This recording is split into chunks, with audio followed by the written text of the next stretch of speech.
Hello, everyone, and welcome to the penultimate day of coverage here at the Triton Super High Roller Series in Monte-Carlo. And I say that with a bit of sadness. Ali Najad alongside Randy Liu. Two-card streets not quite exited yet. We are going to be bringing you coverage of the final table of the $150,000 event. Four-card action did begin yesterday. And, of course, we have the PLO main that we're going to be bringing you coverage of as well. But, Randy, as we kind of wind this one down, I think it's fair to say we've gotten to that stage. Let's talk a little bit about the storylines, a little bit about the highlights, and there are so many of them. I want to start off by talking about Thailand's greatest, and when I say that, you already know that I'm talking about Punat Punsri. You mean the guy, whenever he's on the stream, the chat is just flooded with Thai. Yeah. You know, I don't understand it, but I know they're excited to watch his man. Watch their man. You know, he's currently leading the Player of the Year, the Player of the Festival, with 994 points. Just playing No Limit Hold'em, and he has 3 final tables already: a 7th in the Mystery Bounty, a 2nd in 50K, and a 3rd in the main event. Those are massive scores, and Punat Punsri, obviously someone never to be slept on. It helps to explain why he finds himself, as we look into the Triton Poker Plus app, which is available to you in the iOS store, Google Play Store as well. Download free of charge. 994 points, sitting at the top, ahead of one of the other storylines. Randy, Alex Theologius, his emergence cannot be slept on either. I mean, to cash 5 out of 7 events is already very impressive.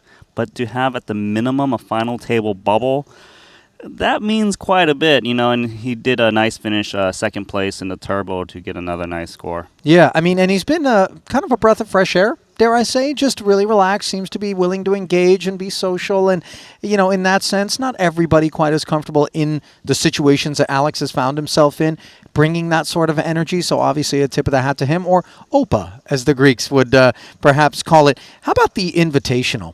I mean, that's an event that you never really know what you're going to get, and that's the best part of it. And this year, we probably got the best showdown we've ever had.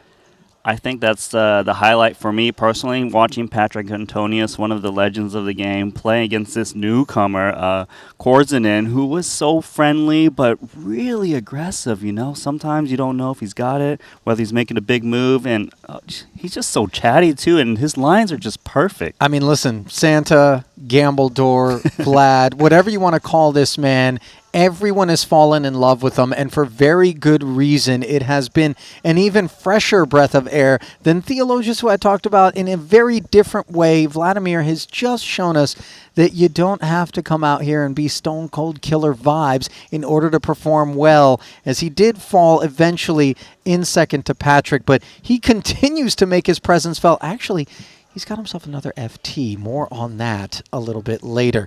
Let's talk about Roman Hrabets. You know, he caught our attention in Jeju. We missed him in Montenegro.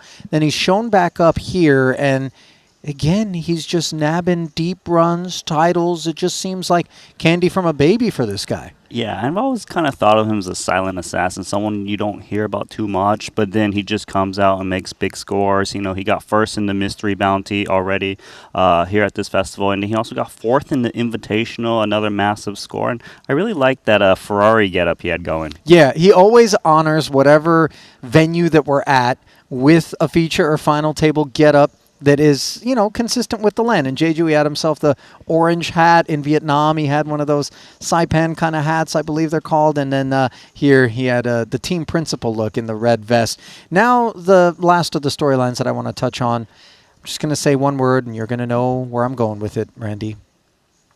Sensei. Bryn Kenny. Yeah. He's the man. I mean, look. My wife, Selena, went to sleep. She woke up, messaged me. Didn't say hi. The first thing she says, how does he do it?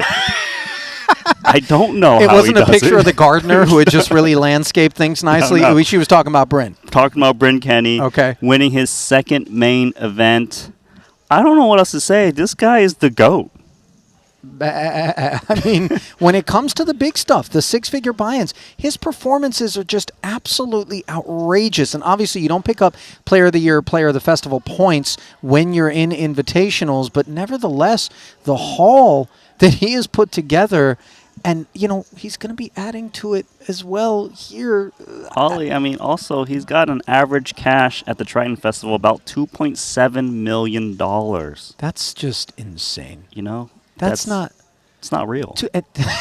An average... Just stop for a second, guys, and think about this. The average cash, average, 2.7, 2.8. Anyways, what can we say about Bryn Kenny? Really, I mean, that we haven't already. And you're going to get a chance to watch him as we are going to bring you coverage of this 150K, the final of the 2-card FTs that we're going to be bringing you here today. Another big 7-figure score available up top in that one, 4 million plus. At the top of the leaderboard in that event, we are going to find Canada's Sam Greenwood and just get a glimpse at his stack, 5.1 million and change, blinds 30, 60, 85 bigs in front of Sam, who's just got 2 small cashes coming in. Yeah, but he's already a member of the Triton 8-figure club, thanks to his 34 cashes throughout the career. It's nice to see him making a deep run. Lucas had a pretty good festival himself. A couple of Germans at this final table as well. The first of them, Tom Fuchs, and he is a fresher face to Triton here at his second stop. He had struggled the very first time he showed up in Jeju. He couldn't get a single cash in there, and then here he cashed the very first event and didn't get much going for him. But 5th isn't terrible in the WPT Global Ultimate Slam. I mean, yes, it was the smaller buy-ins, but to now be in second place at this 150K, it's a big statement. Yeah, no question. How about the statements that get made by Stephen Chidwick, a guy who, dare I say, I've missed, in terms of deep runs, which we perhaps were spoiled by Stevie to just expect with great frequency. Here he is finally with an opportunity to maybe turn this into a profitable stop. Well, it's definitely going to be very profitable, most likely given that he's coming into the final table in 3rd. If he gets any finish besides 9th place, he'll be the 3rd person to cross the 60 million all-time money list ranking, which is a big statement, Yeah, Triton earnings of 21 million, 44 previous cashes. I mean, just Stevie, one of those guys you don't want at your final table. He's going to be rock solid. Look forward to watching him. Mr. Big Occasion, Sensei Bryn, we talked about him already. Won the main event just a few days ago for 4.4 million. Triton's all-time leader, 4-time money winner. By the way, I did conflate. The Invitational was won by Patrick. Of course, it was the main that was won by Bryn. Those are the 2 big ones that we had here, so apologies for that, as Bryn did pick up points in that particular event. But sits atop the all-time money list with 70 million in earnings and, stands to add to it by a wide margin, putting more distance between himself, Bonomo, and company down that particular leaderboard. Then the 2 guys that are going to give us the seasoning in this particular bowl of soup. I'm talking, of course, about Ossi Katola, newcomer to Triton, and then Vladimir Korzinin, another newcomer, both at this FT. It's a lot of seasoning being added, spices, whether it be spicy or herbs. But these 2 players are very entertaining to watch. They're willing to put in chips. They're willing to put them in a way that doesn't need to be the strongest of holdings.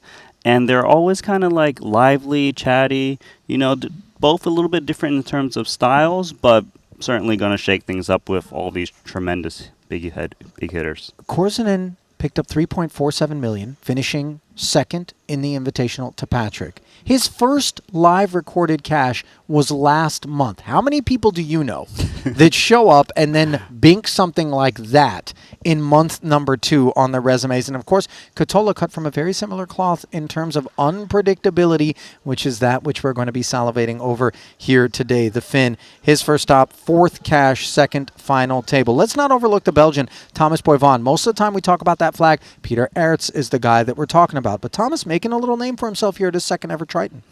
Yeah, if he does happen to win this event, he will leapfrog Davide Katai for number 1 all-time money in Belgium. I mean, Katai, that's a guy who for some time was definitely the focal point in terms of that particular flag. How about Dan Smith? Can't be talking about this final table without bringing him up. In spite of the fact that he's 8th in chips, his resume is just so robust. I mean, he's won the Invitational before. I find that one of the huge stats for me is that if he can finish top 3 here, it'll move him ahead of Jason and Makita in terms of the all-time money list.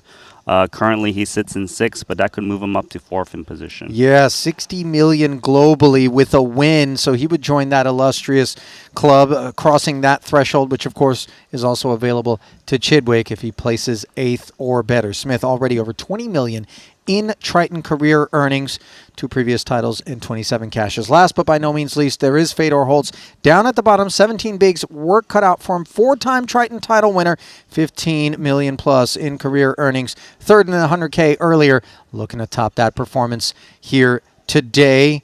A win would put him back into the top 10 all time. It's no other place than he should be, given his resume. All right, we're going to send you down to Luca Vivaldi for the intros. Enjoy, guys. Ladies and gentlemen, welcome back to Monte-Carlo and the Triton Super High Roller Series. It is my pleasure to introduce you to the final 9 players of event number 12, the $150,000 buy-in no-limit hold'em event. In scene number 1, he has 4 Triton titles and he tops the Germany all-time money list. Now based in Austria, Vienna, please welcome Fedor Holtz.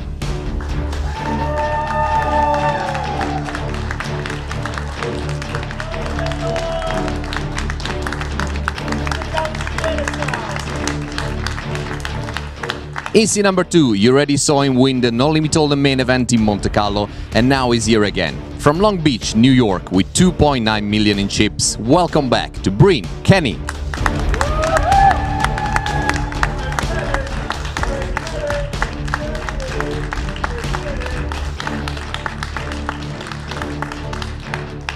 In C3, originally from Charleroi, Belgium, now based in Montreal. This 34-year-old pro is at the second final table of the trip here in Monte Carlo. With 2.3 million in chips, please welcome Thomas Boivin.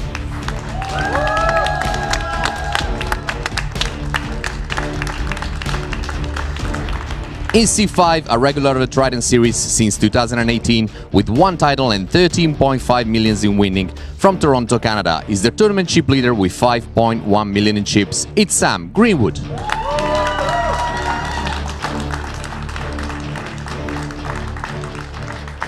In C6, he's a 2-time Triton champion and won the 200K Invitational right here in Monte Carlo last year. This is his 5th cash and 2nd final table of this year's Monaco stop. From the USA with 1.2 million chips, welcome Dan Smith.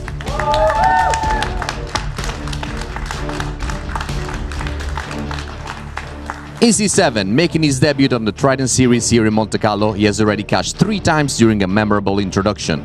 Age 26 from Sastamala, Finland, with 1.6 million in chip, Otsi Ketola.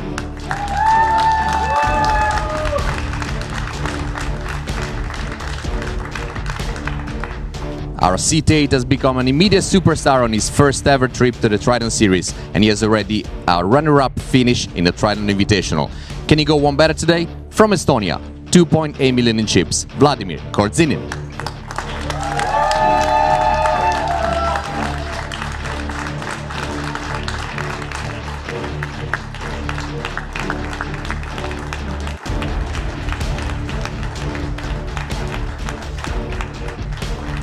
Our C9, 26-year-old, and playing only his 2nd stop on the Triton series, but this is his 2nd final table for the trip. From Dortmund, Austria, with 4.4 million in chips, please welcome Tom Fuchs.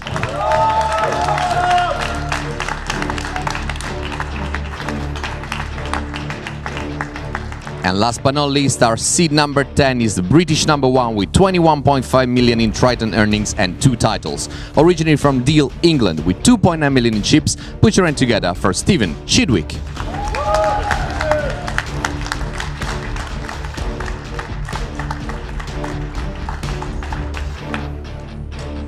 The button has already been drawn in seed number 7. We still have 2 minutes remaining of 30,000, 60,000, 60,000. I wish you all the very best of luck. Michela, shuffle up and deal, please.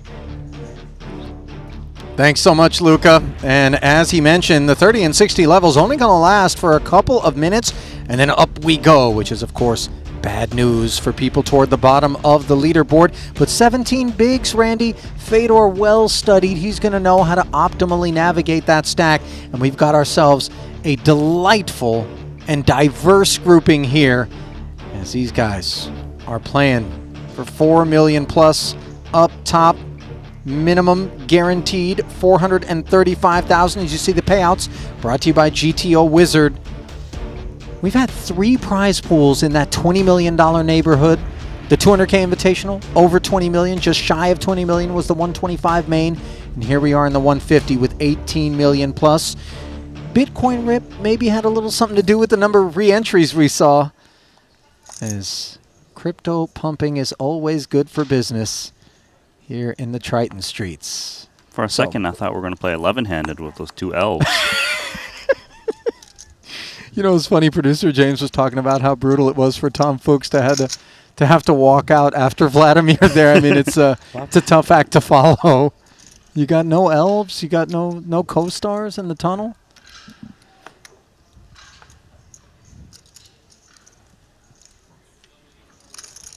And there is Vladimir, folded around to his small blind. Queen 8. Flicks in a flat. Korzanen comes in 5th in chips. Average stack 2.7 million, good for 45 bigs. Fuchs 2nd in chips. Yeah, quite a deep final table. Average stack is quite high, 45 bigs. Lots of play. Excuse me. Ace-8, 6, second pair for Vladimir. This pair is often the best. Nice kicker. A little bit of fear of the ace, but he's not looking to check fold if a bet does come in.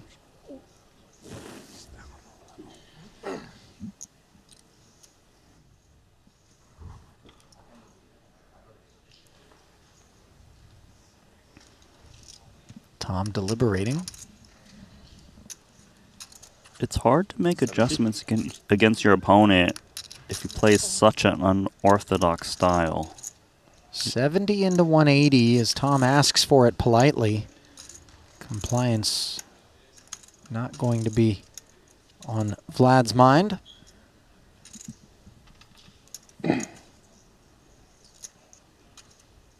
He's going to work immediately, it seems.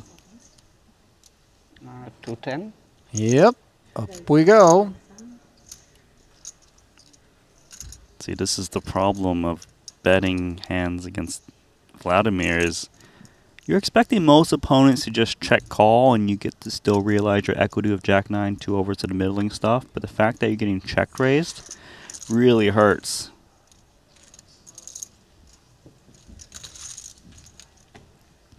Curtain drawn early as pot number 1 goes to the affectionately dubbed Gamble Door by our YouTube chat. Shout out, by the way, YouTube and Twitch and Triton Poker Plus app viewers joining us live here in Monte-Carlo for this final table of the $150,000 buy-in event. Last of the 2-card events on this particular Triton Super High Roller Series Festival.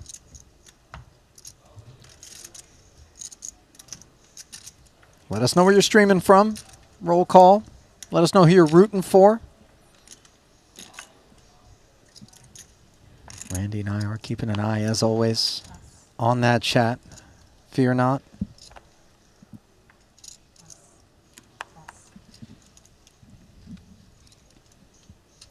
Here's the tournament chip leader, Ace-7 offsuit. 120. Greenwood. 120. Smith with Queen 10 off. Not much you can do with Queen 10 off of 20 bigs. He's out. Great hand here for Aussie Katola.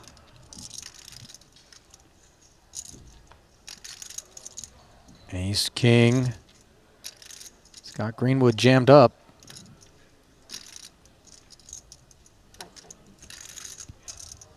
$325. Northbound in that now trademark baritone voice. 325K. Yeah, so Katola is playing a 1.6 million chip stack. Off of that stack, there's definitely some room where he's 3-bet folding.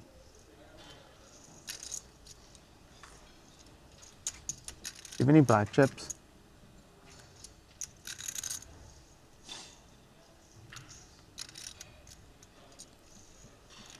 This is not a hand he can take a flop without a position. So if he wants to continue, it's maybe 4-bet at a very low frequency, but usually folding.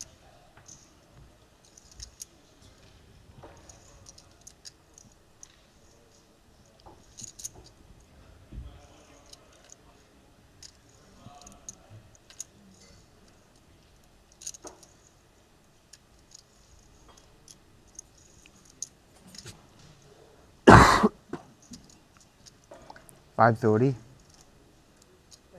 Oh, he's clicked it. You know, you said it would be infrequently, but that infers some of the time this is what we're going to observe, and this click gets piled on promptly, and away goes 530,000 from the chip leader. Not exactly the way he foresaw that one playing out. Pay ladder, by the way, Randy, between 9th and 8th is a healthy $127,000, and so some ICM pressure is available to Greenwood. Application of it upon Aussie, though, when he's got ace-king is going to be fruitless. And now the blinds go up to 40 and 80,000.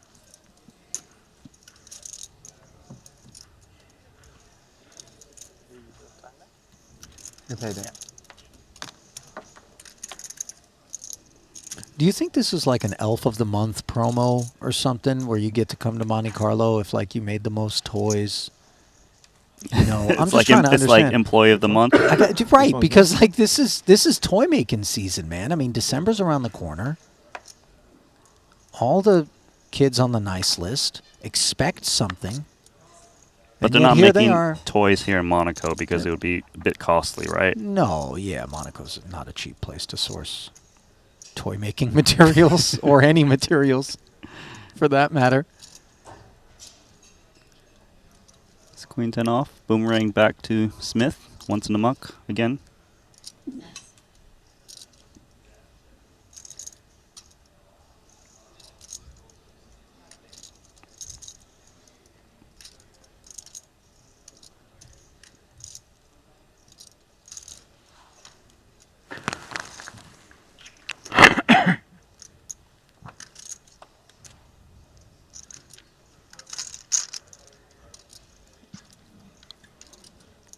Small blind. Baby suited one gapper for Chidwick. Fedor's in the big blind with the shortest stack. Technically, Fedor's got the least to lose given he's got the least amount of ICM pressure on him as the shortest stack. So raising against him isn't as lucrative. 9-6 off. The chord's in hand. What might be interesting to Fedor is that why didn't Chidwick just rip into me? Perhaps this limp is very polar as the strongest hands looking to trap and stuff like this. Yeah, as such, Fedor is going to lean with this 9-6 off.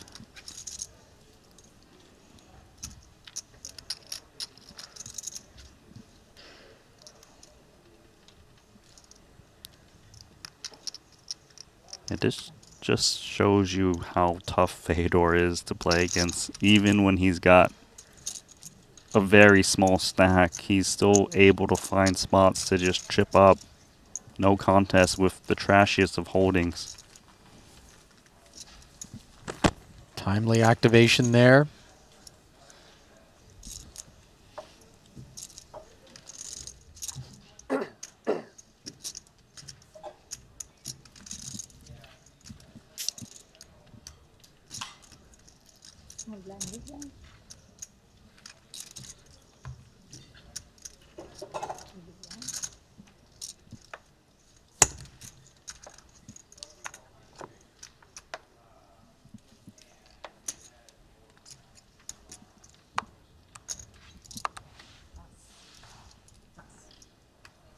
If it feels quiet in the room right now, that's because it is. This is the only table in action at the moment in the Salle des Étoiles.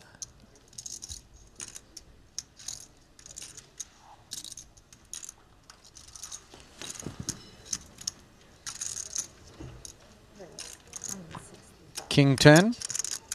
Catola opens. Dusty ace right behind for Santa.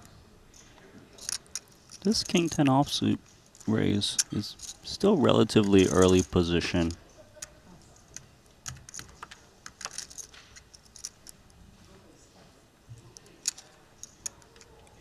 Sevens with position, the button. 30 big blinds effective. Seems like a reasonable spot for him to try and take a cheap flop.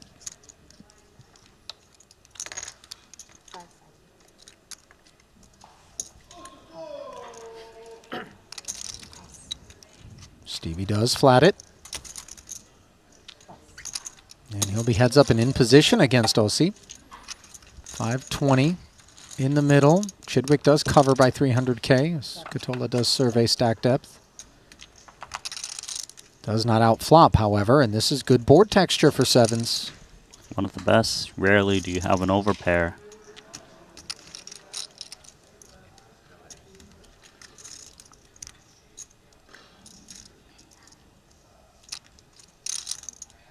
King 10 high does have a little bit of blockers to flush draws, which may make him think he's going to take it down for flop bet, but just 80,000. I would say this doesn't shake out too many hands. If Chidwick's got a pair, of course it's calling, but even some kind of high card hand with backdoor would call for this price.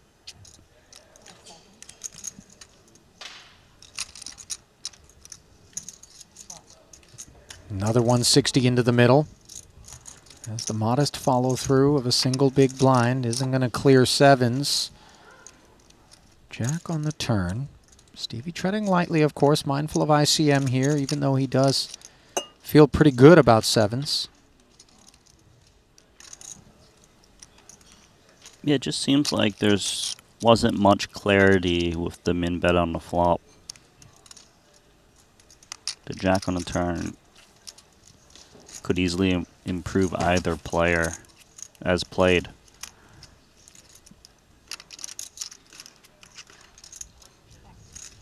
We'll see.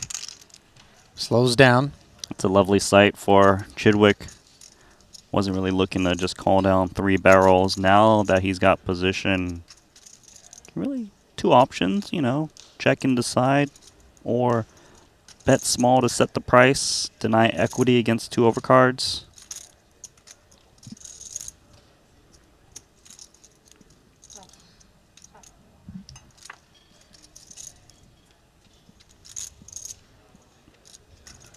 Blank on river with the 5. Chidwick taking the conservative approach, understandably. 15 and 14 bigs elsewhere at the table for Smith and Holtz, respectively. Eye being kept on those shorties.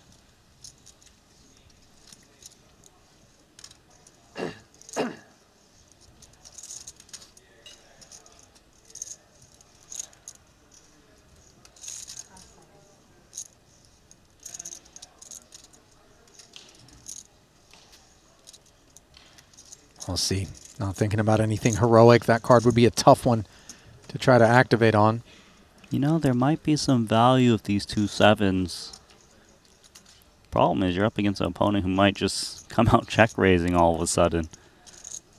So you need to have a game plan on how to react. He's just going to take the safe route. Ship this 680,000 chip pot.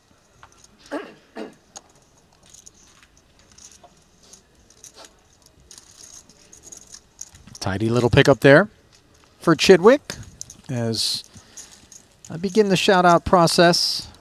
Tom in Finland, we see you. Robert's rooting for Gambledore as so many others, along with Shiver and Juan Juarez. Peter in Aalborg, Denmark, thanks for joining us. Boaz in the Netherlands. Abraham Levy in Israel. Keep your head low. Peter Kuhn, also rooting for Gambledore. Yuri, watching from Finland, says, I'm rooting for Gambledore. Junbyun out in Seoul. Anyong. You are allowed to mention people who are rooting for other players. The problem is I'm just not finding that many of them. Mark says he's rooting for Fedor. Okay, there we go. Potraka Says all of Finland stands with Vladimir Korzinen. Tova as well, rooting for him. Richard in Calgary, good to have you aboard. Christian in Bucharest. Magneto in Ontario, Canada, rooting for Greenwood, but then also says Korzinen as a close second. So you see the Queen 10 suited, open. Mowing everybody all the way down to Boivin. Jack 5 offsuit. Bit of a dicey hand. Currently sitting in 6th place out of 9.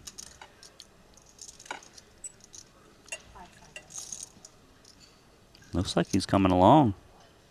Perhaps he feels he's got a post-flop edge. You know, it's so funny because I too sense that that's the case, but careful venturing in to this water with Korzinen. He'll mess around and drown you. Ace 9-5. Here we are, bottom pair. Vladimir, 3/5 of the way to a royal, which is about as rosy a lens through which I can view this queen high. Korzinen kicks it off with the check back. He does find a spade draw as the sopping wet 5 on the turn gives Boivin trips, and he doesn't have this one sewn up. He doesn't, but this is an amazing turn card for him now that he can beat some ace X's, maybe some pairs that check back the flop. It's just a matter of going for value, trying to get as many chips as you can. When you defend a hand like this, he's gone meaty.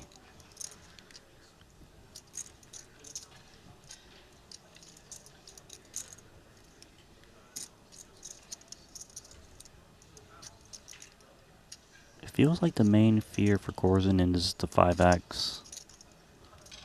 With the sizing. He kind of blocks some of the best ace-X in terms of kickers.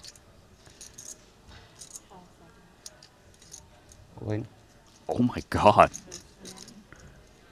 This is bananas. I mean, crazy. Boivin has way too much hand to Calls. step away. He does make the call. All of a sudden, we got a 4.5 million chip pot as Korzinen pressed. And this is one that Thomas has got to sweat out. He's in heavy favorite here. 6th in chips, 3 shorter stacks than his own out there coming into this one.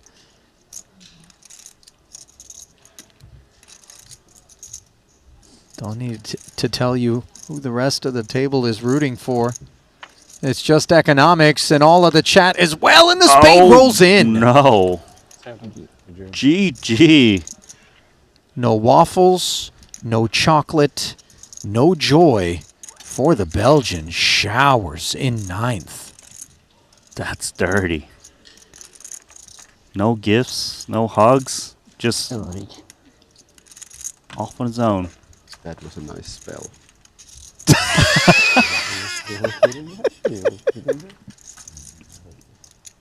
Listen, the magic of Christmas, the magic of Gambledore, whatever this mysticism is that enshrouds and surrounds that gentleman there, I want in as Boivin heads out. They kind of know. Laying like a 1 or 2%. $435,000 captured, but nothing further for Boivin. Ouch. Ouch indeed. This is his 3rd cash of the festival. Cashed the very first event for $71,000, the 60K for $137, and now here, the biggest cash of this festival for Boivin. In you too. You do too. He helped manifestation. Wait, what? He was a part of it. He was a big part of it. Yeah. Main part. Yeah. Yeah, you can't do it without him. Did Vladimir just call Thomas a big money station? Me? How do you not love Vladimir? Oh, you just do. I challenge anyone out there to look back at every featured table that included this man, every final table that included this man, and tell me he hasn't won you over. Just vibes. Also, That's yours. Santa, You did it. he's the new chip leader. Did I? Let me think. Didn't take him long to capture the top slot after coming in just north of the average. Yeah. It said No, it should be yours. Hold it. I hate it every time Santa steals my stack. You cannot steal from yourself. You only can play that. Pretend. 445. King 10 being ratcheted as Kenny's ace king with plenty of durability and the puck takes it to 445.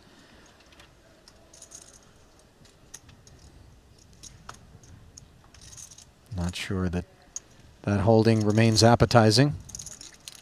And sure enough, into the bin it goes. As Sensei collects his first. How's chat loving that river card? I mean, it's tough to keep track just because the keyboards light up anytime Gambledore gets in there.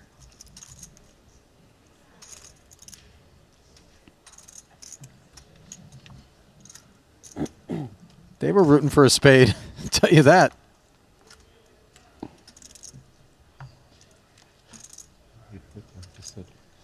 Cool.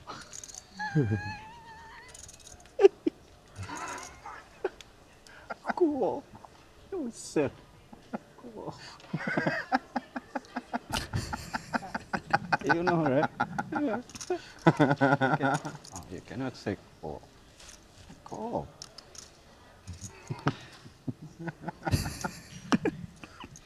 Ace 5 suited, early position. 180. Seems like he thought that Wyvon didn't seem excited to call with that 5 earlier, hence why he got rivered. Nice ace king for Fuchs. By the way, I didn't clock the elves after that one came down. I feel like they might have been asleep at the wheel there. Surely they should run around the table once, like do a little lap or something. I mean, put them to work, you know? They're on holiday. That's right. Elf of the Month program. I forgot. They don't need to work. As Tom, going to play ace-king as a flat here, Randy. Unpack this decision. So Vladimir starts his hand as the chip leader, Tom in third. I believe the idea here is that Korzinen is So willing what do you to think, just which go one of hard these kids should pre-flop. play with us in the top 3. In top 3, Brady. Who? Brady. You think? Yeah, Brady. I was thinking this guy just because of the mustache. There's something. There's the $1 Million Mustache Club where you have to cash for $1 million, and he's trying to become the 4th ever member. I had one early in the week, and I lost like 800,000 straight. I gave up.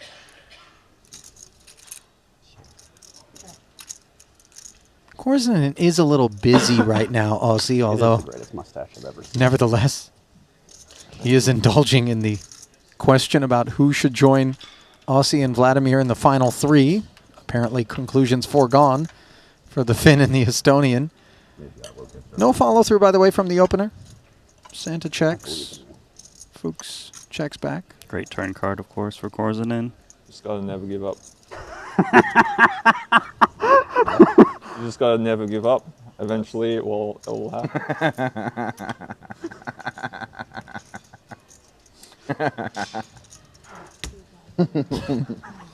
I believe the $1 Million Mustache theory is being discussed right now. Chidwick suggesting never throw in the towel. Eventually, the mustache will pay off.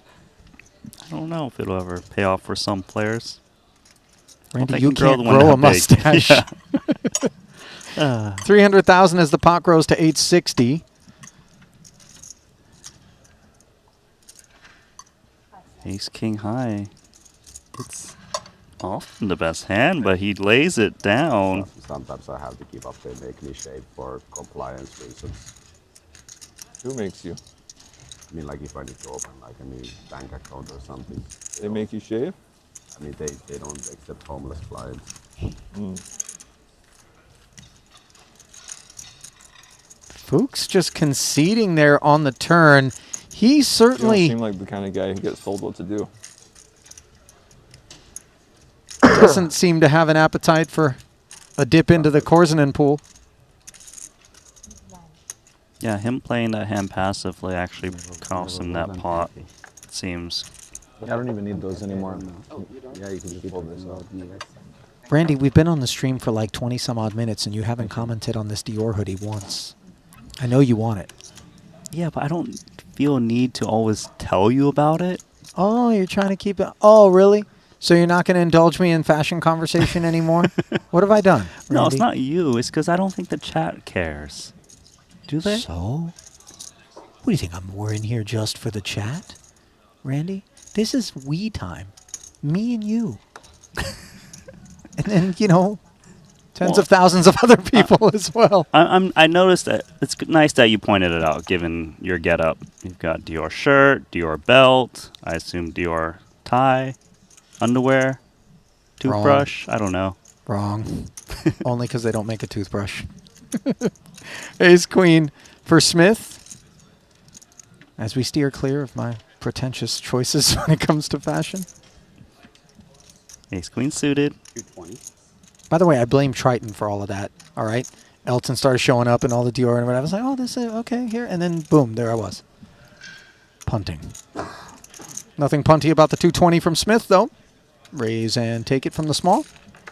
You did ask me a question earlier. I didn't get to unpack it completely, why Tom kind of flatted the Ace King. Yeah. And I think one of the reasons is Vladimir's just willing to kind of splash in there pre, and he doesn't want to be all of a sudden flipping at best for that 8 million chip pot or something. More reasons to get value from Strong facial hair all around. a short stack jamming too.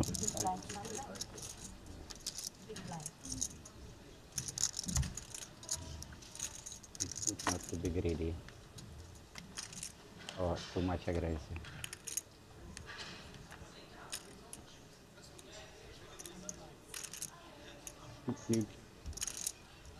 What? Sorry, 9 5? I wonder how much scouting those at the final table have been doing beyond just the opportunities this deep into the festival to potentially have sat with the likes of Ossi What about the billionaire's beard club? and Vladimir. That's what he's got his sights on. A bit away from there, but Just to kind of sights, nonetheless. inform them. It's where you're headed towards, right? If you were out there at this table overnight, you'd have been watching Something that I care about. coverage from earlier in Monte-Carlo looking for some patterns, I assume. If I have had limited time, I would spend it studying Korzin and Aussie because I believe I would have the least information on how Right. they play. Right? So if that were the case, I would use everything I have for that. It's a call. Fedor opens, clicking King Jack. Katola flatting the Ace 10. I raised here. Ah, you raise it. Okay, then.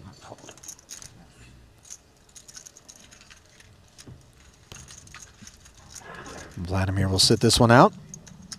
Advantage Katola 3-2 with 480 in the middle.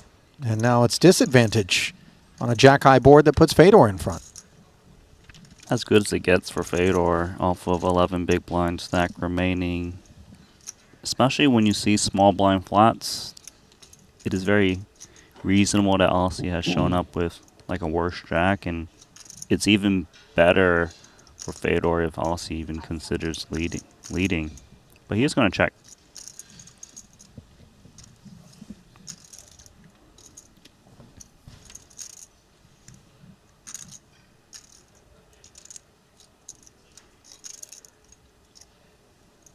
There's not much stack remaining, so he can bet quite small here to try to get this one across 3 streets.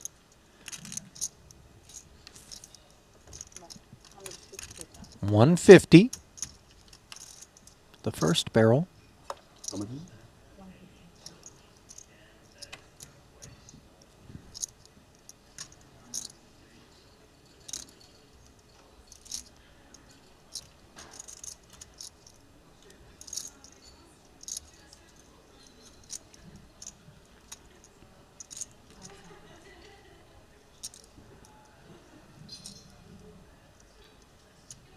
Looks like we're gonna play a turn card. Ace 10 peeling here. Obviously some backdoor Broadway and wheel prospects here. Pot growing to 780, and there is a pathway to a wheel.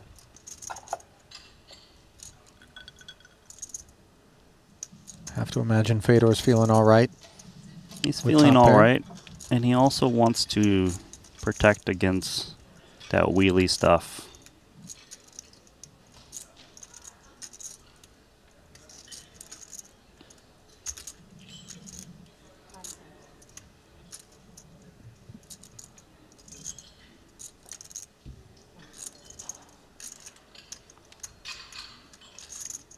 Still feels like he doesn't necessarily need to just jam this turn.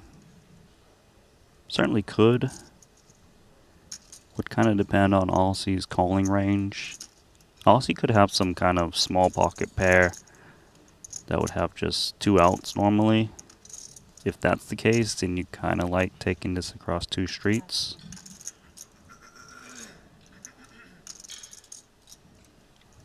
Ace 3, I would imagine the one that we're worried about, if any, if Yeah. we're Fedor. There's too much in the pot, so Fedor's willing to stack off regardless. There are ace 5s, ace 4s, and ace deuces. You want to charge 6s, 7s, worse jacks. He's going to just ship. Keeping things simple with a single decision point here.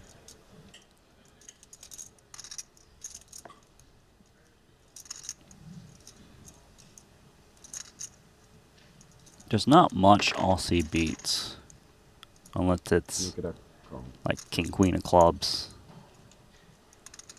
queen 10 of clubs, these sorts of hands.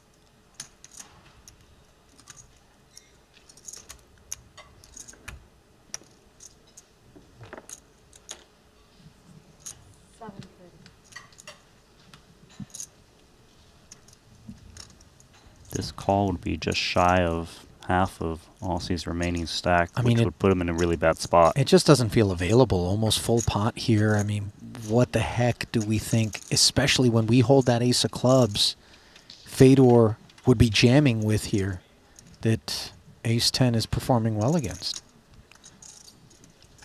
Yeah, there's not too many hands he beats in this spot.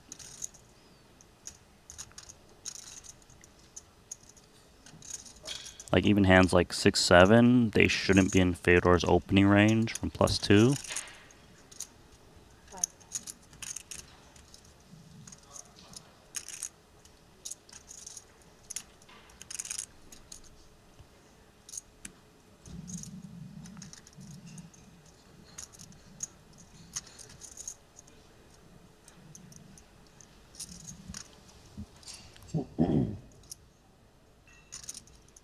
You know, these time banks that are being chewed through here could prove crucial down the line if Katola made a run. You don't want to shred all this time with what would seem like a little bit more of a straightforward decision. Ultimately, though, Katola does fold, which is better than shredding them and then calling, potentially losing half your stack on top of that. We can call. And on the topic of better, Randy, we're going to need everybody out there streaming right now to do a little bit better, because Murphy's Law specifically in the chat points out that the views to likes ratio is a little bit lacking. Now, I would say we've done our part. Granted, we didn't have control over it, but here we are giving you free of charge one of the greatest final tables in terms of entertainment value, raw talent, prize payout that you could ever hope for. And we're dealing with just a few hundred likes. Guys, mash the like button. What are you doing? What's not to like? It is all we ask. And maybe a little click of the subscribe button. Give me an inch, I'll take a mile. But let's get on that. Let's fix that. Takes a split second, mouse over, click the button, and let's go. And if Ollie sounded a little demanding, please, thank you very much. Yeah, I was being a little demanding, Randy. Yeah, I admit. Maybe even a little aggressive. I didn't realize that the ratio was that bad, but now that I do, I'm a bit miffed. As Greenwood puts one King 4 suited into the bin with his own after raising to 160,000.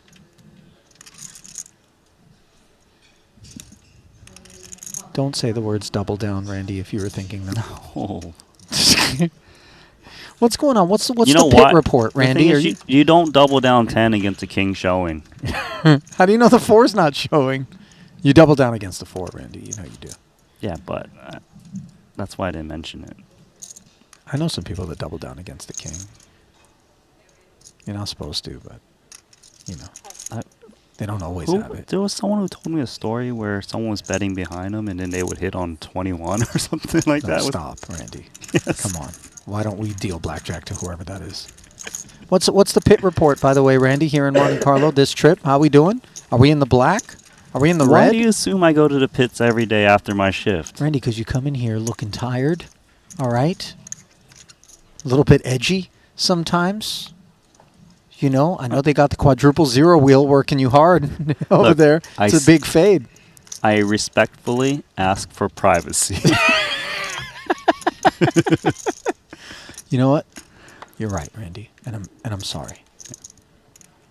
But also, like, what's the report though? you can rail me next time. I'm a little scared, man. You're gonna drag me into that abyss. We're gonna end up doing free shows in Vegas like Bruno Mars trying to pay off markers. I'm like, I was confused. I was confused from this. I was confused from this out. I'm pretty sure Aussie got the last card. I was surprised why I have two and he has. Well, it wasn't. Oh, it was supposed to be. That was yours? No, it was supposed to be Vladimir's aces. Yeah. It was supposed to be your aces. Mine? Wait, what? Thanks God. Yeah, maybe it was no good. That's how much the universe saves you over there. That's exactly You knew you were gonna. how it works. Yeah. Supposed to be your king jack off. Good is good. Sometimes. Differently. So, Miss Deal, aces back to the dealer. What a joke of life. I like it. Thank you. I love you. I'm happy, really. I was confused with one time.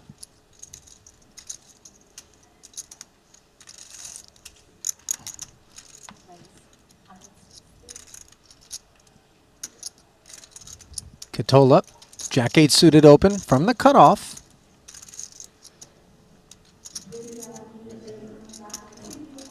He isn't shy of entering pots. You know, I don't want to make a meal of this, but Vladimir's out there, you know, he's kind of feel-based. And I swear, I feel like if he likes you, he's not really going to want to go hard, you know, put you in the blender, do something like that. I really believe that, like, when it comes to his decision-making out there. So you're going to be fooled. Maybe. Yeah, exactly, because he has actually thrown some curveballs at some people. I'm taking the bait, I suppose. Catola I know. takes that pot. I wouldn't win the hand. Yeah. It was meant to be.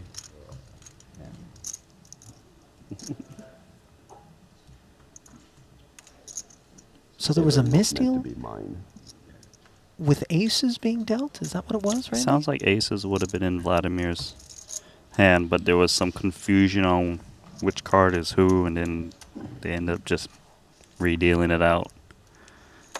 And then Corson was like, "It's okay, thank you. I would have lost the hand anyways." Always a very positive guy, win or lose. I play with a few people that would like snap, quit, rage tilt in that spot.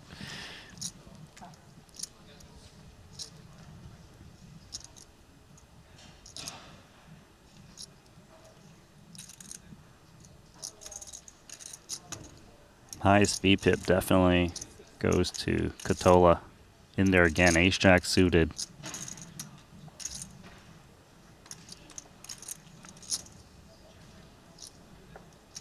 Yeah, he hasn't really been altogether out of line.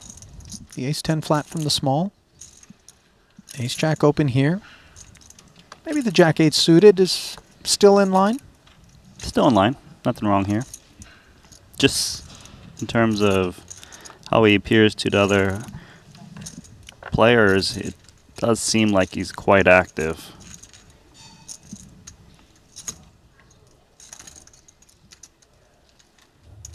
By the way, I do want to acknowledge and appreciate those of you that did answer the call to mash that like button. Murphy's Law got it going.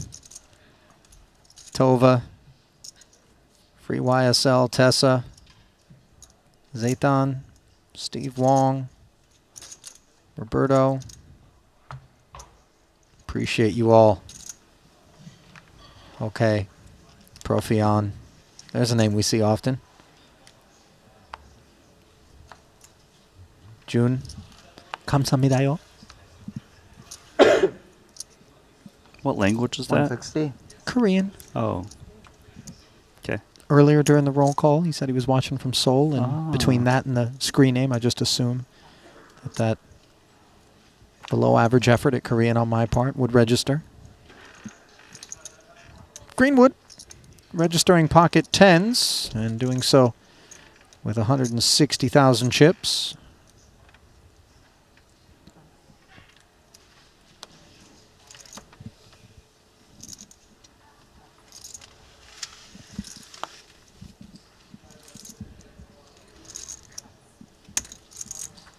No takers.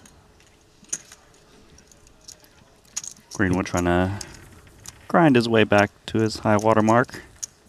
Did 4-bet fold early against Aussie. Ever since we went down the trucker path yesterday, and by we I mean me, brought on by that St. John's Ice Caps hat, I can't unsee this idea that Greenwood just drives trucks in between Tritons. You see, Ice Road Truckers, you remember that show? He would for sure fit in. So he went from Monte-Carlo in a truck. Oh, listen, guys, we got a brand new title sponsor here at the Triton Poker Series, and it's WPT Global, the best place to qualify for Triton events. You could be playing right here at a future Triton Festival in our new WPT Global Slams by winning your way in online. Download WPT Global with code Triton for a 100% deposit match up to $1,500 today.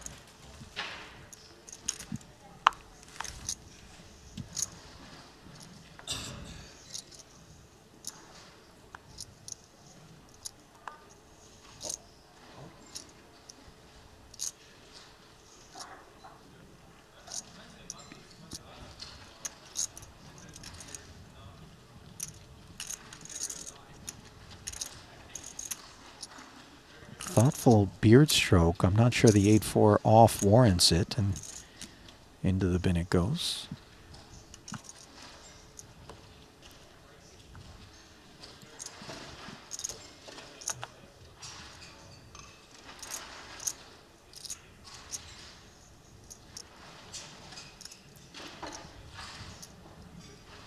Fedor plus button equals mischief, perhaps, here with 5-4 off. No? No, he should. I think he's just balancing his timing for when he really does have a close decision. Jack-6 suited. Bryn limping in.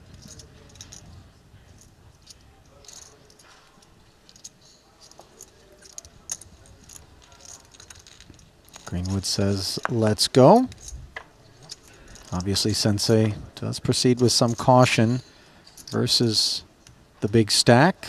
Here he is with backdoor clubs and a Broadway gut shot in front of 8 high.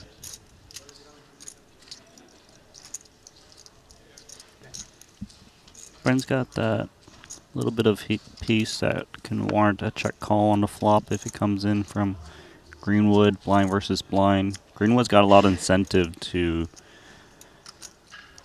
raise big hands pre, just given he's the chip leader, or second in chips.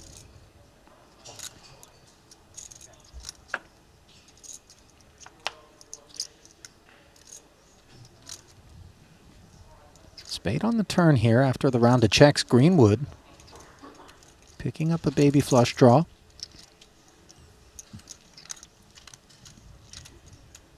It's an opportunity for Greenwood to maybe make a flush against a pair. I don't think he'll bet too often, though, because Britain does often have a little piece that wouldn't be looking to fold on the turn.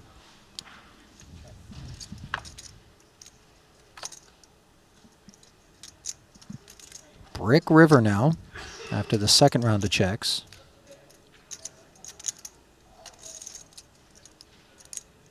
Jack high's got a little bit of showdown value. As long as his opponent isn't paired. So a high is never going to win, I would think, as played. But the way he's played this hand so far, if Bryn is actually paired, it's unlikely Bryn would fold to a bet. He's going to try.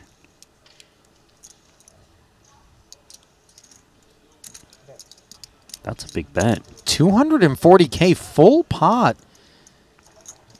Obviously, the sense that showdown value is lacking with this particular hand, understandable, but this is a big ask. And I'll tell you what, if there's a man that's going to peek back down at this jack high and think to himself, maybe I can click call and haul in 480, it is Sensei, who is very capable of breaking with convention. Nevertheless, value proposition is poor, and he does bow out. Nicely done by Greenwood. Full pot. Just doesn't look enticing to see such a big sizing, which is why he went for that, even on that deuce river, which isn't supposed to rate to improve Greenwood. Although, to be fair, Greenwood does have any two cards. Could have just backed into two pair.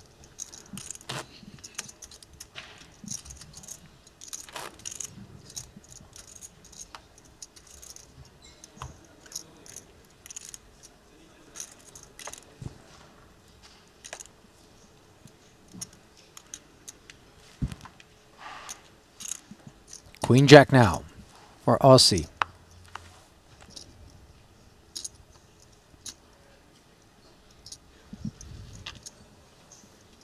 Randy, I just stumbled upon another disappointing message in the chat.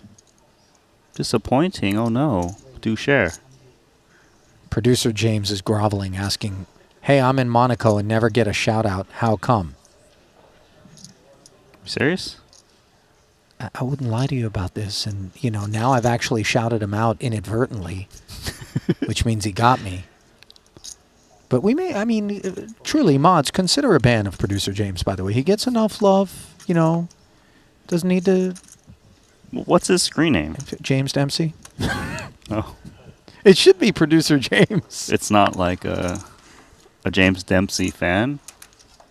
Nah, he doesn't have any fans, let's be honest. Ouch. Shots fired. Randy, you've been edgy today. It's the pits, man. I was just going to say, they must have got you yesterday. 8-9 suited here for Smith, facing this open from under the gun. Up for the challenge. Halfway invested already, and with the pretty suited connector. To the flop we go. Queen high, and it's all Catola. Top pair. Betting lead. Catola going to be happy to welcome this challenge from 9-8 of clubs because he has a hammerlock here, especially against the short stack of Dan Smith. A hand that is worthy of betting and getting chips in if necessary. Kicker's decent too. It's not unreasonable Dan would have a worse queen. And the better queens, ace queen, would just jam in pre. So there really is only like a king queen that you would fear in this spot. Man, the 80K though, that one big blind C bet, it's so tempting. Yeah, but he's got 9-8 high.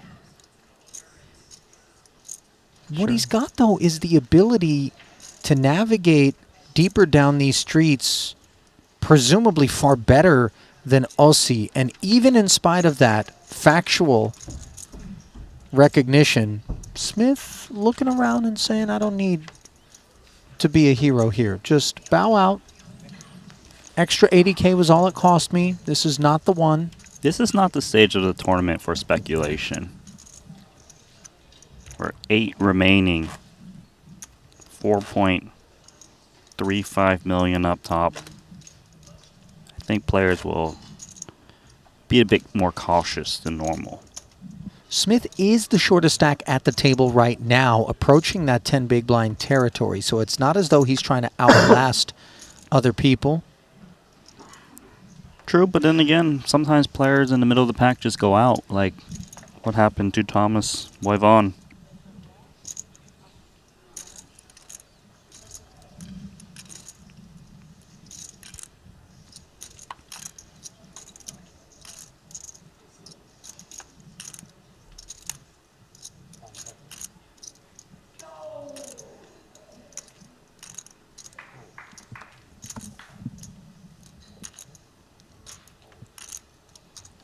Ace-5 suited now in the hijack, folded around to Fedor. Sitting 1.3 million, just 3 blinds ahead of Smith. With the blinds at 50 and 100,000. He takes it to 200.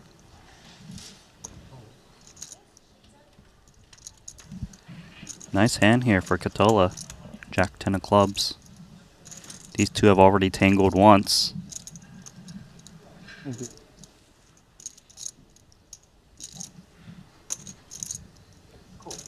Catola proceeds with the call. 550 out there. Queen Jack 4, 1 spade. Catola was second pair, hopping into the lead.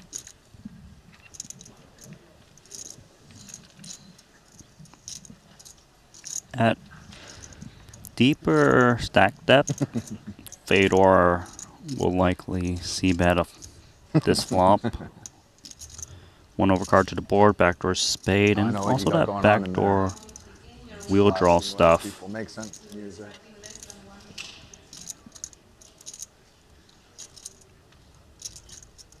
He might still c-bet though, because Aussie has been willing to just put in chips pre, so he's got a wide range. More things to just check fold.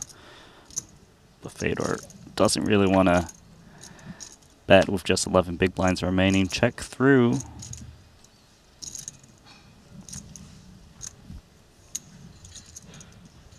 King of Hearts rolling off. Now an open ender for Catola. Neither player with the flush draw.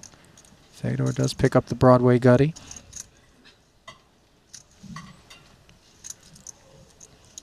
You know, the King of Hearts, it overcards Catola's hand. But there might not be that many King X's in Fedor's range. Feels like King 10 bets the flop a lot. Ace King.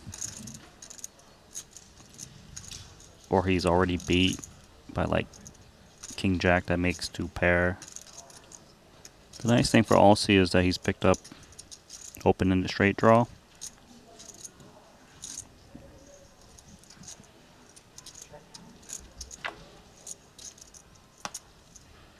Oh, and the ace on the end hits Fedor for top pair after the second round of checks, but it gives Catola the ace-high straight. Would like to see Catola lead out. I think a lot of this number type hands that would bluff and just kind of check give up on flop and turn aren't really opening off of a 13 big blind stack in the hijack, so hands like 8-7, 6-7, 5-6, etc. You really don't want to let your opponent just check back an ace, because an ace isn't looking to value bet with a 4-liner out there and a flush present. You can also get value out of some river 2 pair like ace 4, ace jack. 650. He's gone polar. It's an overbet.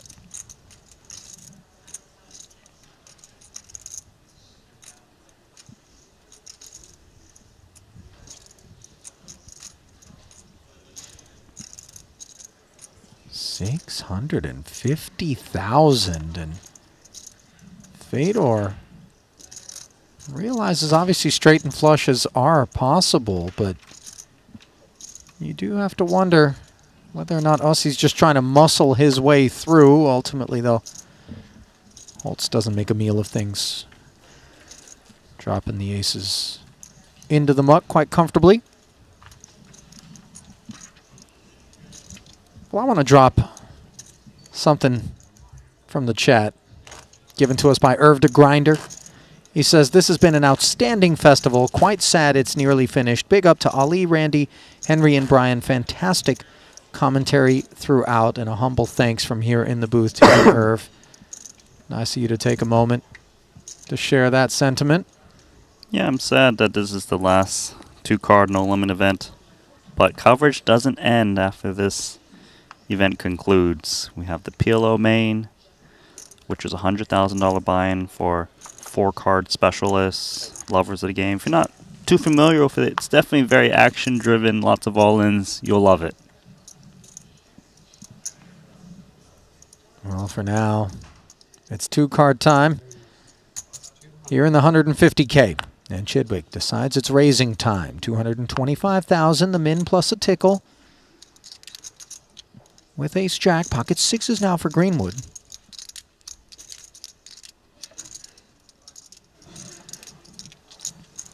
When you've got a pretty massive stack, you can just flat these hands in positions.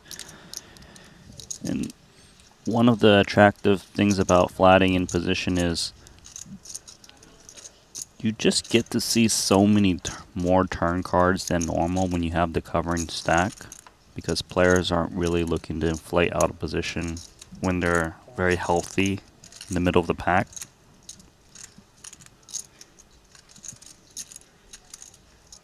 Katola brought in time bank chip, so Baby suited aces. We know what they like to do in these spots, Randy, with a raise and a call in front. yeah, it's crossing his mind to squeeze. It's a natural call spot, but definitely could attack. And actually, he goes the other option, outright fold. Wow, that is one I certainly didn't expect. From someone as active as Katola. Yeah, but you know, he's looking around. Smith, Holtz, now in that sub-10 big blind territory, roughly. Holtz at 11, but still, last thing we want to do is find ourselves being sent to the locker room prematurely with big pay jumps still available. Ace-Jack 4, all Chidwick with top 2 here. He has so much of this board, and you know, he's expected to check this flop quite a bit. This is a nice hand to do so with, given that you block everything that can really just pay you off if you were to bet yourself.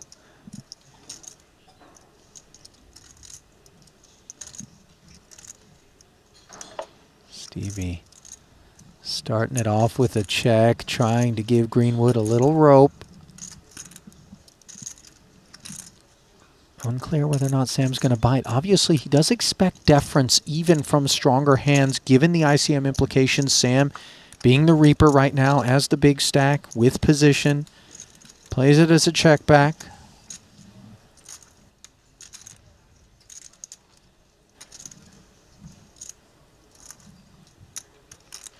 So now there's more straight draws and flush draw present.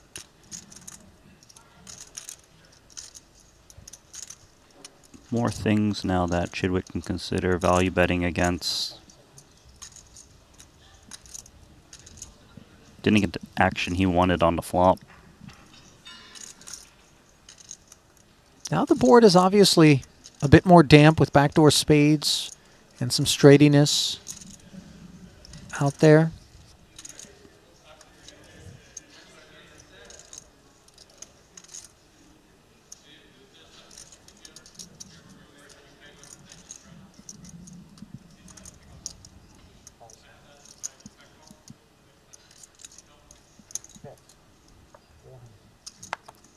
Now Stevie doing his own bidding, and Greenwood just happy to step aside.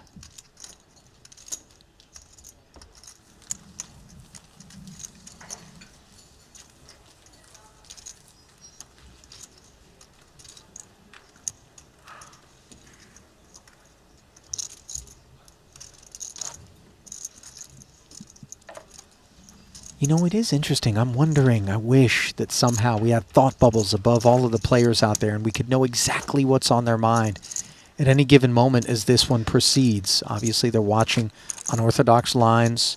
They're anxiously kind of sitting there wondering if they're going to be dragged into some quicksand by Katola or Korzanen, you know, throwing some ICM out the window and taking you with them. Yeah, my read is that the different pros are going to interpret how to navigate this final table differently because of the 2 wild cards. And I think that's more important for players who are out of position like Dan Smith, Greenwood, who probably needs to adjust their ranges accordingly, especially with Katola, who's been willing to get in there.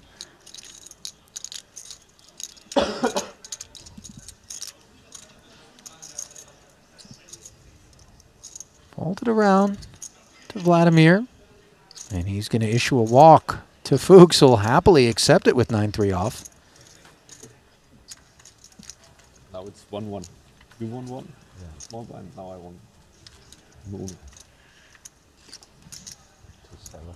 I'm crazy, except I can do 3. Since no show up. Yeah. Yeah. You know, chat percolating with what I think might be a good idea here, Randy. They're saying that maybe we need some Gambledore merch in the Triton store. I mean, I could see the collection selling out if it was just a limited edition drop for Monte-Carlo commemorative in between the next 2 festivals. You know? It's got a tagline on these shirts. Well, they're saying like a mug that says, "Want to get rich," you know, with like a thumbs up or something with Gambledore, or maybe some photoshopping. I would imagine sticking him into some Lord of the Rings situations. I could see it, I'm just saying. You'd be Frodo, right? 710. Frodo Baggins. Isn't that the Yeah. lead? That's the not lead. too That's bad. the main character. You would be Gollum. No, I would not be Gollum, Randy. Okay? I would definitely not be Gollum. 3 bets from Korzenen's ace jack. He makes mincemeat of the open. Kenny conceding with the ace-8 of clubs.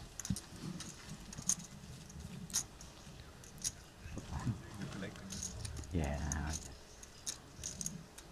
Maybe some $1 million mustache merch with like, you know, 4 different thumbnails of like Dan when he had his, Stevie with the stash, you know, the Mustache Brotherhood.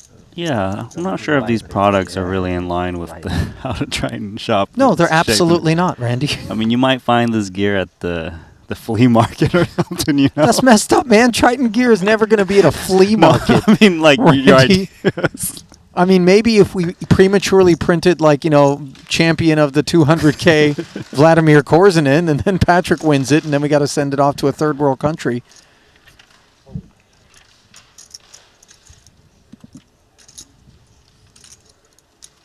New York Yankees, 2024 World Series champs. Airdropped into, you know, I don't know, Nepal or something. But anyway. I don't think T-shirts are really that useful in Nepal. Although I've never clocked the weather there. What are we talking about? No, what are you talking about? Half the time I don't even know, Randy. That's the thing. Queen Jack off here for Tom Fuchs. Button. Good size stack of 3.7. Third in chips overall. Opens. Fedor with ace-5 in the big. This is a hand that could easily reshove. He still has a deep enough stack where he has fold equity with 9 big blinds remaining. 1 million? I like this play. 1 million?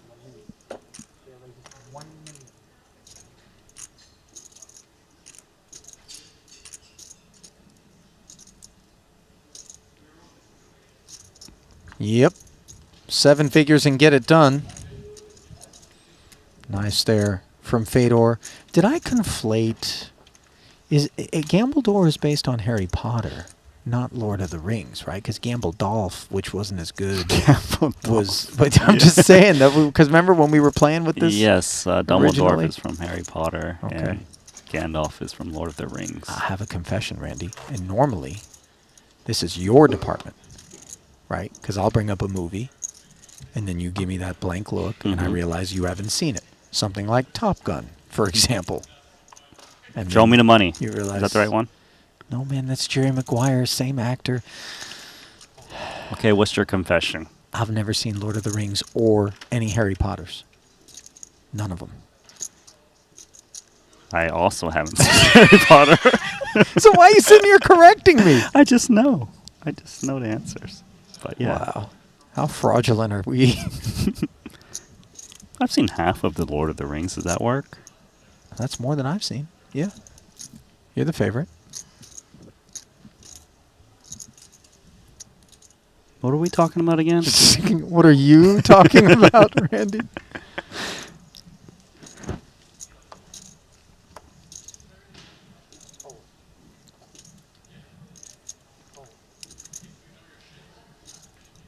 Fold it around.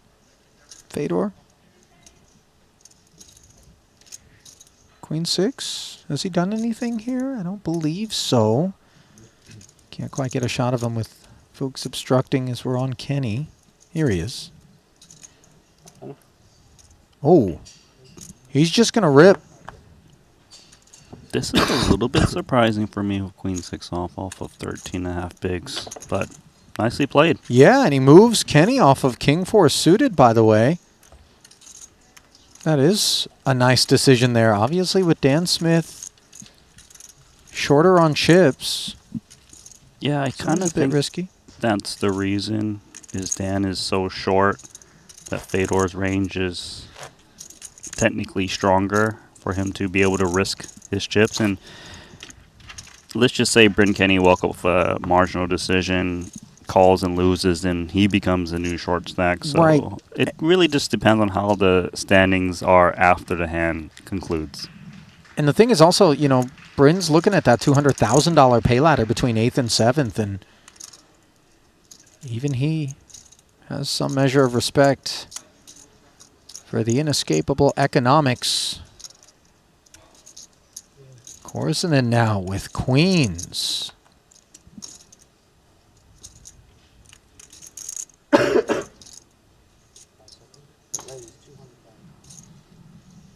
Ladies for Santa.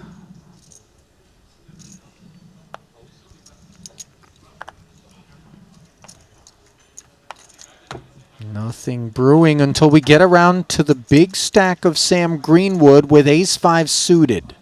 This hand is not going to activate in terms of a 3-bet. They're just too deep. Early position versus big blind. Sure, it's very playable, so he is going to take a flop here. 550K in the middle. Oh, gosh. Wheel and club draws versus the overpair. Uh-oh. This could be a massive pot. Vladimir is deep enough, though. 750. What when you make it 750K C-bet? This is wild, man. Greenwood, this is that quicksand that I talked about. This is where you're looking up at Korsinen and thinking, dude, why are we doing this? You got the chip lead. I've got 46 bigs. Sat here second in chips behind you. Have you seen the shorty? Yeah, hey, look over there. Look at Smith with 9 bigs. Look at Fedor with 16. There's 200K in pay jump And you're really going to make us do this? Well, Sam doesn't want to bust right now. He's going to check call, pray and hit the club or a 3. And just hope that Korzinen keeps betting. Oh, he actually checked jams. We're going to play a massive one, aren't we? I'm shocked that he's jamming the spot. What on earth has just happened? This is number 2 and number 1 in chips. Normally, it is Korzinen who takes these extremely uncomfortable positions and sticks them on people. Here, Greenwood. Carpe diem.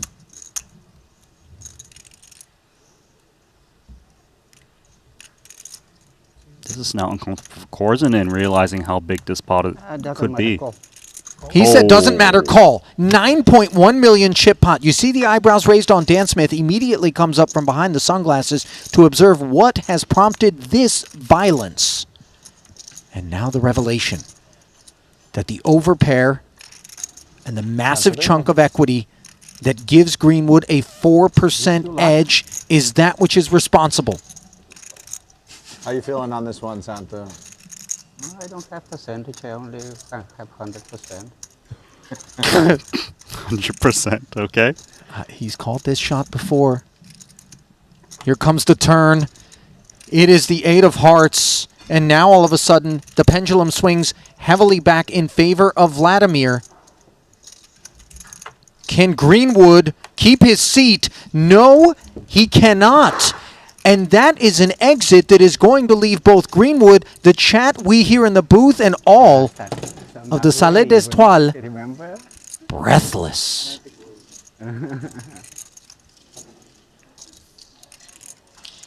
Did we just do that with 8 remaining, number 1 and number 2 all in?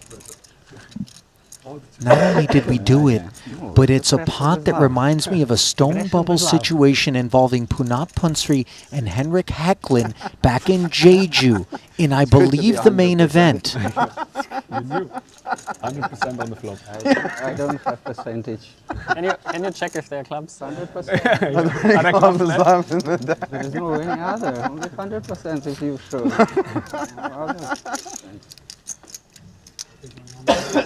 Just 100%, Oh, yeah. nothing less. Not, Brother Luke didn't expect to be taking that walk with his twin Sam this early in this one. Oh, man, I'm not sure what Luke can say to make Sam Greenwood feel any better about that spot. $562,000 is going to do very little to anesthetize as an absolute car crash with Gambledore at the wheel just ensued. He's now got 10 million plus in a stack. You know, when the train runs into the immovable object, that's what happened. Poor train. Poor train. Poor train. Poor truck. Wait, am I? What's? Just Dan is one big blind. See, Delt's right anyway, but Dan's just big blind. You're relaxing. You're under the gun this hand. Next hand you'll be big blind. Oh, okay, so my turn. Now Yeah, it's your turn now. on you. The ruling. Okay. Yeah. Floor. What happened anyway? I'm. You put the chips in. Yeah. Well, I'm. I hope they're calling the floor over to just verify that that was reality. Yeah. Hey, listen, we want to deal this next hand. Did that just happen? Floor, can you just check the camera? It's like, yes, it did. Okay, cool. Yes, also you now will be receiving additional $200,000 at a minimum for that pay jump. You know, oddly enough, I don't think that's really Oh, what what a they're all thinking bar. about. They're just thinking, when will we ever see things like this again? Just add Vlad.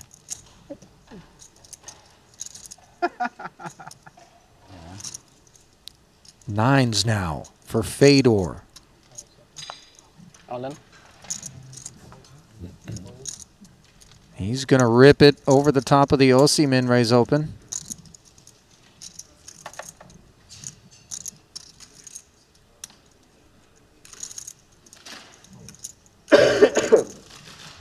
Ace-9 concedes promptly.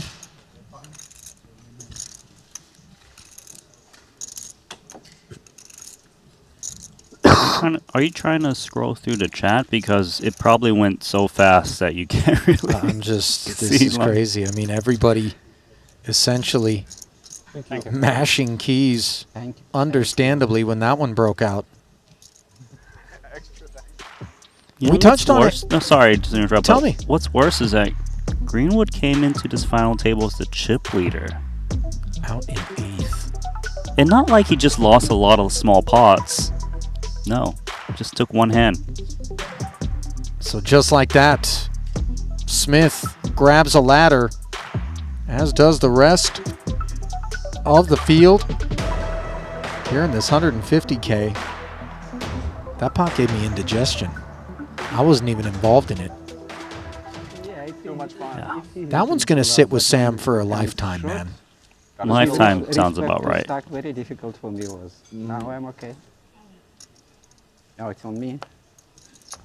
It's on you, sir. And your 10 million Move was in chips. to fold, but it's okay. You know what's Cannot funny? resist. When that flop came down, Randy and I went to the uh-oh. I thought to myself, are we overselling this? You know, Sam's surely going to keep it neat here. And then all of a sudden the check jam. And he really pulled a page out of Korzinen's book there as Chidwick pulls 200 forward with the 2 9s. Ace-king for Bryn Kenny. All in. Northbound with a jam on the button. Man, Smith loves all this, by the way. yeah. We could run this one. Because 9s is way up there in terms of pair value. Bryn Kenny could 290. easily be shoving worse pairs like 8s I could see. He's a slight favorite against hands like ace-king, ace-queen. And some of these bigger pairs actually go for 3-bet and deuce, like aces, kings, and queens. Yeah. So it makes it even nicer for 9s.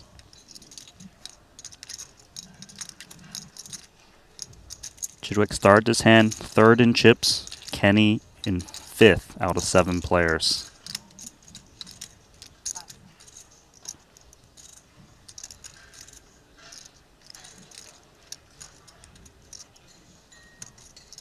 Boy, this is Kenny luring Stevie into quicksand now.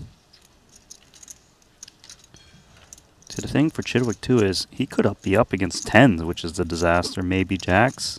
And is it worth the risk? I'm very comfy. Dan Smith's only got 7 blinds, so Bryn Kenny's reshoving range should be stronger than normal.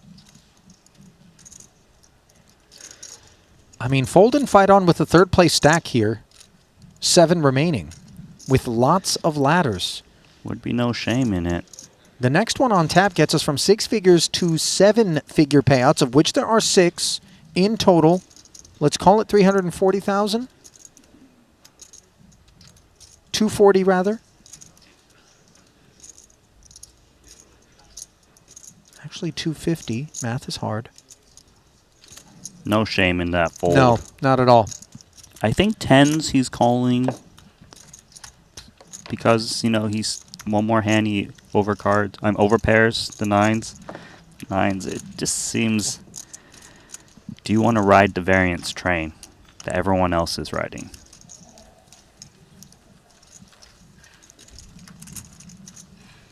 Chat, by the way, suggesting that the newest Gamble Door merch should just be a quote that says, "It doesn't matter, I call."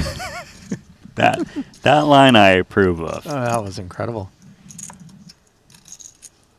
I mean, even Aussie Couture did it doesn't matter, I raise. Yeah. Pair or no pair? Oh, no pair.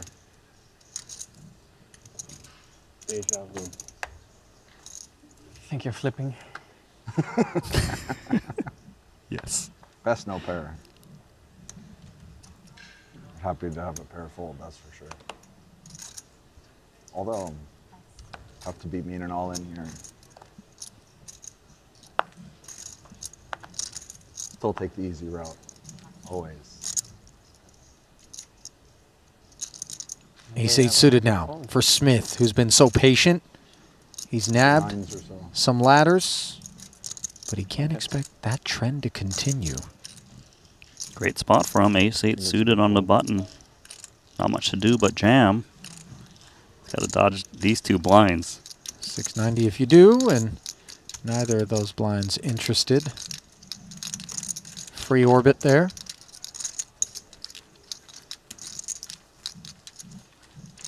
You guys have to put some work too. We rely on this. Yeah. Meeting from. Who's next? No more conquistadoring, guys. I did myself 2 times on big risk, and you're trying to. Well, there's not much risk when 100% you're is not 100% risk, each yeah. time, right? Doesn't sound like a risk. No, that's correct, actually. That's just fortunate. That's why, yeah. I love this final table. That's so great. And by the way, I think these guys are enjoying the opportunity to come out of their shell, let alone maybe have a little bit more EV, presumably, than they would expect at an FT of 150K. But careful making assumptions like that, as Sam Greenwood just found out. Granted, he was a 4% favorite when the money got in, Randy. 2 to come. Yeah, I don't mind opening up out of my shell as long as, Santa is not taking my chips. Katola. Ace Queen suited. Rates to be taking some chips. Looks like he raises to 200K.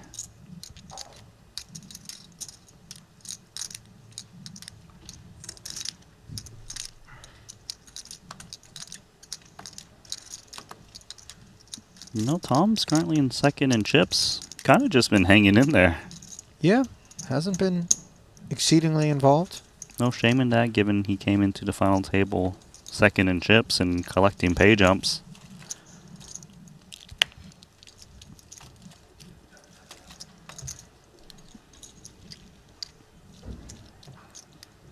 And that chip distribution is so lopsided. Only one player above the average, which is 35 bigs.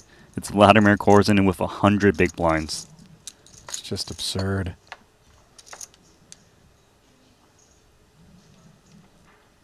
Absolute steamroller. Who did turn to the field and say, you guys got to pull your weight out here. I'm the one sticking my neck on the chopping block. Of course, the retort was prompt and apropos of that which Vladimir had declared. Bryn said, well, you're not putting yourself at risk when you're always 100%. And he said, you're right. You're right. Touche.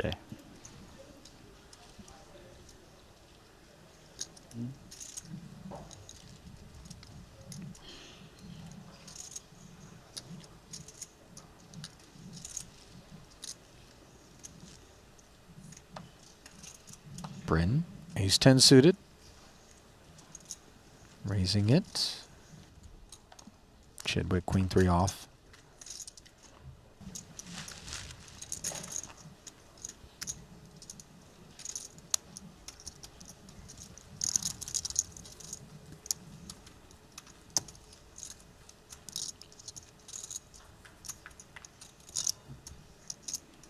Interesting question comes in from Nicole Prada in the YouTube chat, by the way, and forgive us because we're just catching up on a lot of it. It was pretty fast and furious in the chat, but she asks whether or not most pros with 2 queens would have called in Gambledore spot versus that jam out of Greenwood. I think one of the main differences is the pros in that spot probably wouldn't have fired a massive overbet as a c-bet, because there's not a lot of incentive to play a big pot, number 1 versus number 2 in chips. If they had, they probably would, because the player in the big blind that check raised all in, if he had a set, probably doesn't need to play it that fast. Maybe check raise small or a check call. Sure. Smith playing fast. Obviously all eyes on his stack, which is still the shortest in the room.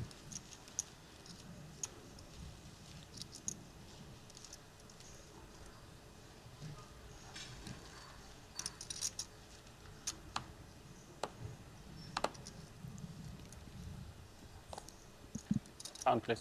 940. Ace-6 for Fedor, asking for a count. Now this is interesting because Fedor isn't exactly deep. He is 6th of 7 runners. This is the only stack that he covers, however. This seems a bit light to call off against a +1 jam. Sure, Dan Smith is the shortest stack, but he is also jamming from a very early position, which contains a lot of aces bigger than the 6.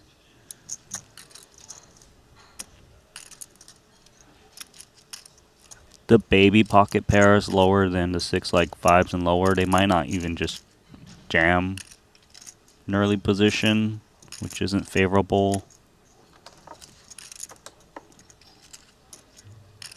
Also, not being suited reduces a little bit of equity.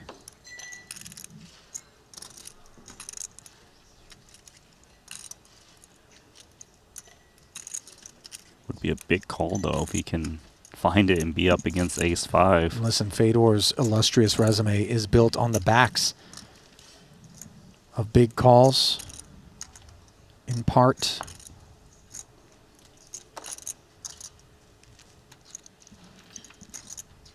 He knows for Smith also it's a little bit of go time. He's got to make moves. Granted, he did just raise and take.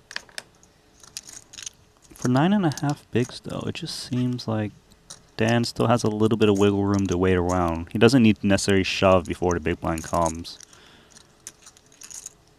Feels like this is more of a case if you're maybe up against a 7 big blind jam.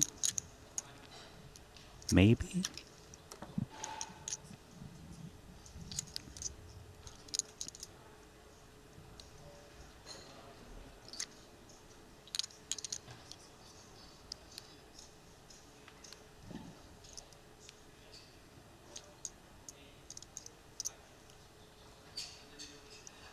Wow, any edge he can find, and he's found it. Fedor, clicking call. Ace-5 or 6? Felt like it was very cuspy as he chewed on it for quite some time, and he pips Dan Smith. Granted, it's going to be a good percentage of the time that these two chop.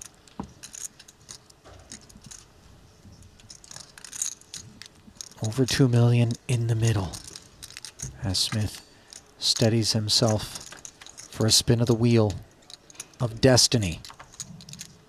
Queen 4 deuce. Wheel draw for Smith.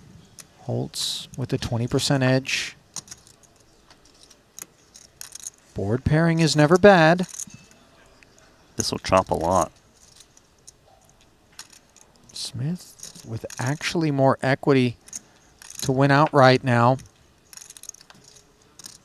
And the 8 will deliver the chop.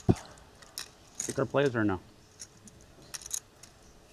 Let's do 25. That was a big, big call from Fedor Holtz. He was Nice right. turn to see, huh? Yeah.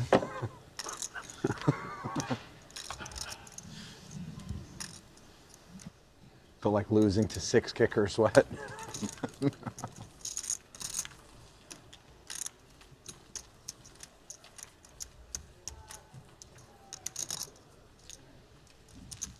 So the boys carve it up, as Fedor does not get rewarded for the courage.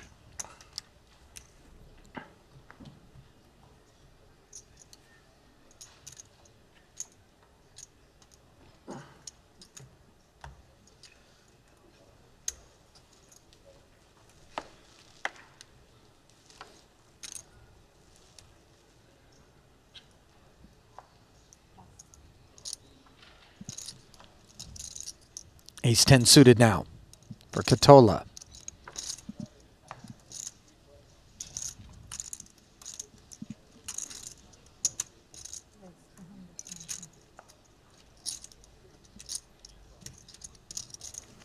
That's a hand right behind him. Ace-Queen for Korzinen.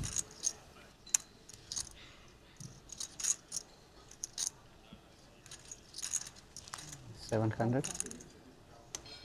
3 bets to 700. 700,000, and otherwise pretty king jack of spades for Tom Fuchs. Promptly hits the muck.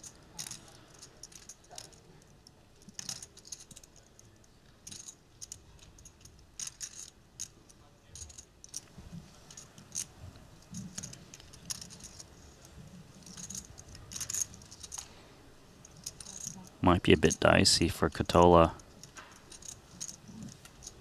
Out of position, it's a big 3-bet. 500 more to take one out of position. And he's out. Steps aside. Otherwise, I would be medium.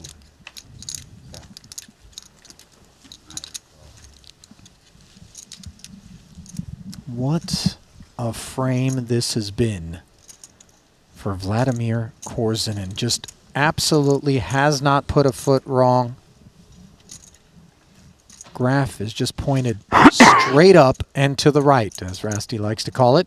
Over 100 bigs. Yep, thanks.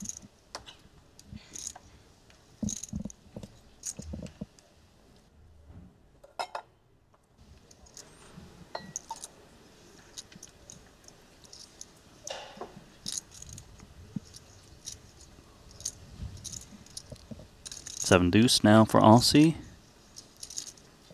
which is out.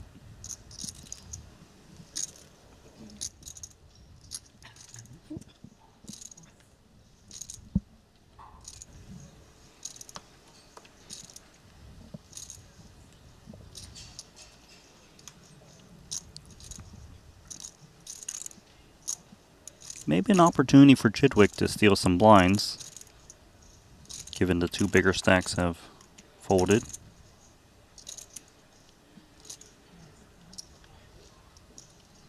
Brings in min raise.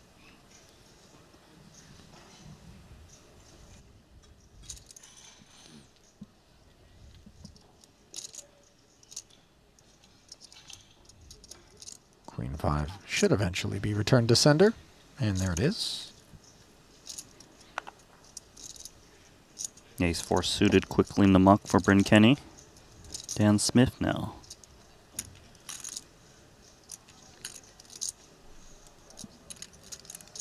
The diaper. Is it designer because it's suited? Randy, nobody buys designer diapers, do they? I don't know. I'm just asking. I mean, you want a Versace nappy? Is that what you want? Admit it, you went online and looked for him when you had your first baby. No, I know you not. did, Randy. Yes, you did. Even if I did, I'm not admitting it.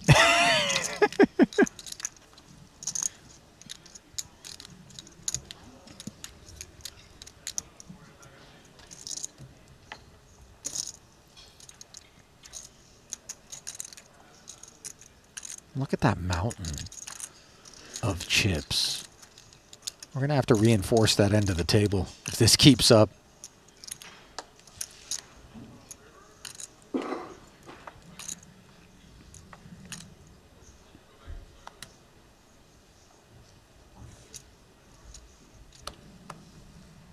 Korzinin heading to an early break. As do the other players folding behind him. 5-6 suited, unclear whether or not that's on Fedor's mind here. Maybe suited connector, but yeah. Bins it. Ooh, Smith, ace queen. We're going to play this one. He's getting very short. He might just open rip it, keep it simple. Not really looking to limp and give your opponent a free flop with an unpaired hand. Let's see if Aussie wakes up with a calling hand. Nope. Nice finish to the frame for Smith, who's been lingering and hanging around, finding a couple of ladders already.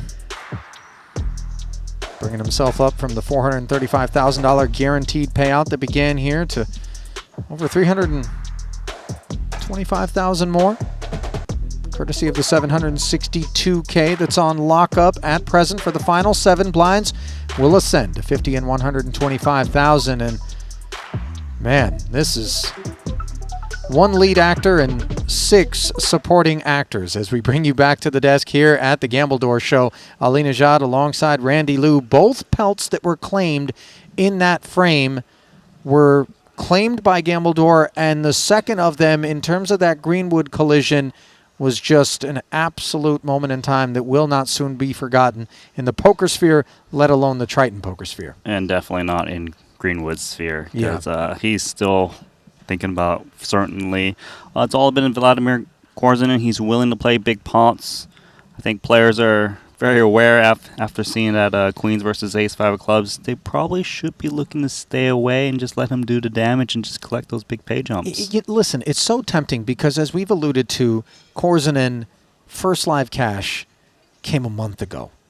You yourself are looking at your career and thinking, I've got all the experience, I've got all the talent, I've got everything that I need in terms of a toolkit to feel very comfortable playing pots against this guy. And yet, you just see some of the wariness, not of course by Greenwood there, but perhaps others in the, on the back end of seeing Greenwood showered the way that he was as a chip leader coming in. Be a little bit more apprehensive moving on. Only time will tell, of course. We're going to step aside. Quick break, and then we'll come right back here to Monte-Carlo to try and finish off this $150,000 final two-card event at this series. Stay close. Exciting news! WPT Global is the new title sponsor of the Triton Poker Series. To celebrate this exciting new partnership, WPT Global will have its own event at each Triton Poker Series stop, the WPT Global Slam.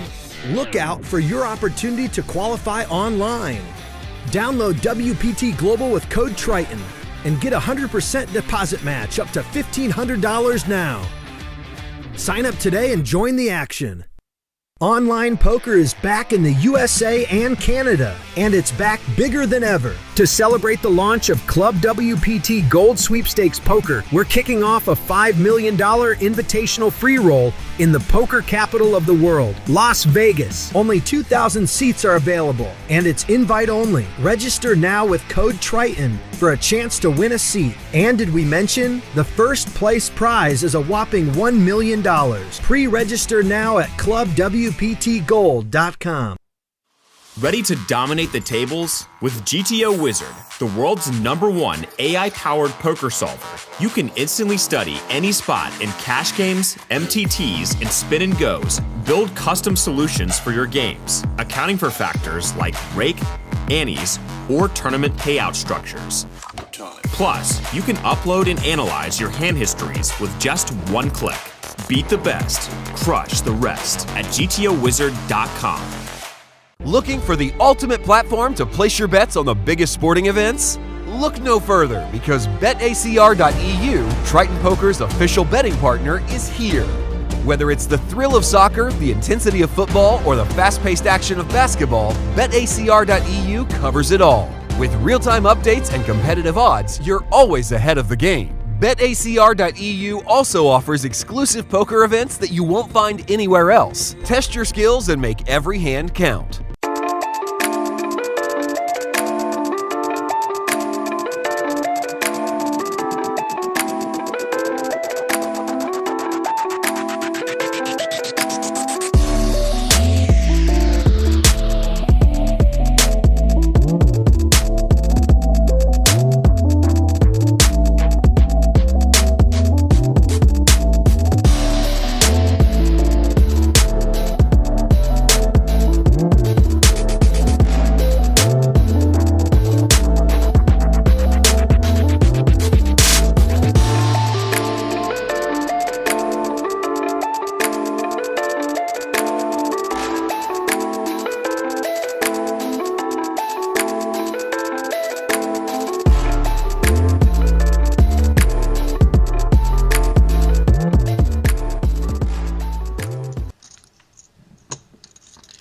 Mowing everybody all the way down to Boivin. Jack 5 offsuit. Bit of a dicey hand. Currently sitting in 6th place out of 9.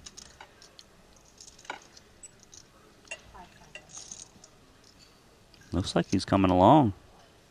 Perhaps he feels he's got a post-flop edge. You know, it's so funny because I too sense that that's the case, but careful venturing in to this water with Korzinen. He'll mess around and drown you.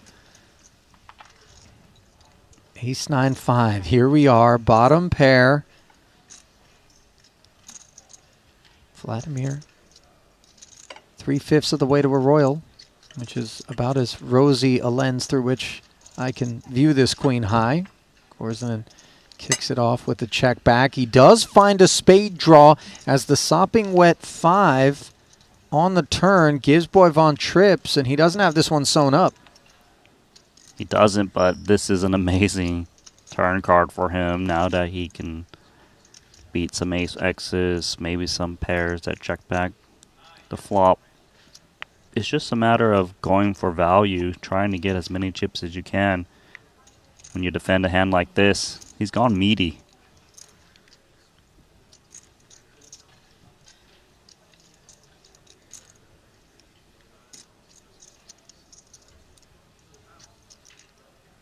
It feels like the main fear for Korzinen is the 5x. With the sizing, he kind of blocks some of the best ace-x in terms of kickers.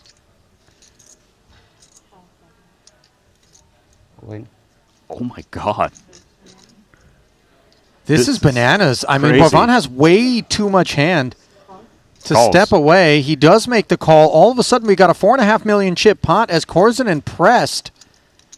And this is one that Thomas has got to sweat out. He's in heavy favorite here. 6th in chips, 3 shorter stacks than his own out there coming into this one.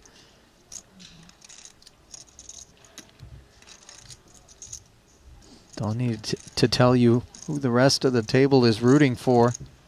It's just economics, and all of the chat as well, and the spade rolls in. No. GG. No waffles, no chocolate, no joy for the Belgian. Showers in 9th. That's dirty. No gifts, no hugs, just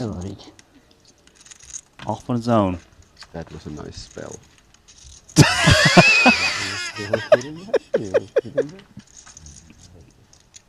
Listen, the magic of Christmas, the magic of Gambledore, whatever this mysticism is that enshrouds and surrounds that gentleman there, I want in as Boivin heads out. They kind of know. Laying like Korzinen now with queens.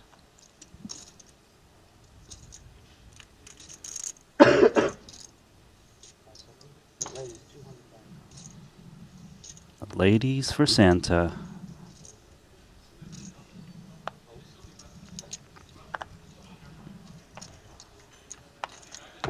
Nothing brewing until we get around to the big stack of Sam Greenwood with ace-5 suited. This hand is not going to activate in terms of a 3-bet. They're just too deep. Early position versus big blind. Sure, it's very playable, so he is going to take a flop here. 550K in the middle. Oh, gosh. Wheel and club draws versus the overpair. Uh-oh. This could be a massive pot. Vladimir is deep enough, though. 750. What when you make it 750K C-bet? This is wild, man. Greenwood, this is that quicksand that I talked about. This is where you're looking up at Korzinen and thinking, dude, why are we doing this? You got the chip lead. I've got 46 bigs. Sat here second in chips behind you. Have you seen the shorty? Yeah, hey, look over there. Look at Smith with 9 bigs. Look at Fedor with 16. There's 200K in pay jump, and you're really going to make us do this? Well, Sam doesn't want to bust right now. He's going to check call, pray, and hit the club or a 3. Just hope that Korzinen keeps betting. Oh, he actually checked jams. We're going to play a massive one, aren't we? I'm shocked that he's jamming the spot. What on earth has just happened? This is number 2 and number 1 in chips. Normally, it is Korzinen who takes these extremely uncomfortable positions and sticks them on people. Here, Greenwood. Carpe diem.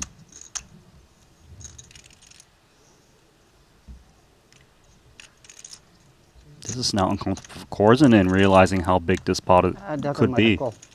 He said, doesn't matter, call. 9.1 million chip pot. You see the eyebrows raised on Dan Smith immediately comes up from behind the sunglasses to observe what has prompted this violence. And now the revelation that the overpair and the massive chunk of equity that gives Greenwood a 4% edge is that which is responsible. How you feeling on this one, Santa?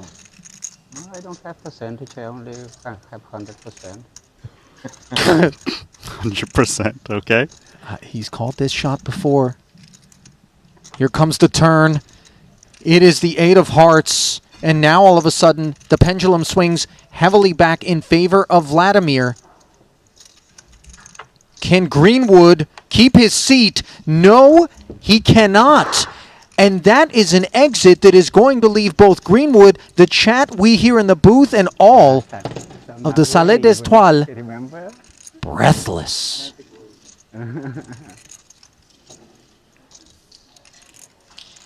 Did we just do that with 8 remaining, number 1 and number 2 all in?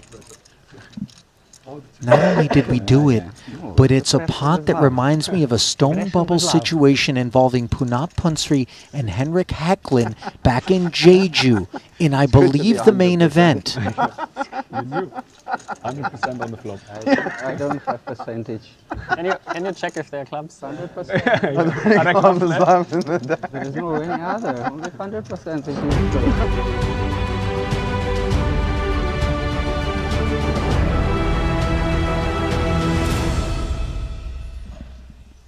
And welcome back to Monte-Carlo for continuing coverage of this absolutely breathtaking $150,000 final table. Ali Najad, Randy Liu back with you, and it has been, as we alluded to prior to the break, the Gamble Door Show. Dive into the Triton Poker Plus app if you don't believe me, and bear witness to only one player, Randy, above the average stack.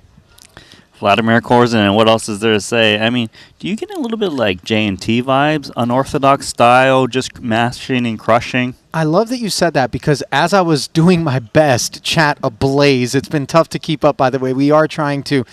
There were a couple of comments, rather, where people were likening Korzunen to J&T. Now, Jean-Noël Terrel is one of those other guys on the invitee, lesser experience side of kind of these Triton regulars, let's call them, who does have very similar DNA, it would seem, to Vladimir. So maybe he's filling the void left behind by J&T, who surprisingly was absent this particular 150 and the Invitational as well.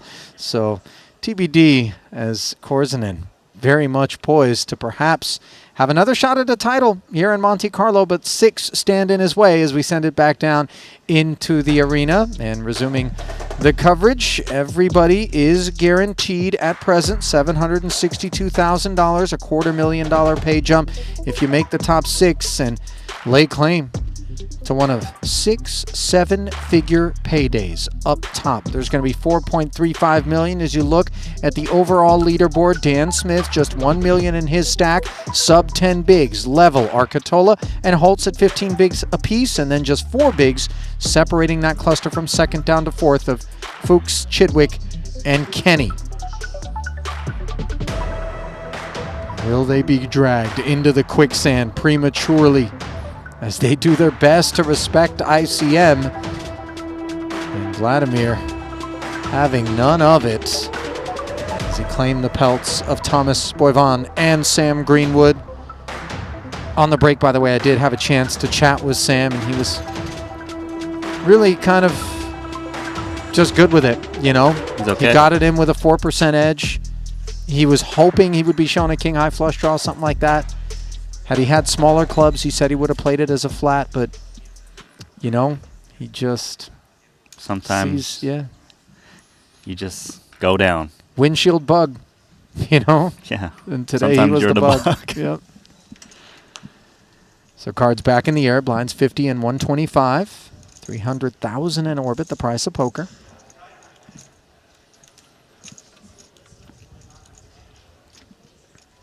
Expect most of the other players to be a little bit cagey right now until Smith's fate is drawn further into focus. Korzunen getting a walk. You know what's interesting is that the elf is coming out. By the way, that was kind of a swaggy pimp walk that the elf came around the rail there with. All right. Is he doing a lap? I don't think this was solicited, by the way.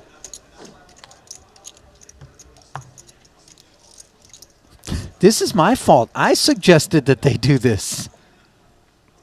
There he is. So beautiful, eh? So beautiful. You are beautiful, that's for sure. We are all beautiful and wonderful. What everybody remember, but not yet. Yeah, absolutely.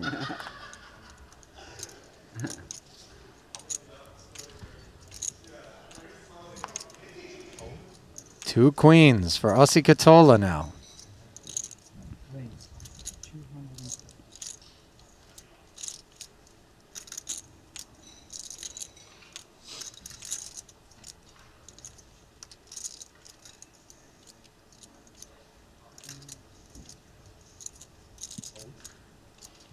Oh my, we have a confrontation. Ace queen suited greets Fuchs in the big. Tom covering stack. Going to be looking to reshove this and all in. Of course, getting snapped off by queens. Against the button open with the bigger stack, he does jam. Katola flicks in the call. Good luck. And we're off to the races with almost $4 million in the middle early in this second frame of the day. Ace queen always loses. I'll see. With a matter-of-fact declaration, 34% of the time it's going to win here.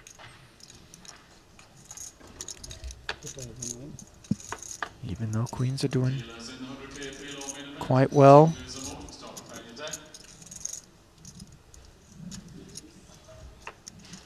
King 5-3 board. The queen's hanging on. No spade to worry about on the turn. And now Aussie just needs to fade an ace to keep his seat, which he's done. And that is a chomp down on the German stack as Vladimir shows his seatmate a little love to the right. Rough spot for Tom. Nothing he did wrong.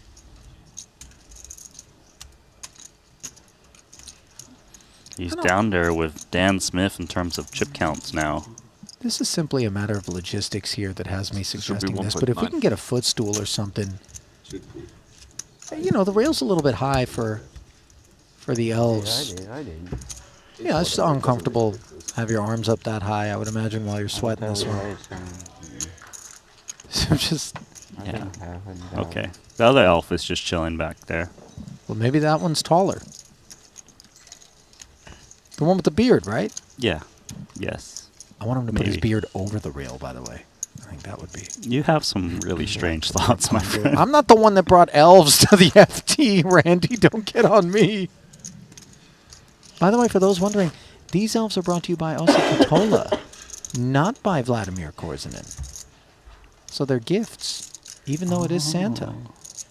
You can give Santa some gifts besides milk and cookies. Apparently. 2 elves. Although Santa has been more on the take than he has been on the give here at this final table. Evidenced by all those chips in front of him now. Smith's turn with a big pocket pair. Jacks. 8 bigs.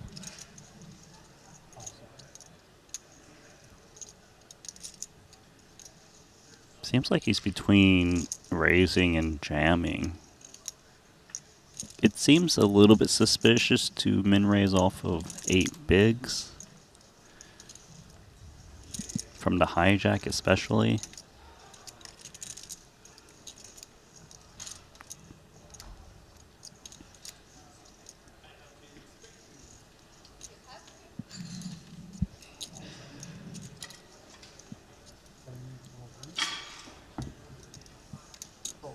Do go with jam.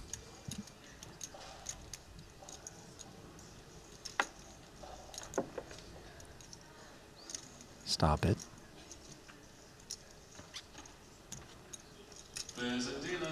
Nine 4. Properly folded. See if Chidwick wakes up. Nah. You know, when you're trying to keep your head above water, blinds coming around relentlessly. Those pickups are significant. Smith's not complaining about not getting action. It's not like jacks are nutted. Yeah, no. Tom is the shortest stack. He actually came into this final table second in chips, so those that started at the top aren't doing so well today.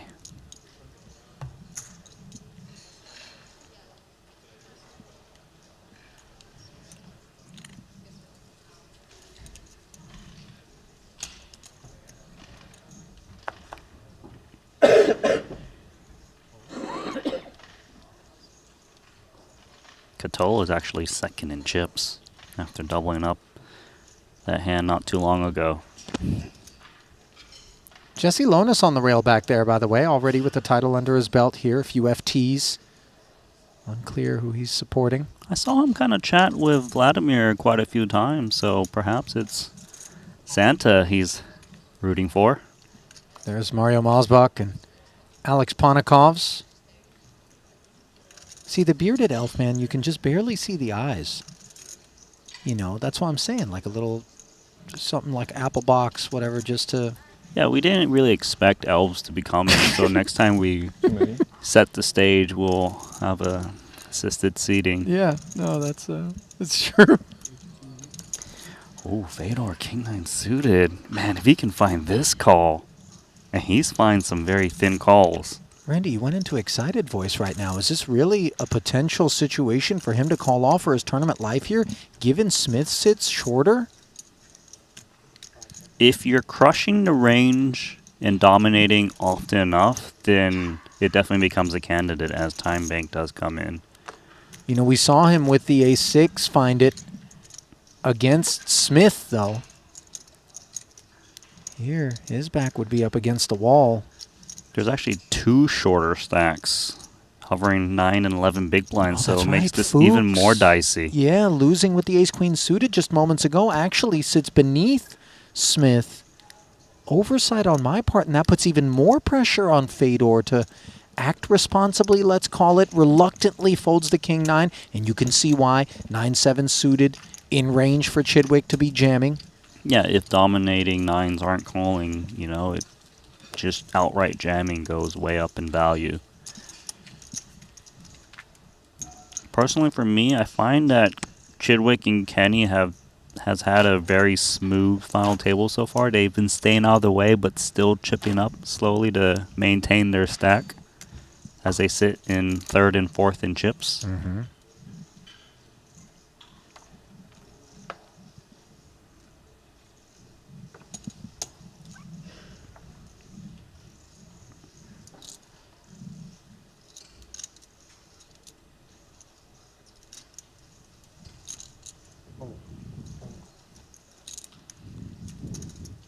Ace-queen suited now for Korzinen. He hasn't just been throwing his weight around as the chip leader, by the way, you know, like you might expect with all the available ICM pressure. And then he makes it 1.2 million. Oh, and Tom's got ace-10 suited. This is a little painful, actually. Yeah, this is a throwing of weight. 10 big blind open from the hijack. These are those gross spots, the quicksand that Vladimir just lures you into. Hasn't worked out well for those that have journeyed out.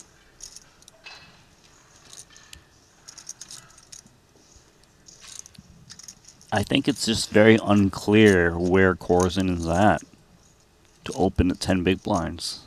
You know, against some players, you might be crushing his range of ace-10 suited. Against others, you could be crushed here. Also have 3 players to act behind him. Not great.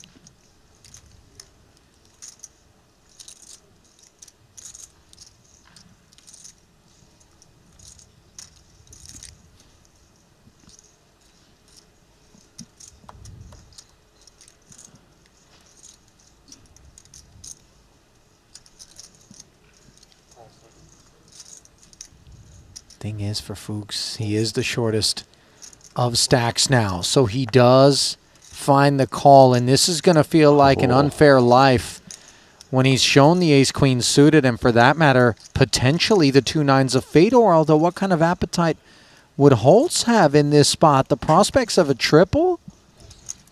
The good thing for Fedor, if he does continue, is that he's got the bigger stack over Tom. So in case they both get eliminated, he'll get a pay jump. If Corzin was to hold 3-ways. 9's performing against 2 players is very unclear. Tom shouldn't be too light. But there was a lot of hesitation from that call, which may suggest that 9's is not really behind against Tom's range.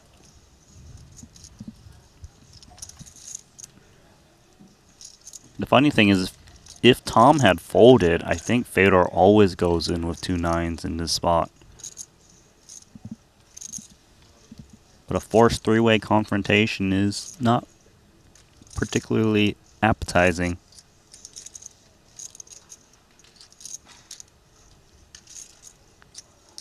Man, you see the just kind of goes for it. Yeah, you know, it's funny because I read that chagrin, let's call it, on Fedor's face as being like, oh man, I'm not supposed to do this. And so he moves all in. More, I think. He has slightly more than your bet. Okay. Yeah. Makes the call. Needs to put in just a little more. Yeah, I think Vladimir presumed that when Fedor said all in, it was as a call, but he did actually move in about 400,000 more. Side pot will be 900,000 between the 9s and the ace-queen suited. Fuchs plays for it all, and he's not in good shape. A 10 would really do the trick.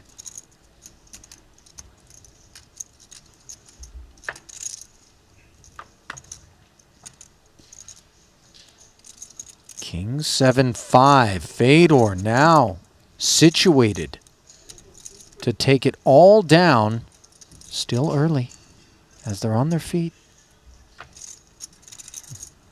Anxious moments. Turn card brings the nut flush draw to Gambledor's doorstep. Is the magic going to happen once again? He did it to Boivon, didn't he?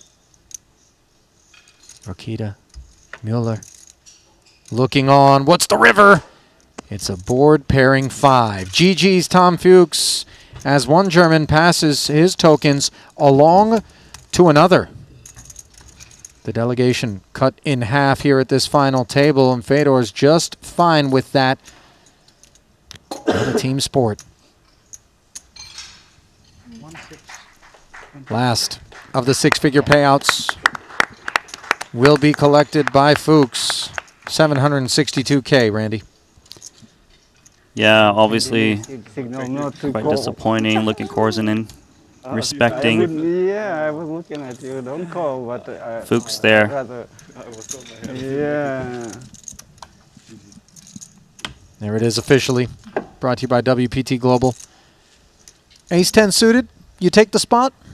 Shortest stack. Gambledor open. I just think it's very unclear against Korzinen. I can see it go either way. Regardless, though, Tom going to be very happy when he looks back at it that he got a nice $750,000 payday, having brick Jeju, not a single cash there, 1 cash earlier in Monte-Carlo in the very first event, 5th for $284,000. But coming in second in chips, and to bust out now, it's always going to be a little bit disappointing. So 7 figures secured by all our remaining 6 players here. Fedor now almost 5 million in chips. He's going to be in second behind Korzinen, who sustains the blow without much issue. Katola now. Pocket 10s.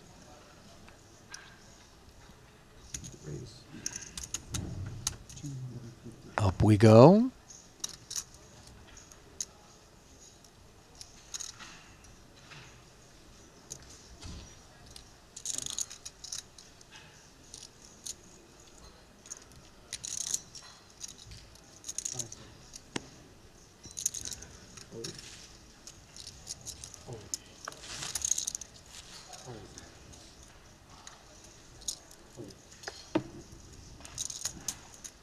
No takers around to Dan. 2 unders. Hearts. Some connectivity. Not a lot of depth, though. Should be enough of a hand to see a flop with, especially off of his stack. He's got to find a spot.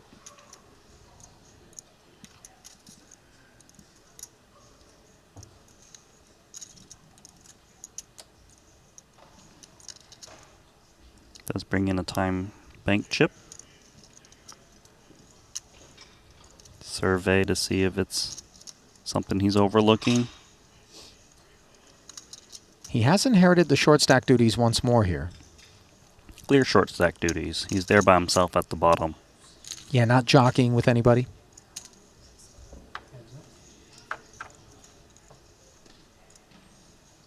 King, Queen, 4 after Smith flicked in the call. 2 overs to the 10s.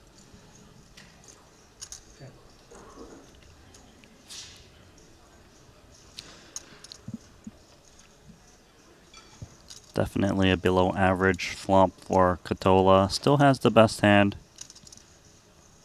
He's playing against a very shallow stack, so if he was to bet, he probably wants to bet small, but check's alright too. Which he does. 5 on the turn. Smith now drawing dead.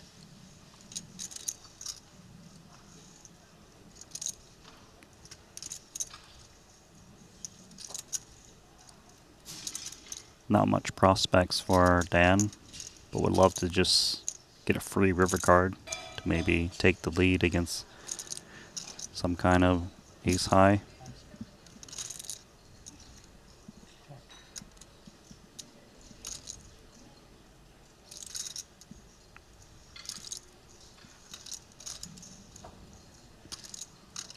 Tens is often the best, although it is difficult to value bet with 2 overs. Not many worse hands can call.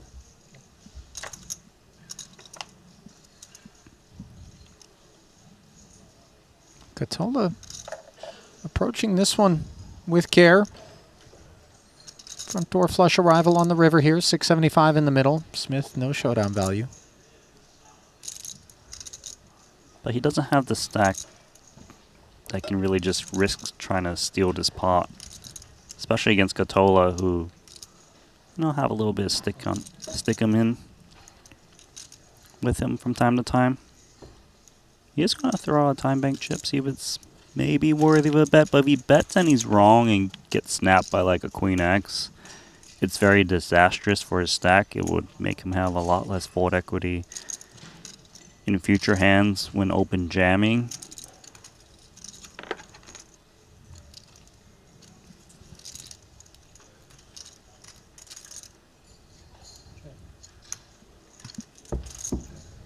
Full shutdown out of Katola, giving us a glimpse at cautious, deliberate procedures there. Maybe not the type that we would have expected to be affixed to that character based on some of the data points that we collected thus far here in this festival, but multi-gear transmission on display there from the Finn. Happy to just haul it in.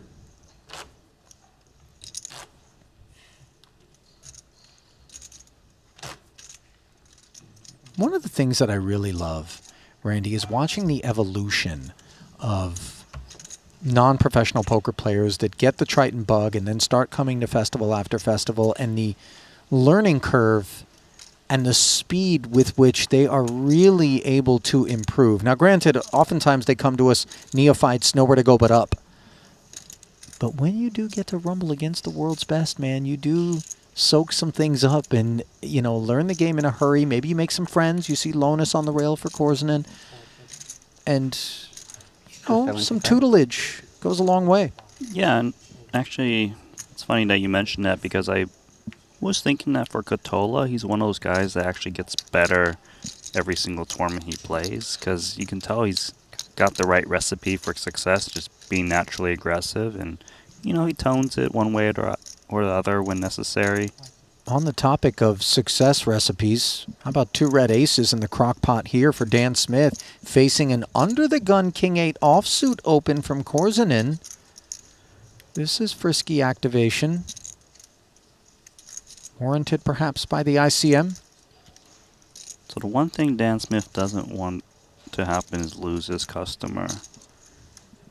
It's a spot where, is there any merit to flatting or re-raising a little smaller? It's going to go with the jam though, 950,000. Well, Vladimir's asking for a count. 950 in total, 275 invested. This would feel quite ambitious. It's not that much more, which is a problem, which might get him into trouble. Perhaps he thinks he's got at least one live hand, but nice fold there. Yeah. That's kind of what I'm saying is, with aces, is there merit to maybe, I don't know, clicking a little bit pre just to try to invite a hand that has such little equity to come along, or maybe even flatting? I think Dan was thinking, well, normally I would just jam against everyone with that stack. Well, Club WPT Gold is bringing online sweepstakes poker back to the U.S. and Canada to celebrate. They're going to be hosting a $5 million invitational in Las Vegas right around the corner in December. It's free to enter, and the winner gets $1 million. Sign up at clubwptgold.com with promo code Triton to win your seat today. What are you waiting for? Must be 21 and up to enter. Void where prohibited. No purchase necessary. Is it nitty to try to get into the free roll without the purchase, though? Like, isn't there some sort of, you know, it's just, or like in super fine print, you get to kind of run the end around? Terms and conditions are terms and conditions. So if you can, you know, put in the minimum work, you're welcome to do so. I feel like it's the maximum work, because you know what you need to do to get in the front door. But if you try to get around the side door, you know, a little more work involved generally. I might need to hit up that free roll. Dude, I once... And I'm not ashamed to tell you this. I once sent like 60 postcards in to some hotel rewards program that had some competition, but it was no purchase necessary, and that's how you had to enter for the thing. I got like hundreds of thousands of points, which, like, as I came to realize, was good for like a couple nights at a really nice 60 hotel. postcards. I mean, I was in my 20s, and man. they weren't going to Santa. They weren't going to Santa. I mean, I didn't quite get a lump of coal, but... You know. Yeah, you got a couple of nights of hotel. Yeah, it was all right. At a Waldorf, you know. You bonus hunted for a while. Don't look at me like that, Randy. I like to keep these things to myself when possible.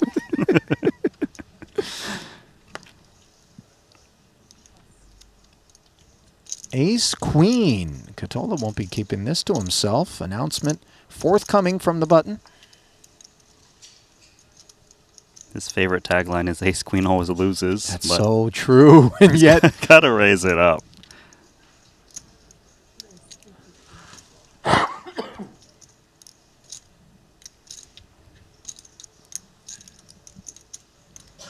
just realized the beard could also kind of be used as a hand towel in these situations. I suppose the hair as well. I don't need to respond to everything you say, right? No, because no, that that's was fine, Randy. that was weird. They're not all winners.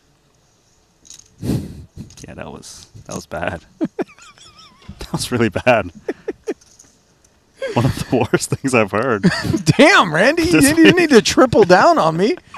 7-6, by the way. It's not great, but it's not so bad that Chidwick's going to muck it. Defending. Doing so off of what is now 2.6 million. Open ender on a 9-high board.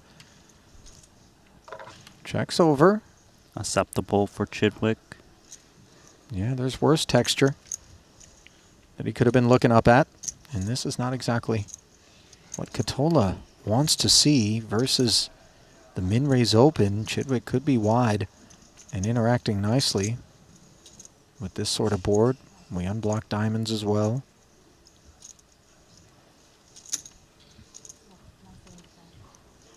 175, the size. Yeah, looking for clearance. Not going to get it from Chidwick. Chidwick will want to play this one slow, just because Dan Smith is still very short. He's got a comfy stack. No need to inflate a pot against a player who's willing to put chips in there. So let's call and try to hit that 5 or 10. 7 or 6 would be good in this case. Instead, the board pairs. 350 more on the flop, bringing the pot to over $1 million.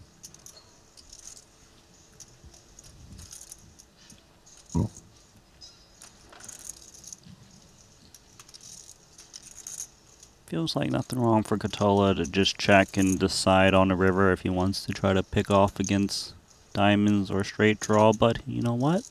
He's got really good awareness to realize that ace-queen is still good. 350K, the second barrel over here, leaning hard on the open-ender for Chidwick, which really shrivels in the face of a second barrel. Yeah, also with the board pairing, there's a chance that his outs are no longer good. Case is up against a full house, and with another flush draw, some of those outs are tainted. He makes a straight, his opponent might make a flush. So definitely not very enticing to continue once more out of position without the betting lead.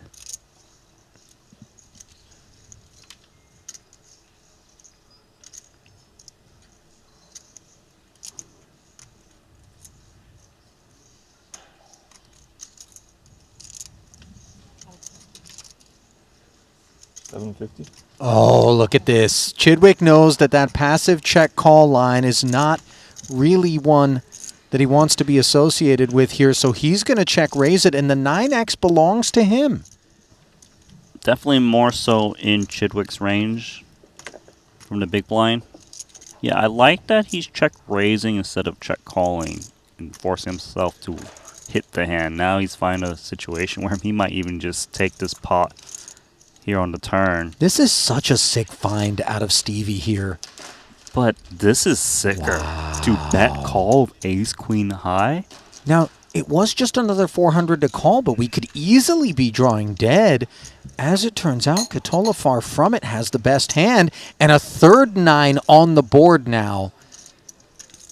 I don't know. The salesmanship of quads is a tough proposition here.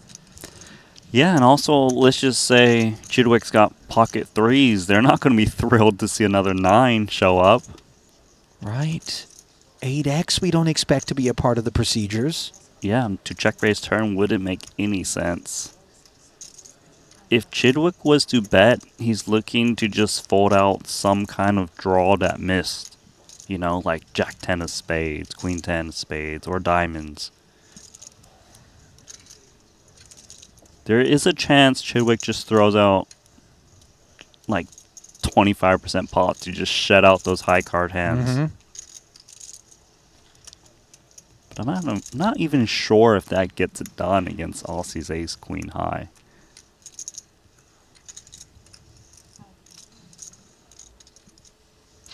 $425. 425,000. The sizing is modest.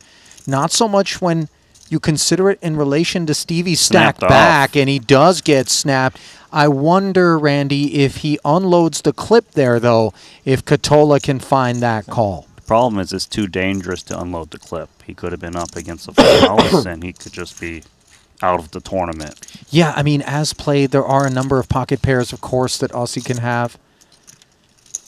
Credit to Steven Chidwick, man. He'll give you all you can handle when he digs in, but Katola. More credit to him. Sticky. And you know, that wasn't that Elmer's glue stick, you know? That was that called Gorilla Glue.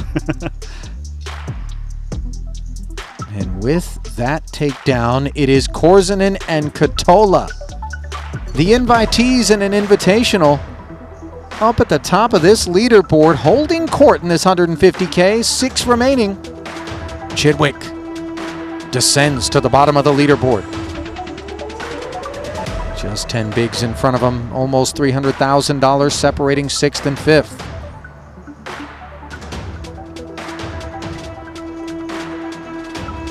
The poker's been good, Ollie. I want for nothing. Genuinely. And you know, sometimes I'll selfishly wish for a curveball pitcher to take the mound, somebody to mix things up for the GTO sorcerers out there, and here they are. Katola, who's shown us very steady, steely nerves out there. Korzinen with some self-restraint and discipline. Perhaps new operating systems uploaded overnight into the CPUs.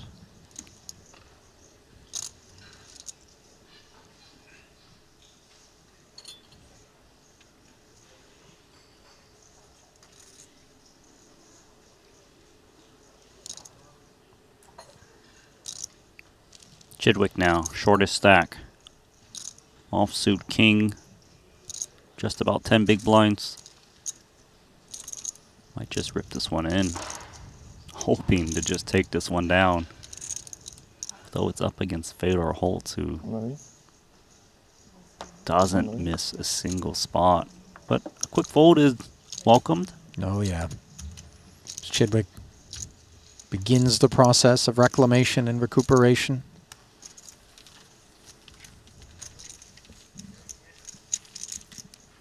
Randy, guess who just paid us a visit in the booth? One of Santa's elves. Yes. He just came down here. I wish we could take a shot of this. This is incredible. Do we have toys for the kids? Is everything? Next month. That's right. It's November. Yes. You're taking it easy. You're on vacation. Don't forget about the kids.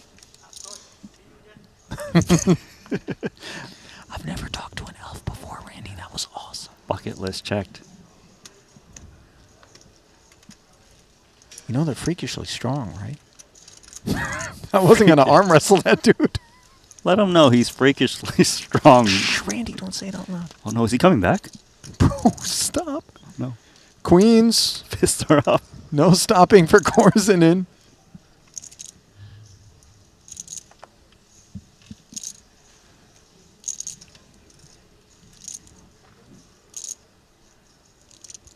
$750. 750,000. Again, coming with these chunky pre-flop open sizes. You know what it is, right?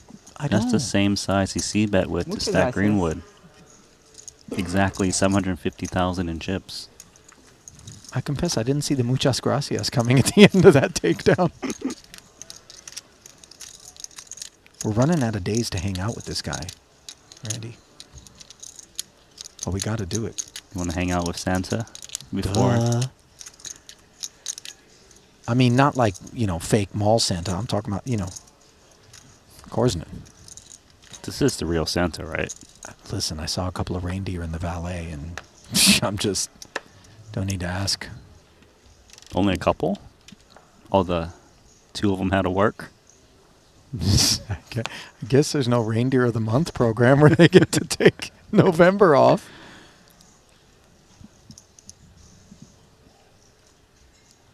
Suited one gapper here. Oh, this is... I like what I'm seeing here, you know, because this is a landscape that definitely affords Vladimir, even well short of pocket pairs, the ability to accumulate chips. Yeah, he's very aware that big stacks can open up their game. You know, we saw him raise King-8 offsuit earlier under the gun. Now he's raising 8-6 suited into Dan Smith. Dan Smith's got a playable hand. Out-pipping 8-6 at the moment. Although betting lead is going to be Korzinen. Where if it doesn't hit Dan at all, he can just take a lot of flops down. Smith actually dominating with similar kit. Ace, queen, 5. No spade out there. No pair for either player. This is where you c-bet the air and just presume to take it, right? Well, he put one finger out for a second. I thought he was going to touchdown. for a check, but I would like to see him bet. If not now, at some point. It's not that Vladimir is shy of mannerisms, but I haven't baselined this man in any way, shape, or form. He seems so balanced. This could be quad fives, aces full, 8 high. Yeah, this is going to be very difficult for Dan to win. I think Vladimir Korzinin will fire at some point.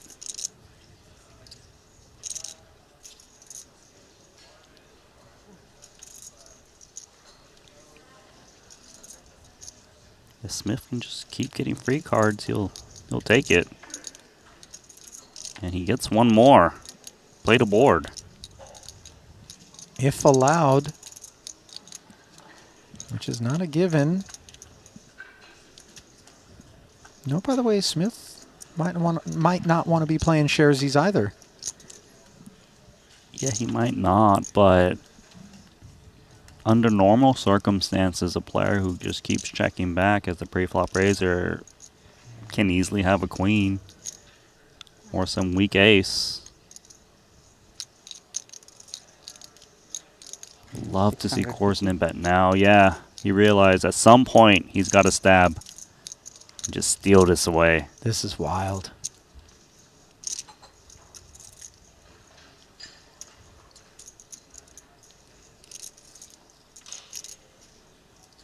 I mean, the value proposition is just so dusty, even if you do think Korzinin is light. 650 of your 1.1 to carve it up. It's not a great proposition. No, it's terrible. And Korzinin can be very tricky. And he just muscles Smith off of the chop there. Expect the unexpected.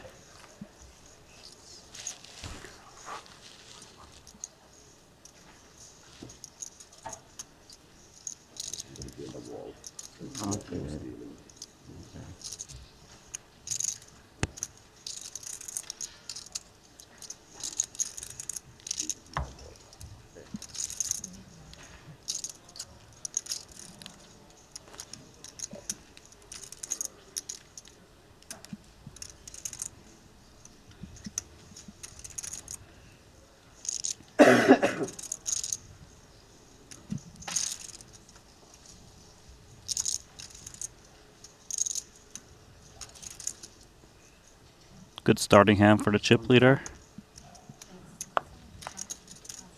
And this more in line with typical open sizing. 275. And when you do choose a wide variety of open sizings, you want to be sure to be balanced. Last thing you want to do is develop patterns that are going to be picked up on by these ultra sharp pros that surround you.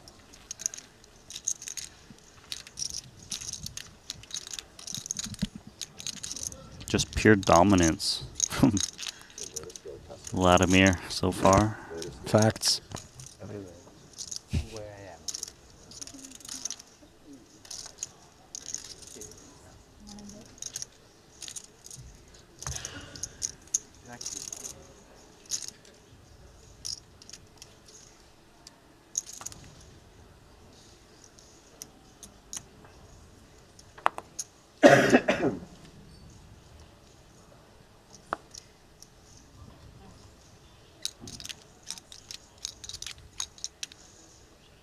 Dan Smith, ace queen. Been on that short stack. Yeah, he has. Trying to get out.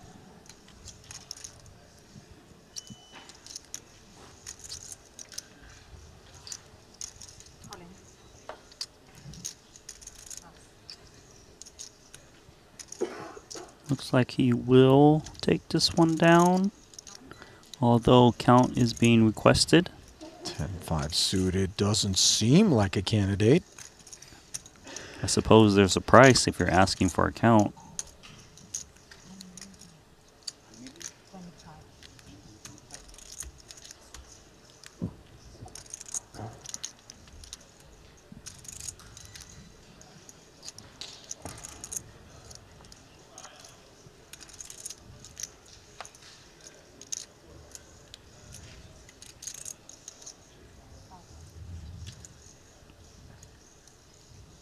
stepping away from the suited combo. A little bit of relief.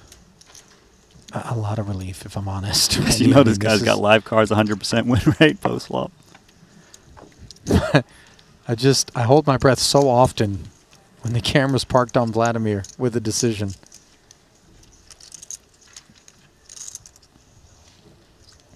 Man, just has me in the blender. And I'm not even out there. Imagine how they feel. Yeah, exactly. Smith, with that ever important pickup, continues to play orbits free of charge as long as he can do that once per.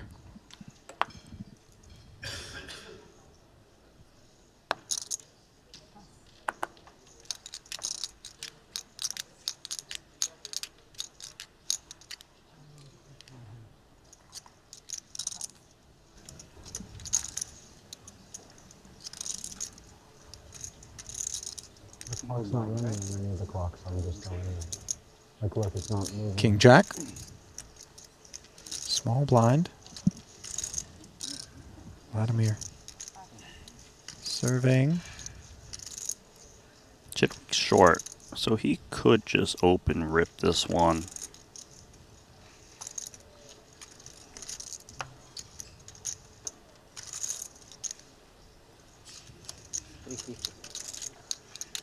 Bumps it up. What was that announcement there? 350.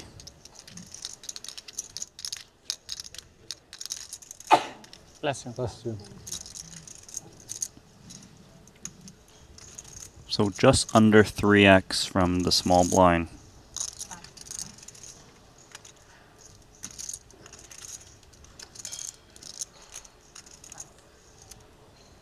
He gets the queen 8 out. Yep. It's my first time bank. Of the tournament? Or just today? For this tournament, For the tournament? That would be an astonishing reality if Korzinen truly had only used one time bank all the way through this tournament down to that moment right there. Yeah, he'd be giving Richard Young a run for his money. I've never seen Richard Young use a time bank in my life. Yeah.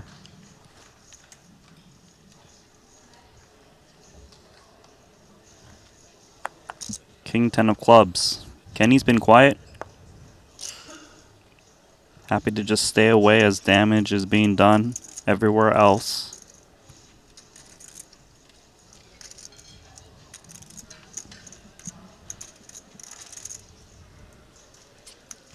Does Vladimir's palate include a taste for this sort of kit? Yes, it does. Really like that he's ramping up his aggression pre-flop.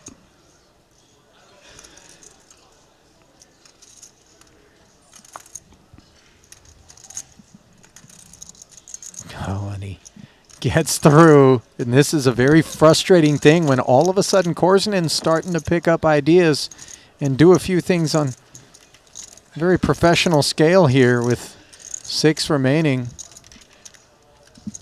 And if he's getting confirmation that he should be raising and they're just folding, he's not going to stop.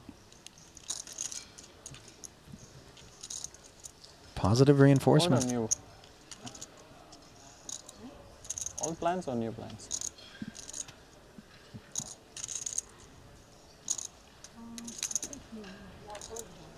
Old plans?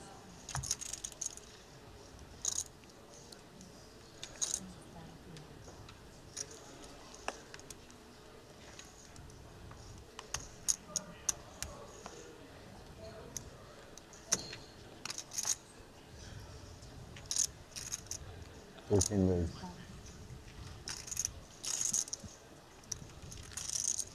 There's ones in there.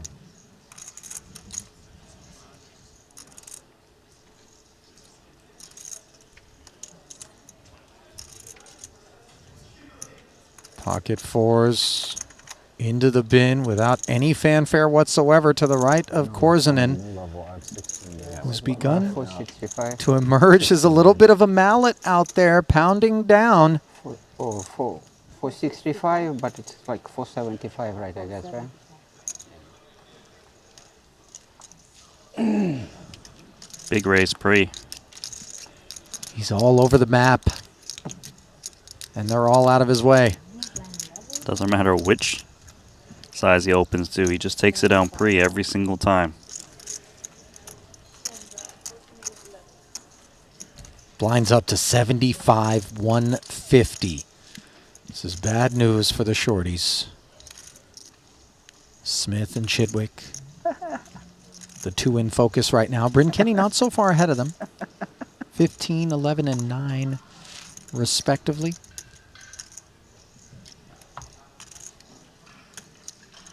Prior to the blinds going up, now it's 13, 9, and 8, respectively.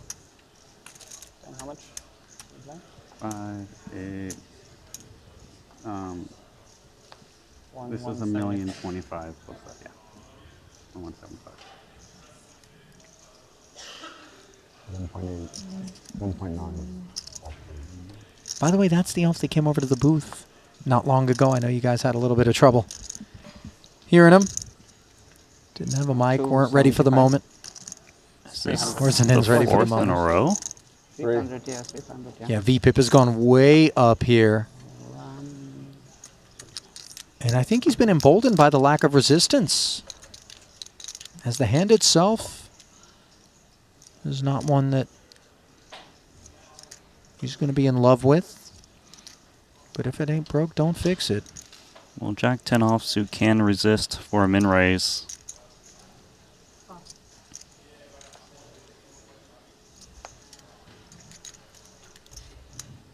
North of 1 SPR for Dan Smith.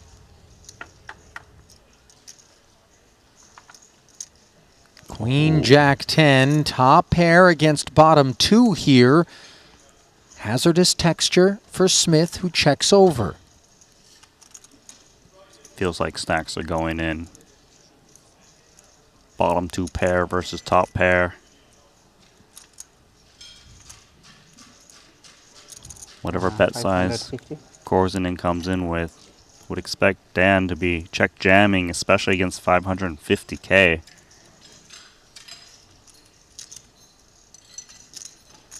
Nice favorite for Dan Smith in terms of equities.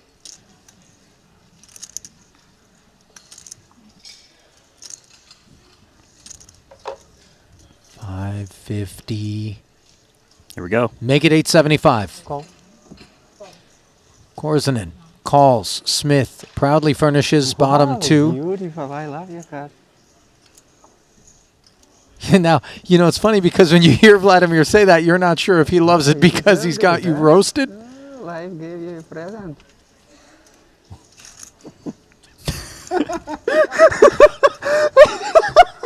Yeah.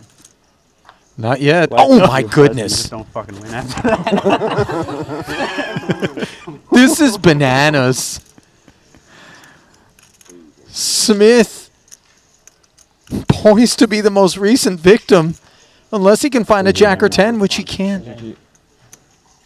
And I mean, you know, as much Love you. Thank you. as Dan is a competitor, you know that he wants to win. You know that that hurts. He doesn't hesitate to give Vladimir one of the customary hugs and just accept that maybe it's Santa's world and we're all living in it. Yeah, just not his day, You but you make him think he's got a gift coming in and take it right back from him. No, but it's already was gift 2 pairs. But he disbelieved in what. he didn't Well, he saw believe. Fedor win a hand against you. He thought you were beatable. So he came for a fight. You can Showers for Smith. Randy just resigned to be the most recent victim of Gambledore. Yeah, he did come into the final table 8th in chips. Got a couple pay jumps there. Won a cool $1 million to add to his payday. One of the steadiest, most seaworthy vessels in these Triton seas is Dan Smith. No title, but certainly a worthwhile bouquet. Really love how Dan Smith was just kind of still enjoying the moment, you know, like that was really nice. Yeah, I mean, It was strange because the instinctive reaction is to just lament how insane, how many SDs away from the norm this parlay has been for Gambledore, and then yet just also have an appreciation for the magic that it's been for him. And let's be fair, how good it is for business overall. Maybe not in the immediate near term at this FT, but certainly in general. Could have a spot here. Fedor, ace-8 suited, opening. As everybody now assured 1.3 million, the next gap 316,000. Kenny rips. Kenny realizes he needs to try and chip up. Note, by the way, that he's 4 big blinds clear of Chidwick, who's the actual shorty, and rooting for a collision. That should make Fedor interpret this reshove as more so of some strength. Ace-8 suited is a lovely hand, though. He's going to lay down. And that pot's kind of interesting to me because I remember during the main event that Bryn Kenny won, he had reshoved King-Queen for more blinds, and Jaffe had actually called off with like ace-9 suited for more towards 18 big blinds, whereas Fedor 30 minutes. folds in that spot. The small number under the big number says until how many minutes till the base.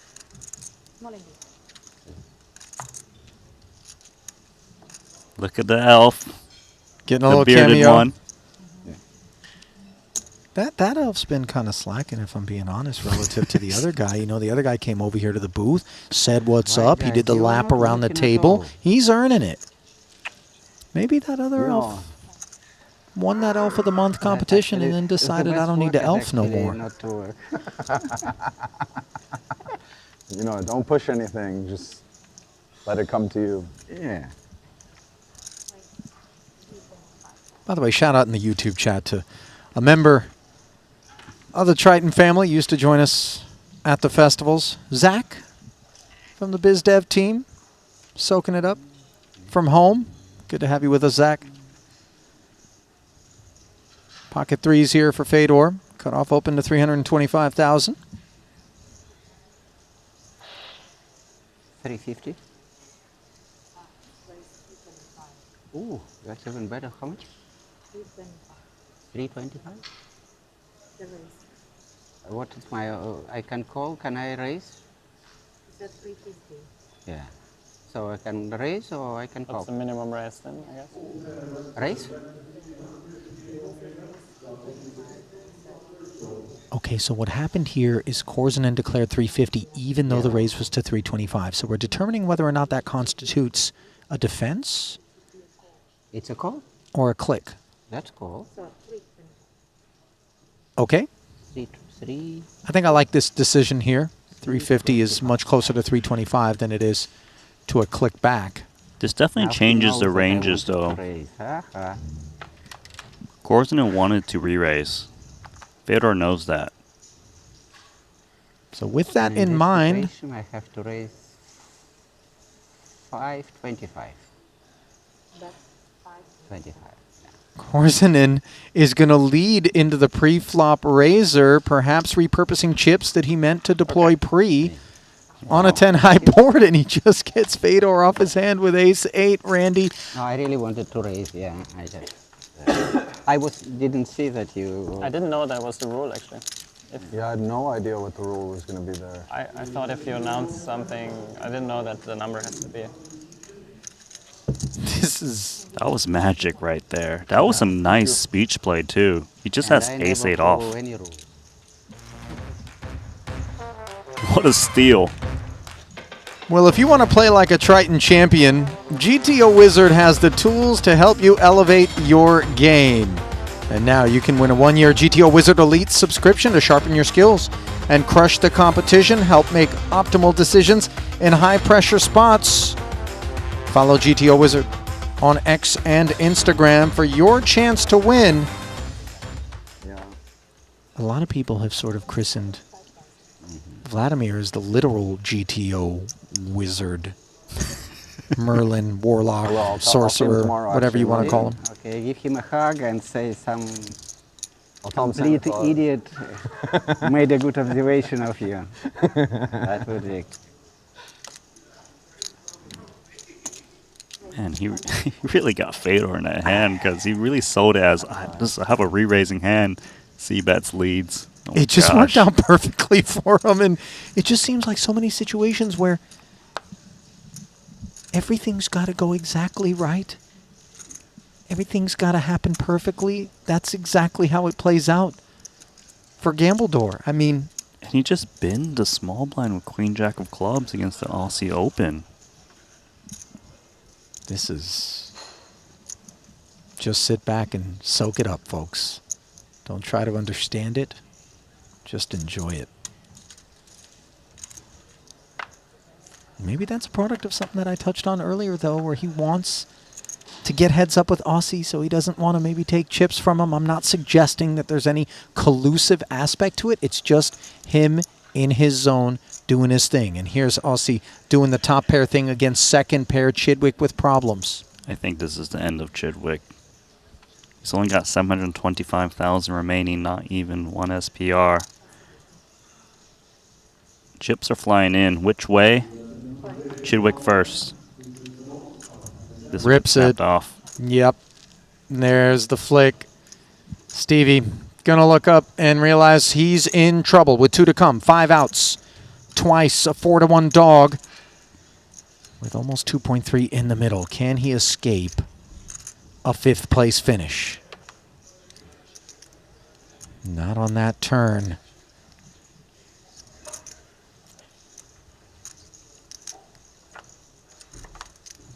And not on that river either. And so it is the mighty Stephen Chidwick's time to say goodbye. We're still in there. Katola Who survived him.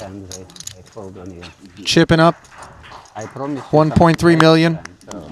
Going to Stevie, Randy. Yeah. Nice deep run. Came in third in chips. And now crosses the 60 million mark globally. The third person to do so. Third cash of the festival. Pretty good. Yeah, an incredible over $21 million in career Triton earnings. Title number 3 will have to wait as cash number 45 is notched. It happened uneventfully. Not in quite the same spectacular fashion that some of the other departures were wrapped up in. 425. But now, everybody wrapping up another ladder. Here at this FT, 4 remaining, an extra 316,000 earned. Next pay ladder is 350K roughly. Raise and take for Vladimir. Average stack is 41 bigs, and the 2 players above of the 4 remaining, Korzinin and Katola.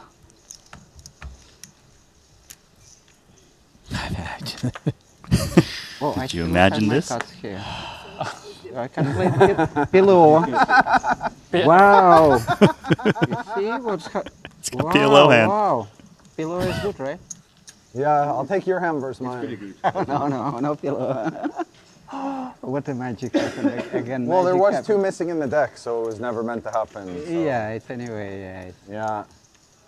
It would never happen again. But for joke, it happened. Yeah, anyway, it was perfect. It was supposed to be for you before, and everything went your way, so I'll take it as a good sign. No, it's a beautiful joke. There's a few people in the chat clocking the fact that Sensei, who tends to be the kind of guy that takes fate into his own hands, and we've already on multiple occasions talked about just the incredible frequency with which the big 6-figure buy-ins at a Triton in particular tend to be exactly his specialty. Makes deep runs as he has in this 150K on the heels of winning the 125 main.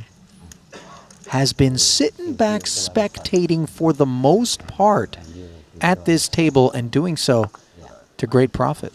There's nothing wrong with just laying back and letting players boss. He's already laddered from guaranteed 435,000 when 9 remain to 1.6 million. That's 1.2 million more.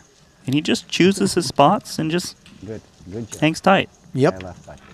Right as I say, he's been largely uninvolved. He does ask Fedor for all of it.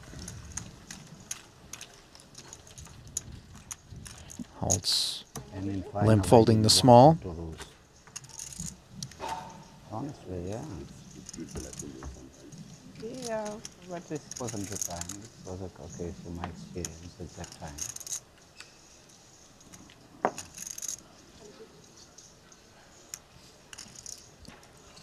Ace king suited. Magical hand. $400.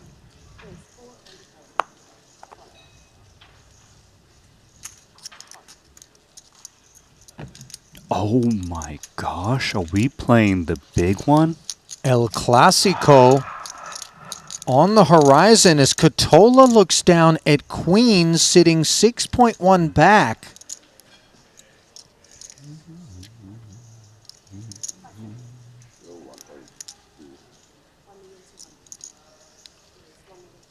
He's 3x'd, and look at Vladimir.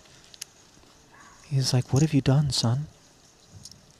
Are you going to shower Hi, yourself? my beloved son. I only can go all in. All in. You go all in? Okay, yeah, call. Here we go. Oh, we have the same cards. It's got ace king.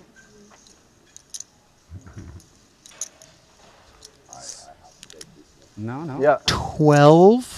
Of course. 0.6 million floods forward, and the two least likely entities to be looking for this sort of harm have found it. The deck choosing violence, but shining down on Catola. Here on the 6 high board, sun still shines. All but the ace or king will anoint Catola the 12-6, and that river makes it official. Vladimir not lamenting it whatsoever, giving a fist pound and giving a huge helping of his stack over to the Finn. Got a new tournament chip leader.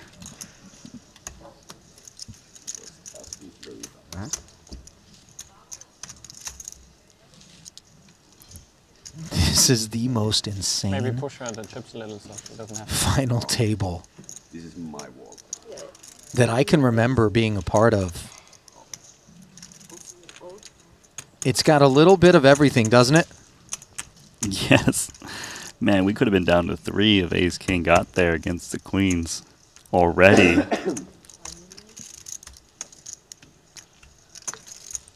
Look, the elf was smiling, and I think he just realizes what happened. Santa's lost half of his stack. That's another 4. 6 million. 4, 5, 6, 7. That was a massive pot. I mean, he's not done paying it off. No. Still paying it off. This is like a mortgage. Several installments required to clear the note. As marker down and Catola up.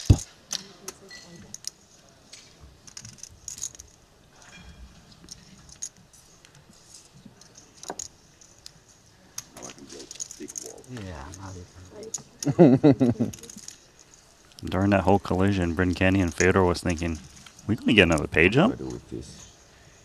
Not this time. On the break, they will change. I'll break now? 19 minutes. Ah. So there will be small blind and big blind. 75.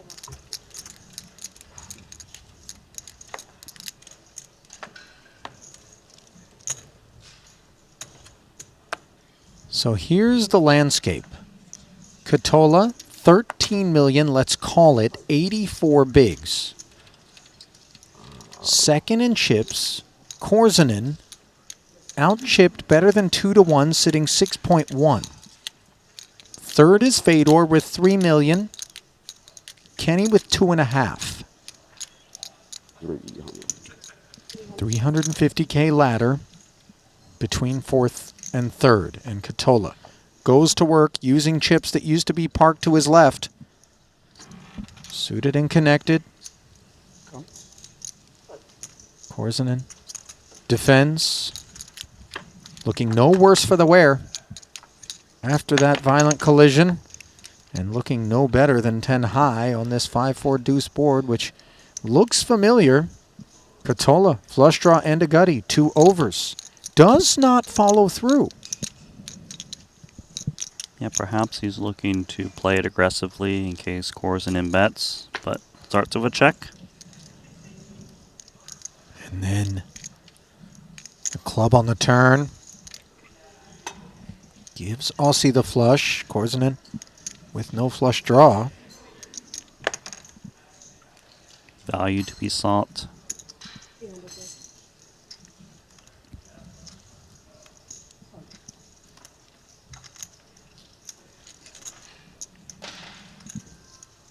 I'm sorry for the aggression. I'm sorry for the aggression. Aggression? No, it's okay. It's part of the game. You have to see whether it has... Just little hugs. Yeah, it's okay. Friendly. No sorry. No sorry. That was a tender, genuine exchange there. Aussie apologizing for the aggression, and immediately you heard Korzinen say, no, that's part of the game. No sorries. Exactly. Love it.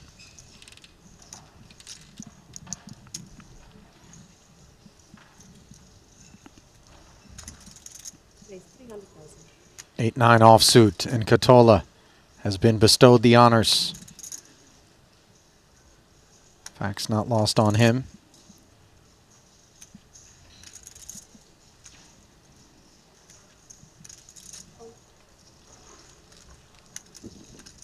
Problem? Fedor's got 10s in the big blind.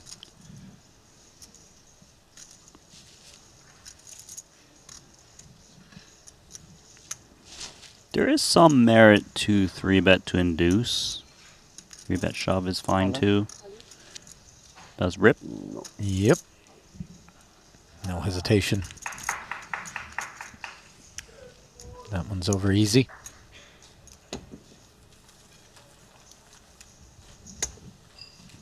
Sounded like we got some Fedor fan club on the rail.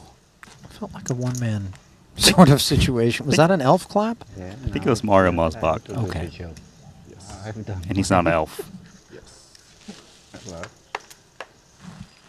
No, he's full size.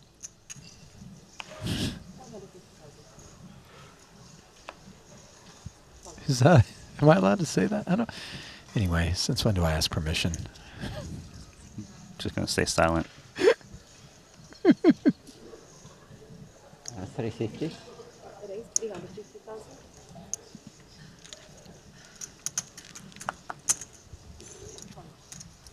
King 10. Raise and take there for Vlad as he starts the process of trying to recover.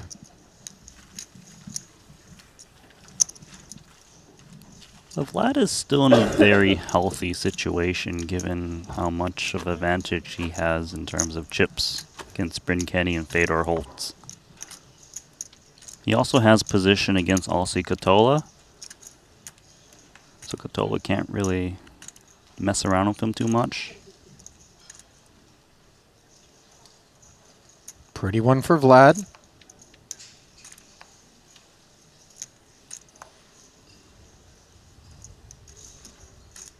$350.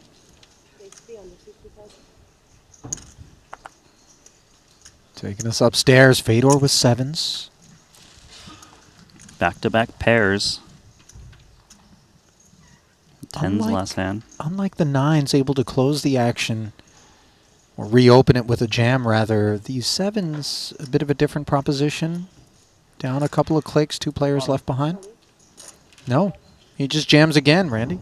It's better than flatting because you don't want to take this one multi-way if possible. You got lots of fold equity. And Vladimir has shown to raise quite a lot.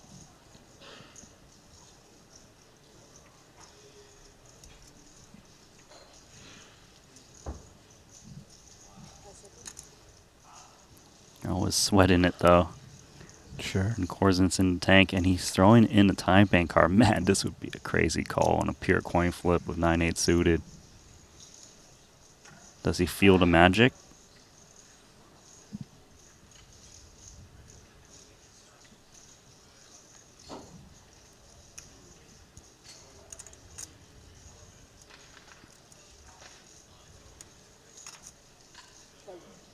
Nope. Didn't have 2 overs. You know, he touched on this idea of getting signals. I don't know how facetious he was being when he brought it up. But dialed into the universe that time. It ushered him out of there.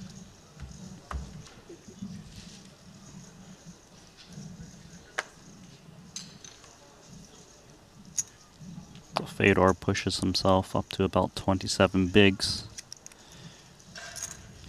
Bryn Kenny, ace-3 off on the button. Up against Korzen's big.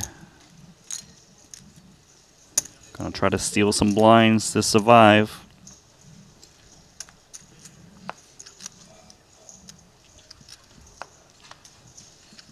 Could be the day off or the 9 to 5.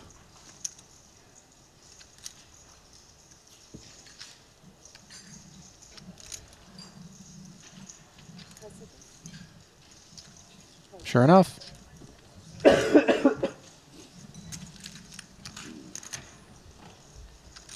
Small haul for Sensei. I spy Christoph Vogel saying on the rail. Thomas Muhlacher alongside Mosbach. Okay. Got to assume they're all there to root for Fedor. Miller there as well. Who's the elf rooting for? I think it's a Katola Korzenin combo, just given the man signing the paychecks and then the man that they're hired to root for. Just, you know. There's got to be a slight edge one way, like Queens versus Ace King. That one was a weird one for the elves.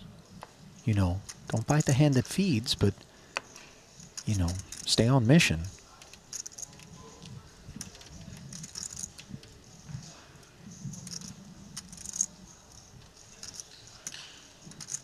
Ace King open from Katola. Oh, the K9 unit does flat. Not a bad hand here for Fedor closing the action. Did I just put 5? Oh, no.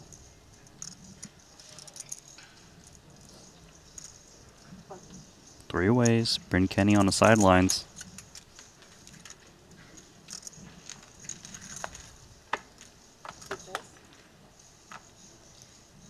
Two sixes, 2 spades and a 3.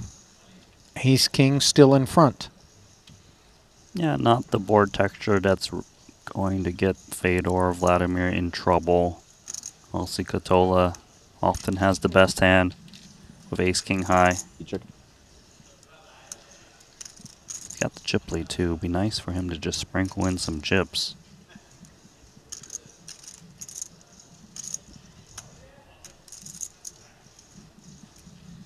Small blind flat doesn't rate to hit this board either. 425.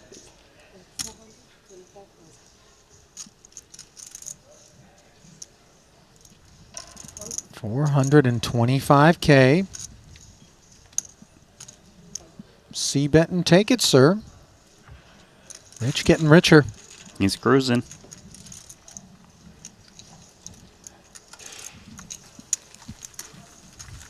With 4 remaining here, let's just get a look at the resumes thus far at this particular Monte-Carlo festival, which is winding down. $688,000 cobbled together for Katola. You finished 5th in the 40K mystery bounty.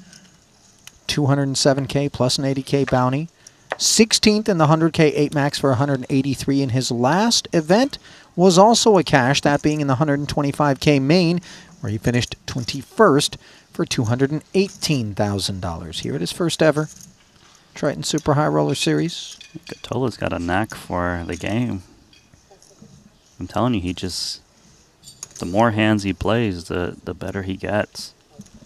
And he's really just seems like he's right at home as the chip leader at the moment. You know, they're soaking some things up like sponges, are the first timers.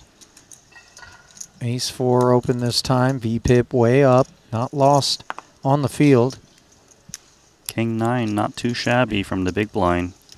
And Bryn knows all eyes on him. Given he trails the pack, 7 blinds back of Fedor. Does defend. Does not find help, however, on Queen 7 deuce. Let's see if a little c-bet is forthcoming from Katola, despite his disconnection. Katola hasn't been shy of putting in c-bets.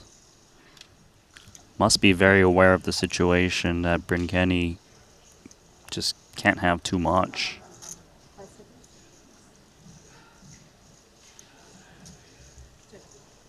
This is nice for Kenny. Gets a free turn card, and he turns the 9. Hopping in front here, given that opportunity by Katola.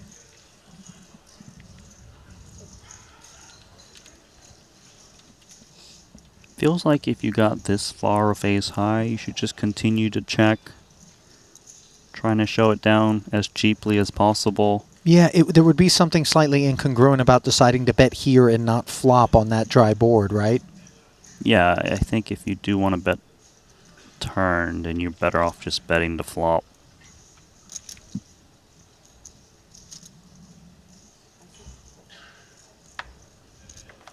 Aussie agrees as he checks back, and running 9s now for Bryn. That's the cleanest run out you can ask for. Dreamy. Now remember, Aussie, not to interrupt, Randy, he called Chidwick with ace-queen in a spot. Granted, sizing on the river was such that the price was right, but it was the check raise on the turn call that showed kind of his adhesiveness. Might there be some polarity that could pique his interest here if Kenny comes big? Which he doesn't.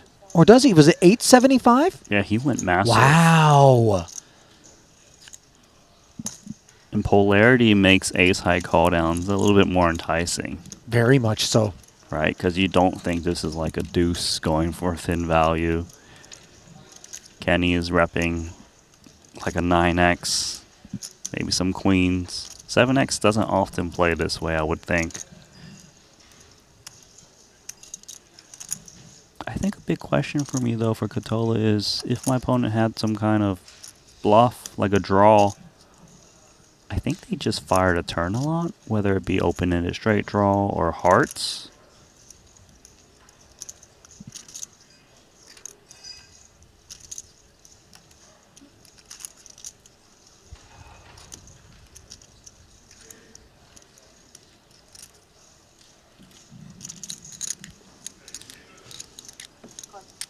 Wow, he does flick in the call. Credit to Bryn, by the way, Randy, as he identified that there's going to be a good bit of ace-high looking for showdown as played there. Granted, you know, Katola big stack, wide ranges available, but just sensei opening up the dojo.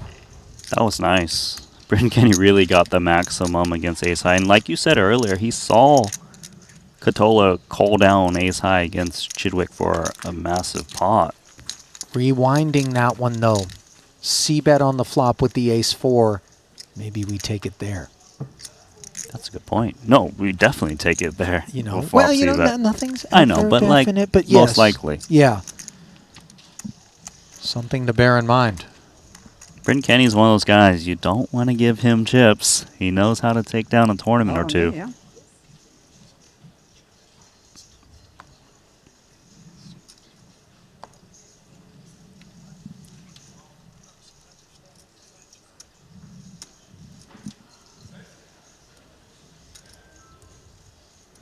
So Katola off his high water mark now. As that takedown by Kenny was very disappointing for Fedor, who now sits 2 blinds back of Bryn for the short stack. And interestingly enough, this could be a really nice setup for Katola despite losing that one, as he's got 3 guys out-chipped by a huge margin. The 2 in Holtz and Kenny that will be jockeying. Here he is with ace-6. Fedor button open. Falling. Oh, and he's going to pile. Man.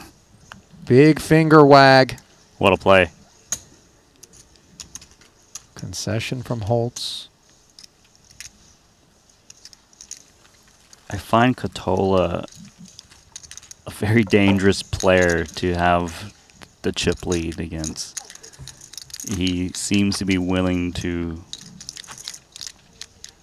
be a bit more aggressive pre, is my first thought.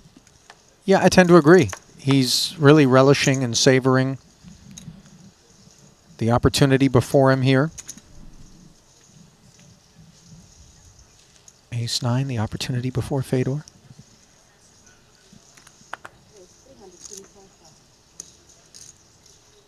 Undaunted by the previous exchange, he comes forward.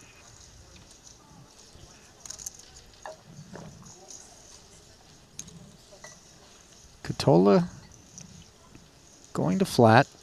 He can afford it. Ooh, suited baby ace for Korzinen. Might he have collected an ID or two across the last few days here at his first festival? 1,025,000. Yeah, it He would appear sure so. did. Man, he's sharp. I'm just saying, don't underestimate him.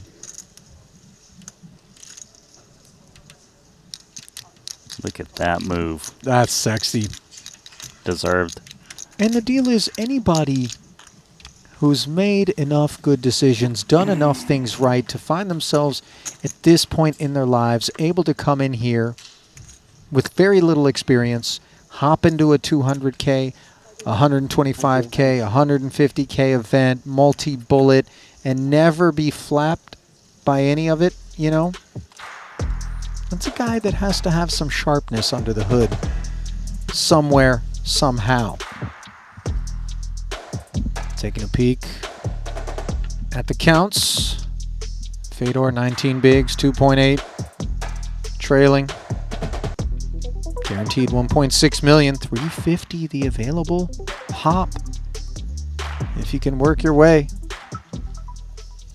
just one spot further up this totem pole.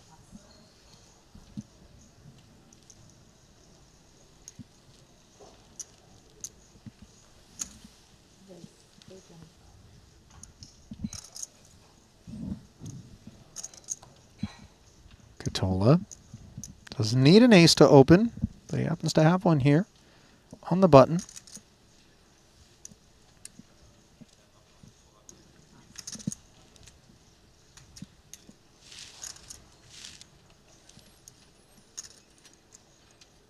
King 7 going to dig in here.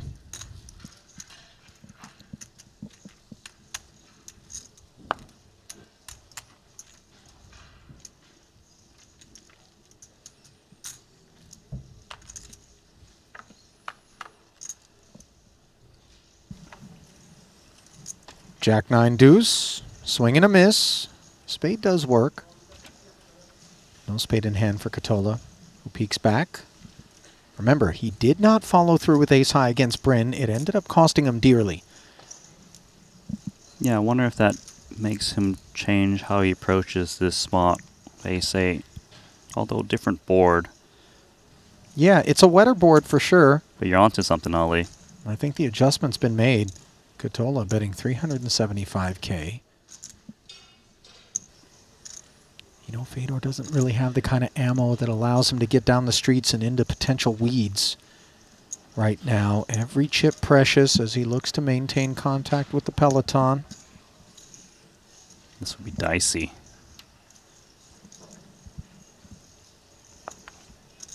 He's gone. Yep.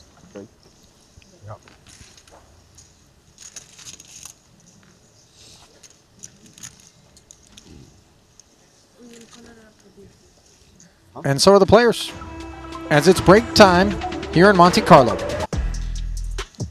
Ossie Katola, the man of the frame, 63 bigs, sitting better than 2-1 in front of his buddy Vladimir Korzun to his direct left, who in turn is in front of Kenny, and Kenny in front of Holtz with 4 remaining.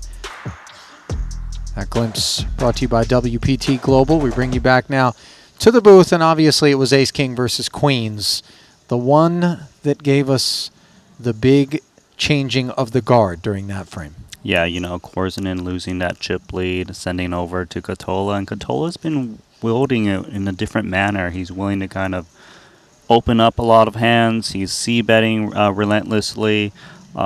Things are looking pretty smooth for him at the moment. He's the only player above average stack, and I think he's going to continue to press after this. That average, 6.1 million, 31 bigs, and we're going to take a 10-minute break. We'll be right back. More of this 150K buy-in final 2-card event from here in Monte-Carlo comes your way in about 10. Exciting news! WPT Global is the new title sponsor of the Triton Poker Series. To celebrate this exciting new partnership, WPT Global will have its own event at each Triton Poker Series stop, the WPT Global Slam. Look out for your opportunity to qualify online. Download WPT Global with code Triton and get a 100% deposit match up to $1,500 now. Sign up today and join the action. Online poker is back in the USA and Canada, and it's back bigger than ever. To celebrate the launch of Club WPT Gold Sweepstakes Poker, we're kicking off a $5 million invitational free roll in the poker capital of the world, Las Vegas. Only 2,000 seats are available, and it's invite only. Register now with code Triton for a chance to win a seat. And did we mention the first place prize is a whopping $1 million. Pre-register now at clubwptgold.com.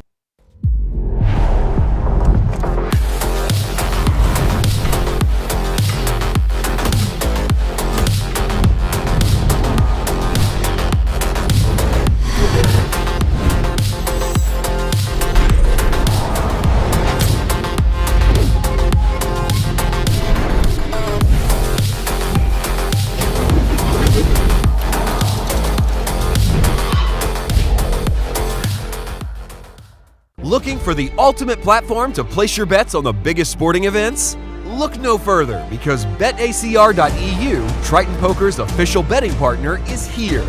Whether it's the thrill of soccer, the intensity of football, or the fast-paced action of basketball, BetACR.eu covers it all. With real-time updates and competitive odds, you're always ahead of the game. BetACR.eu also offers exclusive poker events that you won't find anywhere else. Test your skills and make every hand count.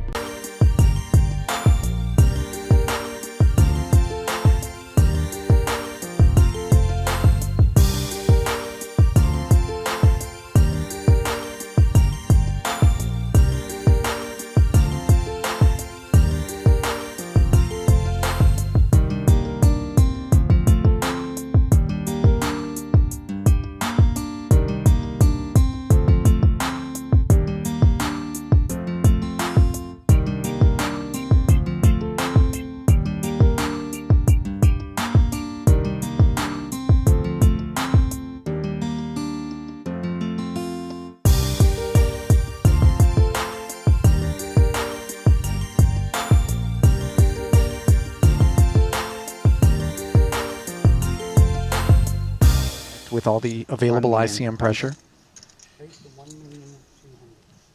And then he makes it 1.2 million. Oh, and Tom's got ace 10 suited. This is a little painful, actually. Yeah, this is a throwing of weight. 10 big blind open from the hijack. These are those gross spots, the quicksand, that Vladimir just lures you into. Hasn't worked out well for those that have journeyed out.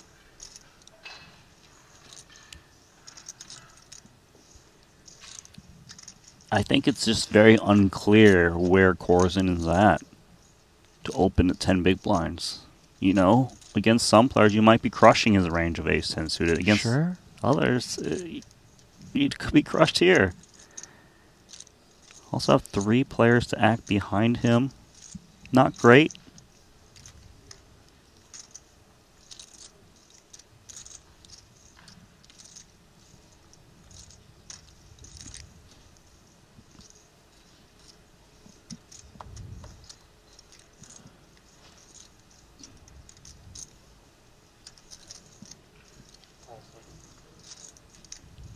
Thing is, for Fuchs, he is the shortest of stacks now. So he does find the call, and this is going to feel like an unfair life when he's shown the ace-queen suited, and for that matter, potentially the 2 nines of Fedor. Although what kind of appetite would Holtz have in this spot? The prospects of a triple?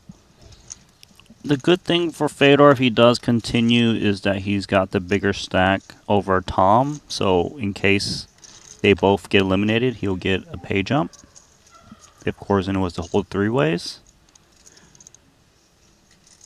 9's performing against 2 players is very unclear. Tom shouldn't be too light. But there was a lot of hesitation from that call, which may suggest that 9's is not really behind against Tom's range.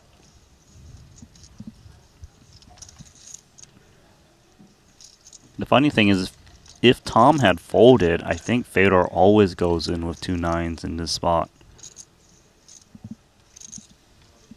But a forced 3-way confrontation is not particularly appetizing.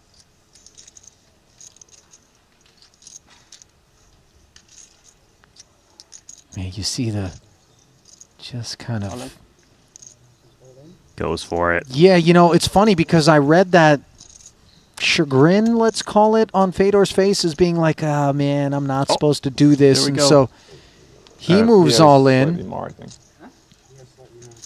He has slightly more than your bet. Okay. Yeah. Makes the call. Needs to put in just a little more. Yeah, I think Vladimir presumed that when Fedor said all in, it was as a call, but he did actually move in about 400,000 more.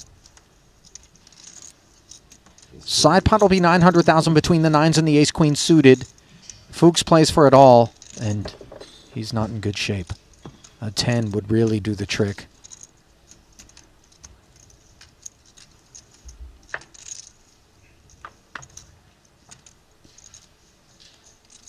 King 7-5. Fedor now situated to take it all down. Still early as they're on their feet. Anxious moments. Turn card brings the nut flush draw to Gambledor's doorstep. Is the magic going to happen once again? He did it to Boivin, didn't he? Rokita, Mueller. Looking on. What's the river? It's a board pairing 5. GG's Tom Fuchs as one German passes his tokens along to another. The delegation cut in half here at this final table, and Fedor's just fine with that. What a team sport. By the way, that's the elf that came over to the booth not long ago. I know you guys had a little bit of trouble hearing him. Didn't have a mic, weren't ready for the moment. Where's the Nins ready for the moment? In a row? 600, yeah, 600, yeah. Yeah, VPIP has gone way up here. And I think he's been emboldened by the lack of resistance, as the hand itself is not one that he's going to be in love with. But if it ain't broke, don't fix it. Well, Jack 10 offsuit can resist for a min raise.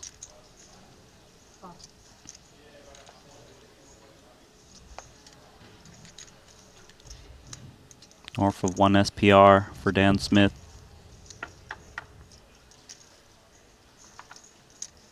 Queen, Jack 10, top pair against bottom 2 here. Hazardous texture for Smith, who checks over. Feels like stacks are going in. Bottom 2 pair versus top pair. Whatever bet size Korzenen comes in with. Would expect Dan to be check jamming, especially against 550K.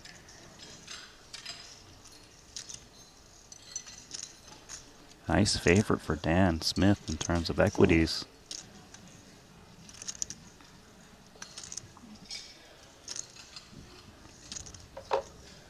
$550. Here we go. Make it 875. Call. Korzenen calls. Smith proudly furnishes bottom two. Beautiful. I love your card. Now, you know, it's funny because when you hear Vladimir say that, you're not sure if he loves it because he's got you roasted.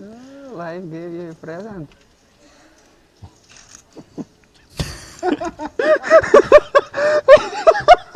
Yeah. Not yet. Well, Oh, my you goodness. just don't fucking win after that. This is bananas. Smith poised to be the most recent victim, unless he can find a jack or 10, which he can't. And I mean, you know, as much Love you. Thank you. Love you too. as Dan is a competitor, you know that he wants to win.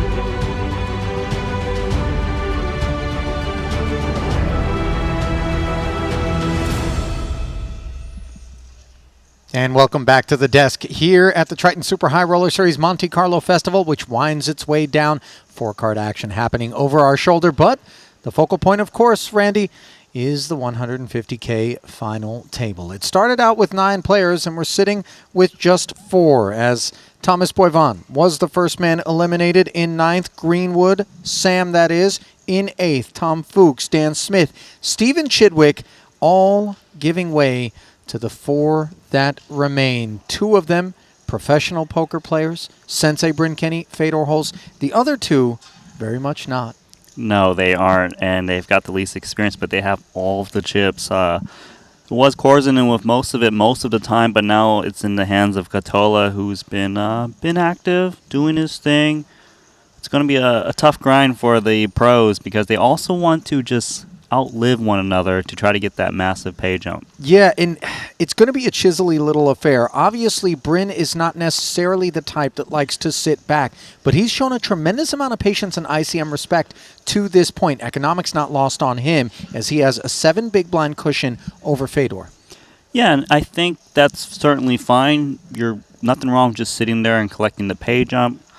Given that he's got that 7 big blind edge on Fedor, and Fedor is the type of guy who's been pushing chips in there, trying to run up a stack, I think he's okay just sitting back and trying to get to 3-handed. Yeah, I mean, listen, Holtz understands that if Bryn continues to not give him the opportunities, it's going to require sort of a take destiny and fate into our own hands and find a double of some sort or chisel our way up into Bryn's territory, as those 2 do trail Korzenen, and of course Korzenen in turn trailing Katola, who doubled through him, queens versus ace-king in a big one. Back down into the arena, 6.1 million average, good for 31 bigs.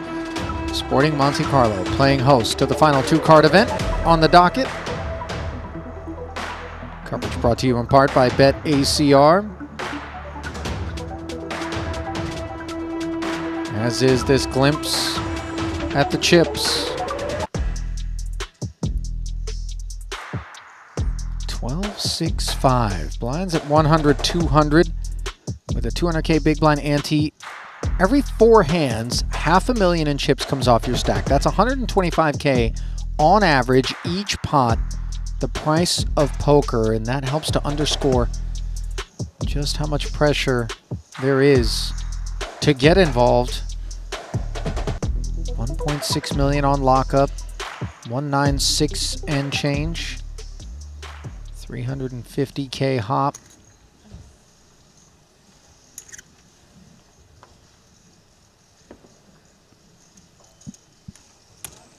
King 10 suited. Nice hand for the button. I don't know if you caught the elf back there. He gave a little wink. I'm not sure. You know, I don't fully trust. Anyway. Vladimir, 450K.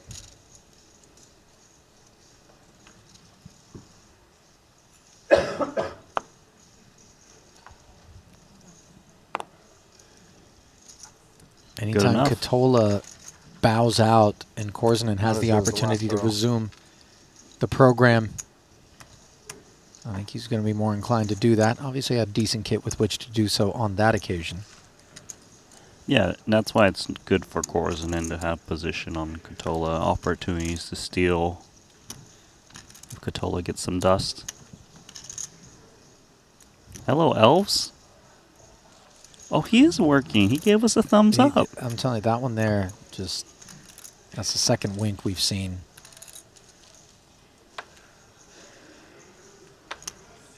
You just don't really know what the agenda is with those elves, right? Like, anyway.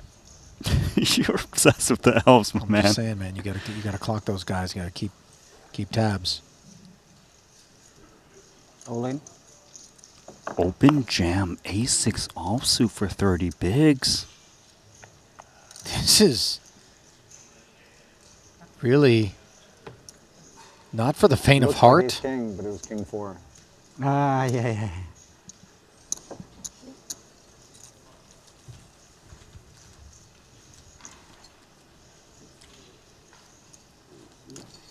And may I have a Americana with hot milk?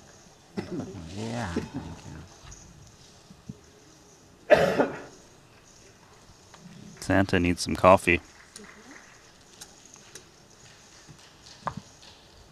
Did we partake in a wardrobe change? It does appear that perhaps during the break, Katola did fetch something to replace the Dior hoodie. Do you think he's already feeling the glory, ready for like a winner's photo? I mean, you got that kind of He's blinged up. gold chain motif there. It feels a bit Philip Plein. It goes in line with the Triton trophy, the gold. Sure, he's looking to coordinate.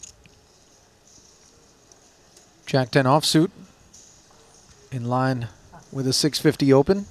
But then he also has a marshmallow on his head. Yeah, it doesn't all have to match, I suppose. That thing's got to be toasty, by the way. S'mores, like you said. Yeah, s'mores, for sure. The Finns are world-renowned for their sauna habit. Like, they like a schwitz. You know, dead of winter. They got the little cedar house out back or whatever, just roaring.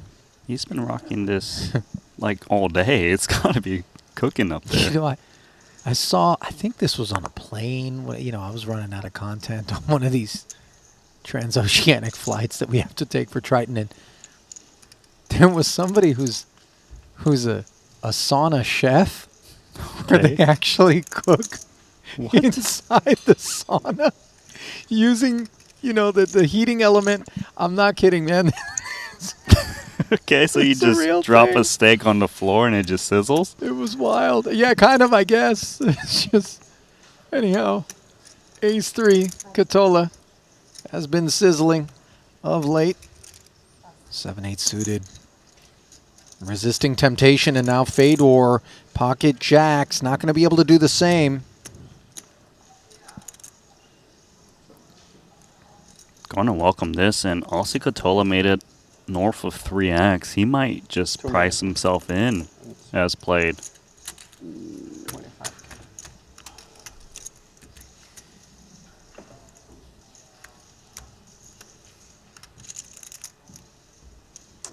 Serve. There we go. Call made. And trouble presented. 4.35 million chip pot. The fate of Fedor Holtz, the short stack. Hangs in the balance.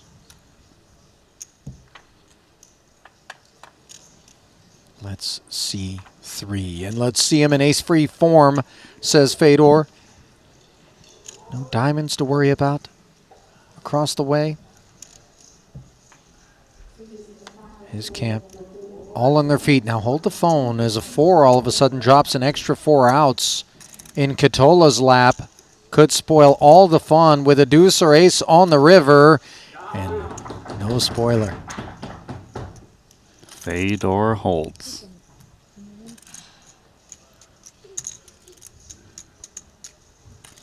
Was somebody on Fedor's rail getting a massage while railing? I mean, that's what's happening. That's kind of expert mode, if I'm being honest, right? I mean, I'm sitting here, might as well. I mean, maybe Fedor's covering the bill. It's all good. I wouldn't necessarily say that that's the case. Not that Fedor doesn't have generosity, but, you know, that would be weird.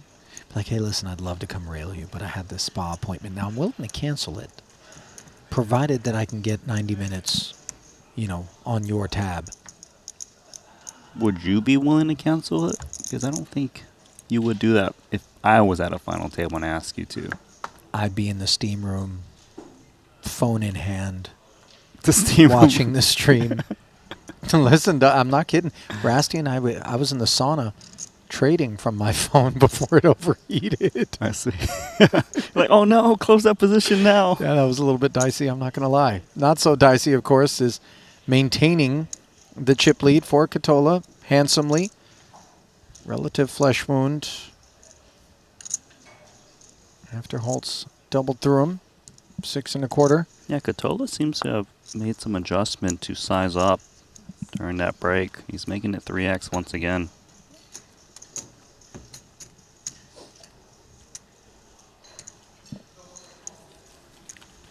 Back on track is Ossi.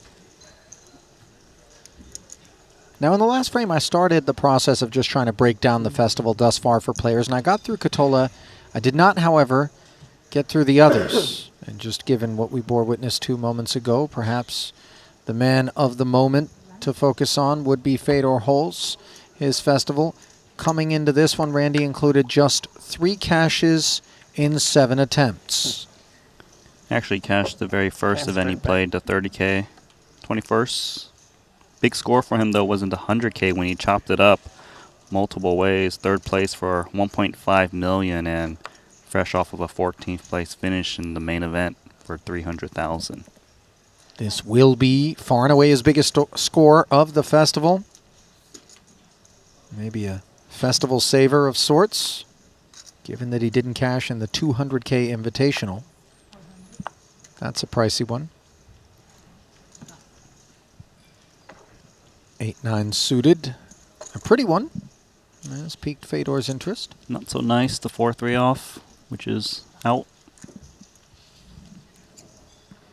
And things going well thus far here for Fedor. Much to the dismay of Bryn Kenny, who now sits 10 bigs back of Holtz. The lone shorty.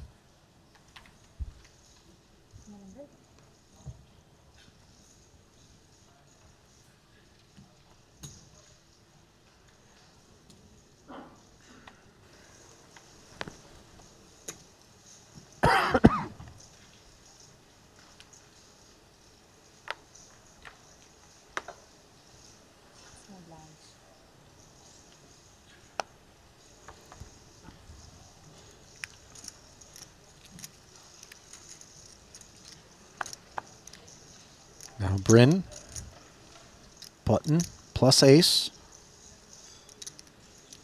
It's a hand he could jam, but I think he's happy just raising small because Korzinen hasn't been defending the big blind too wide. So you can just risk the minimum. Aussie, though, he might put some pressure with this ace-7 off. He stays out of way, which is great for Kenny.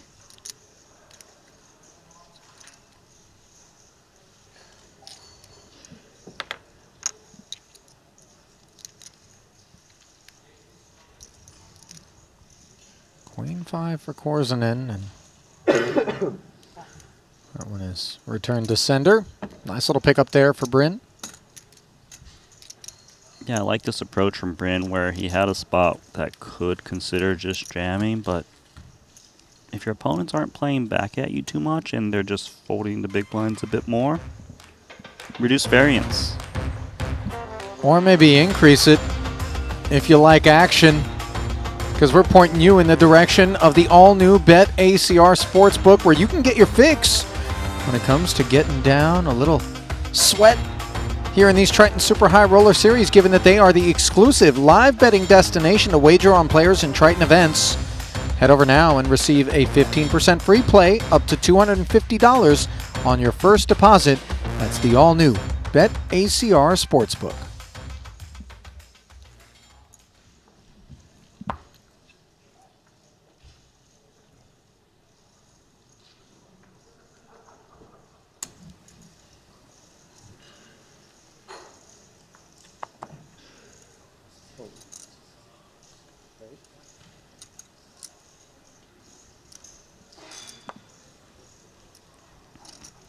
Korsinen now, 6'4" suited.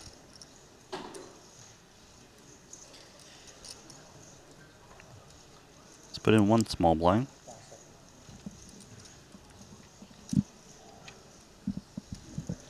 $450. Declares 450,000, getting after it a little bit. Mixing it up. Fedor no longer on a nub, 24 bigs deep, just 4 shy of Vladimir and dominating the 4. He's got position. Price was cheap. We take a flop.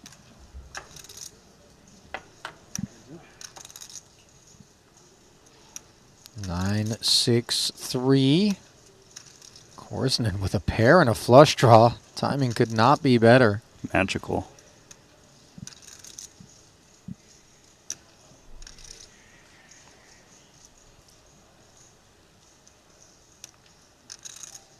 Double checking, and yeah, it's the goods. Sure is.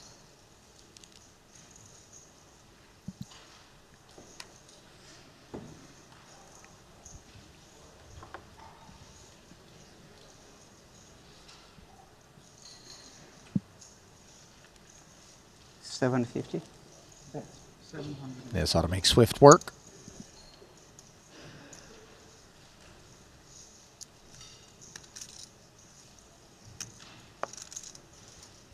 Good night, Queen High. So on that note, let's focus upon the very first ever festival for Vladimir Korsinen and how that one has taken shape across 7 events coming into this one. So he did break out the very first 2 events he played, but then in the 40K mystery bounty, did get a little cash there for 31,000. And another big score, of course, was the Invitational playing against Patrick Antonius, winning $3.47 million, and he was close to just close that one out. Had Patrick at risk at one point, heads up. He ended up calling it off with bottom pair outkicked. On a board that we wouldn't have necessarily anticipated all the chips to get in on. And Patrick certainly, when he got called, didn't expect to have the best hand, but yet he did. Earned himself over $5 million in that one.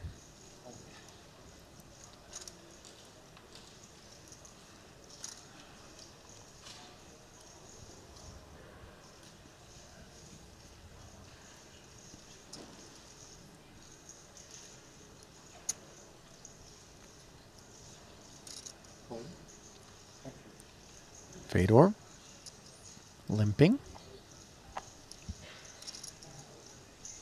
Kenny's the shortest stack. Does have an opportunity to see a flop.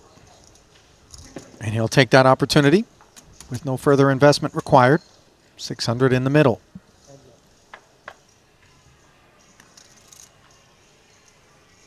King, Queen, 5. Couple of hearts. Pairless kit in both camps.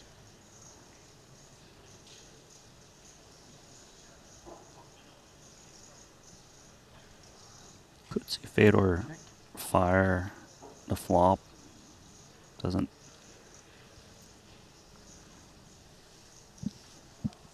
A little bit of interaction for Kenny in terms of backdoors. Seems like not much incentive for them to attack, but the 5 might be the card where Fedor rises up and tries to steal, as there's less things his opponent could interact with to continue. Yeah, pretty dry in terms of board development. If he doesn't bet this turn, he probably will bet the river, even unimproved, to steal.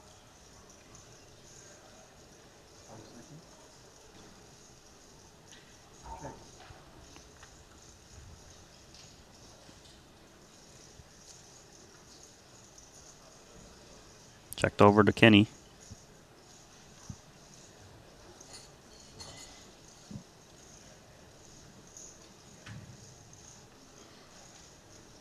Bryn's 10 high has a skosh of showdown, does it not?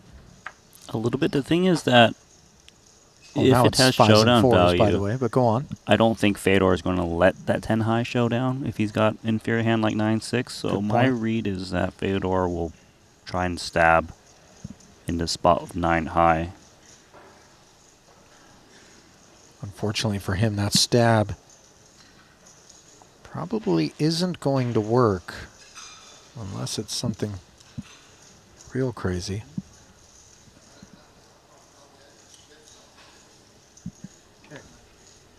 Doesn't take the bait.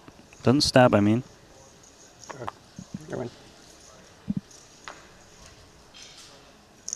Notice how he just said you win.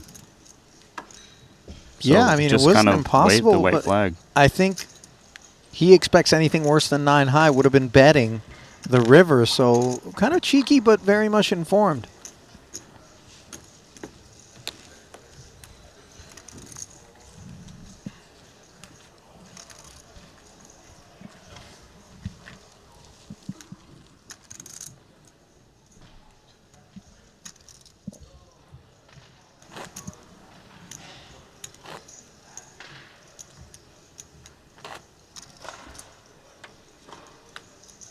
Well, with a little pause in the action there, we can also now talk about Sensei Bryn Kenny's Monte-Carlo. Randy, and he's played just 5 events. He bricked 4 of them, but then what happened in the 5th? You know what happened the other day. He won the 125K main event for $4.4 million, his second main event title. Incredible. Rocking that Epic X watch from Jacob & Company with pride, signifying that main event victory. And he actually won his first main event prior to that collaboration, so that is the one watch he owns, but he's got 2 extra large trophies in the case, as Korzanet. Comes with the not extra large 450 Open. Takes it. And Kenny actually has a chance to do what he did back in Montenegro in 2019, where he played 3 events and won 2 of them, one being the main event. He could win 2 events here as well. I mean, it would just be an astonishing added figure to what is already 2.7-ish, right, Randy? Average, An yeah. Average cash at Triton? Come on. His minimum cash right now is $1.6 million in this tournament. Survive once more, he's got 1.962 locked up.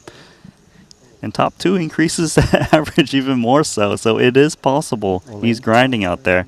9s reshoving. Holds the opener, bows out promptly with the King Jack.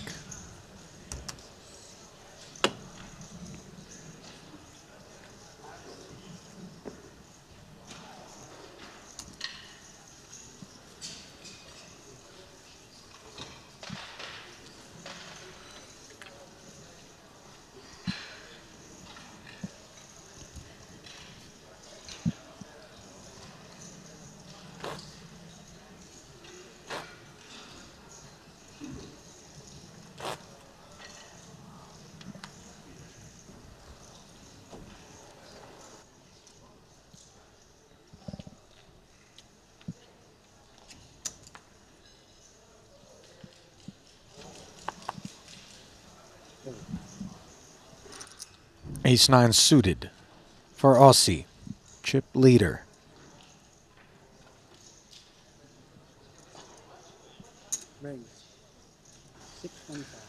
Elevator up.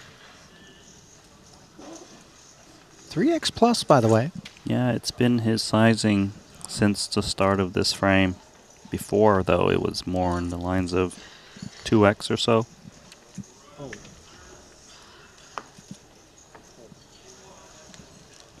The nice thing about the sizing is you actually dissuade, you know, Fedor and Bryn Kenny from defending their big blind, which they have much more experience with in terms of post flop.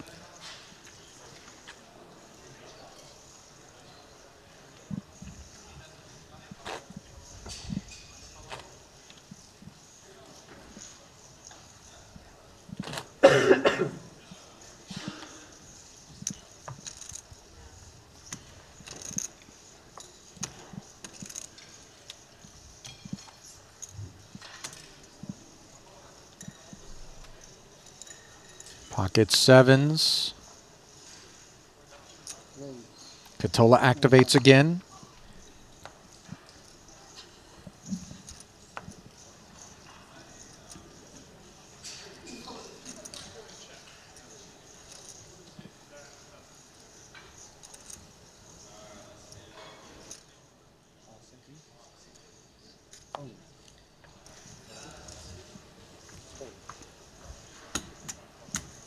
Take it once more, sir.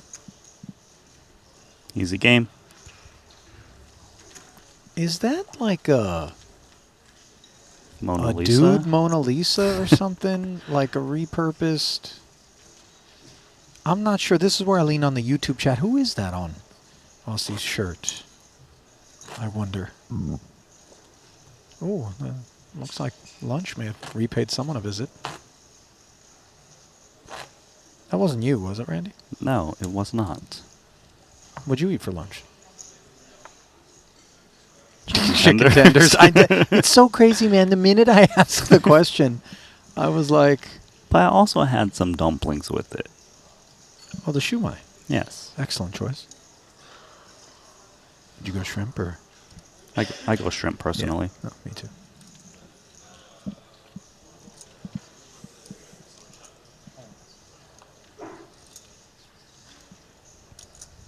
Nine six suited on the button. And Fedor will open. Katola just passing. Yeah, it seems like Katola and Korzinen haven't been willing to defend the big blind too loosely, which makes sense, just being out of position, hard to navigate, offsuit hands, unconnected.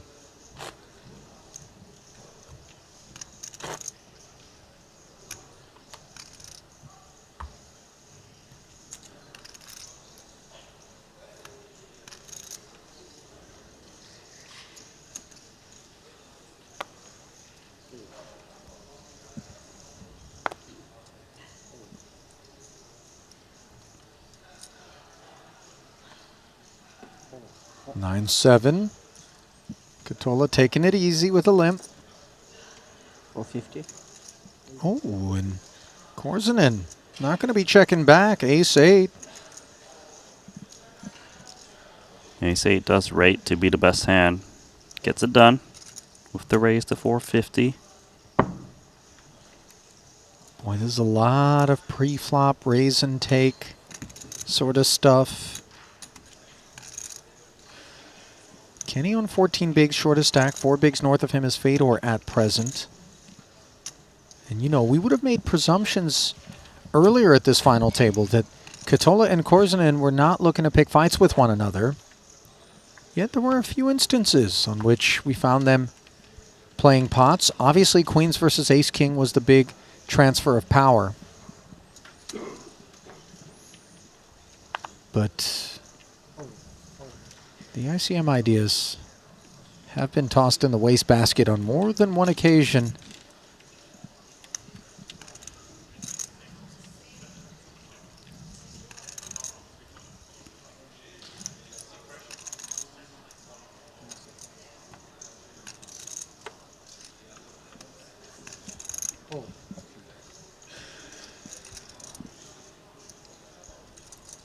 Three of hearts for Fedor.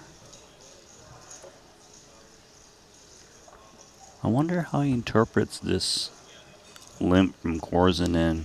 Yeah, this makes sense because Korzinen has been raising a few times from the small blind. Just expecting this to be a limp fold. Nicely done from Fedor. Nice Activation adjustments, yeah. with the kitchens, as Nicky P introduced him to us, 10-3. It's only the kitchens if it's offsuit. Oh, okay. Yeah. So then is that the breakfast nook? Or what room in the house is 10-3 suited?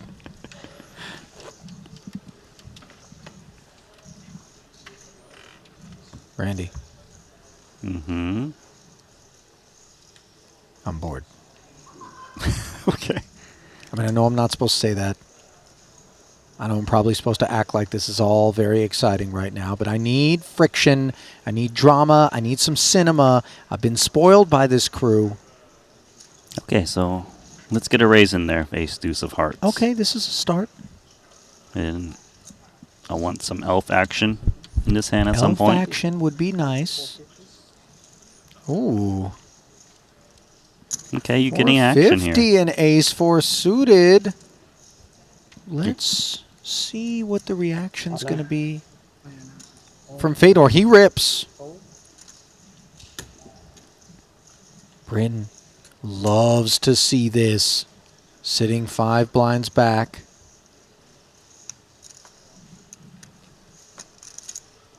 This seems like a bit much with the deuce. You just, I don't guide us into any sort of assumptions about what's going to take place.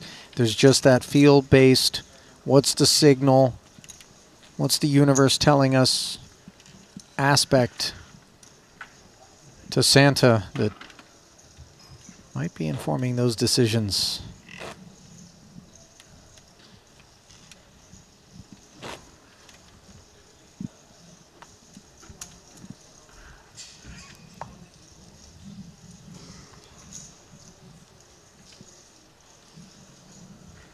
Randy. What? I'm hungry. I know what you can order. Yeah, listen. Chicken tenders. Tenders, yeah. I mean, you're on your 3,000th tender of the trip. I'm surprised they're not out at this point. I did just get only 3 last time I ordered it. That's right. Holtz. Gonna get 500,000, that is. After opening with the ace and taking it down. You think rationing efforts now coming out of the kitchen with the tenders, 2 days left on the festival? I think so. No, I bet you when the order comes in, the chef's like, is it the Asian kid? Okay, we're going 3 tenders now. We can't. He's just been hitting us too hard with the, the tender orders. There's a counter strategy. Yeah. You order twice. They're trying to. 2 orders of tenders. They're keeping so an you eye get on 6. They really are.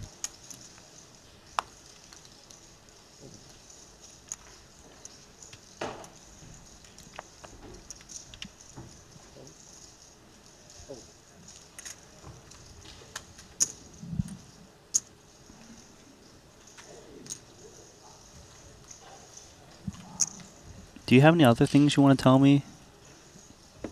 Randy. Just figure you get them off all at once. Randy. Yeah? I don't have any other things to tell you. Okay, cool. glad you're done.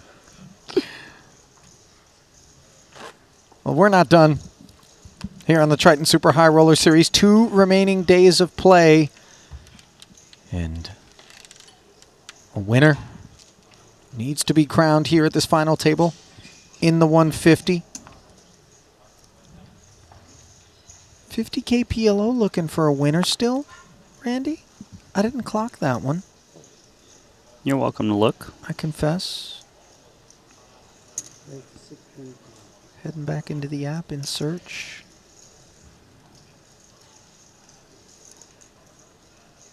That one's still in progress.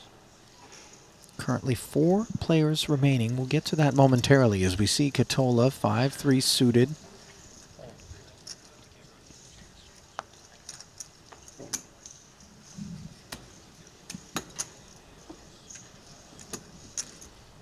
All right. The name at the top of the 4-player leaderboard in the 50K pot limit Omaha is the name of a man who's had a very rough festival to this point. Just one cash in the 30K Turbo Bounty Quattro for a total of $134,000 in 9 efforts up until this point is the best that Ben Tollerine has been able to do. But he's got almost $7 million in chips, 56 bigs.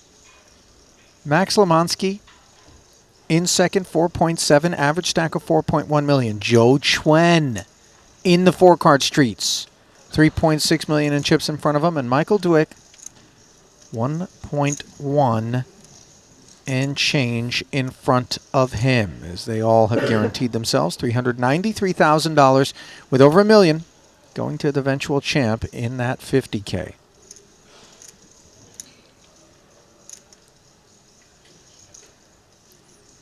Those wishing to keep tabs on that action are directed to the Triton Poker Plus app, which by now, what are you doing if you don't have it? Is where those in the know understand how to keep tabs on other events in the room and keep tabs on the event on your screen here. And this is an uneventful Queen Jack Deuce board for Fedor. 5 high after limping small. Kenny check back to suited queen. Turns it into top pair. Yeah, much needed flop for Kenny as he's blinding down, and he's going to welcome this bet from Fedor, betting just 5 high. There's, you know, that previous history where Fedor just checked down 9 high in similar texture. Fedor trying to sell the story that he's got the goods.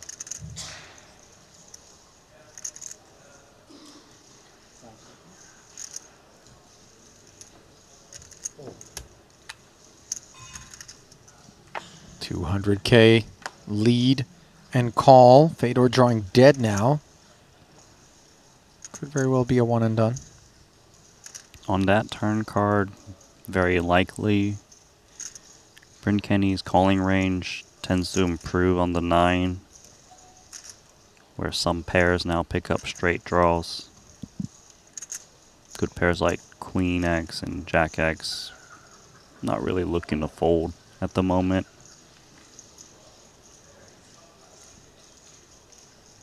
Could see Bryn Kenny just trying to get value, charge the straightiness of the board.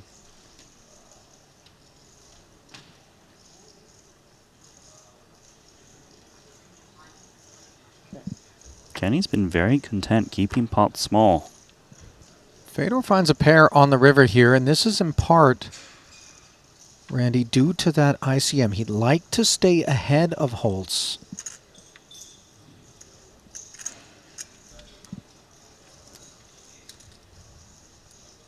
Coming into this one, though, Holtz 11 bigs north of Kenny.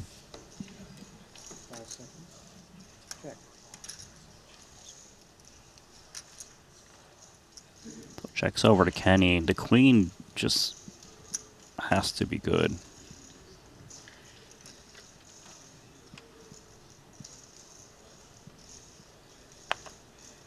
Wow, checking that one back. That's surprising. Pot over to Kenny. I mean, listen, it's so impactful if we can take chips away from Fedor in the effort to jockey back into third in front of him, and then place the ICM pressure back on Fedor. But Bryn just didn't get after it at all across all 3 streets, and I'm not so sure I understand it.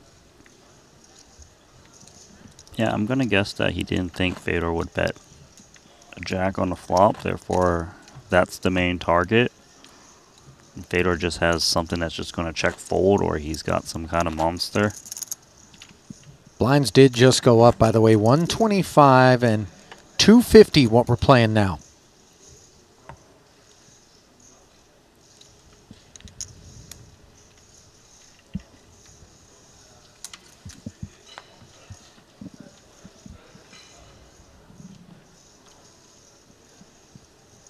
King 8 for Korsnen.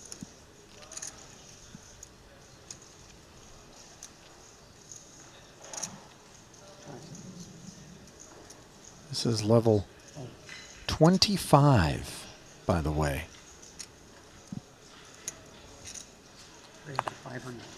9-7 suited as we go to level 2. Fedor's been very happy raising buttons against Aussie Cotola's big blind.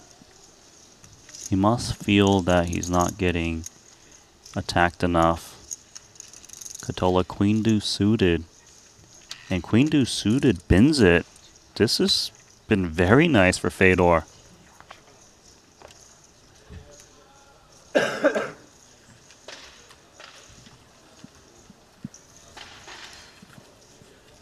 That's a hand that definitely could have saw flop. Queen deuce suited.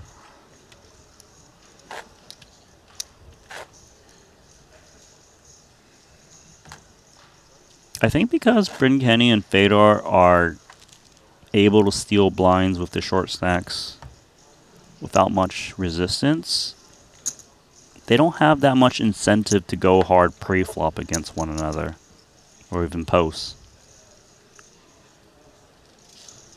You can see Fedor opening ace-5 off with just 20 big blinds in the cutoff, third place in chips. You know, every final table does feel like it grinds its way into a portion of the program that reveals itself to be deeply technical. And you know Fedor and Bryn have an appreciation for that. Yeah, I feel like they've got a very similar game plan, although Fedor activates a little bit more. Regardless, we go to a flop. 10 of clubs, can certainly see one. Gonna see 3. Flop. Oh, that's a good one for Korsinen. Yep. Top pair. The fruits of defense versus the wheel draw. And ace high. And ace high rates to be the best hand most of the time on this board texture. 5 overcards the 4 and a 3. He's got a gut shot. Decides to check because he doesn't want to get blown off his equity against Korsinen.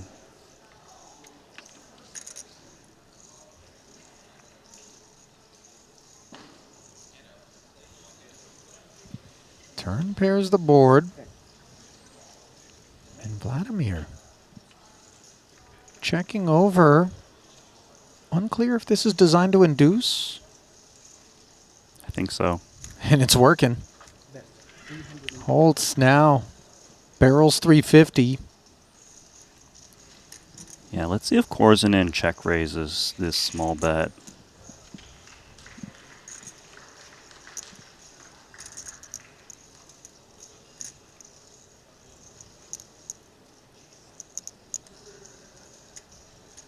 Comes in with call, so Fedor gets an opportunity. Try to find a deuce or an ace. Instead, it's a 6. 2 million plus in the middle now. Fedor does have some showdown value of ace high. I don't think he would need to turn it into a bluff. Check. Some pot. Over to Korsinen.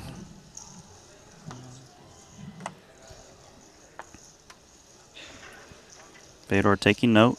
He was up against top pair. Look at the little fist bump. Like, there you go, buddy. He's into it. I never see Fedor and Bryn Kenny give each other fist bumps when they win pots. You're right, Randy. They're not. They're thinking, yeah, you know what, why don't you just bust to him so I can get that nice pay jump? Fedor, man, have you ever considered just taking 4th here? What do you think? What do you say, bud? You know? I hear there's some great restaurants in Monaco. You know what? I'll pay for that massage for your rail for you. You don't have to pick up the tab. Just I bust bet. out first.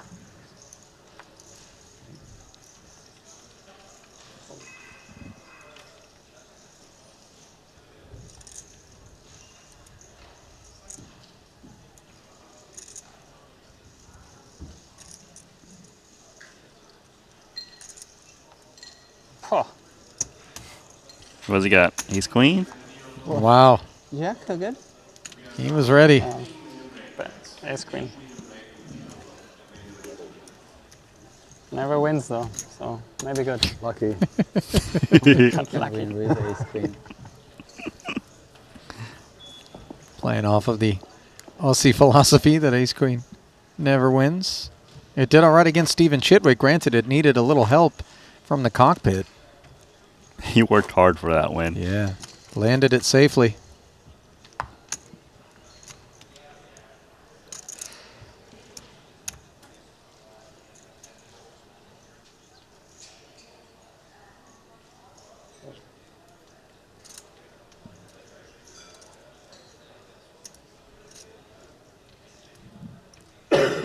Eight, 9 off on the button. Vladimir bowing out. Got a hand here. Ace jack. I'm expecting him to raise because Bryn has not been raising his limps. Yeah, this makes sense. No need to trap against Kenny.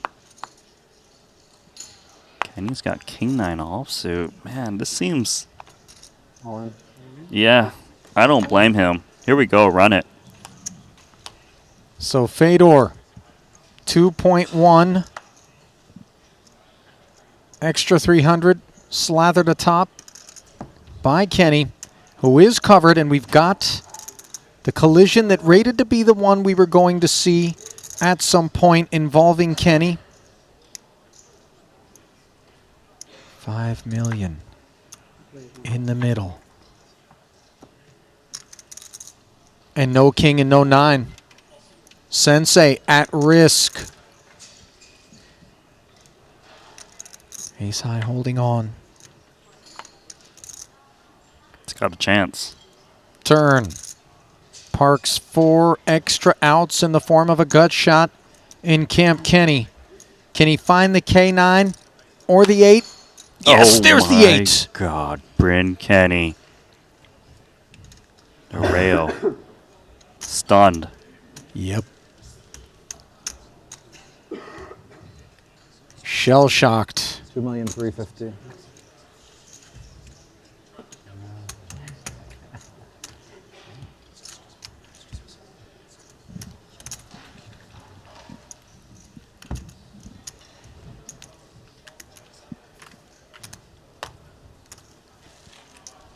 Big pot for Kenny.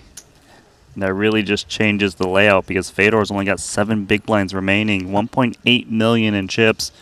Currently in last. Thank you. That is brutal. So there's a look at the updated lay of the land. The German down to just 7 big. Sub 10, not where you want to find yourself here. Especially with the mighty pay ladder between 4th and 3rd of 350K. And of course, the massive up tap 4.35. Things getting way too serious right about now. Understandably. As Kenny lofts himself up to 20 bigs at the expense of Fedor. Took the worst of it. Okay, it's hoodie off time.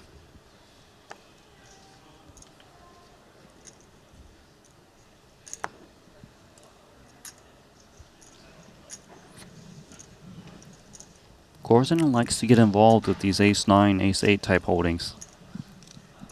5 seconds. 600. Raise to 600,000. Fold.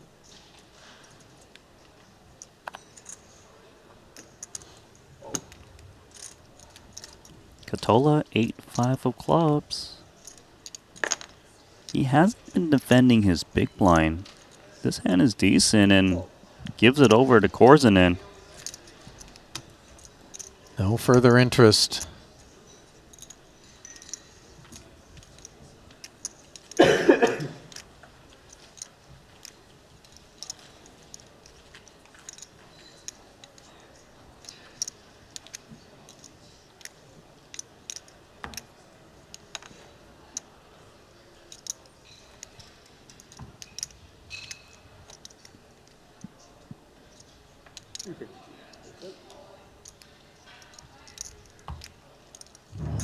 Oh, it's Mosbach getting the rub back there on the rail.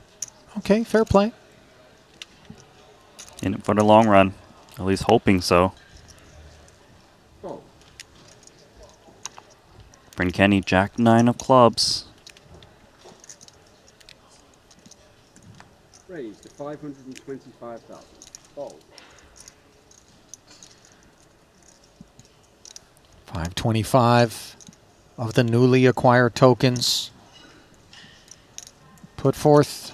Fold.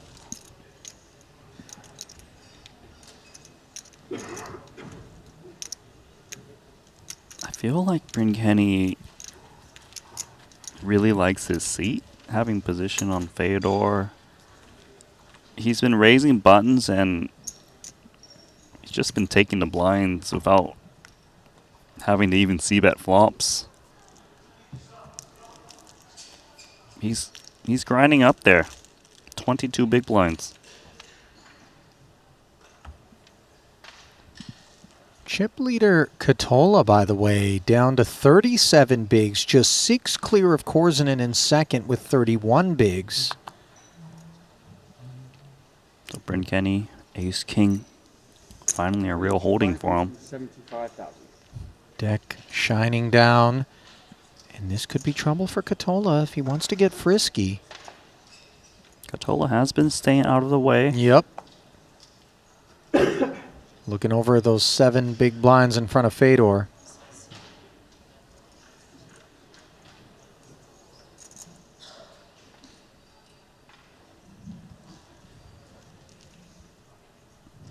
Fold. Just queen 4 off.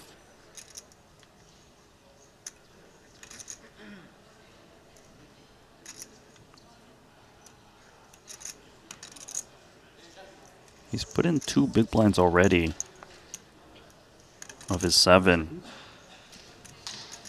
Gonna try to flop a piece. Maybe even go for a stop and go if he flops some kind of straight draw. 325 more required. And that is not the board he had in mind. Yeah, only has 975,000 remaining.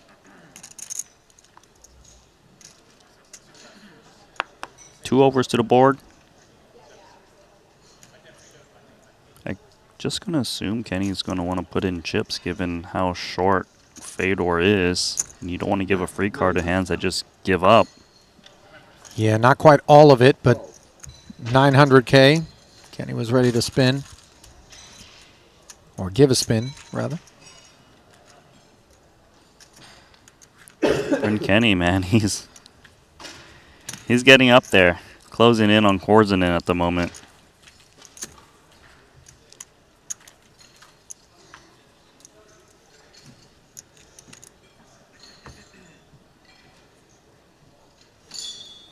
That trophy seeks a home. Who will it be? Well, we've got 2 players that already have Triton titles under their belts, 2 newcomers. It's hard to say. Advantage to the newcomers in terms of chips. But plenty of big blinds to play with. 5 seconds. 10s Nice. in there. 500,000. And notice that he comes with min raise instead of a larger sizing.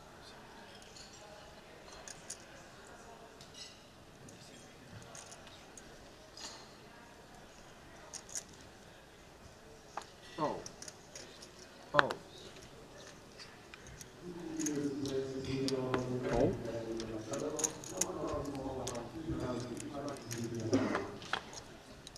Kenny not in great shape with the 10-8. Does defend and finds second pair on a queen high board. 1 over card to both players. Could see Kenny get into a little bit of trouble. Fortunate for him, though, the queen out there make it hard for Katola to get multiple streets of value.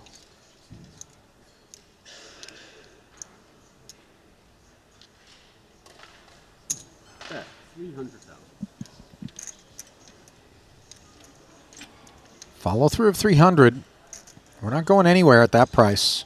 No, we don't mind this price. Doesn't really set up a situation where he has to call it off by the river. 2 million in the middle.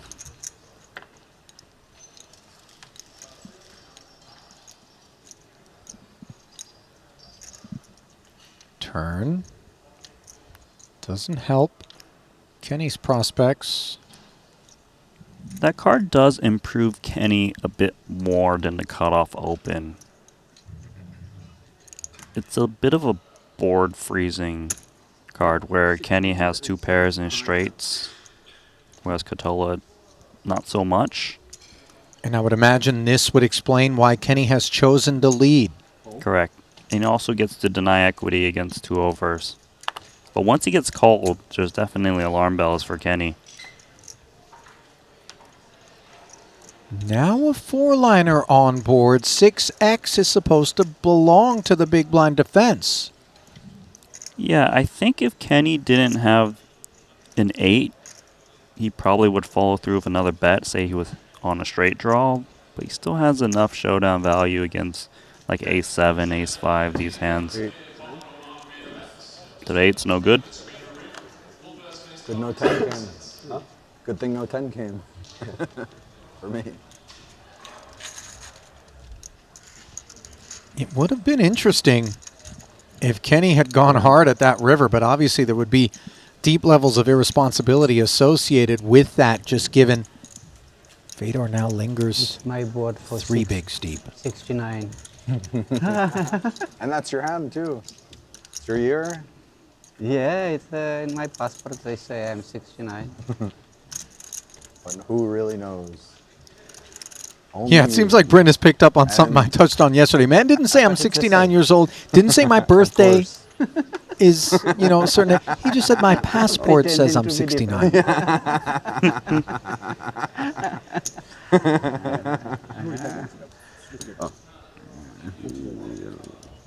Let's hand the 10s over to Korzanen.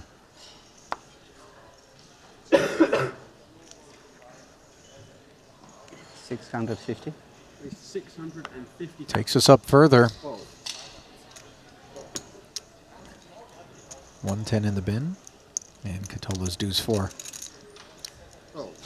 Quickly mucks after You it. had the same red ones? Or you had one black? One black, I think. One black? I don't remember.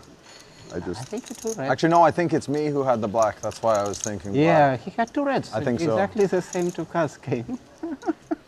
Just passed it over one. Let's continue the circle. What a magic, eh? What a magic Good happening time on to this do that. table, eh? That's for sure. Lots of magic. Yeah, lots of magic today, yeah? Lots of magic today. Lots of magic. You know, Phil Hellmuth for a long time has talked about this white magic. Yeah, I didn't realize it was a real thing. The thing I is, will we've first just look my watched it card. play out here. Maybe. Then I will make my blinds to... I'm just saying something to possibly be explored, especially by you down here at Casino Monte-Carlo, where a deep lack of magic has left you. I've been getting sent to black magic. Deeply in the red. No, you're in the red magic, so you need black. Dance. Let's Are we dance. dancing? You don't want to hear that. All of them, huh? Not this time. Not this time? Not this time. Not your reason? Not your reason? Not feeling it. Says no. 5's jamming. Our friend says no. Okay. Queen 10. Not looking to boogie.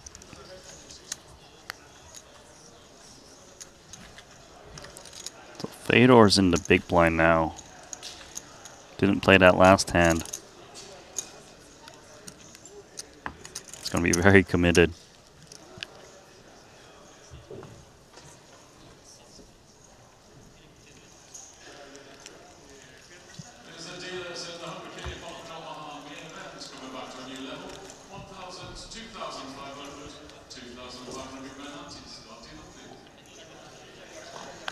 $100K PLO also going down right now. So 3 total events still in action.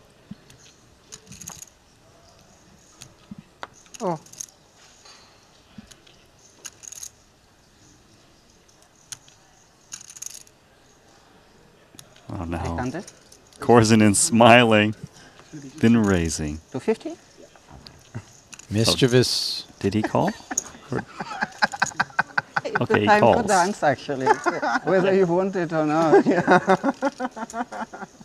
No?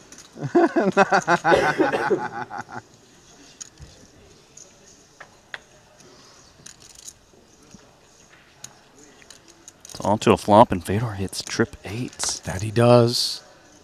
Now what's the time? You have 250? 350. 300? Okay. Well, I don't think these ships are coming back. No. We can wave goodbye to that bundle. No diamond on board, running 10s. Oh, it is good. It's good. Too good. For bigger what stack. Vladimir needs. I trapped you. For bigger stack.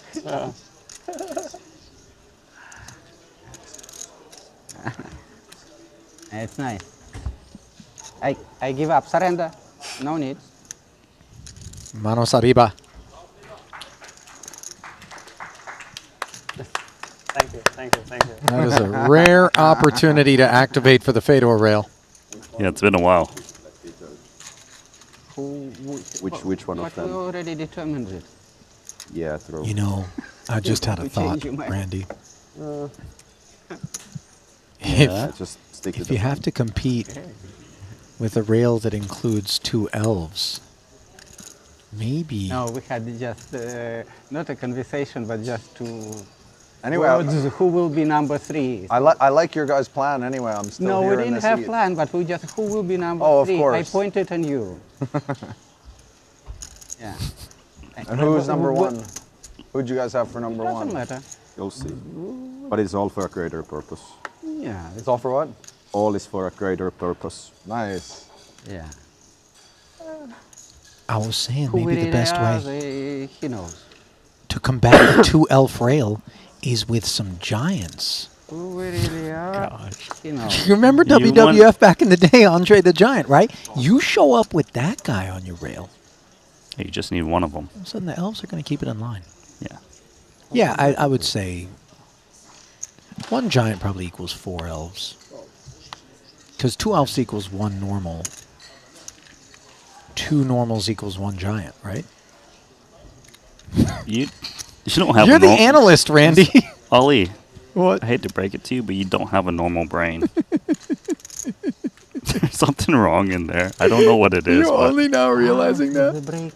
Will we have break when 3 people will stay? If you want one. I want, yeah. Yeah. Yeah, like not big, like 10 minutes. Yeah. Not Yeah. big. They'll give you one. Yeah. Yeah, let's. Whoever 3 stays, yeah.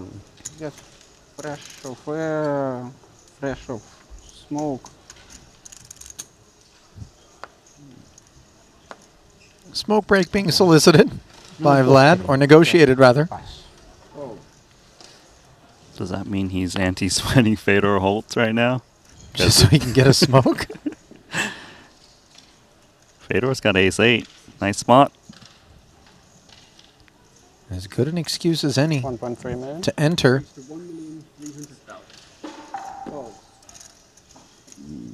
All of it Man, this delivered. hurts. You get dealt 7-3 suited when your opponent's just jamming 5 blinds.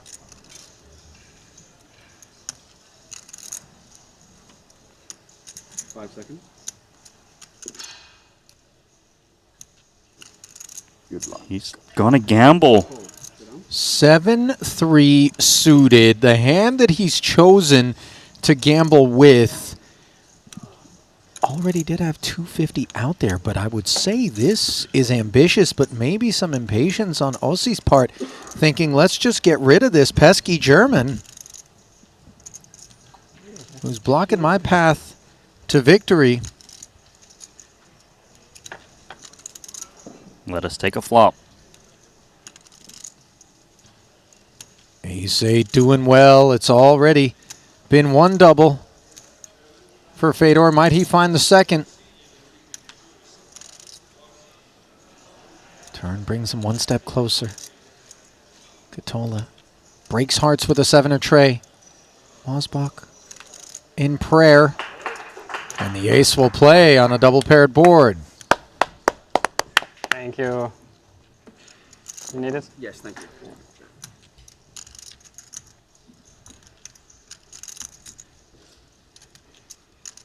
$1.3 million, 25,000. Vladimir engaging in the applause as well is just emblematic of the fact that this guy's not out here to chisel pay ladders or anything. He just loves to play the game.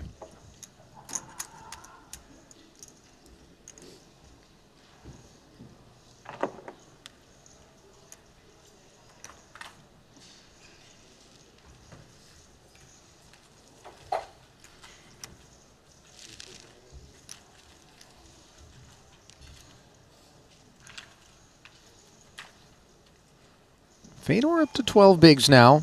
We're not going to go through on any parties, but we're just 4 bigs back of Bryn. Yeah, we're kind of resuming this Fedor versus Bryn Kenny. Who's going to be out next?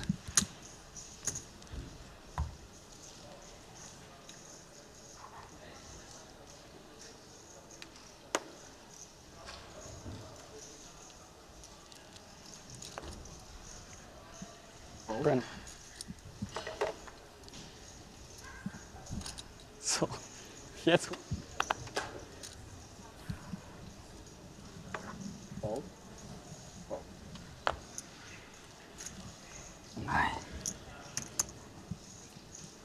We'll take that walk. Why not? 6-3 suited.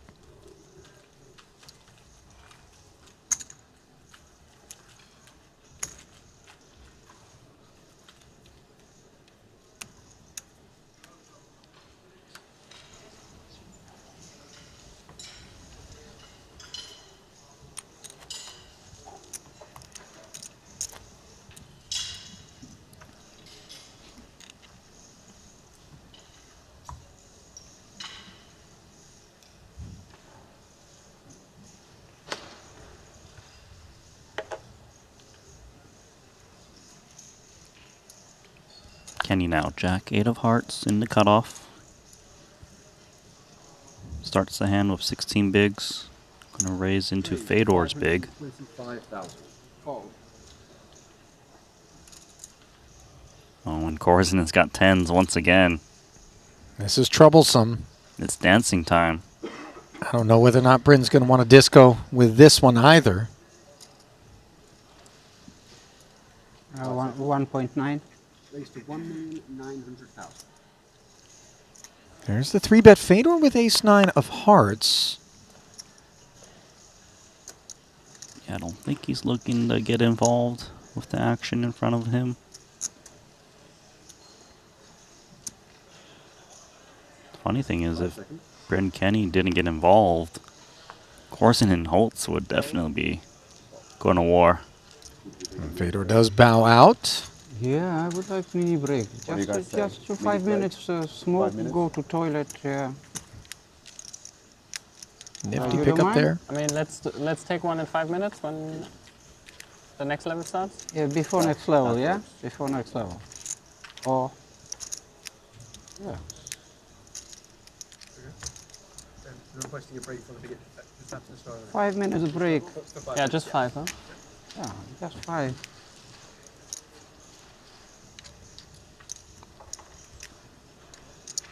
I mean, listen, fair be it to an elder statesman. Please. The plumbing, not necessarily as taught later on in life. You know, just a quick tinkle. Look, there's nothing wrong with negotiating a small break if everyone agrees. The thing is, he's not just trying to hit the Not bathroom. tonight. He's trying to hit the... Time. I'm not really sure what he's trying to hit, if I'm being honest with you. He said smoke. I dare not speculate on exactly what. Just wants to hit the deck, all right? So he can just ship this tournament. I promise you, Randy, he wants to hit more than that. 5 seconds. 2.5 million. Raised to 2 million. You know what I want to hit? You. I just got you a Kit Kat. Wow. No, I see how you repay the favors, Randy. Mm-hmm.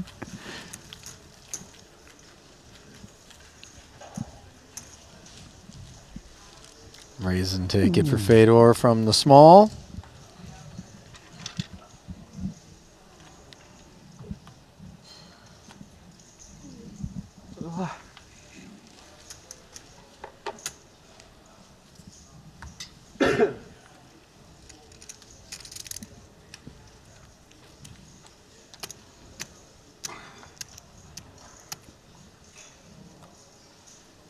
A lot of the chat, by the way, issuing warnings to this field about the opportunity that was given to Fedor there with that 7-3 suited by Aussie. Second double he's enjoyed. First one with the trip eights through Korzinen. Now he sits level with Kenny at 12 big blinds. And he could pose some problems. As Korzinen's sevens raise it up to 800,000 and take it down. Yeah, Korzinen has grinded his way back into the chip lead.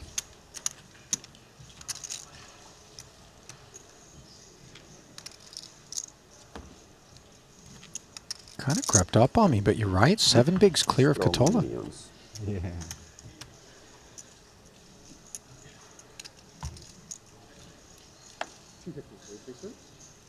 Oh, yeah.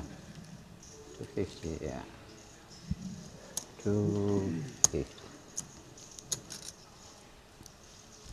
Great spot for Fedor. Picks up jacks. Now with enough chips to maneuver a bit, Min raises, seeks a patron. Unlikely from 7-5 off. Korzinen hasn't been defending these type of hands before.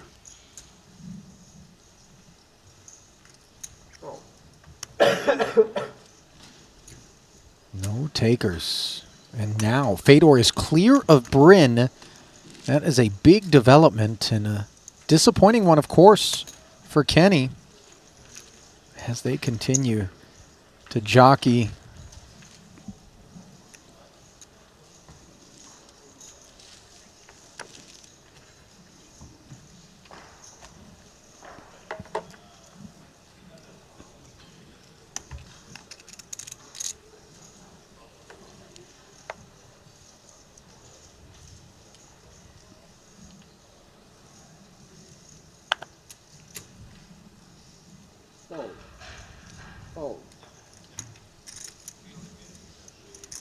Oh.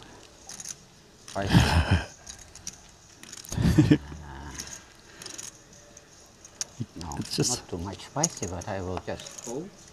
Did he say not too much spicy? No, Paul. He said Blindly pause. check. All right, so a Away limp from with a King dominant 7, a blind check, and now an open-ender up against trip 6s. Randy, I don't need to tell you how this one might end up playing out. Look at Fedor has lit the fuse by leading quarter pot. Or rather, in position after the blind check, forgive me. Barreling. 8,000, 2,500. Raised to 825,000. How great is this? If you're Fedor, you're holding trip 6s, blind versus blind spot. I fear for this man's future, as I'm Let's not so dance. sure what ensues from here. Korzinen requesting a partner to dance with. 5 seconds. Fold.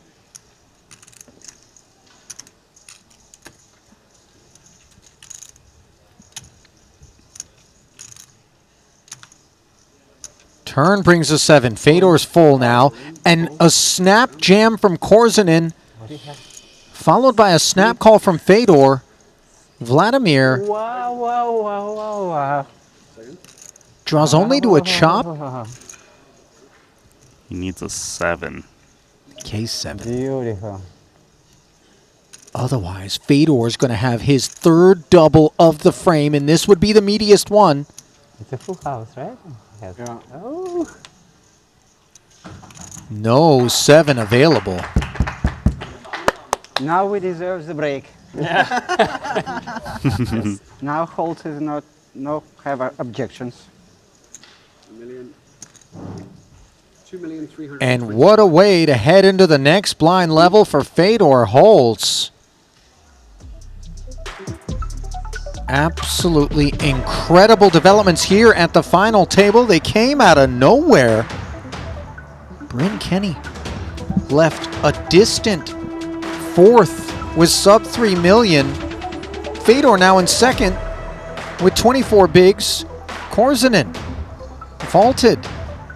And now sitting in third as the landscape here has shifted tremendously back at the desk. And Randy, maybe chat was right. Maybe that spin given by Ossi Kotola is going to prove to be the fateful moment where Fedor climbed his way back into this one and began to punish. Yeah, that's a good point. You know, Kotola just splashing in 7-3 suited, giving Fedor the opportunity to double up, and now getting another double up in this spot. I'm starting to worry. Fedor might be able to run away with this one. Listen, 28 bigs, 5 bigs south of Kotola, who is chip leading, but not by nearly as much as he was once upon a time. So then, let us step aside. Just a 5-minute negotiated break by the players, roughly, I'm being told, and then we're going to come back and try to crown a champ in the 150K. Exciting news! WPT Global is the new title sponsor of the Triton Poker Series. To celebrate this exciting new partnership, WPT Global will have its own event at each Triton Poker Series stop, the WPT Global Slam. Look out for your opportunity to qualify online. Download WPT Global with code Triton and get a 100% deposit match up to $1,500 now. Sign up today and join the action. Online poker is back in the USA and Canada, and it's back bigger than ever. To celebrate the launch of Club WPT Gold Sweepstakes Poker, we're kicking off a $5 million invitational free roll in the poker capital of the world, Las Vegas. Only 2,000 seats are available, and it's invite only. Register now with code Triton for a chance to win a seat. And did we mention? The first place prize is a whopping $1 million. Pre-register now at clubwptgold.com. Attention MTT players. We're excited to announce the most significant advancement in ICM solving history. Now, with GTO Wizard AI, you can study post-flop ICM strategies with unparalleled speed and precision. Whether you're competing in classic MTTs, satellites, PKOs, or mystery bounties, this upgrade lets you simulate any payout structure, bounty format, and stack sizes. Get ready to dominate with GTO Wizard AI.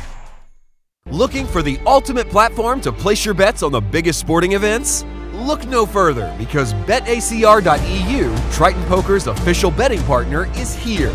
Whether it's the thrill of soccer, the intensity of football, or the fast-paced action of basketball, BetACR.eu covers it all. With real-time updates and competitive odds, you're always ahead of the game. BetACR.eu also offers exclusive poker events that you won't find anywhere else. Test your skills and make every hand count.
Nothing brewing until we get around to the big stack of Sam Greenwood with ace-5 suited.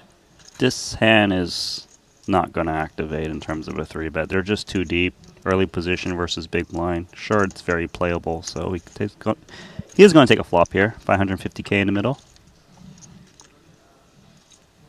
Oh, gosh. Wheel and club draws versus the overpair. Uh-oh. This could be a massive pot. Vladimir is deep enough, though. 750. What when you make it 750K C-bet? This is wild, man. Greenwood, this is that quicksand that I talked about. This is where you're looking up at Korzinen and thinking, dude, why are we doing this? You got the chip lead. I've got 46 bigs. Sat here second in chips behind you.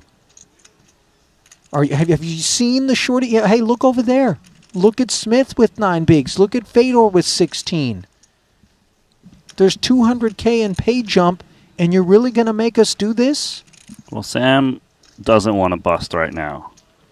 He's going to check call, pray, and hit the club or 3. Just hope that Korzinen keeps betting. Oh, he actually checked jams.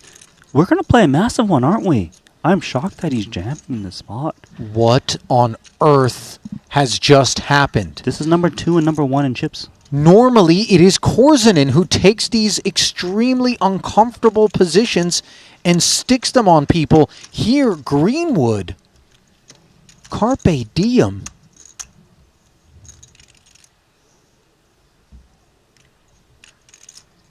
This is now uncomfortable for Korzinen, realizing how big this pot could be. He said, doesn't matter, call. 9.1 million chip pot. You see the eyebrows raised on Dan Smith. Immediately comes up from behind the sunglasses to observe what has prompted this violence.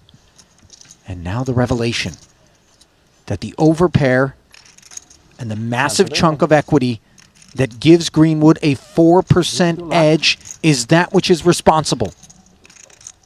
How you feeling on this one, Santa? I don't have percentage. I only have 100%. 100%, okay. He's called this shot before. Here comes the turn. It is the 8 of hearts. And now all of a sudden, the pendulum swings heavily back in favor of Vladimir. Can Greenwood keep his seat? No, he cannot.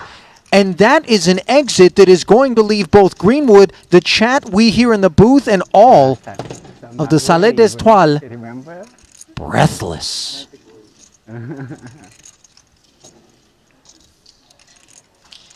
Did we just do that with 8 remaining, number 1?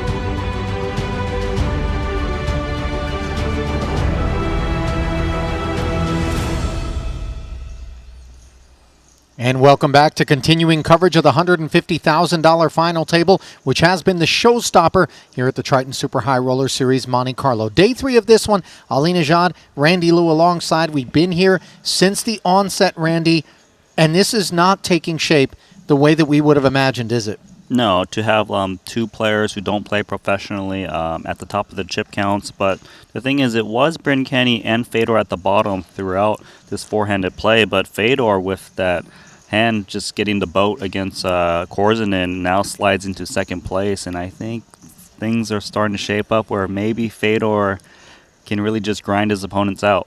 Maybe some of the sorcery that has brought Vladimir this far is beginning to show some cracks, as that particular exchange was a harmful one for him. He now sits 6.1 million, diving into the Triton Poker Plus app ever so briefly for a glimpse. Average stack, 6 million, 20 bigs, 3 players above, and of course, Bryn Kenny all alone in the unenviable slot of 4th place, 10 bigs deep.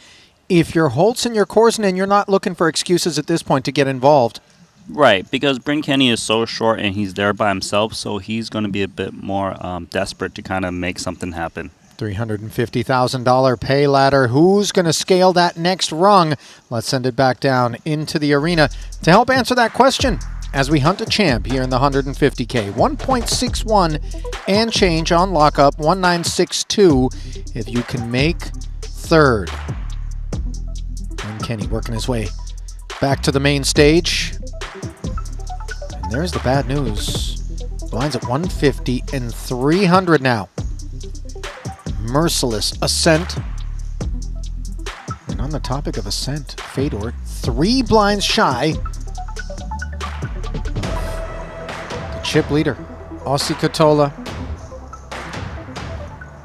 $4.35 million first place prize, the chunkiest portion of the 18 million plus that we collected here in this one, and I confess, that's not a prize pool that looked like it was going to take shape. When this one got underway, I thought it would be a very modest field, but multiple re-entries, and all of a sudden, out of nowhere, this 150 gave us all we can ask for in terms of payout, prize pool, characters, storylines, pots.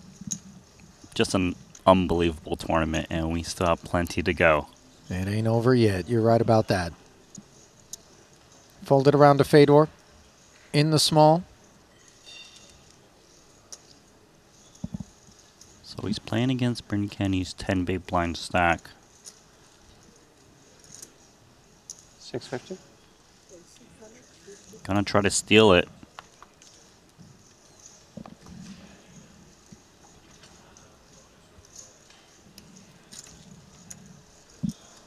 Kenny's got ace-3 off. This is going in.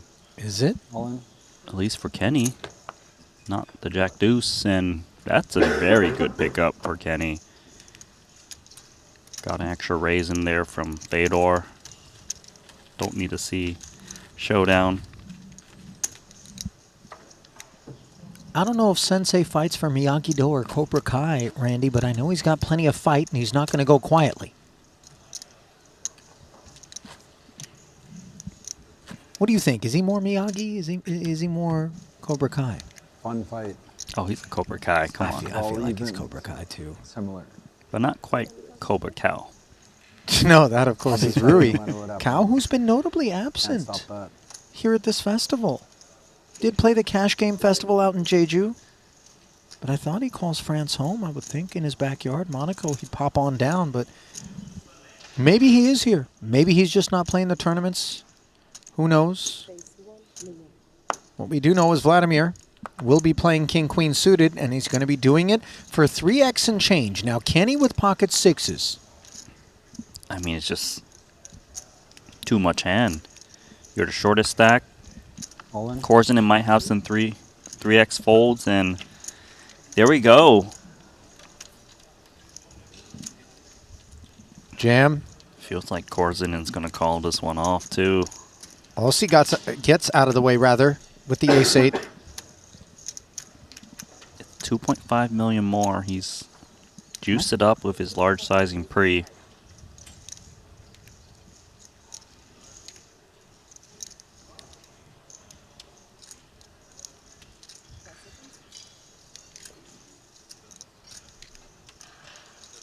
Patrick Antoni has emerged on the rail.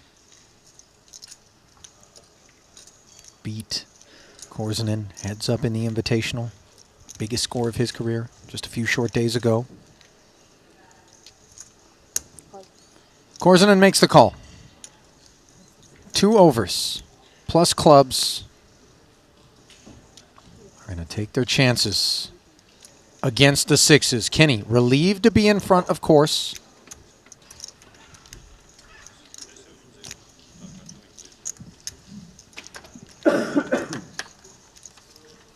To the flop we go, and it's 2 clubs on board. This is sweaty. Sixes, puckering. A dog with 2 to come. And now back to a favorite. Just look at the sheer volume of outs, though, for Korzinen. King, queen, club, all spoils the party, and there's the club. Which There you comes go. down onto Sensei Kenny. And that's the death blow. Same here, brother. Thank you. Good luck. Yeah, enjoyed Thanks. your company. Thank you. Genuine wishes there. Let's see. That's the end of Bryn Kenny. He looks shocked. He does a little bit. Maybe he's become so accustomed I'm not ready to leave. to winning these things that he's unfamiliar with the procedures of stepping away from the stage without a title in hand. But that's exactly where he finds himself, eliminated in 4th Yeah, as soon as by I Gambledore said himself. everything is changing so fast. It's Everything is just changing. boom in a moment. That's right. Picks up 1.6 million, Randy, but no more than that. did play 6 events this festival. His other cash besides this one is the win in the main event for $4.4 million. I don't know. Have a nice score here. $6 million in pickup. Still, the only person with over $70 million in career earnings. Going to make it even more tougher for others to overtake him. And Katola is going to be making it even more as he faces an open in front of him with pocket jacks. Prophecy, by the way, that Kenny would finish in third from Korzinen, not coming true. Fedor securing that hard-fought 350K ladder. Look at this raise from the button. 5-2 suited from Fedor. 900. And the min 3-bet from the small blind from Katola. Oh, Korzin's got ace-jack. Hang on a second. Wow. He gets out of the way. Discipline. 3 became 6, became 9, and the ace-jack didn't hesitate whatsoever. Fedor's going to get into the weeds a little bit here. Relieved, of course, of the pressure of making it into the top 3 as he tries to make his way further than that. Can do no better than a pair of 5s on an ace-high board. Katola's diamond works as he's got second pair effective and the betting lead with 2-4 in the middle. Also bad for Korzin, who realizes what a flop top pair would have been the best hand against these 2 hands. For now, though, the 2 jacks it's a bit tricky, that 1 overcard. He made it so small pre in terms of 3-bet that Fedor can just hang around with anything. Now, no follow-through from Ossi.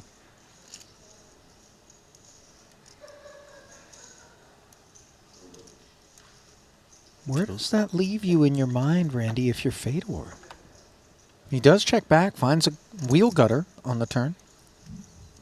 Yeah, it's unclear, but tend to just try to hit your hand against, you know, an ace, queens, jacks, kings, I suppose. It's hard to say. Not too often do you see min re-raise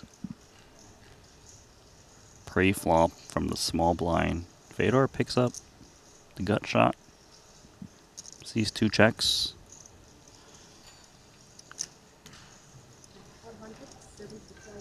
This looks like price setting to me to bet just $475,000 with his hand. Not expecting to get check raised with the line from Katola.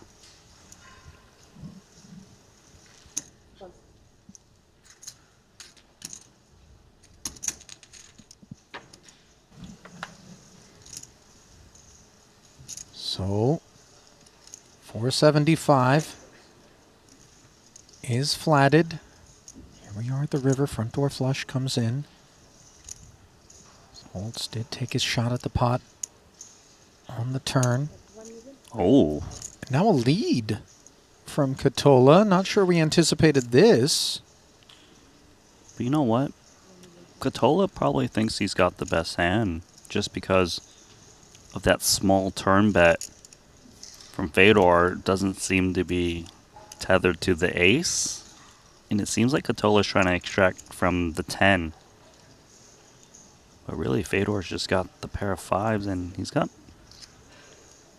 chips in hand. He's making the call. What value did Katola just get? Wow. A non-believer was Holtz, and that... I don't know what the fuck was that misclick race. 600 to 900. Painful. And you hear Ossi say, I misclicked. That paid off. Because Fedor wouldn't have saw flop if that size was bigger. Later once. Huh? Great Remind point. me later, I have to tell you something about this hand. Yes. Wants to tell him that he had ace-jack. Yeah, maybe. That really worked out nicely for Katola. Got ace-jack out with the misclick 3-bet pre, which keeps the 5 deuce in there, and he got 2 streets of value, cutting down Fedor to just 3.5 million in chips. which is good for 12 bigs.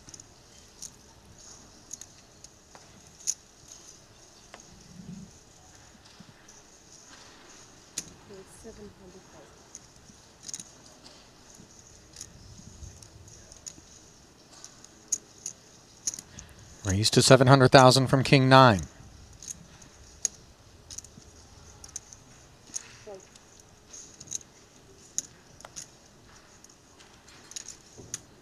Dominated. Fedor defending. Finding second pair against top pair. This does not bode well as round 2 skews in favor of Katola. 185 in the middle, 2.5 back. You could see the case for Fedor committing chips at some point in his hand, given he's only got 2.5 million back with a decent pair up against a small c-bet of 400,000. And he's up against a very wild Katola.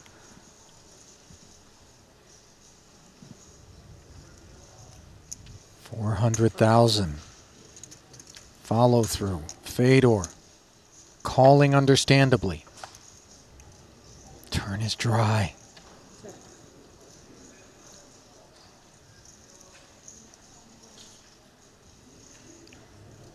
Now, Katola's got a hand that's worthy of getting chips in there. It's more so, is it better for me to bet smaller and just try to keep those 10 or 8Xs in that might fold to a jam? Looks like he went with that small bet.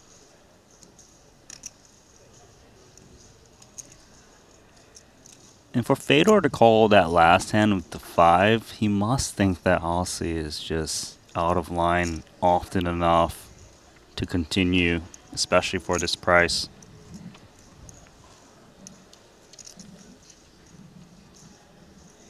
All in. Oh my gosh. He's check jammed it.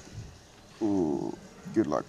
And Katola does not hesitate to say good luck as he flicks in the call with top pair, and luck is exactly what's going to be required for Fedor to keep his seat. Just 2 outs for Fedor Holtz. Well, we're down to heads up. That's it. Board pairs. Yeah, Fyodor.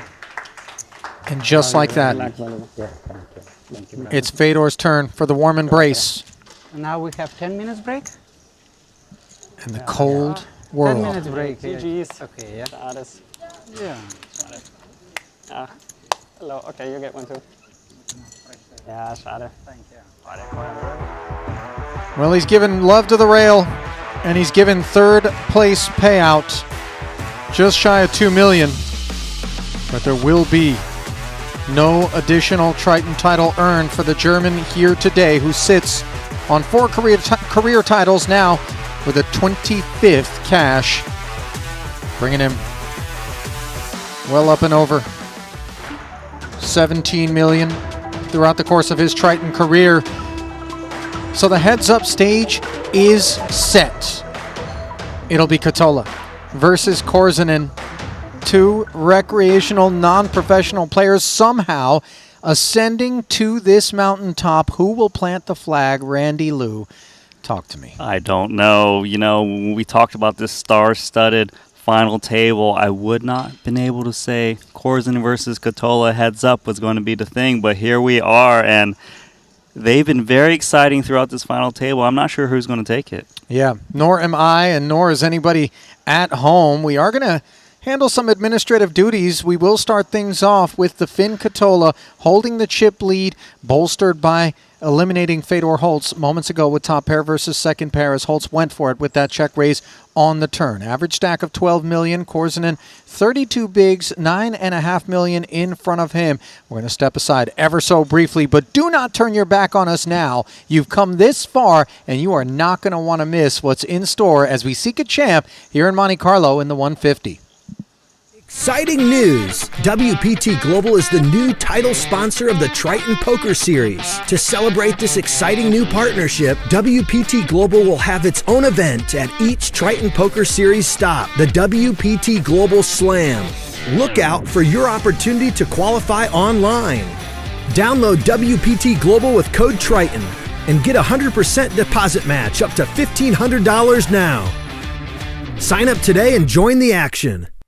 Online poker is back in the USA and Canada, and it's back bigger than ever. To celebrate the launch of Club WPT Gold Sweepstakes Poker, we're kicking off a $5 million invitational free roll in the poker capital of the world, Las Vegas. Only 2,000 seats are available, and it's invite only. Register now with code Triton for a chance to win a seat. And did we mention the first place prize is a whopping $1 million. Pre-register now at clubwptgold.com. Ready to dominate the tables? With GTO Wizard, the world's #1 AI-powered poker solver, you can instantly study any spot in cash games, MTTs, and spin and goes. Build custom solutions for your games, accounting for factors like rake, annies, or tournament payout structures. Plus, you can upload and analyze your hand histories with just one click. Beat the best, crush the rest at GTOWizard.com. Looking for the ultimate platform to place your bets on the biggest sporting events? Look no further, because BetACR.eu, Triton Poker's official betting partner, is here. Whether it's the thrill of soccer, the intensity of football, or the fast-paced action of basketball, BetACR.eu covers it all. With real-time updates and competitive odds, you're always ahead of the game. BetACR.eu also offers exclusive poker events that you won't find anywhere else. Test your skills and make every hand count.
By the way, that's the elf that came over to the booth not long ago. I know you guys had a little bit of trouble hearing him.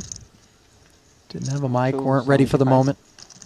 Korzinen's ready for the moment. In a row? 600, yeah, 600, yeah. Yeah, VPIP has gone way up here. And I think he's been emboldened by the lack of resistance, as the hand itself is not one that he's going to be in love with. But if it ain't broke, don't fix it. Well, Jack 10 offsuit can resist for a min raise.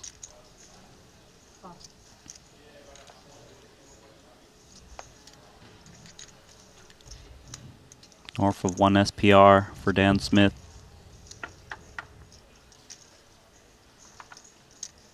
Queen Jack 10, top pair against bottom 2 here.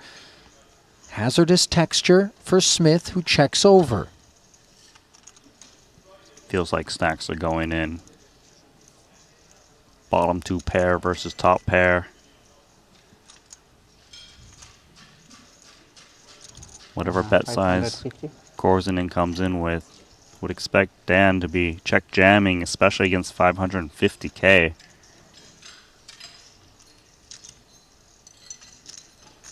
Nice favorite for Dan Smith in terms of equities.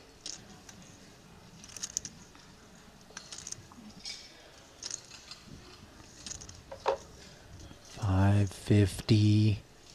Here we go. Make it 875. Call. Korzinen calls. Smith proudly furnishes bottom 2. Beautiful, I love your card. Now, you know, it's funny because when you hear Vladimir say that, you're not sure if he loves it because he's got you roasted. Life gave you a present.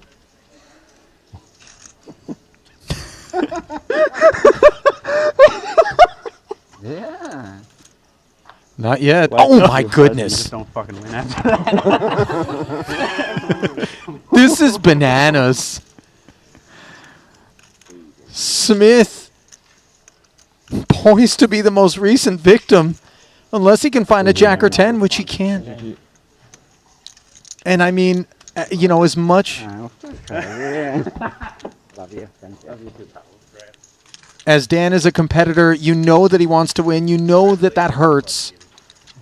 He doesn't hesitate to give Vladimir one of the customary hugs and just accept that maybe it's Santa's world and we're all living in it. Yeah, just not his day, but you make him think he's got a gift coming in and take it right back from him. No, but it's already was gift 2 pairs. But he disbelieved in what. He didn't Well, believe. he saw Fedor win a hand against him. He thought you were beatable, so he came for a fight. Showers for Smith. Randy just resigned to be the most recent victim of Gambledore. Yeah, he did come into the final table 8th in chips. Got a couple pay jumps there. Won a cool $1 million to add to his payday.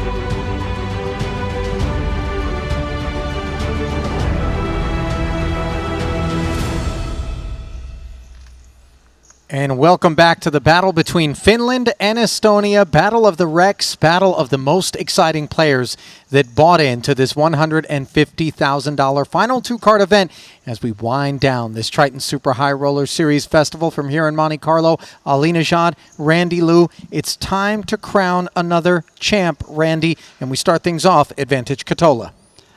You know, just having that 17 big blind edge is helpful, right? Katola, I like his way of play of just being relentless, raising pre-flop, stabbing here and there. But, you know, Korzinen on the flip side is a guy who's hungry, right? He's been to heads up before. Yeah, he did fall to Patrick Antonius in the $200,000 Invitational, has been down this road already here at this festival. Will he be the man that plants his flag and claims victory? Randy, I do feel like, just given that this has been such a delightful festival, that we should slam one. We should commemorate this particular battle. Now, granted, we're not allowed to drink on the job, but we're going to do it with some... You ready for this? Yeah. Are you ready? For this. We got to slam it. Wait, we got to do cheersies, too. You ready? Cheersies. Yeah. All right, sure. It's Korzinen and Katola. Up we go. Ooh, I spilled. Okay, ready? Go.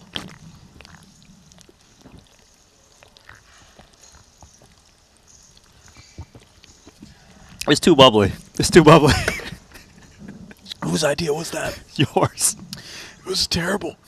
Yeah. Oh, man. And I still got 20 seconds of talking to do. That was refreshing. It's not my best idea. Here's the thing. We're going to have to burp badly as we get this commentary underway. I hope you guys are having fun with it. We certainly are. And absolutely a thrill to watch these two guys collide over here. Someone hand us napkins. Producer James, where you at? Buckle up, ladies and gentlemen. You didn't slam it, Randy. How far down did you get in your can? Oh, look at this. Kisses being blown. Of course. This man is an absolute legend, and it didn't take him long to cement himself in that status. Look at Patrick. You're here again, Korzinen? I mean, Patrick's the man that beat him heads up. And Ossi is Patrick's compatriot from Finland. This feels like a no-lose situation, though. If you're on the rail, keep an eye on the elf. Patrick, he's sneaking up on you. Just saying. Two non-professional players, recreational players. Is that cookies and milk for Santa? Yes, sir. Ossi Katola knows how to ingratiate himself. By the way, That's you know, wonderful. late in life, you do want to go easy on the dairy. Unless you want an unscheduled 15-minute break. I hope that's almond milk. Kit Kats count as cookies, right? Kind of. Wafer. That's as close as we're going to get out here. There's a look at the chip counts as these two collide for glory. Already assured such a handsome payday of, let's call it $3 million. Courtesy of second or better. Can't overlook the $1.37 million difference between second and first. Randy, I got to burp so bad. Yeah, and we have elves on the rail. We've got milk and cookies. You got clowns in the booth. Oh, clown in the booth, yes. This is a refreshing Randy, I'm heads up sweating. from You're sweating? How are you sweating? It wasn't. That's supposed to cool you down. It won't be my last, I promise. You have a lot of terrible ideas. Remember when you showered yourself? Yeah, in London. Yeah, good thing you didn't use Perrier. It would be bubbly. Yeah, that's true.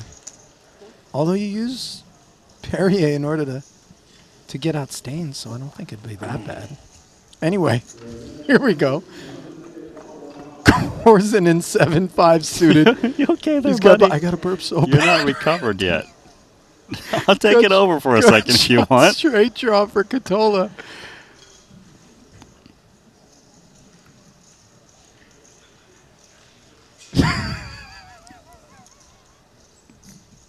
Buddy, you alright? I'm so scared that it's just going to happen. Okay. Just time it. I can't control it, man. Alright, so Aussie Catola gonna come in with a little bet. Imagine. Come on, why are you still laughing? What are you laughing at? Like, what are you laughing at? It's bubbling. Oh, you do the work thing. Yeah, Randy. I'm trying to, and then you interrupt me with a laugh out of nowhere as Korzinen makes the call with bottom pair. Man, if he finds two pair, we could just end the tournament now. Not going to happen. Four of spades turn. Catola picking up the flush draw. Santa likes the cookies.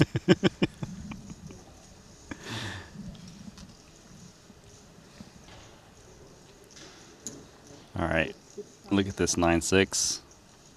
I've never seen this shot before. Kit Kat. Now the thing is, you got, make sure you got like wet naps or something because he's gone right to the cards with the Kit Kat. That's Let's make it fast. All in. Possible chocolate markings, and all of a sudden, let's make it fast is declared. You know, he could just be drawing dead. This heads-up match might be over soon. How did he just jam right there? You normally got to wait till the 4th of July for these sorts of fireworks, but Korzinen setting off pyrotechnics early here. I want to. It's finished fast. Yeah. Yeah, that's a little bit. Yeah, I think we should play. Yeah, we should play. Yeah. No bullshit. No big bullshit. I mean, this heads up is the only reason I even came here. So. Only on what? This heads up is the only reason why I came to the tournament in the first place. I have different reason, but it's about. I mean, I would never go to France unless there is a good reason for it.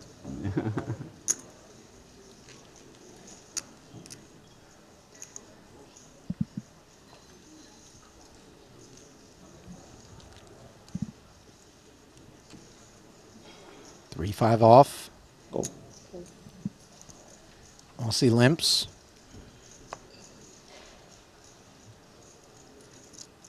King Jack is a good start. He built this pot up pre.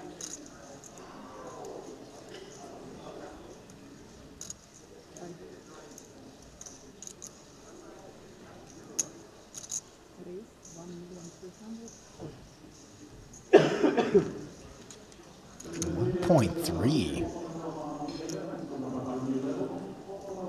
4x plus out of Korzinen. We've seen all manner of sizings out of him. I wouldn't read into his sizings, Pre.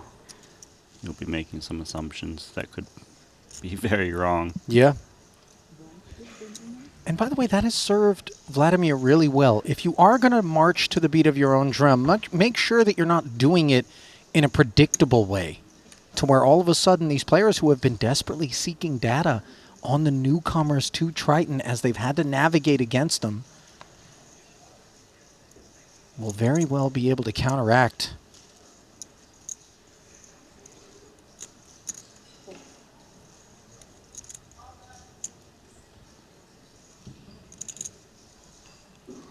So it looks like we're going to see a decent amount of limping so far as Korzinin continues to sip on that milk. Yeah, I'm not so sure how I feel about that, by the way.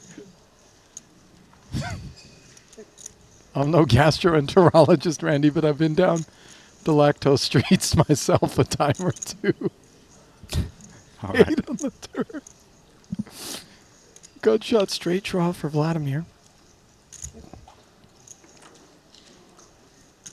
Board pairing 3, no action post. He's really housing it. We're going to give him eggnog next, you think?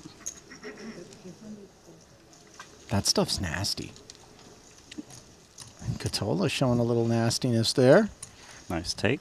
Yeah, 300,000 with no showdown value. He says if you don't want it twice, third time, I'll activate. Just a 2 million chip advantage for Aussie at present.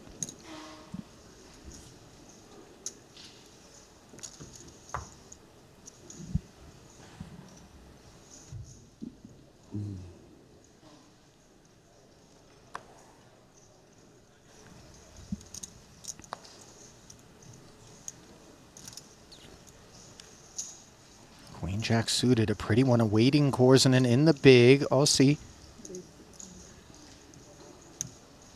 clicks it. This is a hand worthy of a 3-bet for Korzinin as he brings in orange chips.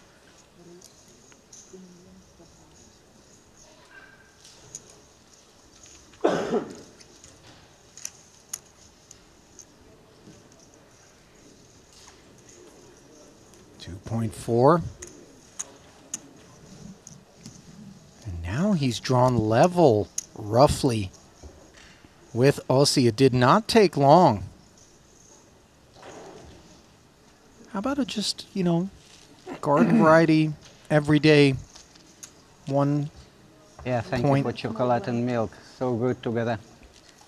$4 million heads up freeze out. Don't thank me.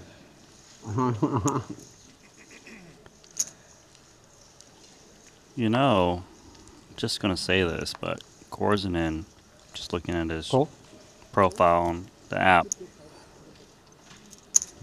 his average cash is, it's going to be at least $2 million, at least. I mean, inspired by Bryn, perhaps, as we see this one, limped and checked back. Both hands that could have activated.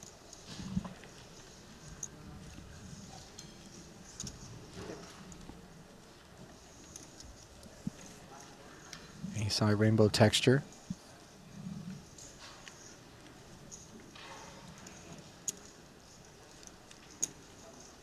Curious to see if Katola comes along with King 6 high. You know, it's got some potential. Nope. Are we supposed to Now it's your offer? turn for good cuts. For what? For good cuts. Thank you.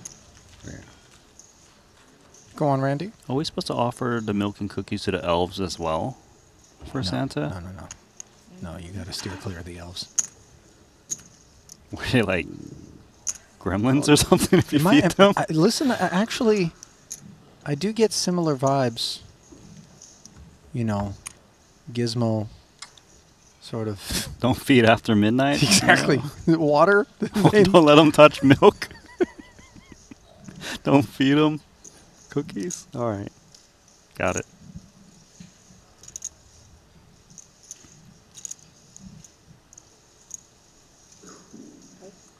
600.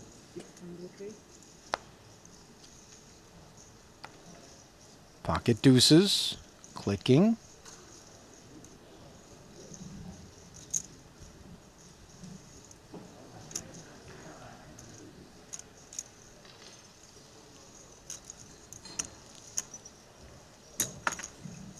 No, thank you, says Vladimir.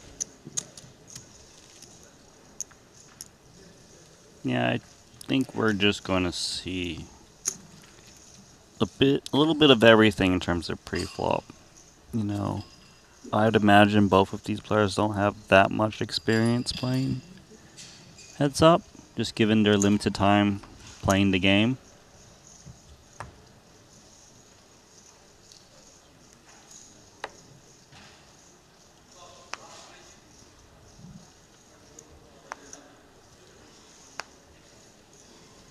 Ace 3 suited now on the button.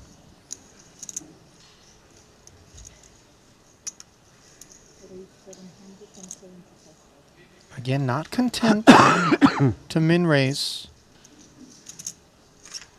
Yeah, I think it's fine, especially with big blind ante to size up a bit.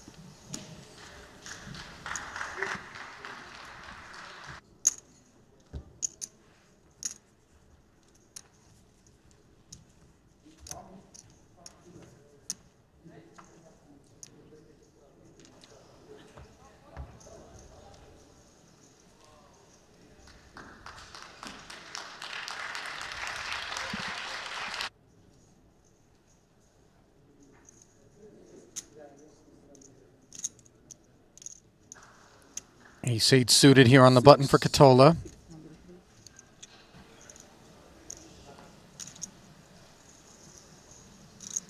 Jack-9, definitely worthy of seeing a flop.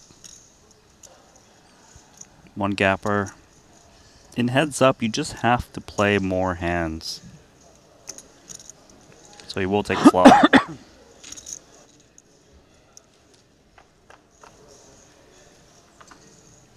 10-6-4.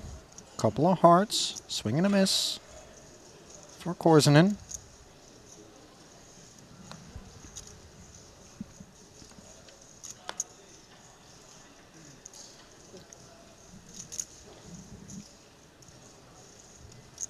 Ace high. 8 kicker. Doesn't want to get blown off his hand as he checks it back. Korzinen playing fast with another check. As does Katola. Speedy arrival at the board, pairing 6. Front door flush on board. Maybe Korzinen wants to attack an ace high. Or king high that's just checking down.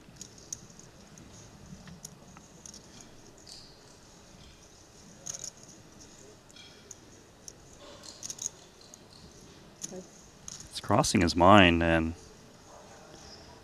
this could be very credible, especially as he grabs over betting chips. 2.1 million. Where did this barrel come from? Out of space. The Ace-8 simply muscled off of its hand there. And again, we witness Santa doing more taking than giving. He's got himself the chip lead now.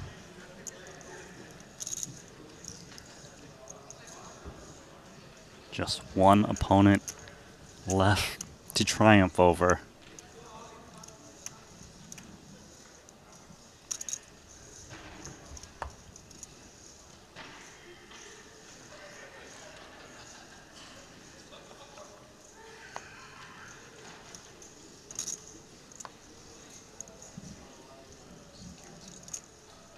Couple of dusty King X's.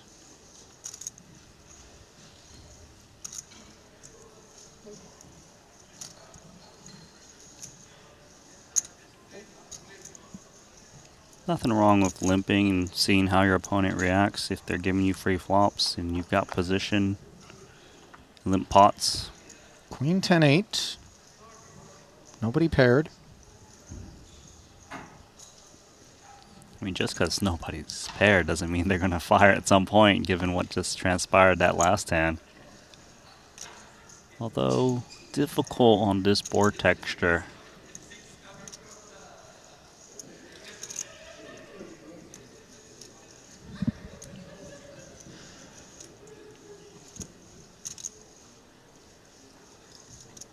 Both players checking. Board pairing now.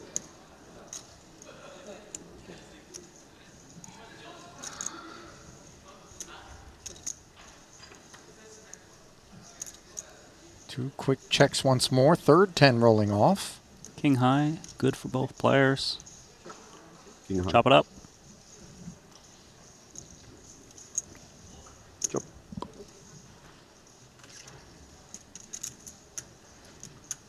Uneventful exchange, that one.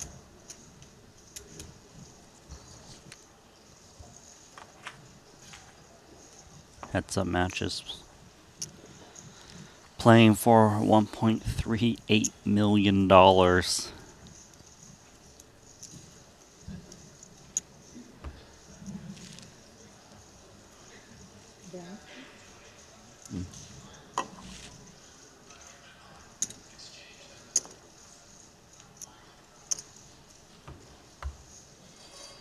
Onwards. Here's the thing, man. I don't know what it is, but I just get so nervous. Sat here watching Korzinen play heads up because there's nothing predictable.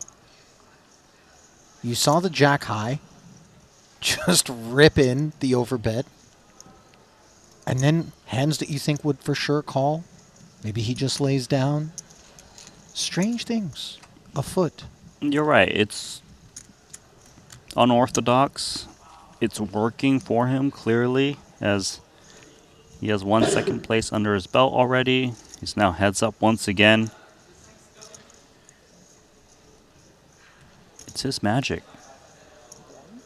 Look at him basking in this moment. I mean, this is stone zen. Taking it in. Been here before. Versus Patrick Antonius. Sat on the other side of the table in that one. And here he is, sat with ace-king on the button.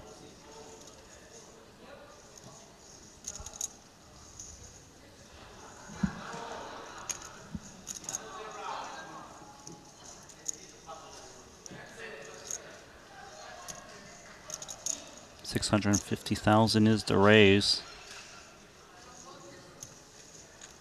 So raise and takes.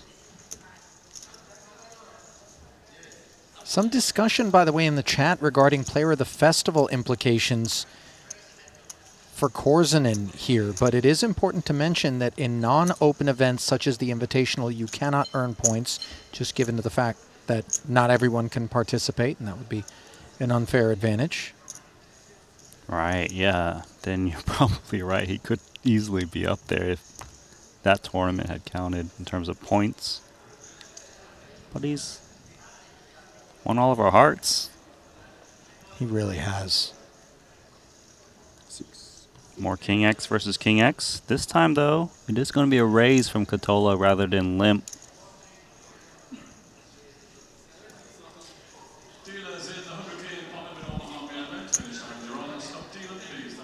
$600K ahead will bring us to a flop. Katola, the raiser. Jack 9-4. The inferior king turns into bottom pair and takes the lead.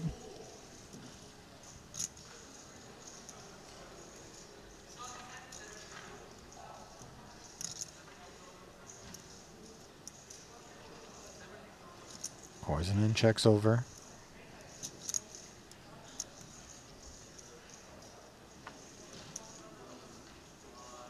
Check back from Ossi.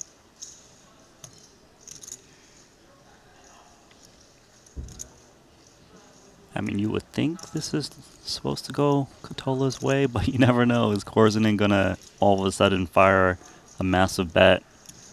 That pair of fours now bottom pair with a full run out.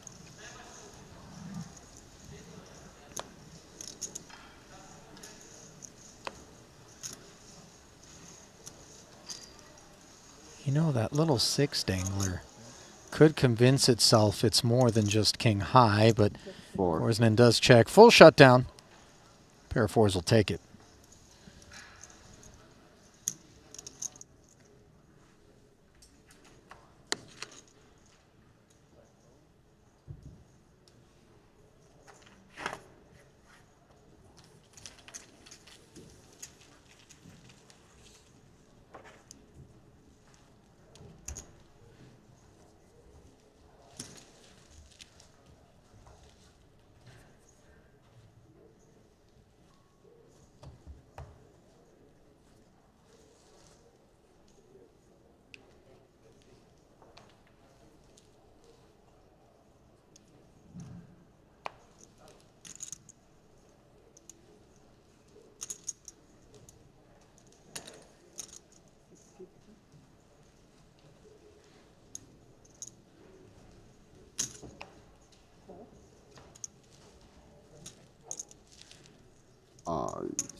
Raised to 650 from Korsinen's button. Ossi defends. King 3 versus 7-5. Both parties unpaired on the ace-queen 4 board. Well, he did juice this one up pre-flop, so doesn't hurt to put in a small bet trying to take it down on the flop. King 3 of hearts. It's in against the min bet. Interesting that Vladimir is proceeding. Gut shot now picked up by Ossi. Great just card. trying to pick it up. He can easily multi-barrel this one and put a lot of pressure on Queen X. Great hand to semi-bluff with.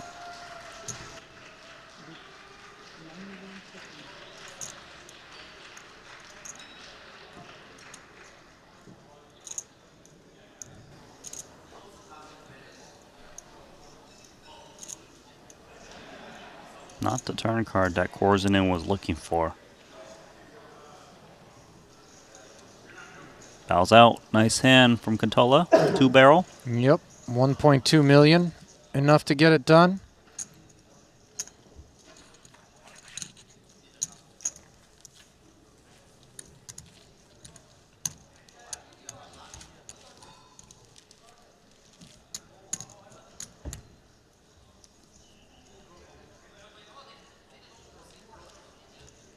Blinds up.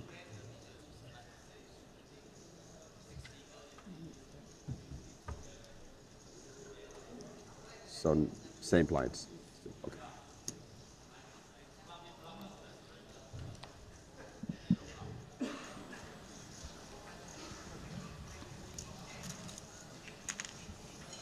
Take a walk, Santa.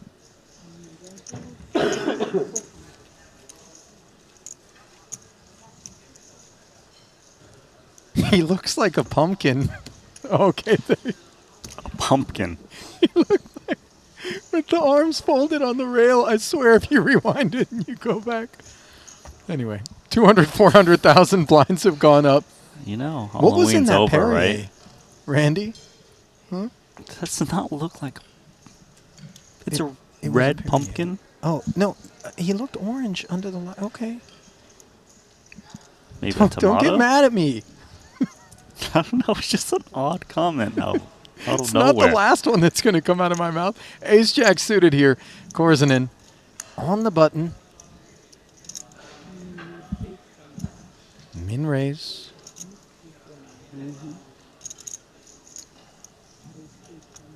Clubs are covered. It's pretty tempting to defend suited hands. Although Korsinen has been playing a mixed strategy of raise and fold, so raises might be more tethered to strong holdings as he folds.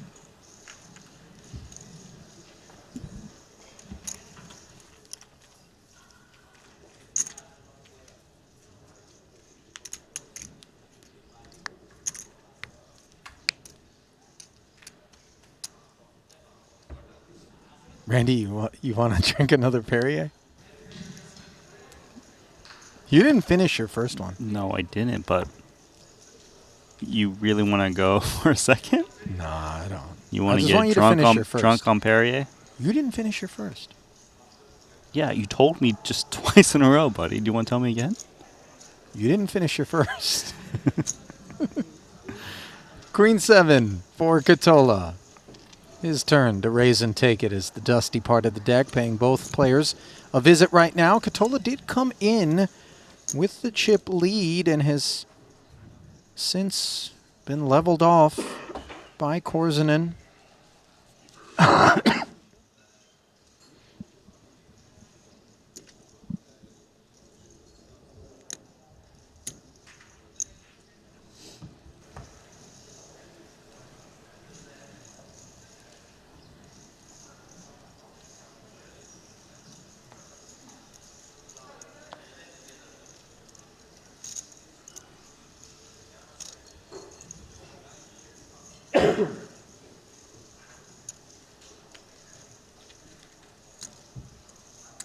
This is such an incredibly, like, how do I say this?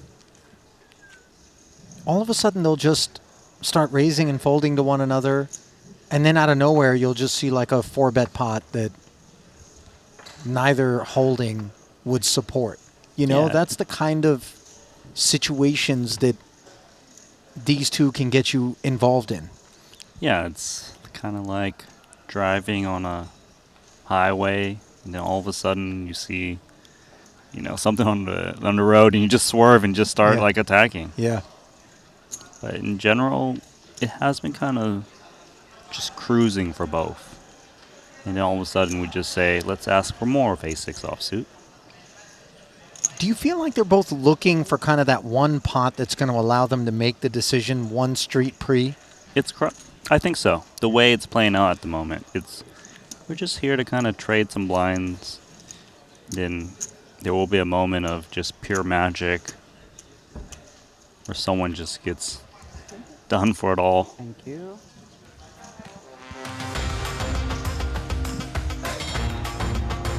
Well, while we swap dealers, we take a moment to acknowledge our official timekeepers over at Jacob & Co.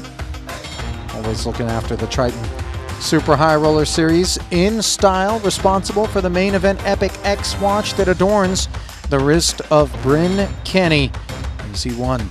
The main event here earlier could do no better than fourth at this FT. Maybe with some of the millions he picked up, he's going to pay a visit down to Jacob and sink his teeth into some of the beautiful timepieces you saw on your screen there. That working W16 motor in their Bugatti Chiron commemorative piece. The Astronomia Casino piece with the working roulette wheel inside it. That would be a dangerous one for you, Randy. Yeah, I'm going to try not to own one of those timepieces for that reason. They don't make one with a blackjack table in it, so Well, you're you could safe. just- yeah, double down. Hit me. Like, Randy, why do you keep staring at your watch? Other than because you can't read it, which you admitted God, to on you stream. got me there. Queen 8 deuce here, limped pre, Jack 5, 9, 7. Nobody interested. Maybe now. Yeah, both players picking up straight draws. This is a two-way draw for Korzinen, one-way for Katola.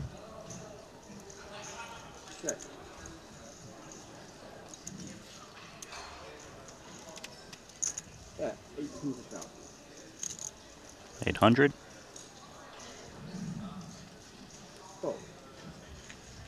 Nice from Vladimir there, in position.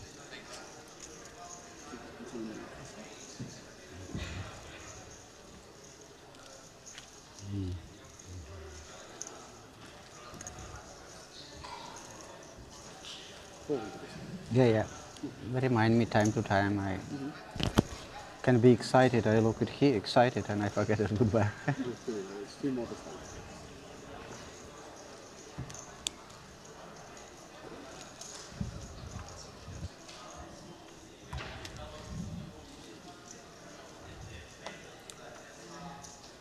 Katola has the trappings of a young leader of one of the Istan countries, you know, Tajikistan or something like that. You see it a little bit, right? Like if you told me he was the president of Kyrgyzstan, I would be like, yeah, okay. Honestly, I don't know these countries or where they are, but sure. I'll just take your word for it, Ollie. There's like a strange regality. I think it's the hat. The hat's what does it.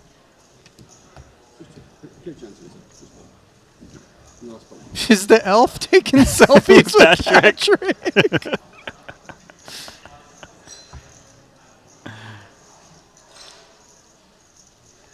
This elf is having a jolly old good time. That elf may be on the eggnog.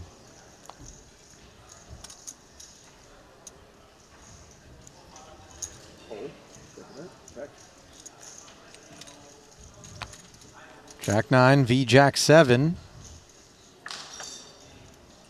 Slight advantage for Katola. Now a huge one on the 9-4 deuce board. A little bit of backdoor interaction for Korzinen. 1 overcard to the 9, 7 overcards to middling stuff. Option now though on Katola. Top pair, good kicker. Gonna lead right out.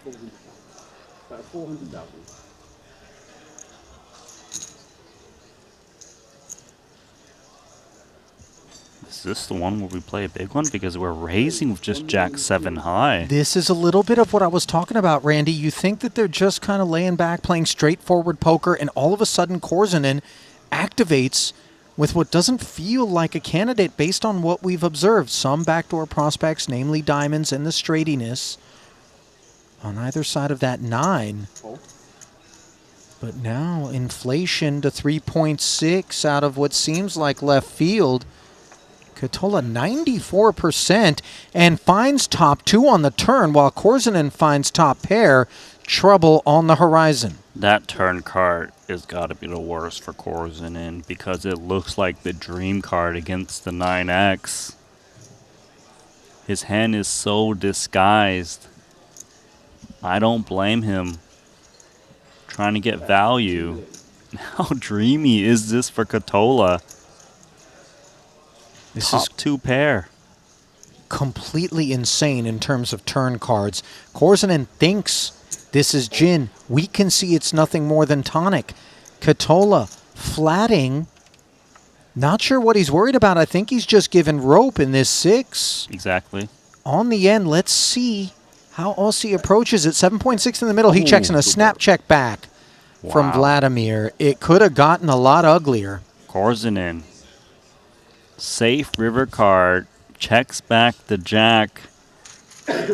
He could have easily gone for value, or what if Katola raised the turn and chips just fly in? I mean, he pumped it up on the flop, and then he came meaty on the turn. I think at that point, he had some concerns, but top pair, we could see Vladimir hoist the mainsail on the river. But instead, he'll be out chipped 2-1 as he's put himself behind the 8 ball a little bit. 41 blinds for Aussie, who's washing it down. 20 blinds now for Vladimir. Yeah, Korzinen at the moment is on pace to get runner up again after losing that very big pot just now. Neither player with a Triton title.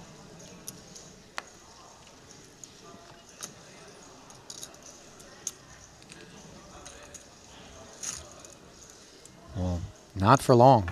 One of these two assured the crown and advantage Katola in terms of chips, but not in terms of this particular exchange. Queen high versus king high. Ace high 2 club board. This one limped pre.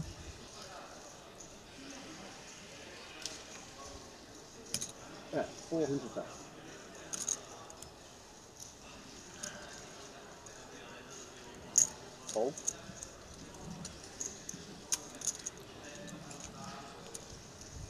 I'll see asking a question, and once again with just king high, Vladimir making a call. This card brings the Broadway gutty.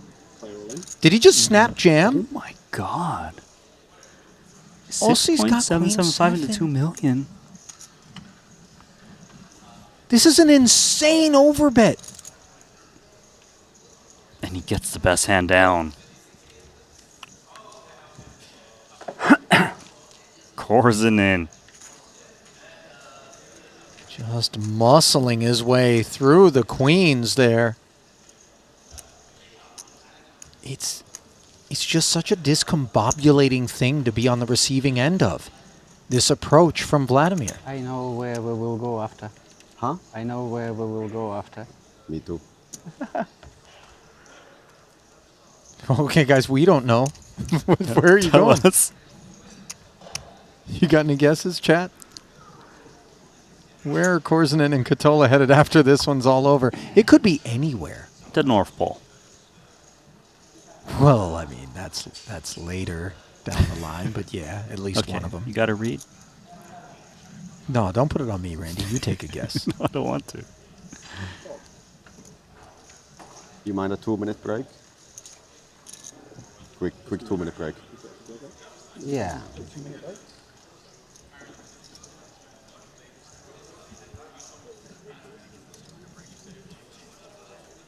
We can. Yeah.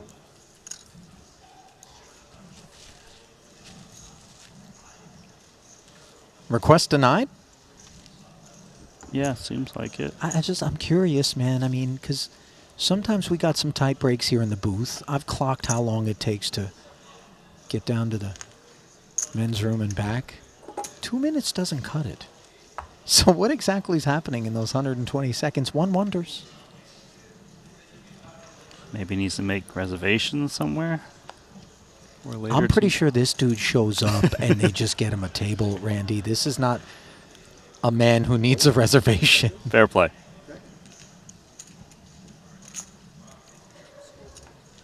Queen Jack limping. 10-8 says let's see 3.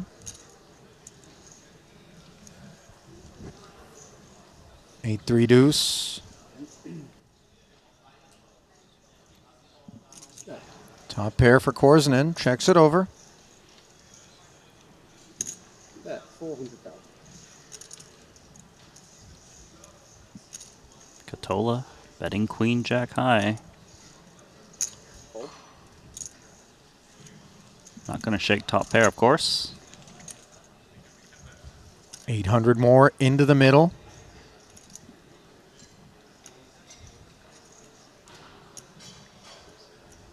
Should be concerns for Katola that he's up against the hand, not looking to fold with the rival of the 4.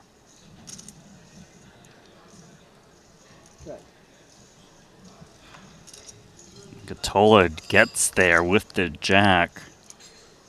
After Korzinen took the passive line pre, or rather on the flop, and here he is volunteering chips into the pot on the street that he no longer has the lead. 600,000 into 2 million. And Katola just calls here. Going to see the good news. Korzinen's down to 6.8 million chips. I was too gentle.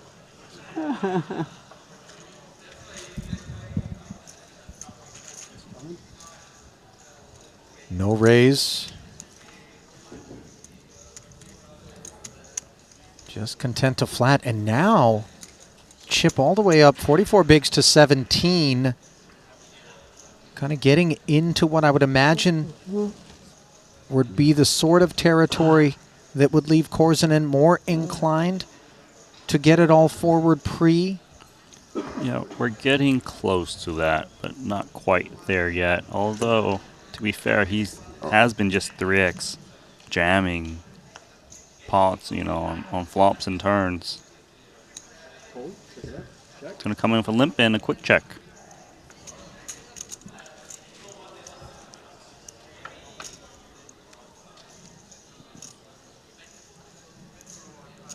$944 rainbow.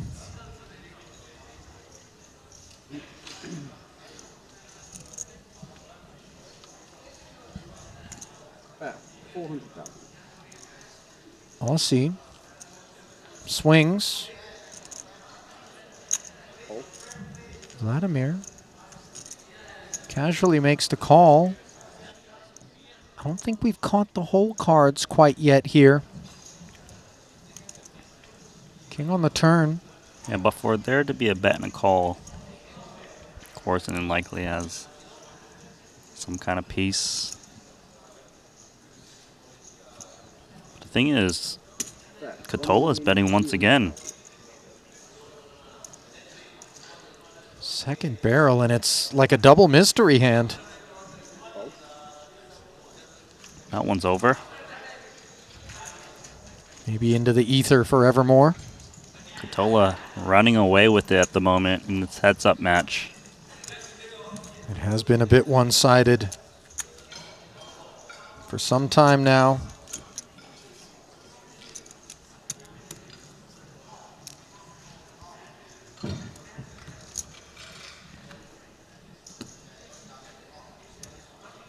$15 bigs to 46. Let's call it a 3-1 chip lead solidified. All it takes, though, is one double for Gambledore, and we're back to level stacks. So lone ace for Catola, good enough for a jam. And Korzinen has got a 5. Okay, so is the graphics department just playing tricks on us now? They've gone 0 cards, then 50% of the cards. Maybe this next pot will get them both. Yeah. Maybe we'll get 75% of the cards where it's like a peel.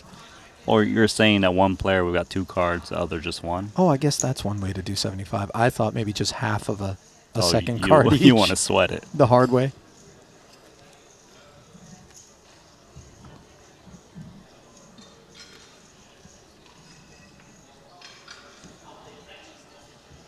One cannot really overstate just how significant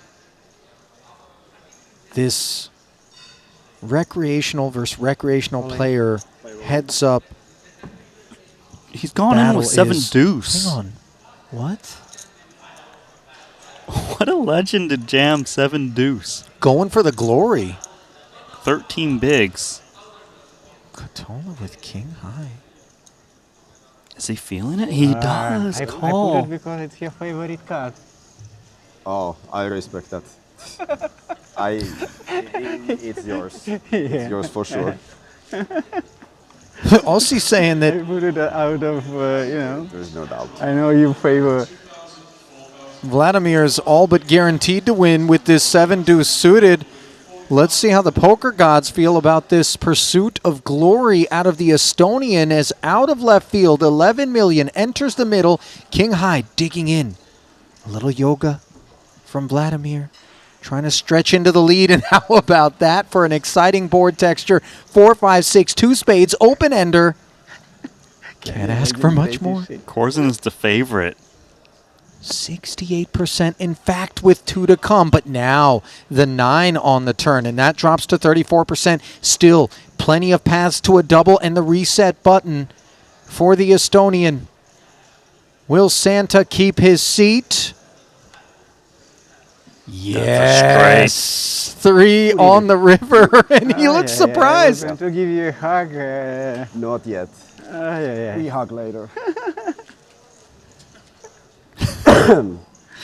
Wow. He just jammed 7 deuce What suited. is happening? This is your favorite card. Yep.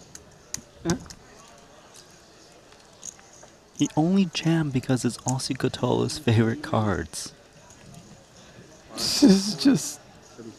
I know you want to play longer. I'd rather.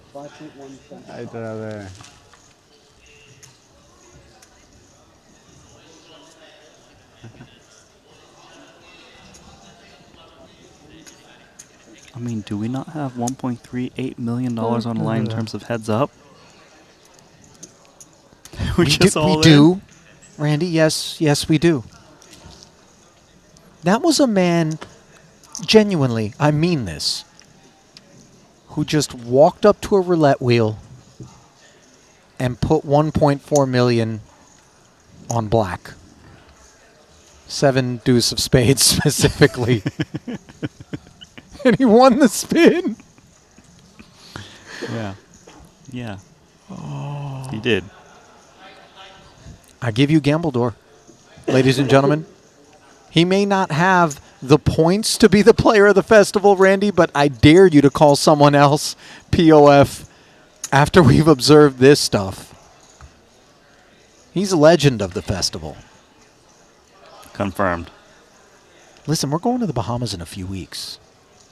Somebody get this man just get him out there. A ticket.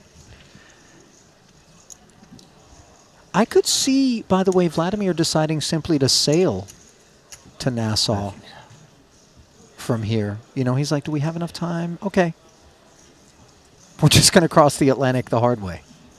Just for the adventure. He said, I'm collecting experiences. Obviously done a few things right in life, enough to just enjoy whatever he decides to on any given day. Enviable situation to find oneself in. Yeah, I'm not so sure he's going to sail across the Atlantic as... Yeah? Did you think he was going to jam 7 deuce of spades, Randy, for 1.4? Okay, then. Okay, good point. Everything is non-zero. Yeah. He might take a blimp across the Atlantic. I don't know.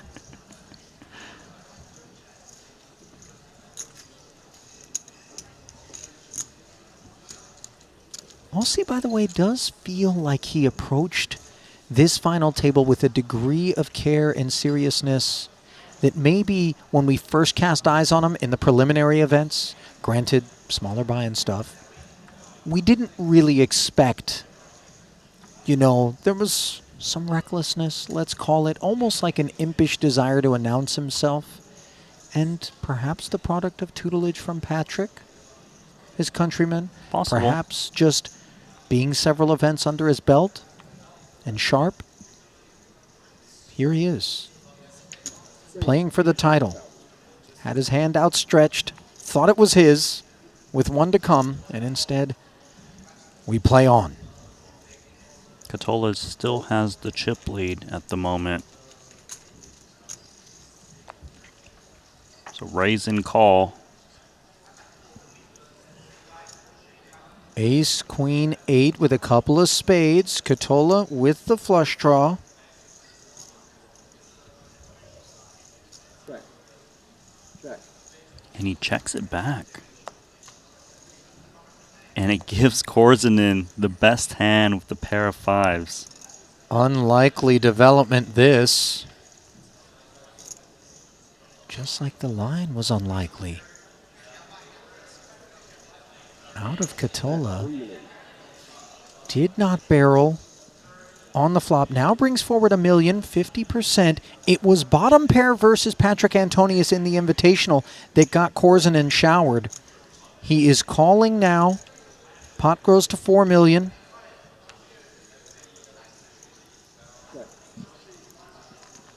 That's 10 a on the nice river. call on the turn.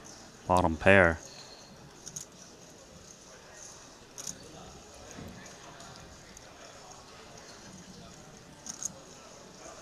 Aussie can bet, which it looks like he's going to do so. This should get it done. Against bottom pair. Nice find with this bluff. 3/4 pot. And a swift fold from Korzinin. Well deserved from Catola. Did not give up in spite of not having improved, and maybe on the strength of the jack. Maybe based on the lack of strength shown by Korzinin. Didn't feel like showdown was available, so hats off to the Finn as he works his way back up to a 2-1 chip lead now.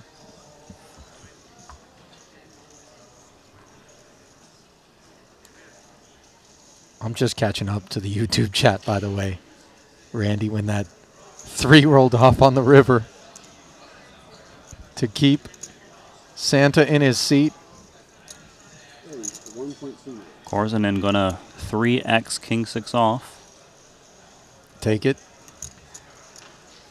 There's a clear favorite here for those streaming this one live. And with no disrespect to Ossie Katola, it isn't him.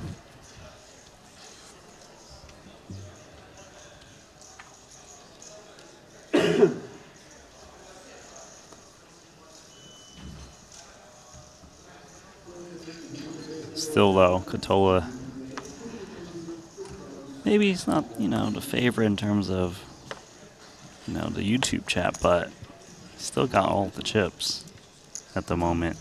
Listen, he's the favorite to win this one. You already picked it up. Okay. As it stands. Although good luck trying to handicap this battle. This is Korzinen's favorite hand, Ollie. 9-6. Did he snap jam? He did, Randy. You read it right. Jack 10 open. You know my favorite. You don't want to see this. You remember 9-6 of spades? Instant win. You played.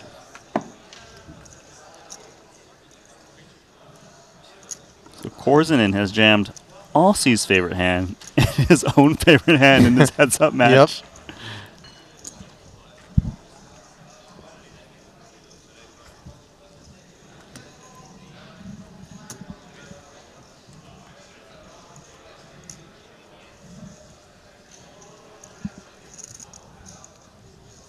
Now, Randy, you're the analyst in the booth.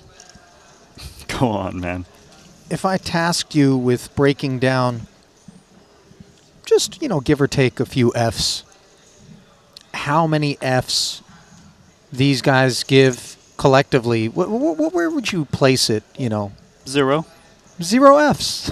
Yeah, I think you nailed it.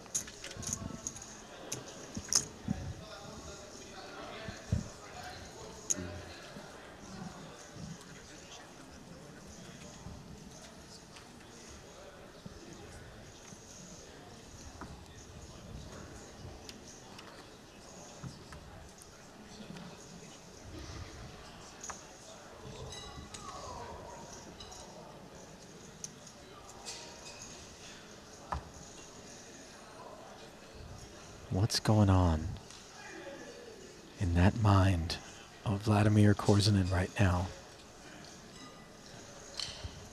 Only he knows. Yeah, every time Katola tries to pull away, Korzinen chips right back up. 8-7 offsuit? This is not 9-6. Why is he jamming this one now? I mean, why are you looking at me, Randy? You think I know how to unpack this? Reshove. Oh my gosh. It's break time, and I think we need it more than they do. As Korzinen has our heads spinning, and he's got a chip deficit, but not a really wide one. 26 to 23 bigs. We're going up to 250, 500.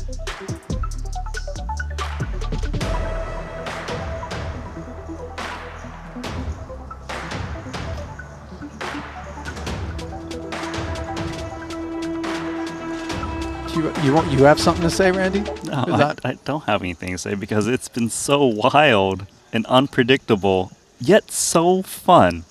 I mean, is there anywhere you'd rather be right now? For me, 0. No. Can we just get back to it? Yeah. Well, listen, it's going to take a few minutes. I know you guys aren't going anywhere. I don't have to tell you what to do. Keep it locked right here. Who's going to win this battle between Korzinen and Katola? It's anybody's guess. I don't think they know. We don't know. You don't know. But we're going to find out. Keep it close. Back in a few.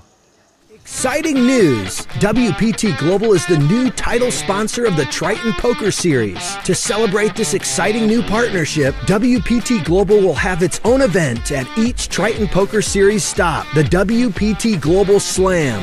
Look out for your opportunity to qualify online. Download WPT Global with code Triton and get a 100% deposit match up to $1,500 now. Sign up today and join the action. Online poker is back in the USA and Canada, and it's back bigger than ever. To celebrate the launch of Club WPT Gold Sweepstakes Poker, we're kicking off a $5 million invitational free roll in the poker capital of the world, Las Vegas. Only 2,000 seats are available, and it's invite only. Register now with code Triton for a chance to win a seat. And did we mention the first place prize is a whopping $1 million? Pre-register now at clubwptgold.com. Ready to dominate the tables? With GTO Wizard, the world's #1 AI-powered poker solver, you can instantly study any spot in cash games, MTTs, and spin and goes. Build custom solutions for your games, accounting for factors like rake, annies, or tournament payout structures. Plus, you can upload and analyze your hand histories with just one click. Beat the best, crush the rest at GTOWizard.com. Looking for the ultimate platform to place your bets on the biggest sporting events? Look no further, because BetACR.eu, Triton Poker's official betting partner, is here. Whether it's the thrill of soccer, the intensity of football, or the fast-paced action of basketball, BetACR.eu covers it all. With real-time updates and competitive odds, you're always ahead of the game. BetACR.eu also offers exclusive poker events that you won't find anywhere else. Test your skills and make every hand count.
And welcome back to Sporting Monte-Carlo, playing host to what we continue to assert, and I don't think anyone can argue, is the greatest Triton Super High Roller Series final table we have ever seen. It comes late in this festival. Ali Najad, Randy Liu, privileged and pleased to be bringing it to you live. And it's Ossie Katola versus Vladimir Korzunin. It has given us everything. Yeah, so the few minutes that we were away on break, I was thinking, okay, maybe I can give some thoughtful thoughts on how this heads-up match is going to go. And I come to the same conclusion. I have no idea. It's just bananas. It really is. I mean, obviously, there was a lot that happened prior to us getting down to this heads-up. The first thing is Sensei Bryn Kenny, of course. Deep run again here, being denied. Another title, did win the main. I shouldn't call that the first thing, though, because Greenwood, Sam, came in chip leader, couldn't do any better than 8th. Well, the reason Korzunin is this deep because they had that huge collision, you know, Ace-5 versus the Queen. They played a, $9 million chip pot. And by the way, it was Sam that embraced the variance and chose to go hard at that particular spot. Thomas Boivin also found himself on the receiving end of uncomfortable quicksand, as I've been putting it, which is that which Korzunin was really dragging pros into, especially when he had the chip lead. Also wielding the chip lead, Katola has fared very nicely, chipping up. These guys have gotten rid of not just those two and Bryn Kenny, but Tom Fuchs, Dan Smith, one of the greatest on the Triton Super High Roller Series, Steven Chidwick, also a part of that conversation. And then, as I touched on, Fedor in third. All those names, I mean, come on. Who would have thought none of those guys would be here playing for the title, and they would have left these two gentlemen to do what they've done? So you're telling me these two gentlemen have eliminated every single other player at this final table? I want to say they've been responsible for him. Maybe Bryn eliminated somebody somewhere along the way. Don't think so, he didn't? Okay. So there it is. But who will be the last victim? That's the question still left to be answered as we get right back down to the scene of the crime. Many crimes. the feature table. Look, I'm just here for a great movie, waiting for it to conclude. It's been phenomenal so far. It's been absolute cinema. There's really no other way to describe it. There you see the lay of the land. 13.5 million in front of Katola, 10.75 in front of Korzanen, 5 blinds separating the gentlemen as we go to 250 and 500,000. That's how long and deep it has taken. This level, by the way, as you see the payouts, 3 million guaranteed, 1.4 roughly the gap. It's not even in the leaflet. Every single Triton Festival, all the events, all the rules, all the regulations, the guidelines, they're printed out. That's how deep into this one we go. Level 28. And it wouldn't surprise me we keep on going. They've got some stack to play for, but they've also been splashing. Now, to start things off, it's Aussie Katola with Korzenen's favorite hand. We'll see if he has any ideas to play aggressively or not. He will check. Katola having very different feelings about this particular holding than Korzanen, as neither player connects on the king high board.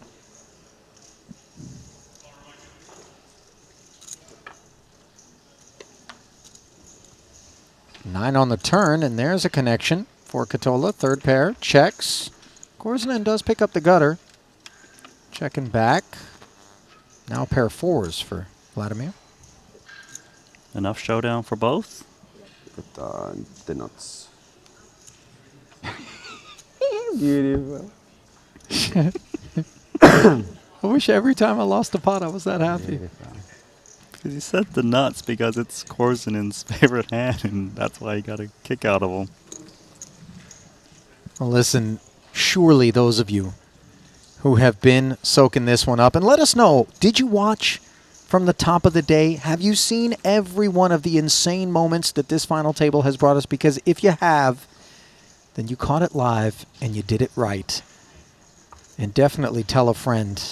And if you've been enjoying it as much as we have in the booth, tell us the best way to do it. Mouse over, do it now. Click like in the YouTube streets. Click subscribe. Show us the love. That's all we ask in exchange for the best and finest in streaming poker entertainment, which comes to you courtesy of these final 2 gladiators in the arena.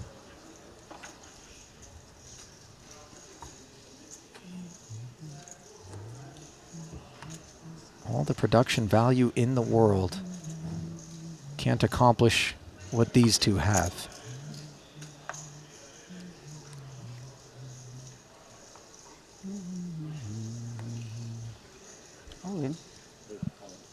He just ripped 7-3 offsuit? I thought this was going to go into the muck.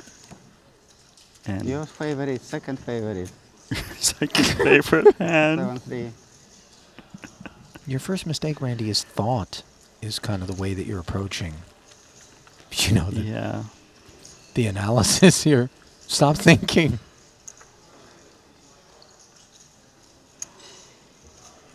Nice hand, mate.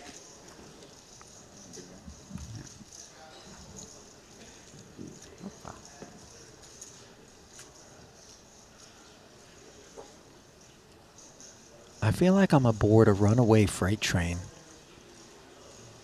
but I don't want to get off. I'm just like, okay, let's see how this ends. What's the worst that can happen?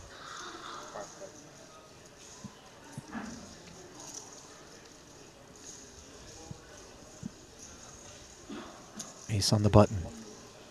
Katola clicks it. Reshoving 6-5 suited now? He's dominated. And he's showing what seems like haste here in this frame. This is a tough play to make, and he folds the dominating hand. The hand that's dominating. Wow. I don't blame him. He could be up against a bigger ace, but the man's showing you 7-3 off. I mean, look, 9-6. any random 2 cards are going to have decent equity against the ace-5, and I think Katola really recognizing for 1.4 million, I'm going to wait for the spot where Santa really wants to put a bow on one for me. Limp queens, jacks, you know, or click and then hope for the 3-bet.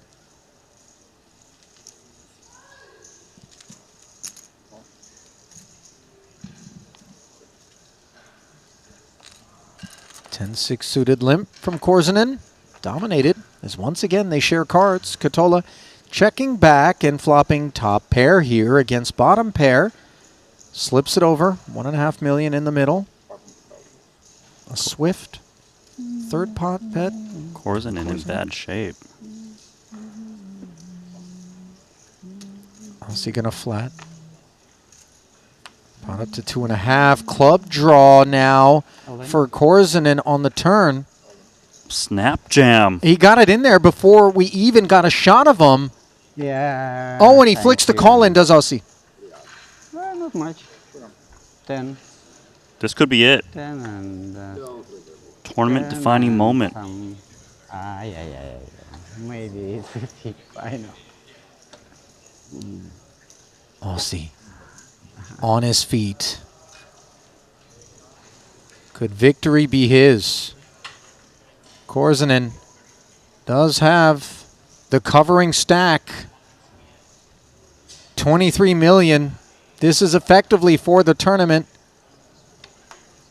Oh, and the club finds the river. Korzinen does it.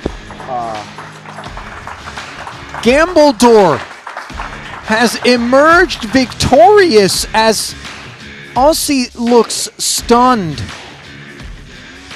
I can't believe he's done it. Is he? Is he just walking off? Freedom. Huh? Not very freedom. You still have to take pictures and to do a lot of things, yeah? Korzinen can do no better. Or rather, Katola can do no better than second. 3 million. I'm confused. Vladimir, I'm not sure, realizes that he won it with the backdoor flush.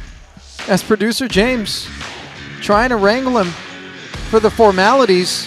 He's your champion in the 150K.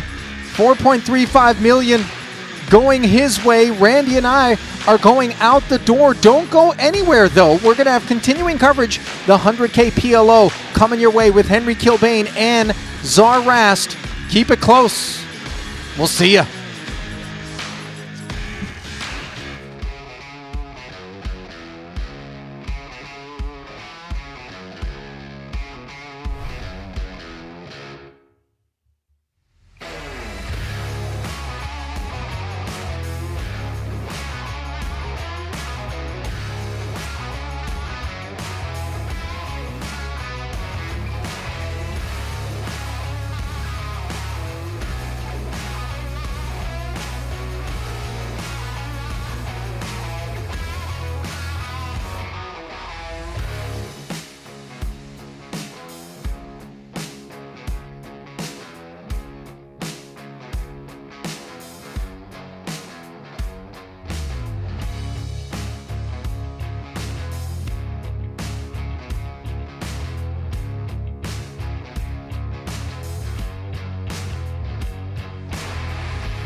Well, that was just simply incredible. What do you know, Brian Rast, Vladimir Korzinen, after coming second in that invitational to Patrick Antonius, he then goes on to close out the 150K for 4 million, mate. I know. What a run. Just wizardry. Just, you know, he called no it other shot. way to put it. I mean, the guy's bobbing and weaving. It's like almost like he's in the Matrix. It's like we're watching Neo, you know, after he took the red pill and just figured it all out. Seeing just the binary green digits like flow by. But the guy just found unheard of bluffs in spots against some of the best players in the world, and it just worked, man. It just worked. And then Aussie as well. I know. Aussie called it as well. Comes in 7 of 9 into the final table. He posts on Instagram, I'm going to get heads up against the Wizard. Fast forward 5 hours, they're heads up, battling it out for the title. 4.3 million, I mean. Yeah, what a insane outcome, but only here at Triton. Absolutely insane, man.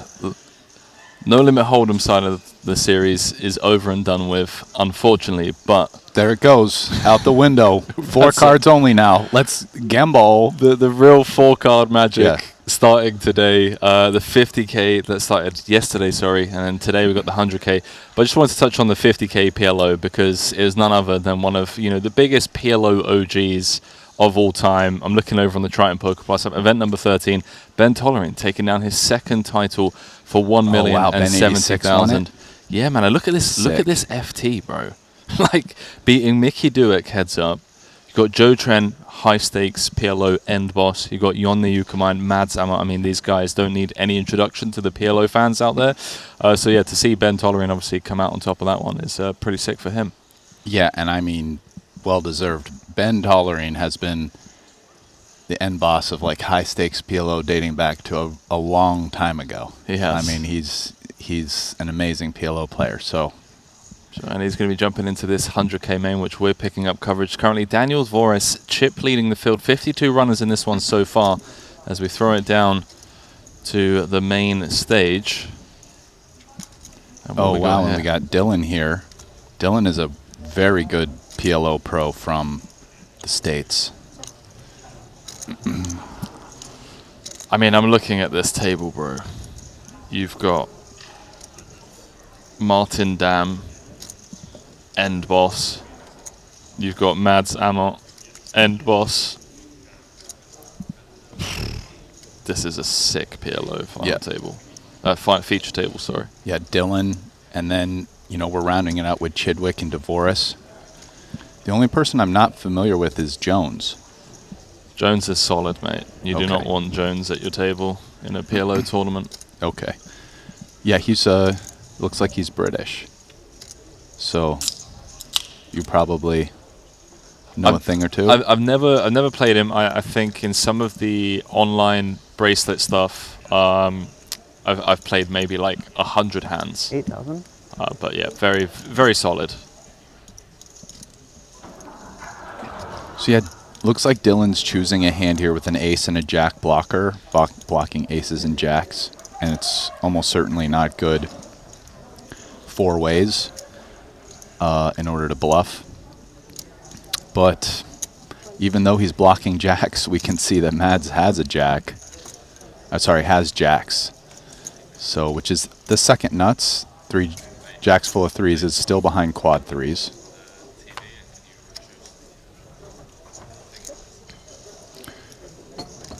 As played, Dylan has a lot of jacks, probably playing all of his jacks, limping on the button, and definitely has quite a few 3s, but 3x, but maybe not as much as Mads, who's in the big blind.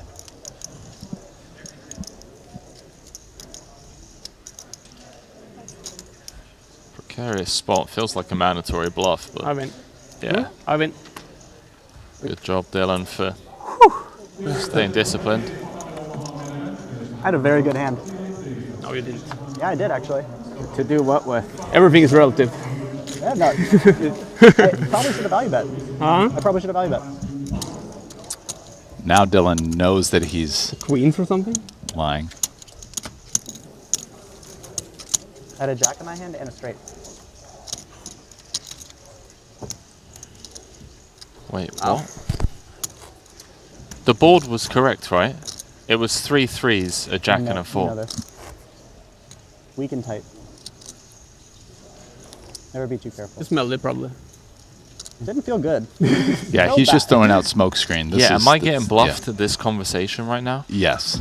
Dylan's definitely WTF bluffing. is going on? I love how Mads immediately said, no, you didn't. where Dylan was like, I should have value bet that one. Oh, did you hear what DeVoris said? He's like, oh, I had a great hand, and DeVoris is to do what? Implying that a great hand to bluff, right? Like, not value bet.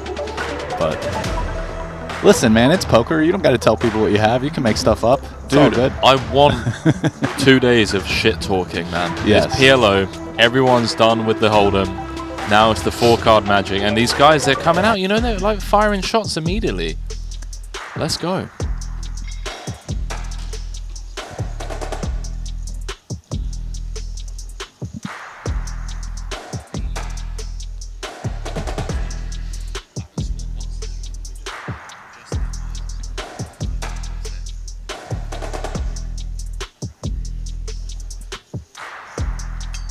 Daniel Dvoris, 250 big blinds. Chip leader of the tournament.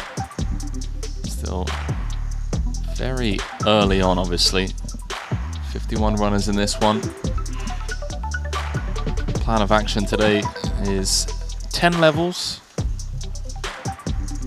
Then we will bag and tag for day 2. And tomorrow we're playing down to our, I was going to say final champion of the series. It's not technically true, as we will also be crowning the champion of the 25K. Yeah, 2 tournaments tomorrow. Finish, right? This tournament as well as the 25K Turbo Bounty. And we just see in the background Vladimir Korzinin being celebrated. Luca Vivaldi, Ossi Ketola. So that's just what we're waiting on. We don't want the players to be too distracted by what's going on the main stage. But yeah, just want to give a massive shout out to a few of the players that have shown up for this PLO main. Some real legends of the PLO world. Elias Parselin in 4th, Sean Winter in 7th, Ben Tollerine. We've got Veselin Karakutukov, bit of an online boss. See Mads Amott, Espen Murmo, Griffith Jones. Got Veni Vidi in the mix. Dirk Geritze, got Gergo Nagy, Ronnie Kaiser, Joni Jukamainen. I mean, all of the PLO guys have shown up. Love to see it. Ronald Kaiser, Andriy Lubovetsky, Maximilian Lemansky, Martin Dam. Deck reads are real. You gotta. This is why we play live poker, is to fucking feel it. You gotta feel the spot. Feel it. It wasn't really a deck read as much as just a read, though, right? It was more of a read. Just felt that, you know what I'm saying? It just feel good. I believe I know what you are saying, yes. Wow, like Mads if you're just already on the limping in. river, deck read seems inappropriate. Blind v blind, ace, king, king, queen. That's for the turn, isn't it? Or What? The deck reads for the turn on pre-flop. For the turn. Yeah, I mean, not betting my hand on the turn would have been egregious, so. At least Martin like representing the GTO wizard score. The river was just like turn Beasts threat of Poker. with wonder. It would have just like come up as wonder to check back, yeah. It's a fun Then on PLO. little hand right here. 4.5. Yeah, Martin has a pretty interesting combo.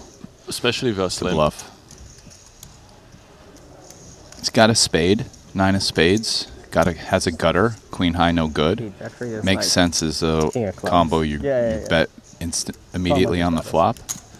And Mads' just hand is way too strong to let go yet. And this card's also I thought you were much asking better about for Mads' range.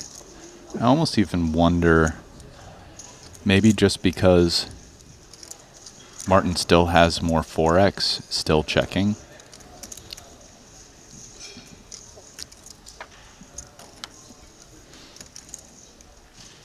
Backdoor hearts getting there. Martin rivering some showdown now, beating, like 8x with a spade draw. You probably shouldn't do that, because if you're asking for the king of clubs, I don't think you're sharp enough to ask for it if it was in your hand, so that means that it's available in the Give deck them the still. stare down, Max. Little do you know. Stare down. But you have the king of, did you have the king of clubs in your hand? I gotta tell you. I'm gonna...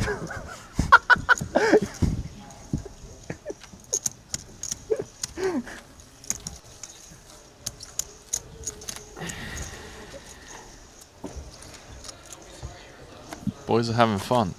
Oh yeah, they are. Oh. It's not every weekend. Well, it's not even a weekend. It's not every week. You get to play a 100K PLO event. No, at Monte-Carlo.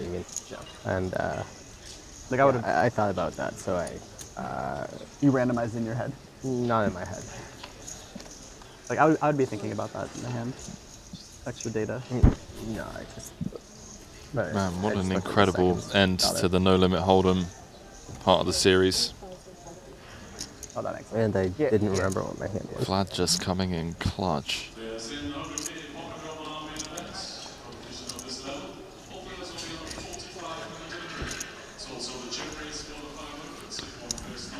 Okay, this could be an interesting one. Let's see if Martin plays this aggressively.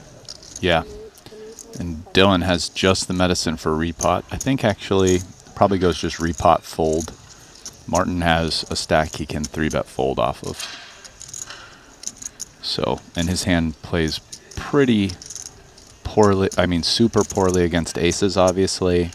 Dylan is good enough to not have aces all the time here, and he's going to mix it up with a good range, but pretty sure Rainbow Martin just folds to the 4-bet. Agreed.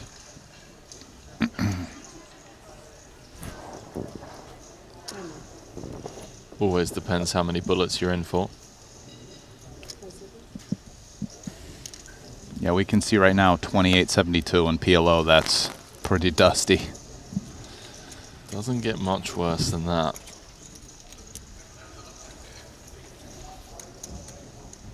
A few people asking about the interview with Vladimir Korzinin.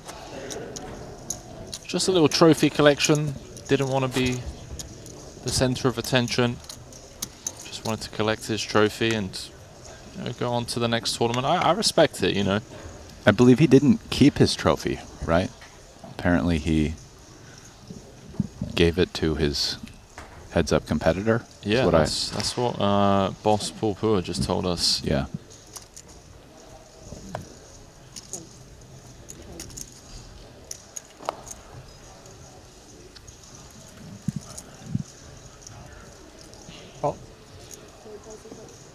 Cool.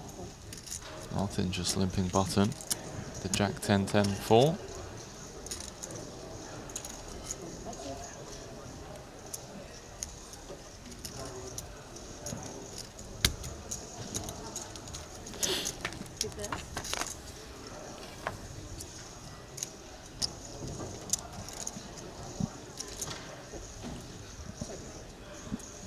Wow, middle set for Martin. Both of his opponents sort of hit this flop, but pretty weakly. You know, top pair and basically nothing, no backdoor flush. And Chidwick has bottom pair and a gutter. Both probably getting out of the way for half pot, yeah. I'm just looking at Griffith Jones's Hendon Mob. It's pretty much exclusively PLO events. First ever cash was in a £250 tournament in 2011, 13 years ago. The Grosvenor in Coventry. And then didn't have a single cash until 2018, which was the 1500 PLO bounty event at the WSOP. And then since then, it's just been ARIA High Roller Series PLO events and the 25K during the WSOP. So this guy's probably like mostly a cash game player. Yeah. And now getting a little more into tournaments as PLO tournaments popularity increases. Yeah. I mean, he's been playing PLO tournaments for the last 6 years. Yeah. He's playing the biggest stuff, you know, the 25Ks, the 10Ks, the 15Ks at the PGTs.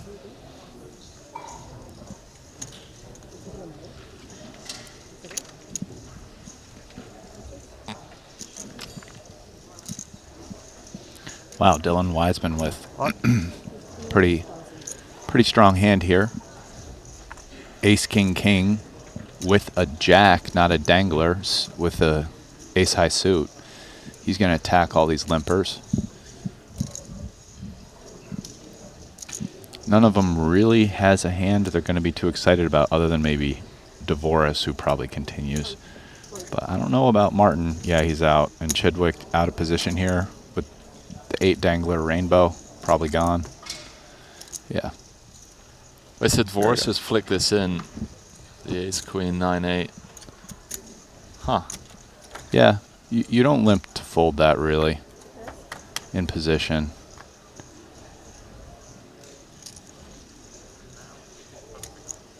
$10-8 tray. I two think, spades, 1 heart. For what it's worth, it's curious he chose this for his limping range instead of just pot, given the lack of an ace high suit, and it doesn't really want to play multi-way. But seems like a pretty good steal to me up front.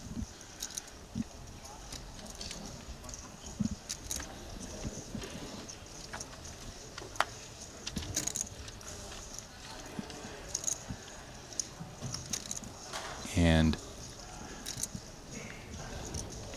double D. Yeah, other than turning the straight, nut spades, this card's slightly better for Dvoris. He's going to have more straights and two pairs really as the limp call as opposed to the pot.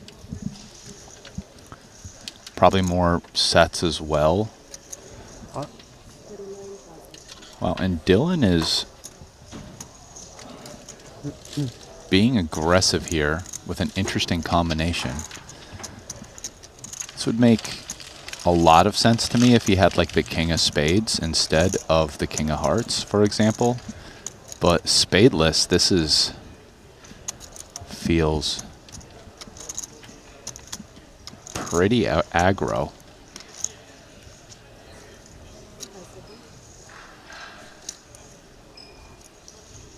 Dvoris is kind of bluff catching here at this point versus pot. Like Dylan's sort of repping flushes.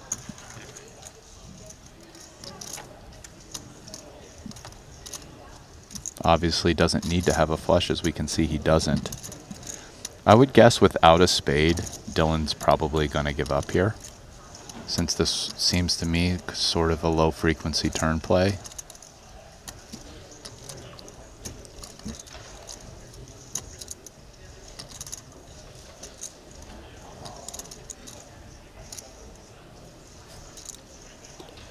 But Dvoris is going to have a tough time calling if Dylan does find a bluff here. Dvoris himself doesn't have a spade and only a straight. Yeah, and Dylan gives up, which, I mean, when you're really playing poker and you're just using your cards as blockers, to me this is the play that makes sense. Even the turn bluff itself was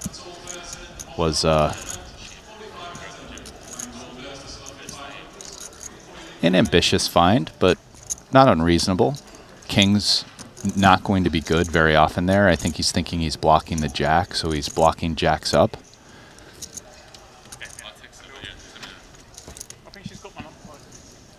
I'm not sure how much value Dvoris has betting here, even though his hand's good quite often. It seems like pot then check river to me implies that Dylan usually either kind of was bluffing turn or he can beat a straight. Yeah.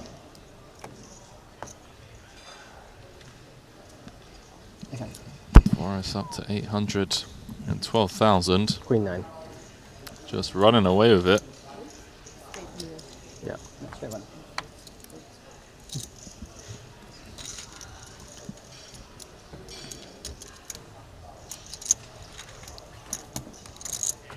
So yeah, once more, just want to reiterate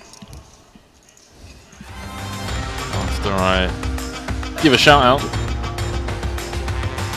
to our Triton merch store. If you haven't already, you can head on over to shop.tritonseries.com.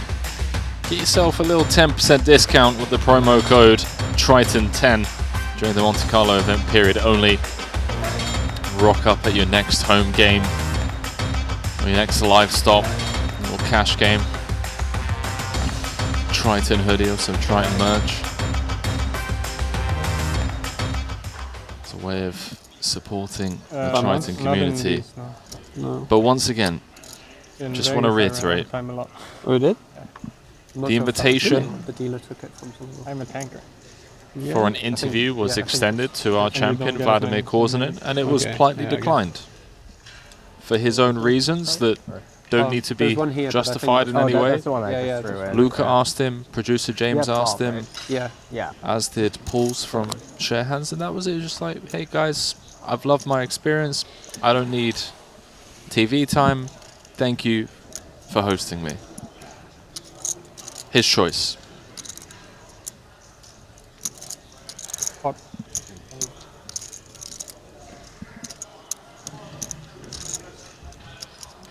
This is going to be interesting for Martin.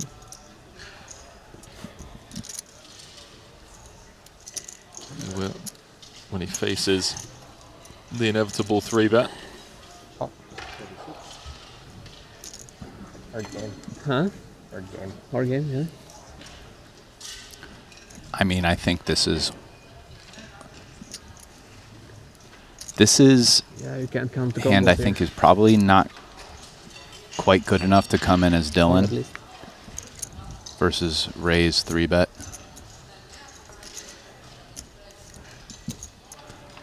I mean, I think Martin has appeal here. Yeah, agreed. Yeah. His hand's pretty live against the 3-bet, and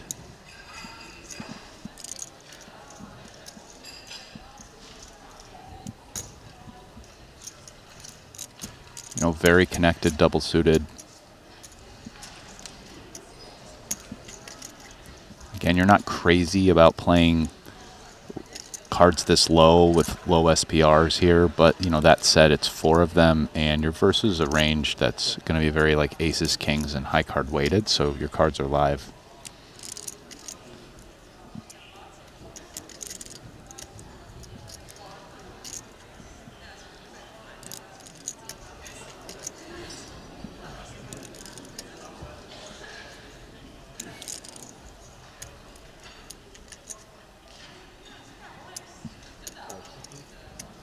Not much to see here, folks.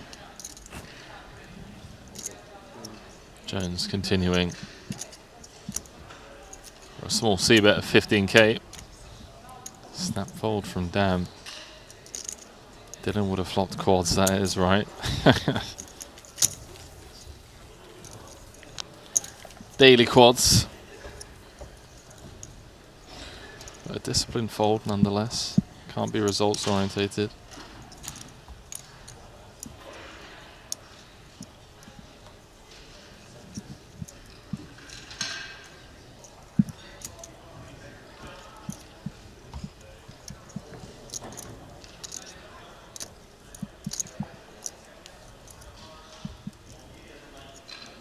What's the biggest PLO tournament been?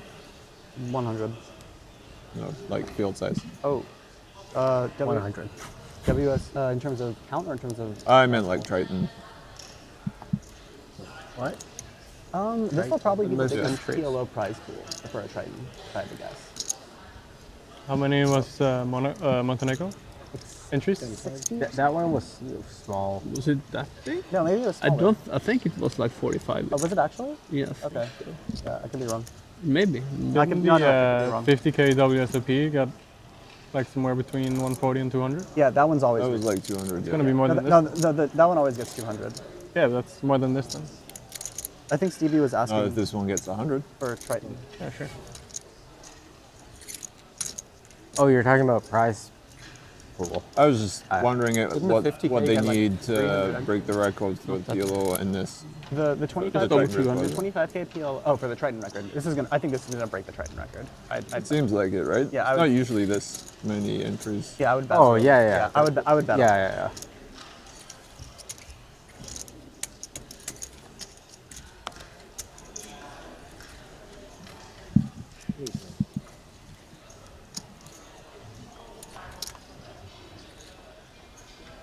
So the lads predicting that this is going to be the largest ever 100K main at the Triton series. Some guesstimates that records will be broken.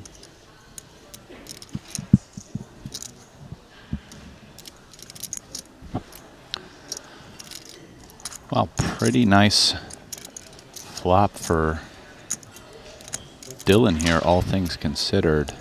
I don't think he's going to get action from anybody. I mean, he has a bunch of key cards. He has a queen, he has a 4 and a 5. Doesn't have a diamond. And curious to see if he bets this or not. I think it's pretty close.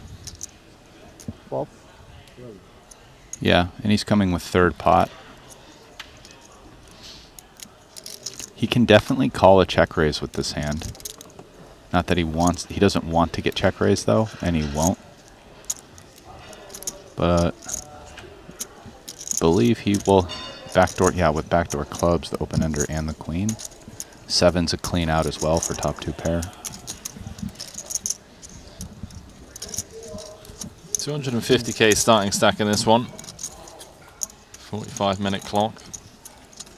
Like a year ago here was much smaller, right? Yeah. Oh, they didn't have 100K. They had a 50, and it was way smaller. Yeah. Like the 50 yesterday was bigger than the 50 last year. That was the 50 main or whatever. What was yesterday? 82 runners for a 50K. 82. It's pretty good.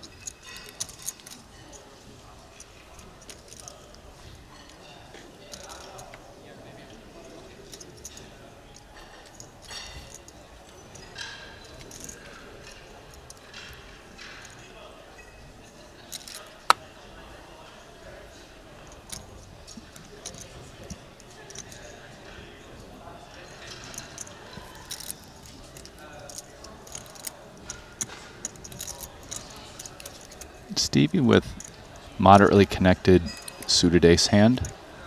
Pretty close decision there in the hijack. Pretty sure he plays it in the cutoff. Somewhat respectful fold, I would say.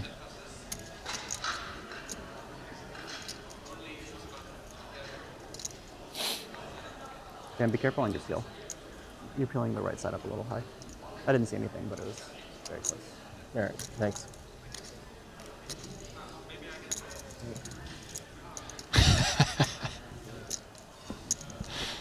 I love that.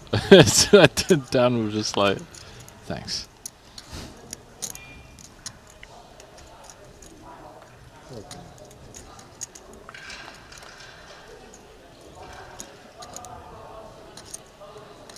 King 10 deuce. Whole lot of nothing for pretty much everyone. I mean, Forrest with a wrap. Not thrilled about it though. Two-tone texture. Martin with top pair, but again, not thrilled about it. Looks like he's going to check through.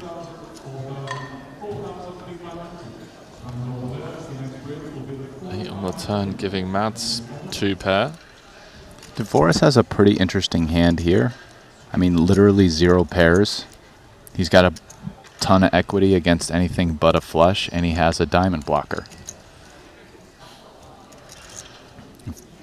I feel like he's the most likely person to fire at this.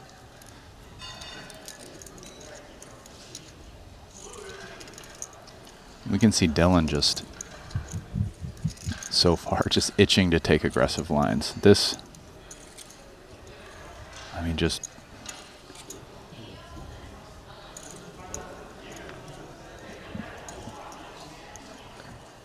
this is an interesting spot for DeVoris as well here.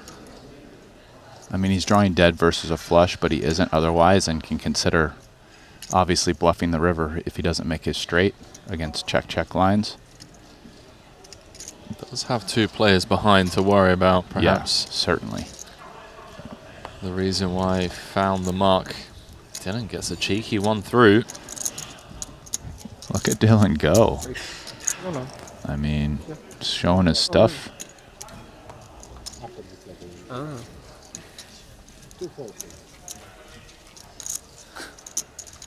He's about to walk off.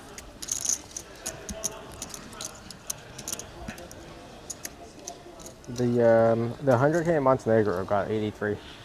83? What's that thing? Right.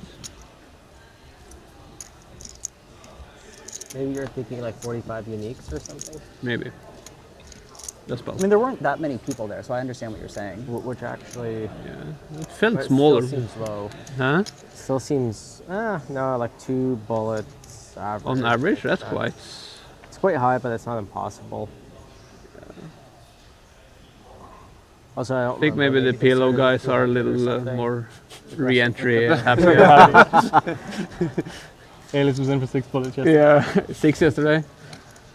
I think he had a similar amount in the 50K in Montenegro. He has a strategy, which is to fire the absolute maximum. He went in for like 15 or something. One of the poker goes, like it was like 11 in the 15K. Yeah, I wouldn't be surprised, given how important it is to be a chip leader on the bubble, if someone like Elis's strategy is to just like mash aggressive early during rebuy to like build a stack so you can just punish people and make super deep runs way often. You get dealt what, like maybe 150 hands before reg closes? Yeah. And it's like, and every time you go reg, you probably miss like 2 or 3. Yeah, no. So if you're going to re-enter 50 times, it was a PKO, so I really think he was getting after it. Alice is a pretty fast sprinter. yeah. When it comes to buying in. No, but you know what I mean? It's like, you probably only got dealt like 60 hands. I know, I'm joking. It's like...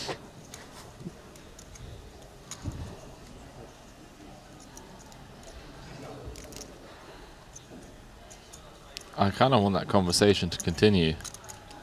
So there seems to be different theories being thrown around. Vegas 100 got like 35 or something, 40. I'm pretty sure these guys are going to be cagey about exploring what we were just discussing, though, especially on stream with each other, but on stream, because there's probably like slightly different theories about it, right? I agree. It like, sounded like Forrest was saying, okay, I understand where Elis is coming from, but if he's re-entering like 6 times, he's losing, like missing like potentially 18 hands, when you're probably only playing like 120 before late reg closes. Is it really worth it? Like, is it worth missing, 15% of the hands? Well, you're only missing him when you bust. That's true. Right? So it's not like he's doing it on purpose. That is true. But, I mean, to me, the question is, like, upping the aggression, lowering EV in order to increase your chance of accumulating chips and have a big stack with the idea that you make it back later in the tournament. Like, where is the line with that? Right? To me, that's the real question being asked. And I also think it's not going to get answered here by these guys. Yeah. Yeah. But it's interesting because Elis would have had to have come 3rd or better. Sorry, 5th or better to have made money in the 50K. Yeah. And he's aware of this, like going into it. Yeah, well, I mean, those are like the worst outcomes of that strategy. True. Right, Yeah. is when you up the aggression and run really bad in the beginning. But, yeah. And then just keep on having to rebuy.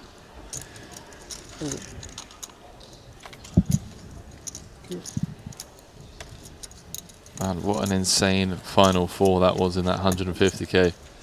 Bring Kenny, Fedor Holtz, Vladimir Korzinin, and Ossi Ketula.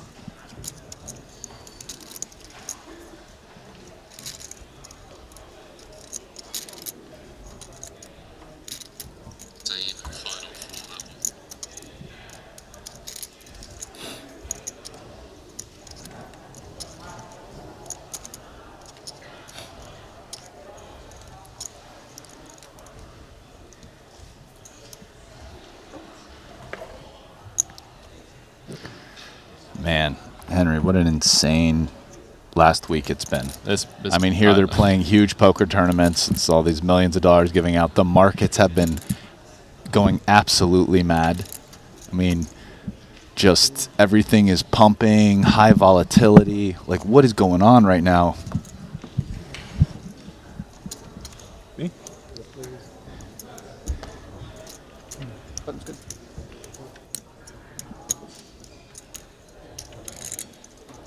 Beautiful day to have a beautiful day. Ooh. As always. Ooh, au revoir. See ya.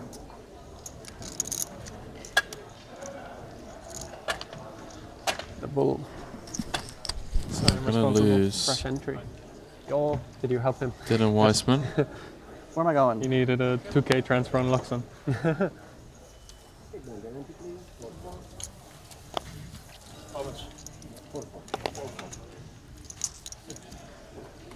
Who we got jumping in here? Finnish flag. Yellow guy's happy to fire. Elias Only Harala. bull. Yeah. Just lost with Ace King King 3 single suited against Ding Biao's Jack 9 8 6.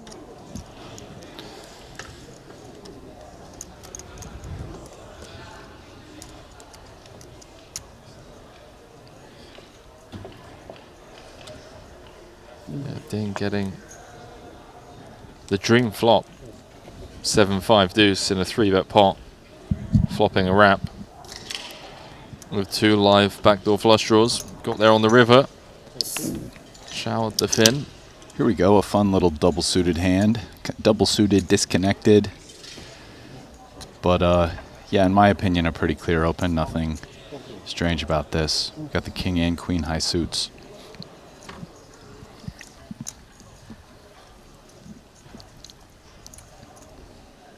So Elias is going to come with defend. He's a newcomer to the table. He wasn't here. Yeah, he just bust a bullet against Ding. Got it in good. That's all one can hope for. Oh yeah, we lost Dylan No. as well. Like, yeah, Dylan's going to that's go great. off to play aggressive against some other people in this tournament. Off camera. Very good.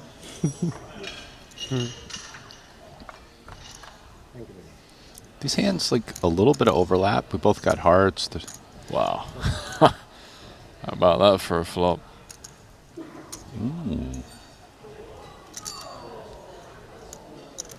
Wow, so Straight. Harala with the straight and the flush redraw, but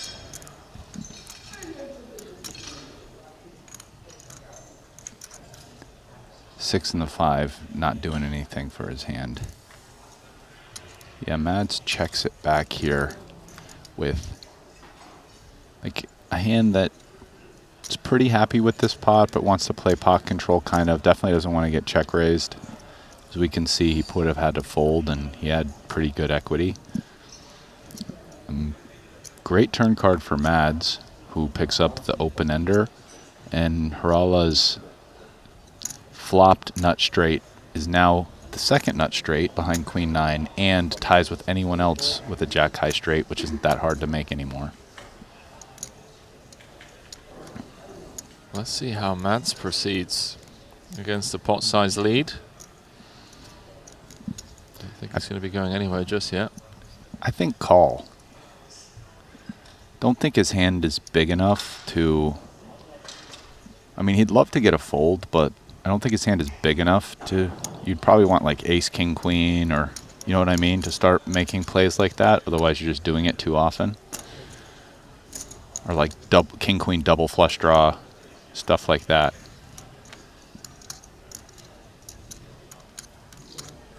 Oh.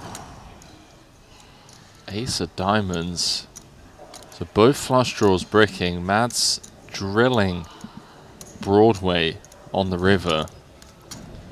And Harala, who flopped the world, now has the third nuts, losing to king, queen, and queen 9. Probably checks it. Seems like there's not a ton of value in betting the straight, which he can easily be chopping, and now Queen 9 probably raises turn, but not necessarily, and King Queen gets there. Yeah, it's too much, I think, to bet your hand here, and then just dealing with raise is extra brutal. And so now it's just called, what's Mad's going to bet? Probably a lot, because he has the nuts. And will Harala call? Probably goes like 80K to pot bet and probably fold would be my guess on these two decisions. Bet pots.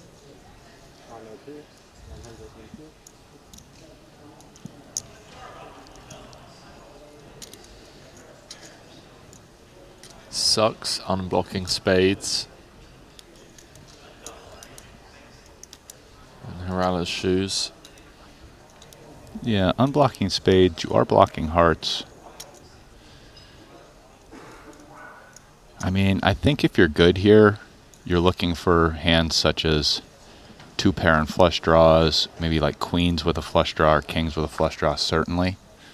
But then, you know, those hands can't have another king or queen with them, respectively. Fair play, though. Didn't even waste that much time. Just let it go. Yeah, river felt pretty standard to me, sort of. I don't think Harala... Want to be calling some jack high straights, right? Yeah, but I think he can find better combos. Yeah. Yeah. Just ones that don't block any of the flush draws, or... Yeah. Especially against Mads. I mean... Like, ones with a king. I think a king is a pretty good card to have. Like, if you have, you know, like, whatever, 10-9 king, jack-9 king, all that stuff. Like, those probably much happier to call.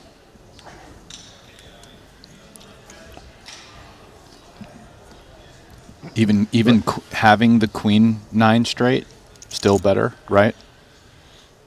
Agreed. You could potentially be chopping, and the queen is a good blocker overall. So between having king 9, queen 9, and then with the jack high straights, probably having generally coming from your very best in terms of blockers. Well, Mads is one of the true OGs of the PLO world. First recorded live cash coming back in 2008. Just on the back of his best ever live score, came 5th in the 25k PLO high roller last year during the World Series for 505k. This man knows a thing or two about PLO.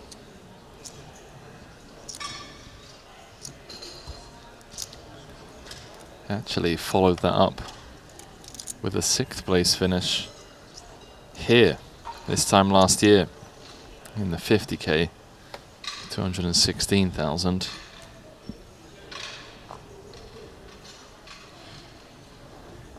Nice to see some of the PLO end bosses venturing out. Player Triton series. Jones with a nice one. King, queen, queen, jack, double. Yeah, it is. It's a nice one, isn't it? Get some respect behind. This feels like a dusty one out of the small blind. Seems kind of good, but it's kind of the worst position to defend in PLO, because position is even more important than hold'em because of how often, like when the board changes in PLO, it means even more than in hold'em. So I think there's a even higher positional premium in PLO. So yeah, defending out of the small blind versus a pot open is dicey. A lot of diciness in this game, my friend. I think we're going to see some blood over the next 2 days. Just Some nasty beats. The problem is when everyone's really good, which looking at the field, that is the case for the majority of players. It can be, not as action-packed as one would perhaps assume it would be, given that we have 4 cards instead of 2. Arala with the ace, ace, jack 5. Right spot.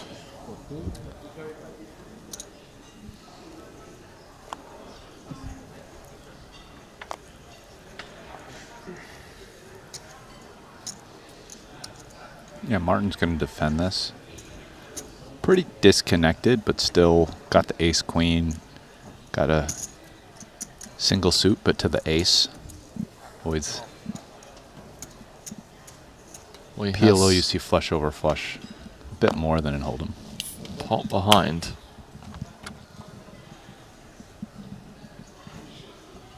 And I guess it's going in, my friend. Good luck, gentlemen. Top pair nut flush draw for Martin with 2 pair redraws, of course. This is a curious one between, it's almost like too good here to jam, because he's hoping that some weak kind of flush draw hands find their way in, something like Jack 8, like 7-6 with hearts. Like might fold to pot, but like you want to get it in versus that hand. Yeah. Yeah.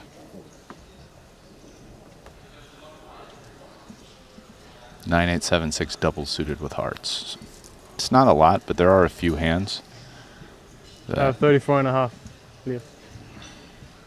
34 and a half. To start counting. Martin asking for the prepay. That's confidence right there. I'm manifesting the win. It's the PLO Vladimir Korzinin. That's insane. Dam's just like, hey pal, 34.5, get it ready. Oof, that's a terrible turn card, not to state the obvious. Removing all of Dam's 2 pair outs. Queen or a heart needed. Doesn't find it. GG. Sprint, we gotta beat Montenegro, man. Get over there. I have to on my Forrest just egging Martin on to head on over to the rebuy desk. Gotta beat Montenegro. Yeah, there he goes. He's got, a little pep in his step. I mean, my read on that, though, is like they must be friends. That's like something you say to your buddy. I think it's just the general conversation that was being had at the table. I don't think all of these guys are friends, but it was more so just, Elis fired 6 bullets yesterday, and no, the but PLO like, guys are we've bigger. got to beat, like you and I have got to beat Montenegro. Like he knows he's down. He knows his friend is down. It just means field size. That's it. I don't know. I'm going with their buddies. That's my read. I'm going with that the viewers can head on over to WPT Global and fire as many bullets as they want into the Triton Poker Series qualifiers. It is the best place to qualify for Triton events. You could be playing the new WPT Global Slam at future Triton stops by winning your way in online. Download WPT Global now. Use the code Triton for a 100% deposit match up to $1,500. Good choice. Get involved, ladies and gents. Good card. The only good.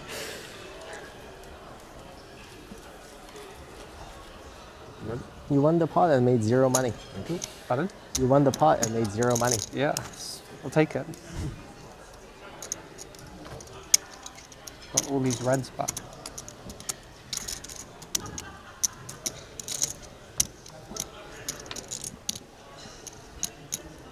Oh, that one was small.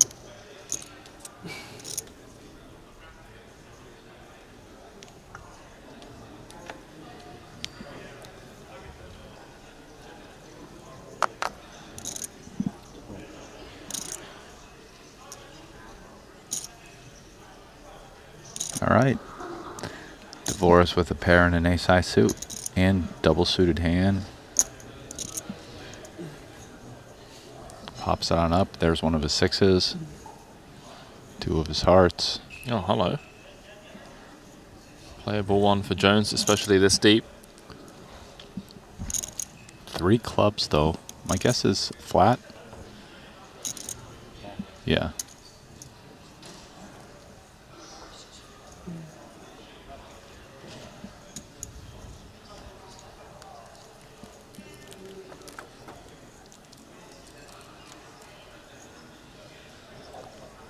Eight deuce, couple of diamonds, nothing to write home about for either player. Jones with the best hand but out of position.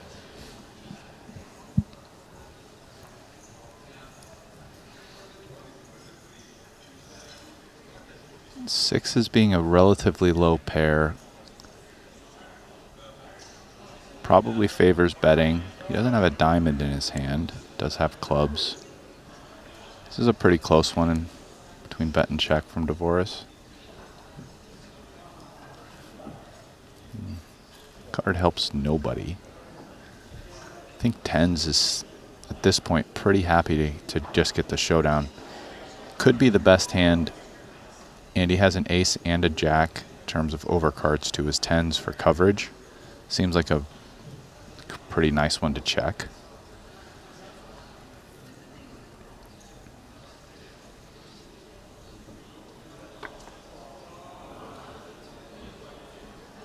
Well, it looks like both of these gents are content to check this one down. Now see if Dvorak does. You might consider bluffing river here, just from the idea that he actually probably doesn't get to the river very often with a hand this bad and having not bet.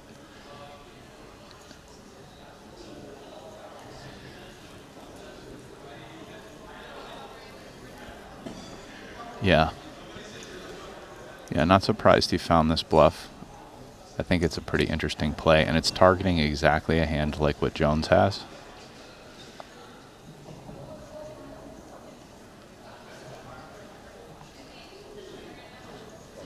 Yeah, nice hand, Dvorak. Very well played, sir. See what you did there, my friend. Very well played, sir. Dvorak, early day one chip leader. 6 levels in.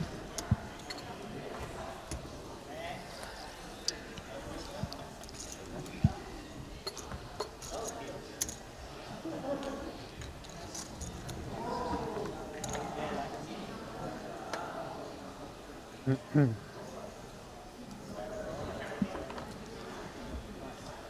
57 runners in this one. Coming up to dinner break in about 20 minutes time. Day one will end in the completion of level 10. It's going to be around 1 a.m. local time. Get this premium for Mads. Aces double pair with a nut suit. Beautiful.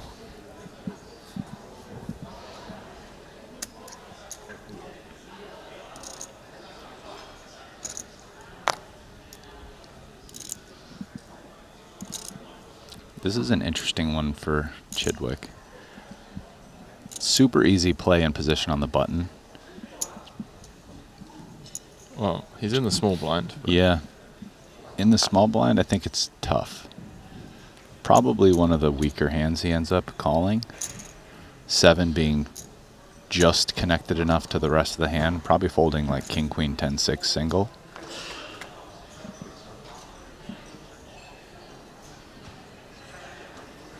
The old Jack 6, 4, 2 hearts. Elias, oh sorry, Elias rather. A live flush draw. Mads with the decision here between check back and bet call. He does have the 9 of hearts. Not as good as the ace of hearts, but still something.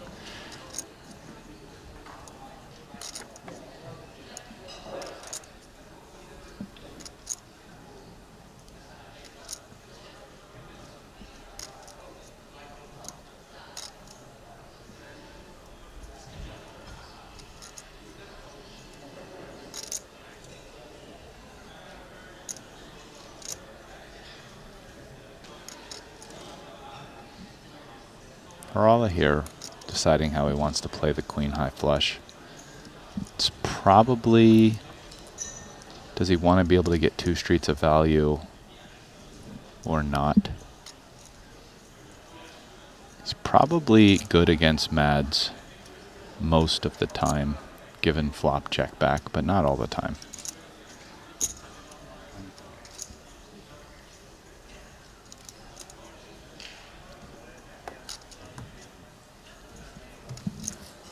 Nice little pickup there for Harala on bullet number 2. Going better than bullet 1 above starting stack.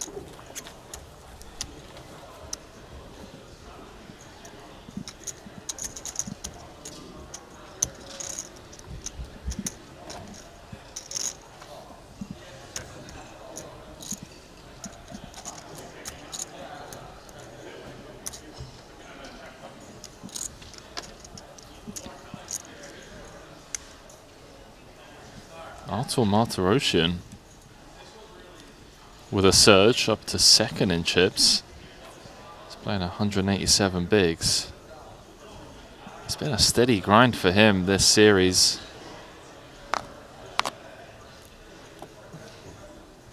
On his 2nd bullet.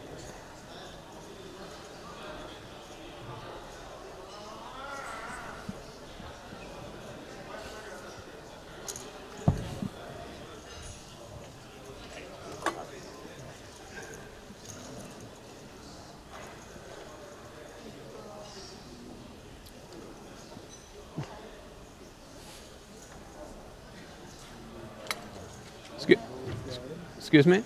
Yes. Can I take a food? Yeah, Artur's been having a good old time. Knocked out Manuel Stojanovic. All of this accessible, by the way, over on the Triton Poker Plus app. So we've got Jones limping the Ragged Kings in the cutoff. Punished immediately on the button by the Ace-Ace-10 tray. Have about 100, Stephen? More. 180. 188 behind. Okay. 18, right?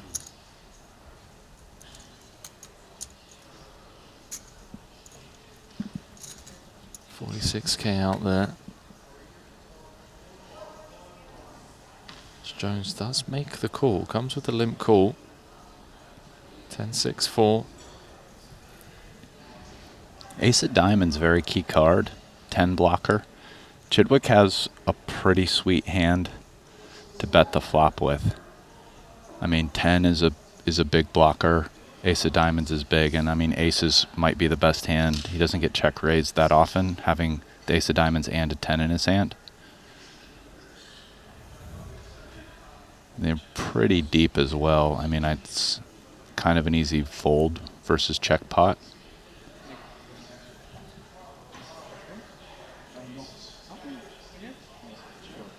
If he didn't want to fold versus check pot, could check it back, but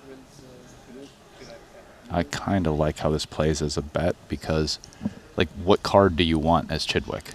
Right, ace 10-3 essentially. There's no cards that come that really make your hand better, and you do have aces right now. He's really mulling over this one. Yeah.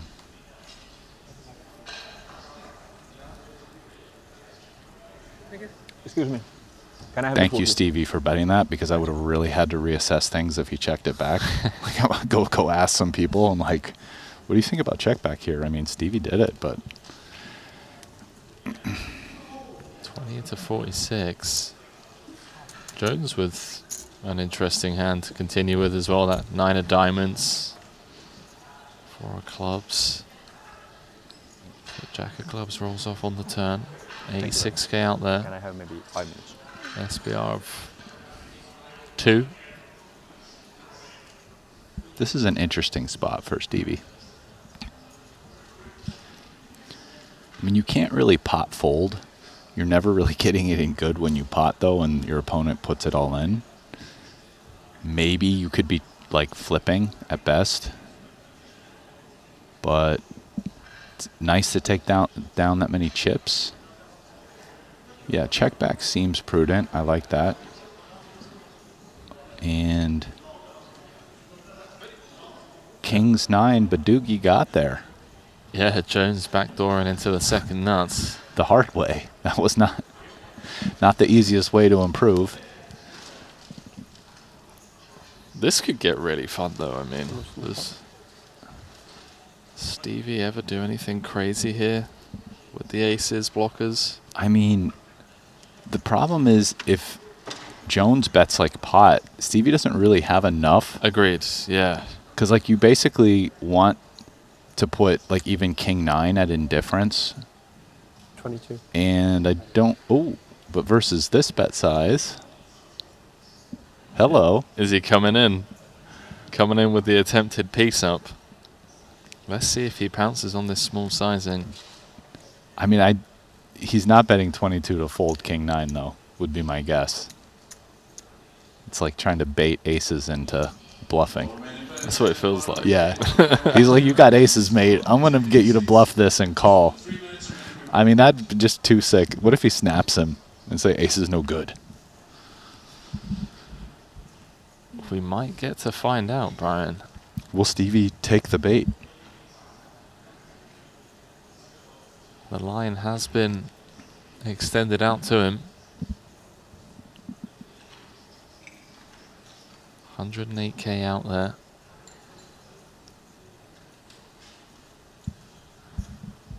Stevie could make it, what, 146? 66 plus the pot. Yeah.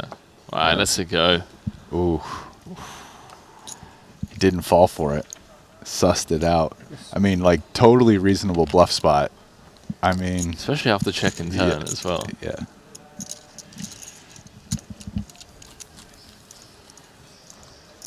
Jones on a bit of a spin up. Yeah.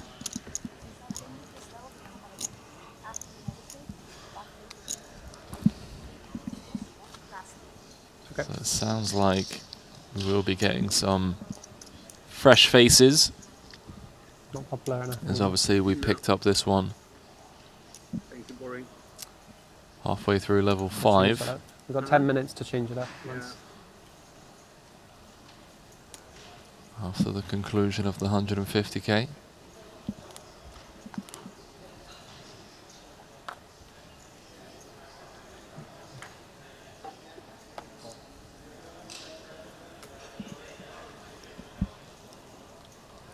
Jones saying that the boys are playing too boring. I disagree. I mean, it can't always be non-stop, action-packed monster pots. I think they've played some very fun ones. I think Forrest has had some interesting bluff lines. Just saw Chidwick on the verge of potentially doing something crazy with the aces. I mean, look, guys. It's 100K buy-in. Don't get me wrong. I want my fair share of blood in these PLO streets. But it doesn't all have to come on frame 1. I mean, that was an interesting pass on the bluff by Stevie. Like, he kind of like sussed it out. He's like, I don't know about this. I feel like I'm getting baited here. I thought it was a really fun hand, all things considered. Up to 57 runners, which means there's 5.7 million in the prize pool already.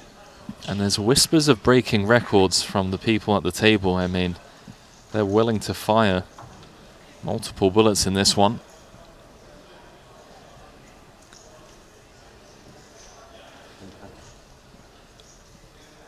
That's good for morale, though.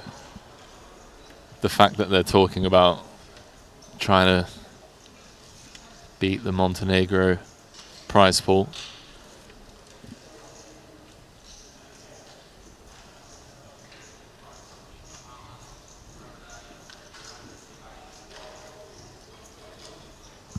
Daniel with a weird one, stuck between a rock and a hard place. Jack 5-3 rainbow. Yeah, I'm not surprised to see him just pitch that one.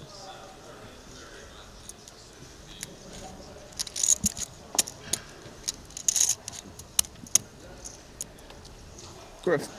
It's red. Thanks.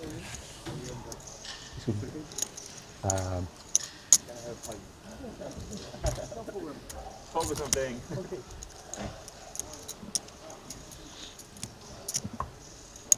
So just 9 minutes until dinner break.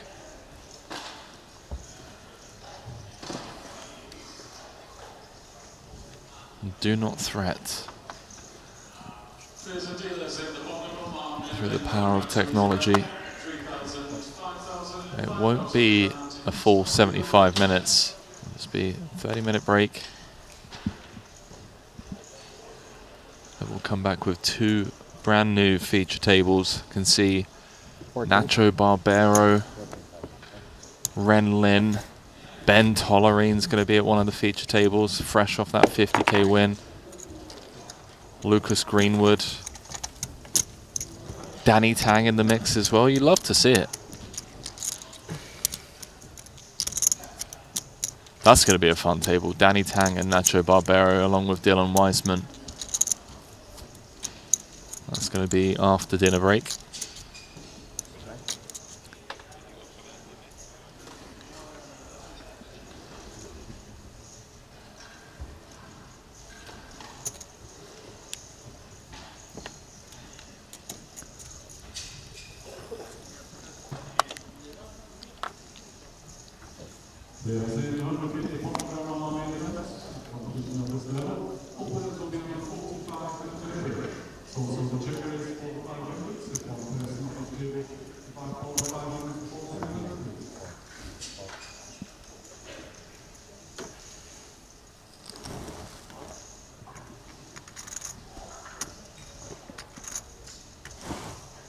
Torres going to open things up with the ace king 10-8. Stevie does come with defend. He's thinking about it.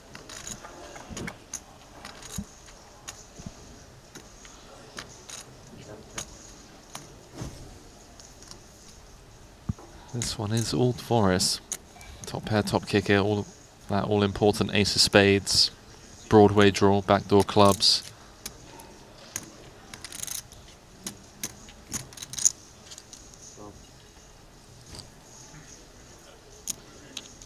Just coming with third part.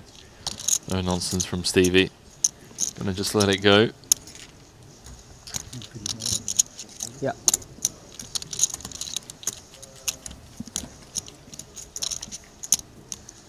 $3K.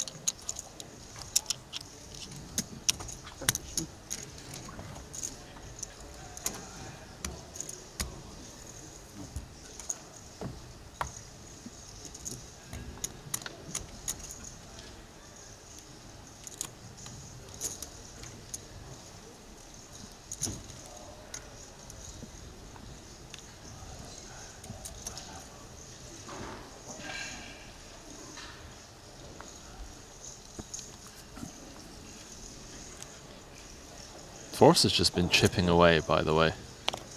It's gone from like 700 to 850. For your purples. Oh.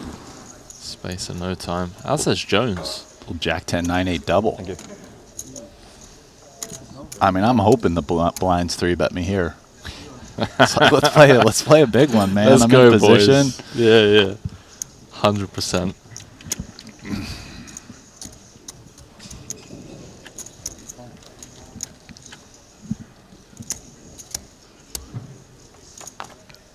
The 7 would be a real key card.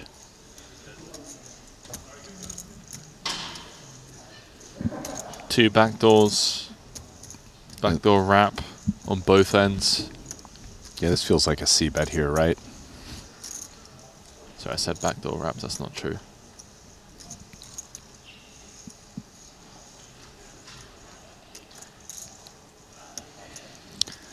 Curious how sevens plays this. Could see a check raise. Clear out. You always got the 2-outer to improve. Backdoor clubs. Backdoor straight flush. Probably like check raise or fold. Like check call being the least likely option. Just kind of hard to play it and get to showdown with sevens with the check call. Ryan, you got to remember the backdoor straight flushes, okay? Make sure you point that one out next time.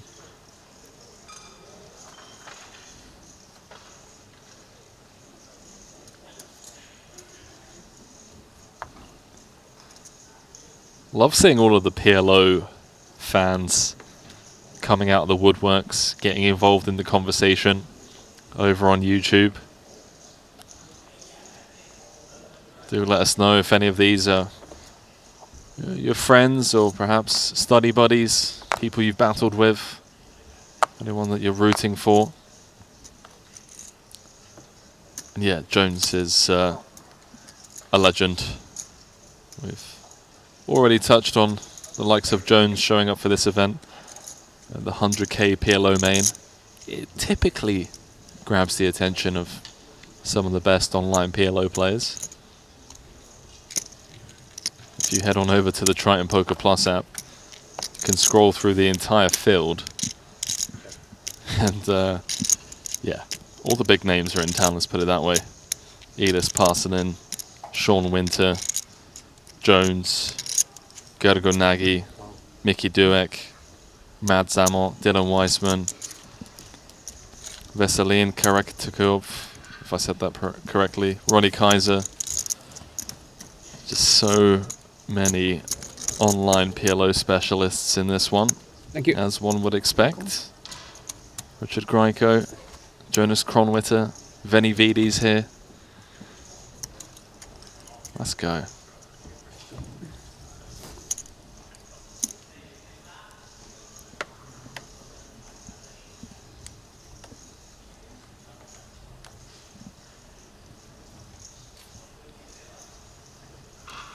Do download that app, by the way, for the people that have only just joined us for the back end of this series.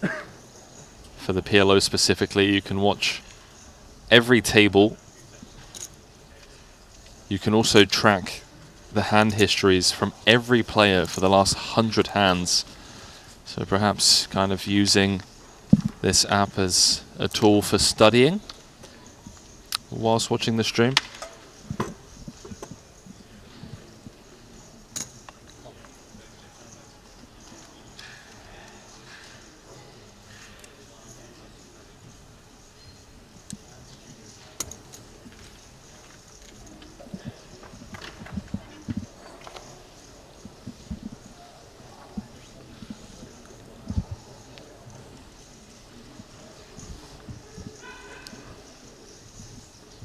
Going on here, blind v blind. This hand should be over and done with. Dvoris firing out with his 10 high diamonds.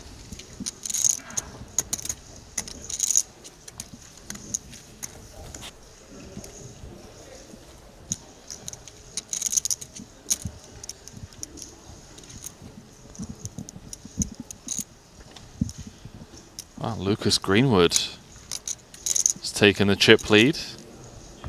Just won a monster pot against Ben Tollerine.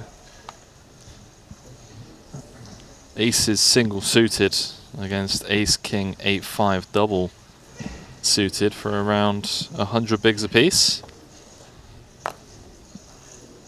Pretty cold deck for Ben 86. As it came Ace Queen Deuce.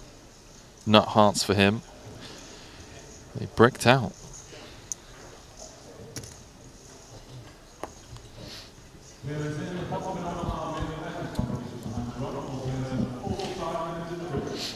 Just heard there in the background. Players are going on that 45-minute dinner break. But you will not be going anywhere, viewers, because Brian and I got a little treat for you. Some of that 50K PLO final table coverage that we're going to be jumping into, and with the power of TV production, that break's going to be spliced down to just 10 minutes after we show you that FT coverage. The Force has a lot of key cards, 2 straight draws. Not too strong a hand though, but kind of nice C-bet, take it down. And then these guys are going on dinner. Yeah, so 45-minute dinner break for the players. Daniel Dvoris going into dinner break as the chip leader. I mean, long old ways to go. 10 levels of play today. So 4 more levels when they do return. But as I said, Brian and I have got a special treat all of you at home. Got some final table coverage from that 50K as these guys head off to grab some food. We welcome you back to the break desk. Brian Rass alongside myself, Henry Kilbane, for the PLO end of the series. 100K main, a lot of crushers in the mix as expected, Brian. Yeah, tough field, but a lot of fun action. People Sound like they're willing to fire multiple bullets in this one to claim that top prize and, of course, the coveted Triton trophy, as well as that Jacob & Co. main event timepiece, which will be going to the eventual champion. Obviously, long old ways to go before we get to that stage of the tournament. But for now, we're going to jump into a little VT of the 50K PLO final table. So without further ado, let's see what happened over there and who ended up taking that one down.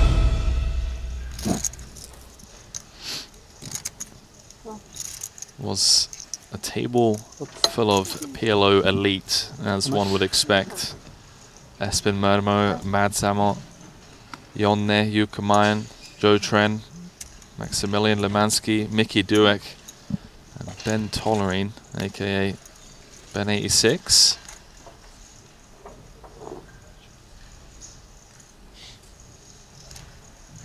Wow, so Joe just happy to run it with the Queen 3-3.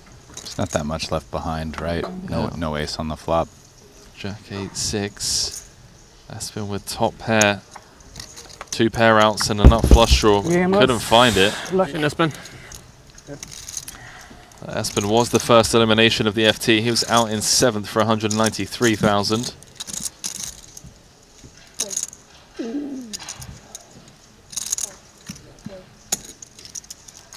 See, Mad Samot raising pot pre-flop.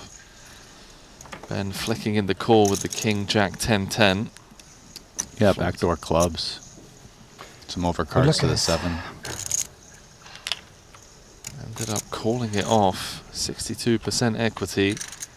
Need to fade an ace, queen, 7 or a 6, which he did. Good game. Showering Mads in 6th. Exactly the same suits, exactly the same in this point. He picked up 244,500. Then it was end of day 1 chip leader. Jonne Jukemainen with the ace, king, queen, 4 double. Running into the ace, jack, jack 9 of Ben 86. Wow, it's super close. Look, 53-47. Ad optimal, spade. That's it. Yep. That is it. GG, Joni. Dead on the turn.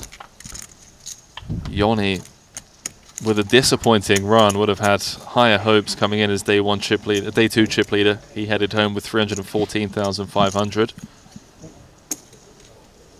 And then a little cut-off-y big blind confrontation.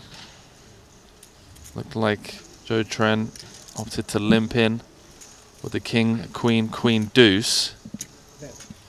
Jack 7-6. Find out a little stab here, Brian, for what, 40% pot? Yeah. Okay, check call. What do we got? Like the queen of spades? Oh, okay. I'm like, how does this one get in? That's the card that came to mind. Wow, so Tollerine just let turn for pot. Joe obviously snapping him off with top set. But Ben 86 rivering the flush, showering Joe Tren in 4th for 393,000. So there's Maximilian Lemansky 3xing out of the small. Wow, Mickey just drilling the 9-7-3 top and bottom open ender. Yeah, huge flop. He's only They're running it 2 times, favorite. Brian. They're going to run it twice. Oh, GG. That's GG's. Hey, good luck, guys. Thanks. Max dead on the turn, 3rd place for 485,000. So heads up between Mickey Dueck and the OG of PLO, Ben Tollerine.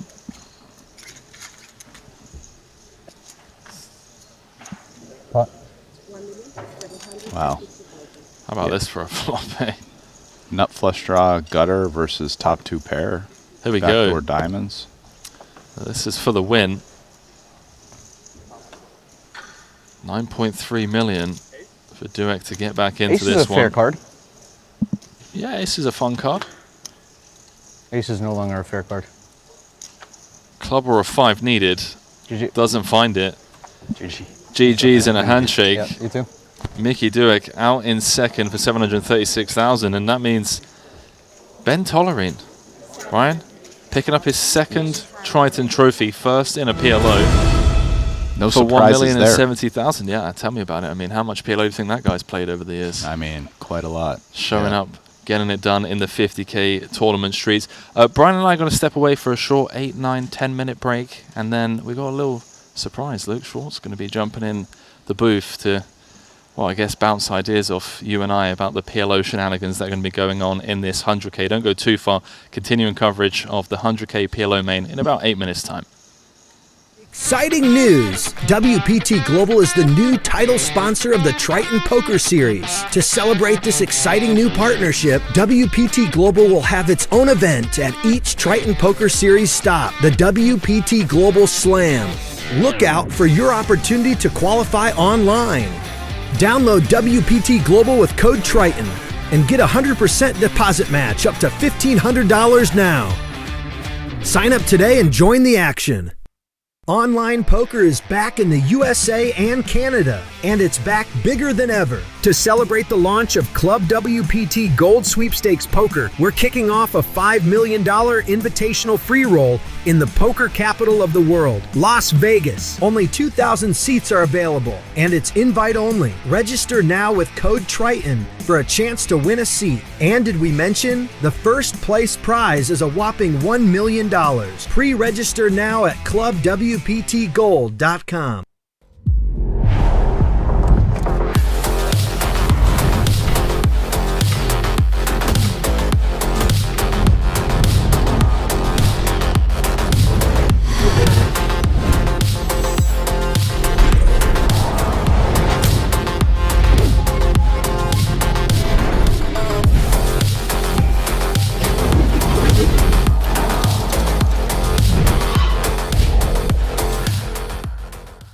Looking for the ultimate platform to place your bets on the biggest sporting events? Look no further, because BetACR.eu, Triton Poker's official betting partner, is here.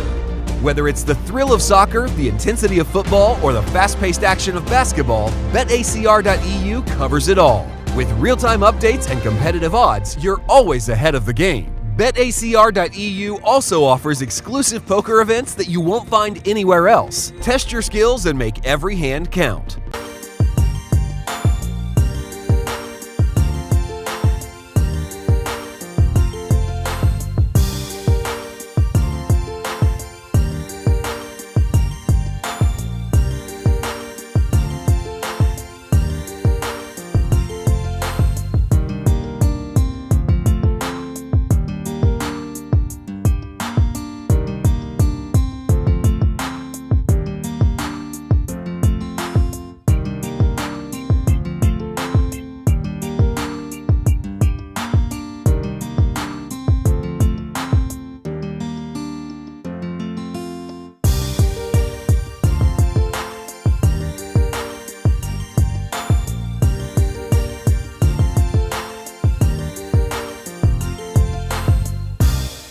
France home, I would think, in his backyard. Monaco, he'd pop on down, but maybe he is here. Maybe he's just not playing the tournaments.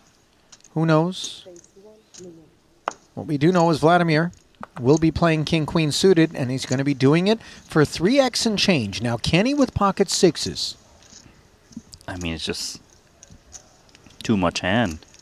You're the shortest stack. Korzen might have some 3x folds, and there we go. Jam. Feels like Korzen's going to call this one off, too. Aussie gets out of the way, rather, with the ace-8. 2.5 million more. He's juiced it up with his large sizing pre.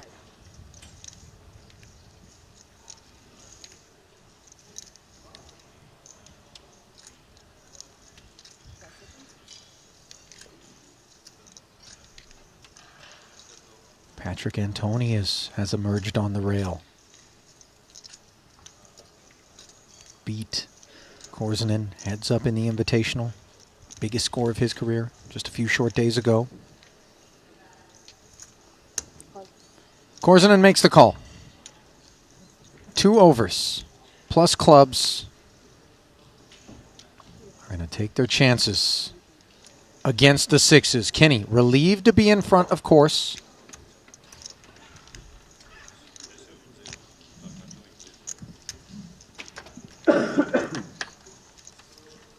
To the flop we go, and it's 2 clubs on board. This is sweaty. Sixes, puckering. A dog with 2 to come. And now back to a favorite. Just look at the sheer volume of outs, though, for Korsinen. King, queen, club, all spoils the party, and there's the club. Which comes down onto Sensei Kenny. And that's the death blow. Stay here, brother. Thank you. Good luck. Yeah, enjoyed Thanks. your company. Thank you. Genuine wishes there. Let's see. That's the end of Bryn Kenny, which keeps the 5 deuce in there, and he got 2 streets of value, cutting down Fedor to just 3.5 million in chips, which is good for 12 bigs.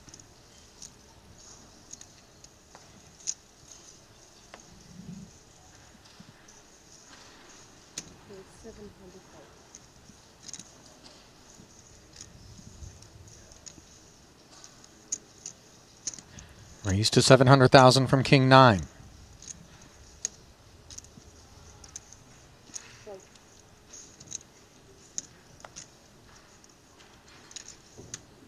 Dominated. Fedor defending. Finding second pair against top pair. This does not bode well, as round 2 skews in favor of Katola. 185 in the middle, 2.5 back. You could see the case for Fedor committing chips at some point in his hand, given he's only got 2.5 million back with a decent pair up against a small C-bet of 400,000. And he's up against a very wild Katola.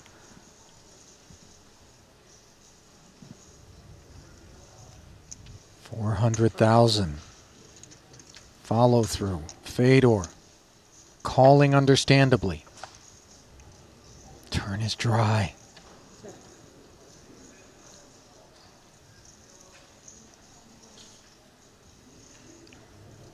Now, Katola's got a hand that's worthy of getting chips in there. It's more so, is it better for me to bet smaller and just try to keep those 10 or 8Xs in that might fold to a jam? Looks like he went with that small bet.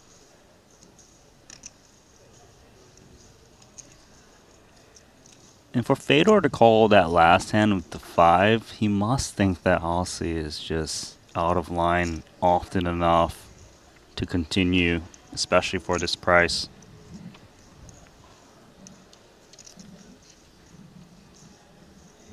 All in. Oh my gosh. He's check jammed it. Ooh, good luck. And Katola does not hesitate to say good luck as he flicks in the call with top pair, and luck is exactly what's going to be required for Fedor to keep his seat. Just 2 outs for Fedor Holtz. Well, we're down to heads up. That's it. Board pairs. Yeah, Fyodor. And just like that, it's Fedor's turn for the warm embrace Now we have 10 minutes break?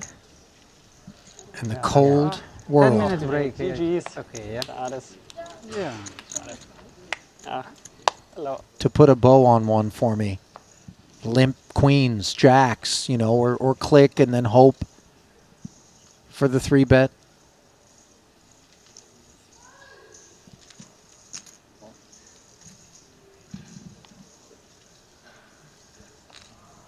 Ten-6 suited limp from Korsinen.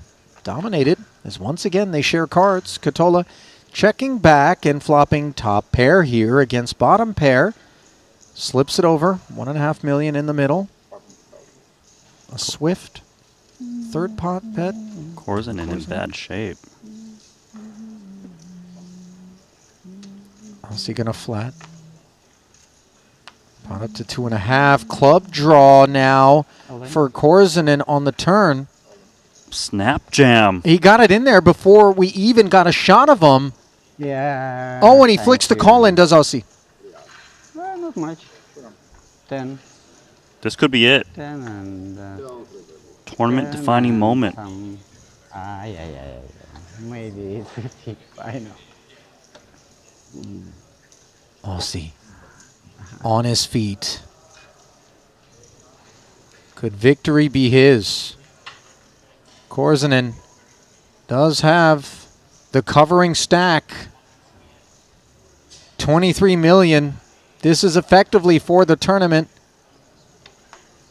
Oh, and the club finds the river.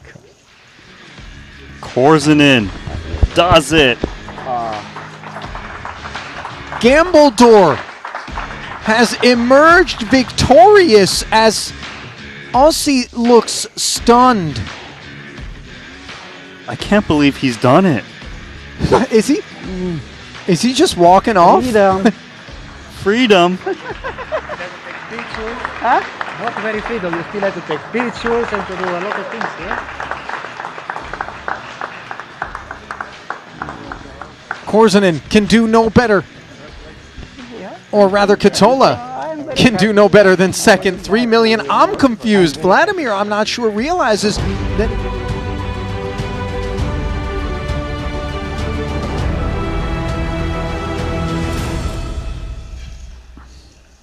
Well, a very warm welcome back to the Sporting here in Monte-Carlo for continuing coverage of the 100K PLO main event. And we've got ourselves a third commentator in the booth, Luke Schwartz, jumping in for some PLO coverage. And Luke, I've got to ask, you're here for the 25K, but your boy's been busy getting it done over here. Yeah. What's the plan? Are you really going to flick in a 25K now? Or? Well, he's chartered a jet, so I might just be going home tomorrow at 1. Yeah? I did come to play that and sweat a few pieces, but if he's getting a jet home, it's a tough spot to just say nah. You can't turn down the jet EV, my man. Back home to London. Playing some cash out there with Bryn, or what's he up to? Where's he going next? I think he mainly plays tournaments himself. Flies about to play these Tritons mostly, and yeah, I play cash. I play cash mostly online. A few things in London.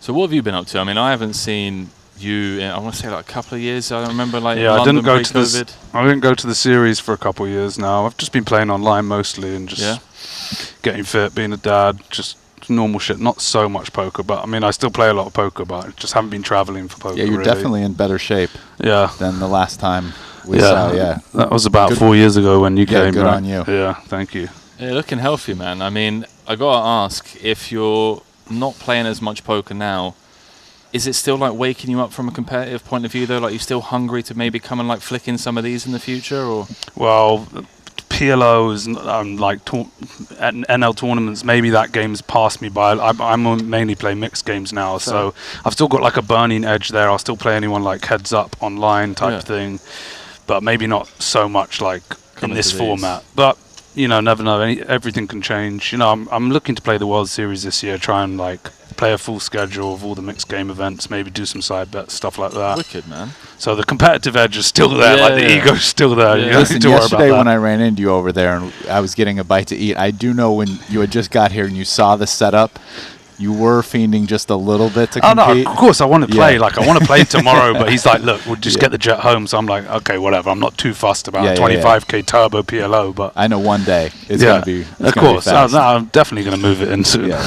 You need to sit down with Boss Paul and that and just say, look, introduce some mixed games to the Triton series. It'll be lovely. We'll get people like you rocking up. And Please, I'll go with you. Piecing them up. The problem is if we got mix here, I'm not doing commentary, guys. Sorry. The thing is, the mix isn't really. There's not that many Europeans or like Asians that play. So it's not really for Triton just yet. But maybe that will change one day. Well, hopefully we can see some mixed games in the future. For now, I'm going to throw it down to 2 new feature tables here in the 100K PLO. Luke, I'm buzzing to have you in here, mate. Would love to No worries, it's nice to meet you as well. raw, honest commentary along with Brian. If I'll you see try not something to be dusty, too mate, out of line. I had a few drinks at dinner, but I wasn't too sure if I was definitely going to come on. And then, anyway, Look, one mate, cocktail listen, man, tasted just too do good what to feels quit. right. Yeah. if you see Okay. something dusty, call it how you see it. Okay, okay, no holds barred. These guys are big boys. Yeah, I mean they're putting up big dough, gambling big dough. They'll be okay with. No, I think you know what's right and what's not with that. Some absolute crushers in the field. Lucas Greenwood chip leading over on the red table. Deng Biao chip leading over on the blue table. The likes of Nacho Barbero, Danny Tang, Martin Dam, Ben Tollerin fresh off that title though. He's down to 4 bigs, looking likely to hit the re-entry button on this one. Richard Grieco, I mean, let's go. I gotta ask you whilst you're here, Luke. Who are you most impressed with in UFC roster right now? I know you're a big UFC fan. I'm excited for the fight on Sunday, or Saturday. Like they got steep at 5-1 or 6-1, and like I don't know. I'm not too convinced on Jones being that big a favorite. Obviously, Jones is like the best all time, but he's only had a couple fights Jones in is the last coming few. off an injury right now. Yeah, and I don't know. He looked good against Cyril, but before that didn't look so good. Moved up a weight. He's a good wrestler, though. It's not like Jones is just going to do what he did. I'll Right. tell you what I'm worried about. First, I'm worried about on the judges' scorecards. Of course, they got to give it to Jones. They're gonna if it's close, yeah, it's going to him. You know, and I think second, like I don't know. I think Stipe. I always wonder in these spots because I'm looking at the line and I feel the same thing. I'm like, I mean, I think Stipe's value at 5-1. He's if definitely everything's like I mean, you on the never level. see someone minus 700 in UFC. That's like they're heavyweights, dude. Exactly. Yeah. It's unheard of, really. Especially Jones at the end of his career. I mean, I know Stipe is as well, but minus 700 is an insane line. But maybe it's not. Maybe they know. Maybe the bookies know, and that's just what it is, and he's going to win easily. I was also looking at over 1.5. It's like only like 170. Is that flip? Okay. No. That's But a dog, it's only yeah. a round and a half. Yeah. I mean, both these guys are dogs, and neither one has like insane knockout power for a heavyweight. You know what I mean? It's not like Francis, but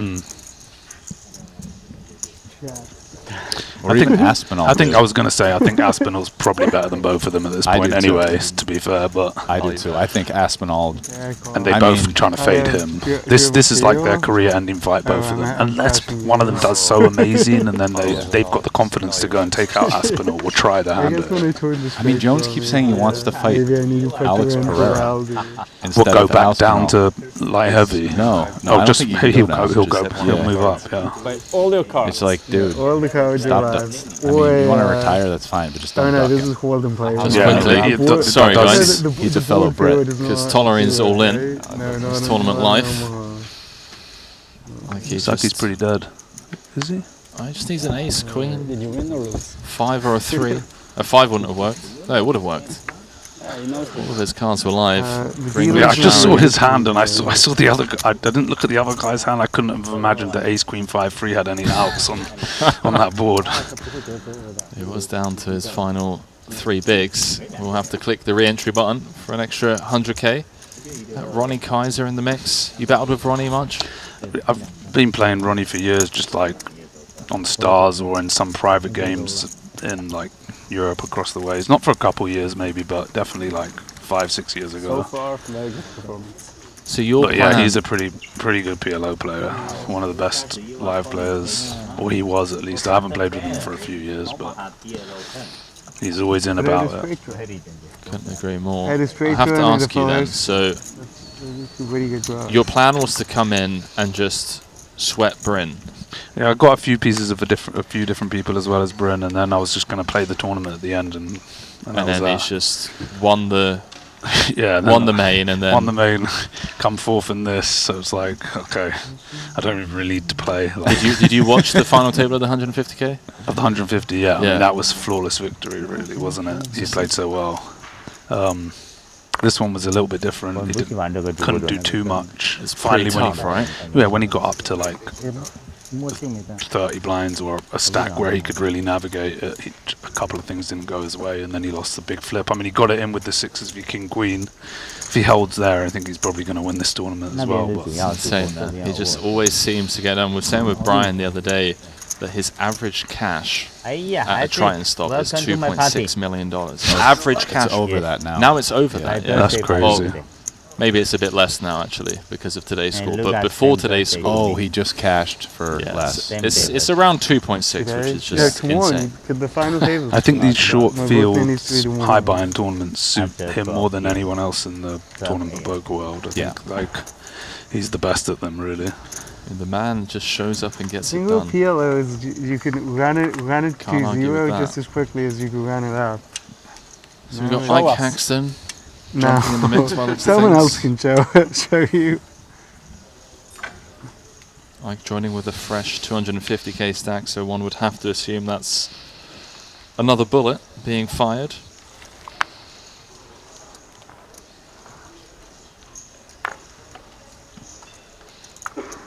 Does Bryn cross with people, or do people cross with him? I think he's scared everyone away from the crossing. I think a lot of people. I think he did in one big tournament, the London one. I think so. He shook up a few bankrolls there, and now I think people are like, okay. Let's leave this guy. He's got the big buy-in voodoo. Yeah, we're just gonna staying away. That's insane. What bro. do you say? You say Pat? Playing the 200k as if the stakes aren't high enough already. It's just like, actually, boys, is anyone this was wanna a cross million me? tournament where he Yeah. crossed Oh, wow. everyone else. Wow. But, so yeah, they get the. Only 57? That's a bad tournament to be a loser in when you're crossing. 57. Ren taking the rejam spot, or repot spot, I should say. I had heard about that, but it's been a while. Yeah, that was like 5 years ago. Yeah. Okay, let's see for. Yeah. Just call? Just call. It's like the Shanghai? shakeout before. I don't even know if there's that Shanghai, much no. like cross booking going on after that. So it feels like he ended the cross booking game. Like people were just like, nah. Let's see what the flop. Once It's bitten, like twice big as enough. shy, kind of thing. Yeah, everybody's like, Two pair? yo, Bryn, Just one pair. I think your Just one theory pair, game's no not good. that strong. And Bryn's No, like, no, that's not the Okay, bet. maybe it's not, but my poker game is. How about that? So Greenwood called the 3-bet Just one pre, pair.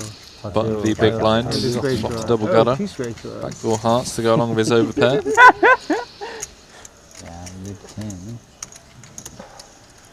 Ren looking to get back up to starting stack. If he can just hold here.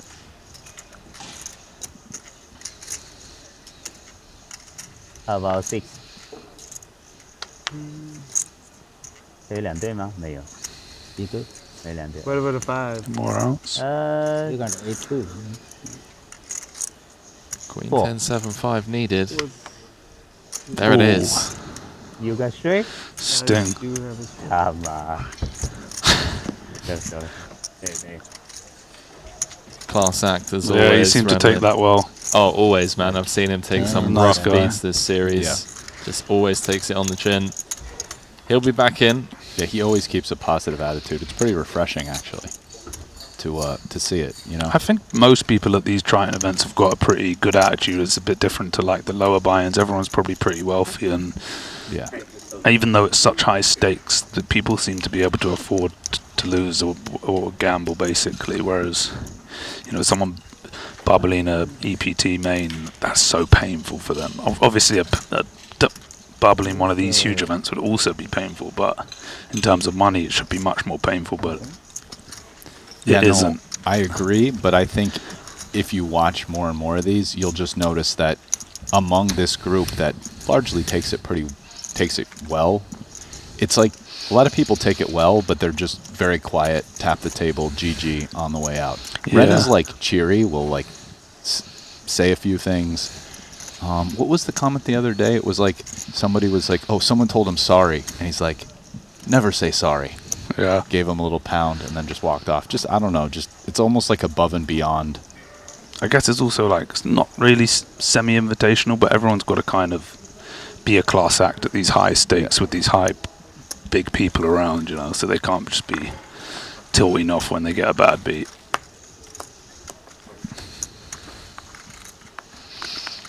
Ren's the same at the WSOP So though. when we make it, It's just who he is. Yeah, no small yeah, one, for so sure. 15. Great guy to have around. Fold to the final table. Okay. How about this for a feature table, by the way? I think with no suit, you just let it go, right? Yeah, he was always folding. He's a good PLO player, Richard. Okay. Yeah. That is good to know. You always see him in all these big buy-in PLO tournaments. Just comes for that, yeah. Yeah.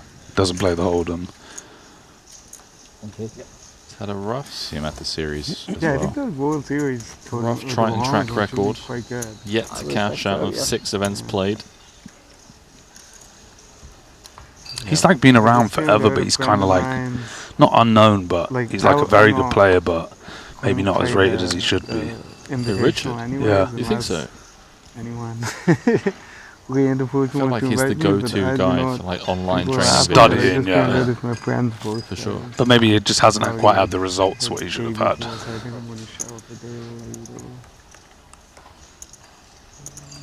Oh, he's where does he do his online stuff? Run it once. Run it once, yeah. Greenwood's up to 1 million now, by the way.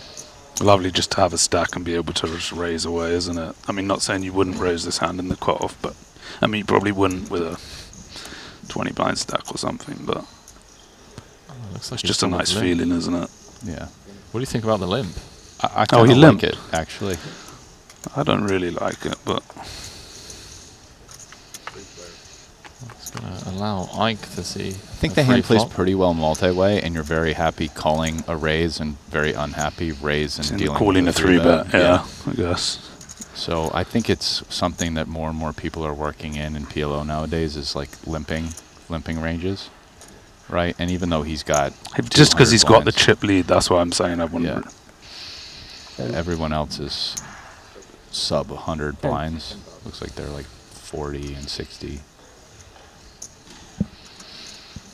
Ike's come out He was firing. always taking that down, wasn't he? Tong opting to just flat the king, queen, jack 10 as well. Okay. Lucky man, Ike.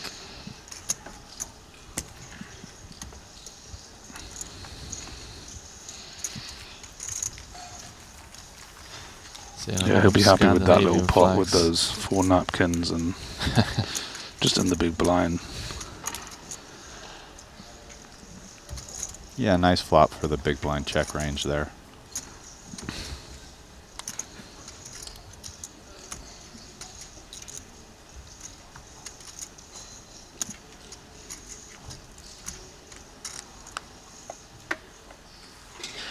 Actually think the decision versus 2/3 IP with top pair, backdoor nut, clubs, 2 clean overcards, it's pretty close. Yeah, actually. he could have peeled one off. Yeah.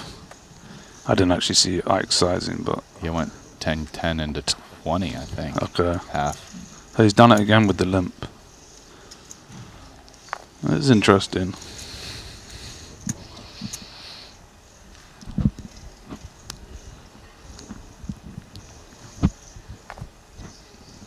I guess the blinds aren't that big that he doesn't feel like he just like needs to win the blinds and can easily take down the blinds or so, and he's happy to play a few pots. Just feels like a very long-winded way of playing a hand. I'll tell you what, in the last year, I've personally implemented limping ranges into this specifically for PLO tournaments, but Yeah. I mean, it also works in like 40 big blind cash too. You know, capped cash games. Here we go. This is probably going to go in somehow. I think it's great. I mean, it's like a must. It's made me feel way better playing PLO than I did like 2 years ago. So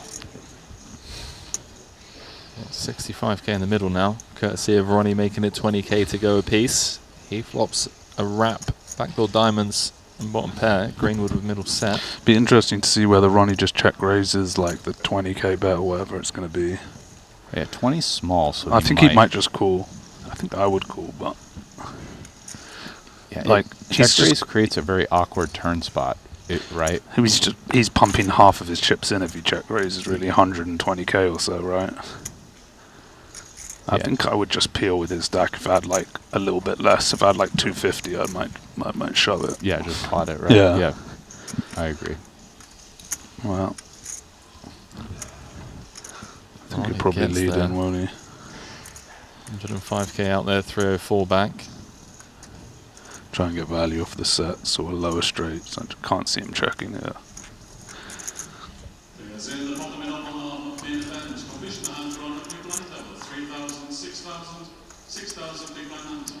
Yeah, maybe you find some checks from like King Queen 2 King Queen with hearts or King, yeah, something like that. Maybe he might check, but I think this one he's going to lead in.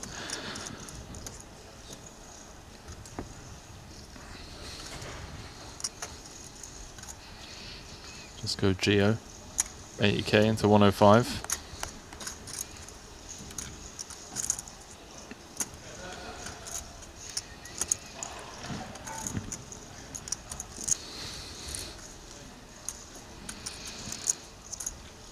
It's kind of gross for Greenwood here, 80 with 224 back. He probably feels like he just about has the odds to peel, but it's like tournament chips are precious, you know. Yeah, he's going to make the call.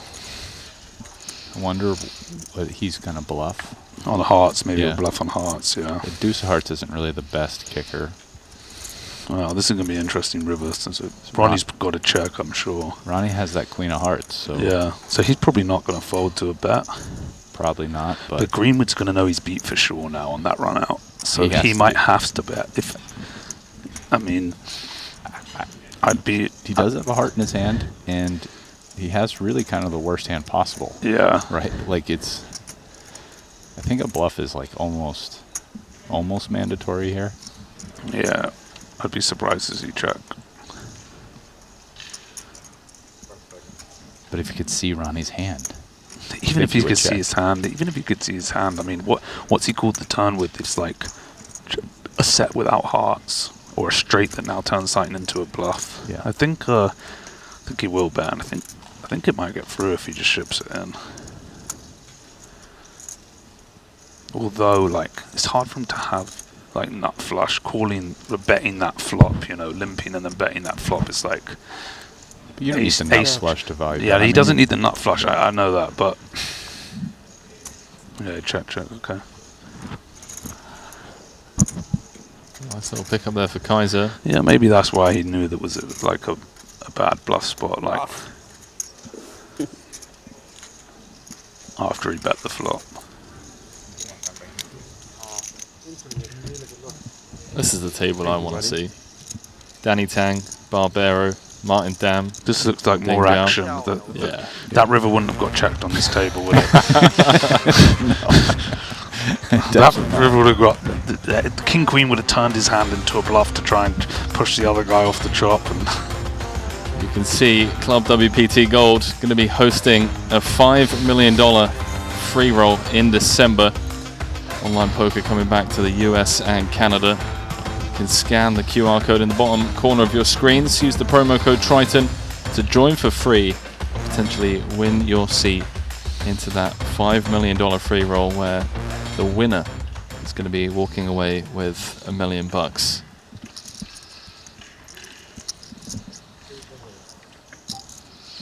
Only two for me. It is the back end of the series, so perhaps Danny and Barbero aren't as chatty as they usually are. Yeah, Nacho's usually one of the chattiest. I just like playing. Maybe not on the shortest stack, or a short stack. Short stack, and haven't seen his hands. name very much, so presumably not a great series. Yeah.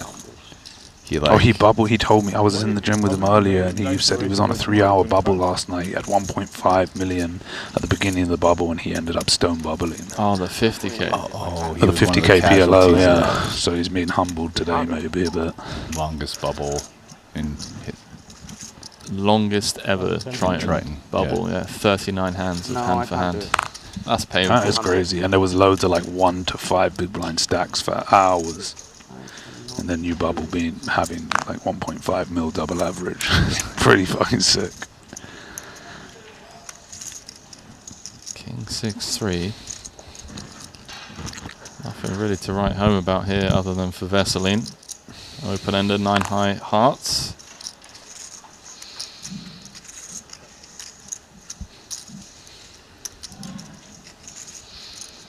I wonder how much cash you've played with some of these guys. Do let us know, by the way, if you've battled with any of these. I'm not sure on this table. Definitely on the last table.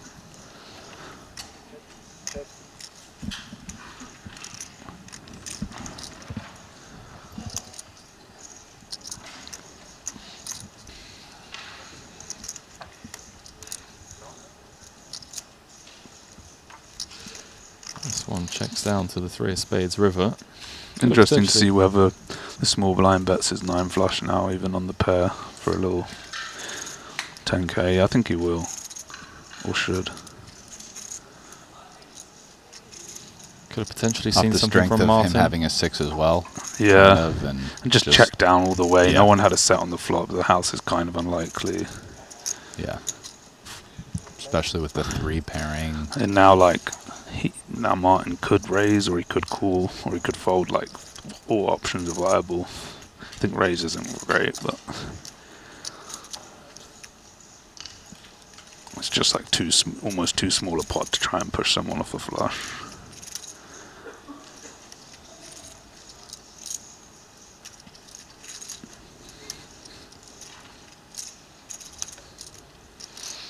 And like, what's he repping? Ace 3 really only.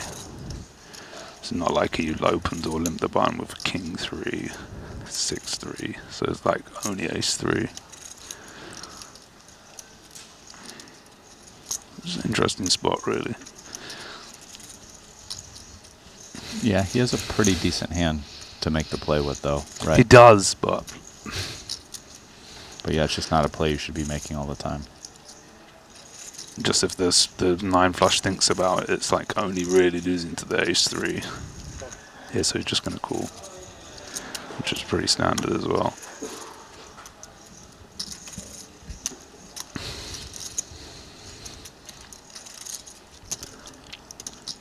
Any questions for Luke in the chat? Do let us know. Currently got 7,000 of you watching over on the Triton Poker YouTube channel. I am joined by Luke Schwartz and Brian Rast in the booth for this 100k.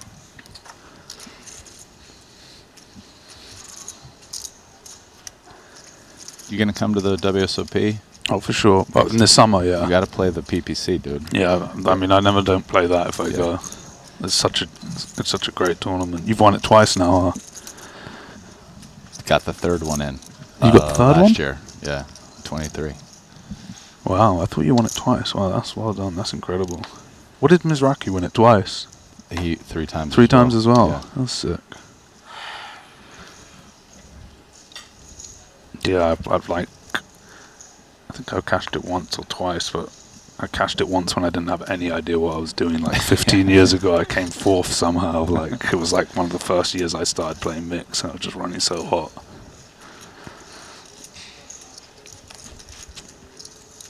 It's a pretty good. I mean, the field's actually better than you think. Maybe. Yeah, but the thing is, when it does get down to 20 and 30, like you're not really that deep. Like every pot's so important. It's like half your stack. I mean, you're actually deeper than other tournaments, though. Well, in a way, because it's limit. Yes, you are, but at the same time, like a deuce pot's just so big. Like, but I mean, a lot of the big bet, you're still like easily 50, 60, 70, 80 blinds effective or whatever. I mean, that's very deep. That is deep, yeah. Yeah, I guess so. But no, I mean, you run bad in a few limit pots in a row, and you're just you're dust, exactly. Yeah. But that's what happened to me the last time I played it. I was like chip leader on day 3, and I was out maybe like an hour later. But this year, actually, I think maybe it's the only year I busted on day 1. And you can't rebuy, huh? No. They might change that one day, do you think? On the first day, maybe, or something. I doubt it. But maybe.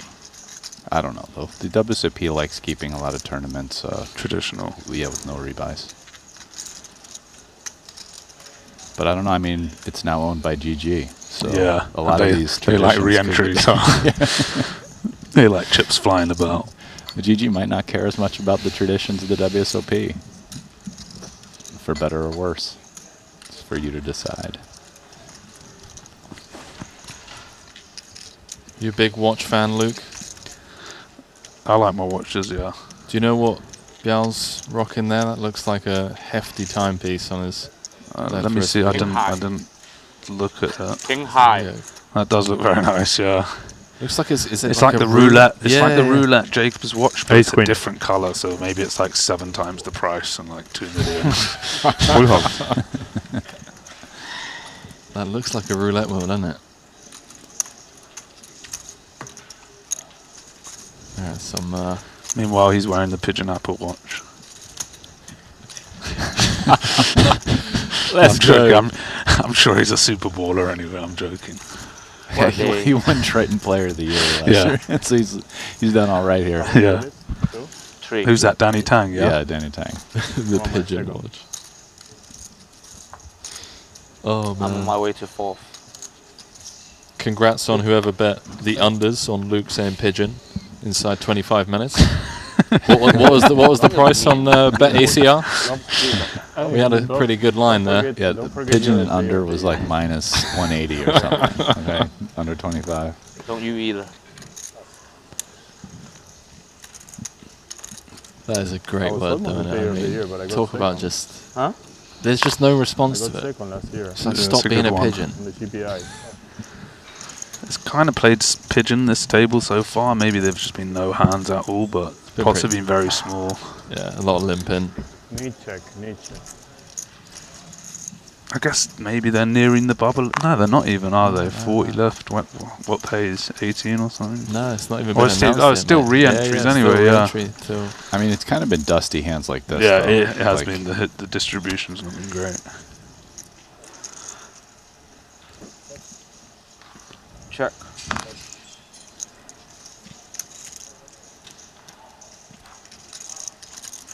It's just been a lot of this limping and Yeah, checking no around one's on the really flop. connected with any flops ever. It's like second pair stuff on Omaha, which is rare to see. Nacho with a very honest spade check happening. Yeah. He's still going to take a nice little stab. I like that. He's surely going to take it down. I think he has a pretty nice hand to do it with. Yeah.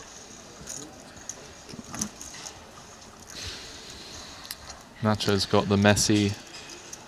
People AP seem on. to like raise bluff less in like Bahama linked pots as well. They're easier to steal than like raised pots probably. 去啊，50万有拿到吗？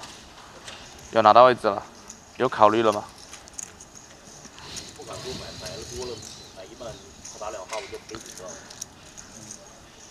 那所以你是要求送吗？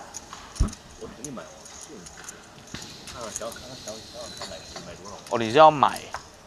哦，哦，为什么不喜欢要送的呢？ Yeah, it's definitely on his watch. There's something that kind of is moving, or I think it is the roulette one. It's just I've never seen it in that color. That's why I said it's probably a lot more. I like Nacho's, but I feel like it's become a bit too mainstream recently. The messy AP. Oh yeah. I think you can get one for like 55, Dan 60. Smith是吗？ Okay, David Yang. let's he's definitely gonna raise this one. Beautiful hand, huh? You almost want to be free bet with this, don't you? You do. Yeah. Yeah, you've got the button perfect. I mean, maybe not by the big blind stack as much. Yeah, maybe not by a 140k stack, yeah, but by a deep stack. Yeah, but small blind had like 300k. Yeah, like, please. That's perfect. Yeah. Yeah, it said the same thing with the button open. There was a Jack 10-8-9 double suited. Yeah, exactly. You're from Hungary? Bring it. Oh, Bulgaria. Yeah, especially with like an 800k stack, and like even if you peel and you miss totally, like hasn't hurt you that much. He's Hungarian. My guess. I mean, yeah, it's a pretty good time now. I mean, it's such a great spot to like gamble to win a big pot Well, a flush and is just 4% build up the chip leader going into the exactly. bubble and just mash. The ICM and PLO is pretty insane. Like as you get close to the bubble, all of a sudden guys have just 100% fold spots. You only need 33 to call whatever. Yeah, that's a dream, really, isn't it? Yeah. Just being that deep on a big tournament bubble where you just can raise dark. Give me that. Yeah, that's why we were speculating a little. Like guys were kind of talking on the table. Like I guess Elis Parsonen's been playing. He's like one of the PLO specialist, sole time best cash player. Yeah. Tournaments. It seems like he's super aggro. He gets in for a lot of buy-ins sometimes. But he does kind of using that strategy of like willing to gamble. Gamble early and get a big stack for the bubble, so then he can just penetrate. Yes, and nobody submitted an answer to this, but that begs the question of like, where's the limit for that? Like, how much hard should should you give gamble? up? Yeah. It's a good question. Well, it's different for different players. I mean, a player of his stature, maybe he really can gamble so big at the beginning because his edge later on is going to be so great. But I was so excited with the 9 of hearts. Okay, 1 trips. Anything else there? Rags. It's going to check through though.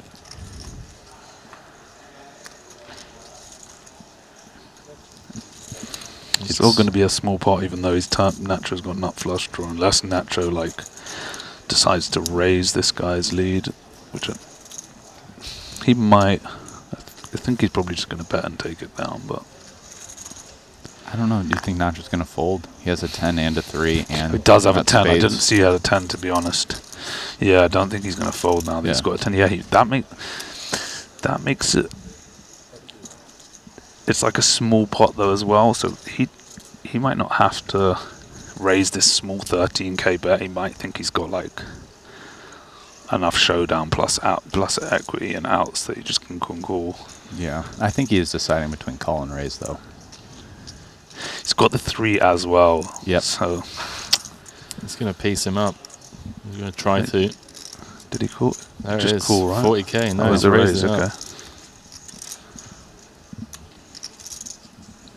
See how the Bulgarian responds. What's the most action? Interesting for what he should do here with like 10-9. Yeah. I think probably just cool because it's like the raise here from Nacho. He's like repping 10s. Or he's got the guy dead, you know. Unlikely that Nacho check behind a 9 on the flop. Yeah. So I think he should just call here. And if he did check behind a 9 on the flop, is he going to then now call a huge re-raise? Yeah, it's probably something with a pair in it. Yeah, exactly. So on a brick, he's going to. This could be interesting on a brick. So. Nacho knows he's beat.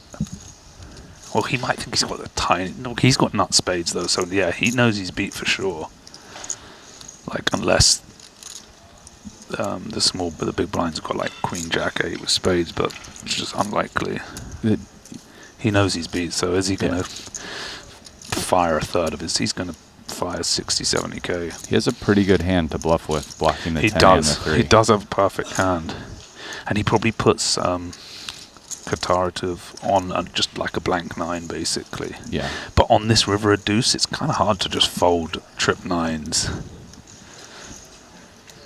You know, you're kind of repping one hand only 10-9. Oh, I mean 10, sorry, not 10-9 even. Yeah. Now it's interesting whether he's going to raise or not, because what would call? I think I would. Maybe just call this hand. Yeah, if he's repping kind of 10s or nothing. Yeah, he's just going to call. Yeah. 10-3. I think that was a well played hand from like both players. I might have just given up if I was Nacho on the river there, just knowing that the big blind's got at least a 9, and on that board 9-9-3 deuce 10, unlikely to get a fold from a 9, and he can. And if he's got a boat, he's going to get snapped off. So. Yeah, maybe. I think bluffing is pretty reasonable. Well, he did have the blockers. Of course, you have to do it at some frequency, but he did have the perfect blockers for it to block the boats. But like we said, this table, they're not. Yeah, then, okay, exactly. Yeah, they're not checking. Yeah, fair play. Yeah, at the other table, Green would check back that set, and we're like, nah. We got Ding Biao, we got Nacho, these other guys. You have just a bare 9 and bang. Dead. And then it comes an undercard where he has to block her off to, become a king, it's like, all right, fine. No, we'll see. Evaluate. I like my play. I like it too. But you ran bad in multiple spots there. Very bad. This guy's just having his sushi with his 2 million watch. Checking the app. Life's good, huh? Life is Little good. raise. You think that watch is worth 2 million? It's worth a lot. I can tell you that because the normal roulette one's worth like 400k, and that's like obviously a limited edition. So 18, I fold. So watches really get it pushing sometimes, don't they? Especially in Tritons, and especially like the Asians I've seen in Tritons have always got big watch game. Like it's not just APs, it's like the Richard Milles, the Jacobs, they're like 500 to 2 mil type range. Okay. It's like Nacho thinks he's balling with his AP, but like he's bottom of the pack here. He's almost pigeon. Yeah, I both of you are. I'm joking. He's a baller anyway. Just wanted to say it. Oh man. Full house against you today. I mean, it's just a few buy-ins, right? 500k. Yeah. A lot of these couple guys. rebuys, some in cash. I don't think we're even, by the way. We're far away from being even. He wants to play it, but he's gonna be disappointed. You can't really play that. No. I think he'll play this though. Even though he doesn't have a very big stack, and it's kind of like, so he's just gonna limp it. Okay.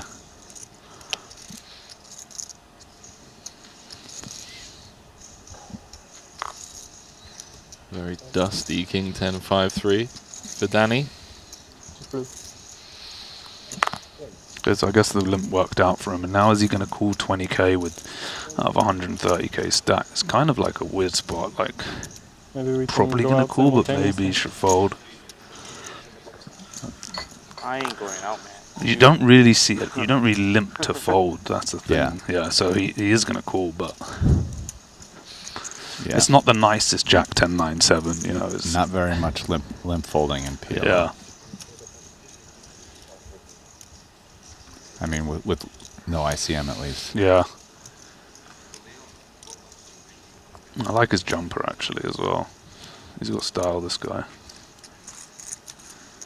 He has a different watch on every day, man. It's pretty insane. Does he actually? He actually has a different watch on every day. Serious.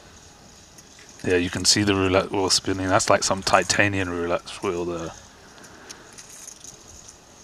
Yeah, I like his hoodie.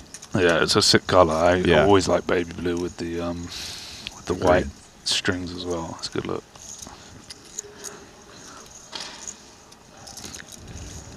To check. Interesting. Like he's got like 2x pot. I mean, I think I would check, but you could like have a little stab to try and push him off. You know, the Broadway cards that doesn't have aces or kings, just like the ace, king, queen. I think I probably would with his hand. 15? Yeah, 20k or something. I mean, he's going to get the bad news. I think Ding should just probably just ship it in Just now. rip it. Yeah, otherwise Yeah. you might just get a headache on the turn. You know, it's only 100k more, and it's kind of hard. If he's got a 6, good luck. If he's got a flush draw and a wrap, okay. And if he's got nothing, you just take it down. It's kind of hard to play well check calling it. It is. I mean, if it was like 6-6 deuce, I think he'd be check. Wow, he folded. That's interesting. I would never have folded there. But if it was like 6-6 deuce, I think he can check call. Like 6-6-7, I think just like I was gonna a leave bit different. I changed my I mind. wouldn't have folded that. He only had 100k behind, but yeah, that seems like a pretty wild fold. you know, like if he had like 200k, then yeah, maybe like, oh, I can't be bothered to face multiple barrels. But he had a decent stack. It was only 100k. Like there was already nearly 100 in there. You know, you're losing to trips only. Maybe he just processed all that and then just went to level 1 and said, Martin knows all that, so therefore he has it a lot here, and folded. Or he just well, like, that was not correct. I'm just saying like why he did it. I mean, the thing though is it's 15 to win 50k. Like yeah, that was so cheap. You're just letting own someone you and exploit you like that. Yeah. You're letting somebody print there. I mean, he's gonna have. And he was like high in his range as well. Yeah. You know. I mean, aces. Yeah. It wasn't like, you know, he had like a ace king with a 10 high flush draw or something, or like the king high flush draw, the ace king high. Then okay, maybe, but you know, the aces. Okay, what's Nacho's going to 3-bet? Oh, they're limping again. Okay, yeah, he's going to raise out the blind there. I think I probably like that play. Probably like ace king with all big cards and a king high flush draw. Maybe when you check pot, maybe you'd rather have that than aces. Just because when you're called, you probably have more equity. Yeah. It's close. I mean, his aces were super dry, like jack 4, like no backdoors. I'm not sure I like this limp call with king jack 7-7 off a 100k stack, but he flopped a set, and so like I think I can get behind that play actually. For 20 blinds? Yeah. Okay. I guess it's a little bit more than 20, I guess, yeah. Yeah.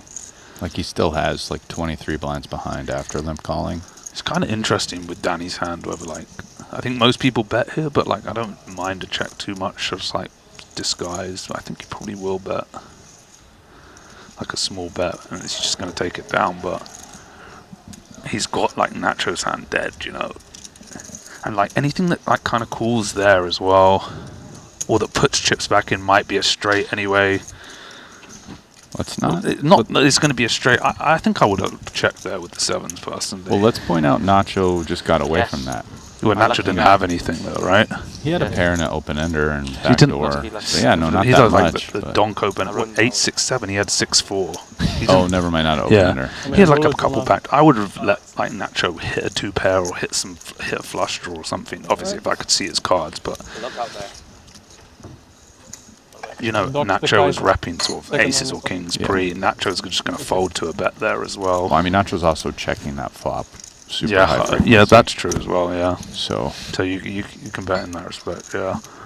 But yeah, Danny shows a pretty big size in a spot where I think you make your opponent, it's much tougher for him to deal with like 40% or something instead of like 2/3. Yeah. Then you get some more like light peels where his hand's like going nowhere and dead. Yeah, I didn't actually see what size he bet. But. Do you know this guy, Luke? Newcomer to the table? The guy's checking his cards now. I don't know him. I saw him in the gym earlier, I think. Is he American, right? He's from the Netherlands by the looks of the Netherlands. flag. He had an American accent, I think. That makes sense.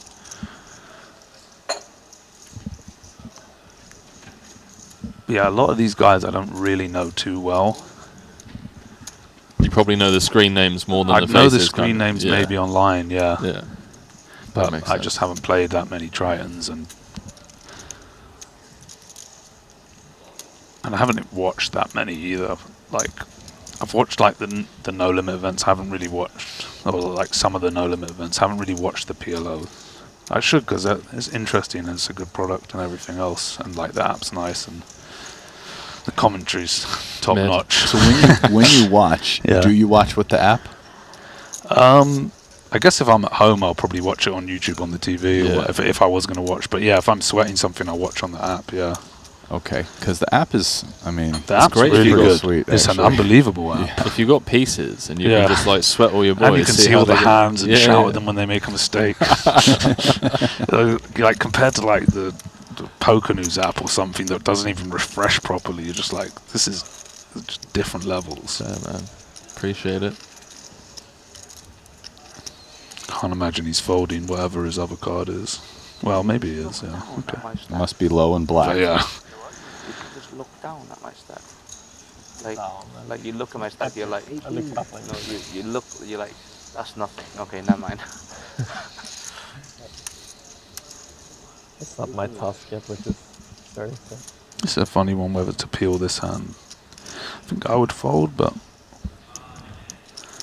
didn't see how he 3x'd it. It's kind of close, isn't it? I think I'd fold with a 150k stack, yeah. Yeah, I expect you need to either be a bit deeper or maybe not. Maybe just folding always there. 750k in front of me. That's how much it cost. Yeah, or maybe a bit shallower. Yeah, or yeah. Yeah, it's nice. Like I feel like sometimes with those pairs, it's nice when when you flop the set, will your opponent just get in like top You pair get gutter? anything, even middle pair. Yeah. Like, you've got a pot and a half, Yeah, I think you either have to be super deep or super short. That stack's not the one to be peeling. Boring. Oh, you have your Europa League tomorrow. Conference League, whatever. Really? Yeah. Women's? Man. Okay. Can't imagine he's folding this, but I was wrong about Kaiser's last time. Yeah, that's what I mean. So National League. He doesn't feel like a limper, this guy, though, huh? I mean, this isn't really a limping hand. This is like a raising hand, but Yeah, he likes playing big pots as well. that's Yeah, interesting. feel that. Interesting hand from Barbero. He could have done all three here, couldn't he? He could have 3-bet, folded, or call. This is Ding Biao, bro. Okay, he's wearing a 700-odd-K watch. You think he's coming to limp call? No, that's what I said he did. That's why I said he doesn't look like the limping type. He's here to play big pots, mate. Build a stack. Okay, we got a little bit of action here. Yeah, a little three-way. This table's warmed up some. Yeah. Now that they're getting hands.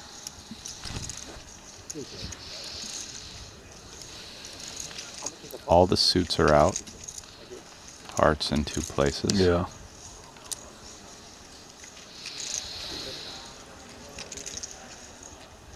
I think this has got to be Ding's pot. Just one little bet will win it. And with his stack and those 2 stacks, this is pretty easy. Just bet go with it. He can just bet like 35k and go with it happily. I think I might just bet a bit more than 35. I think it'd be bet pot, but yeah, he did bet pot. Jeez. But like that was good enough to almost bet 35 and bet call it off happily. Yeah, do you ever get lower club draws to come? That's what I'm saying. It was good enough for that.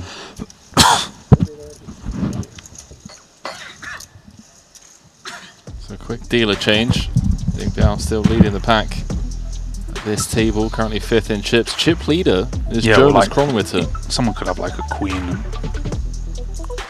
without a flush draw and you don't mind him sticking it in. Although most queens have got a straight draw on that flop. I don't know if the Jonas got to 1.4 million, man. Average stack's 440k.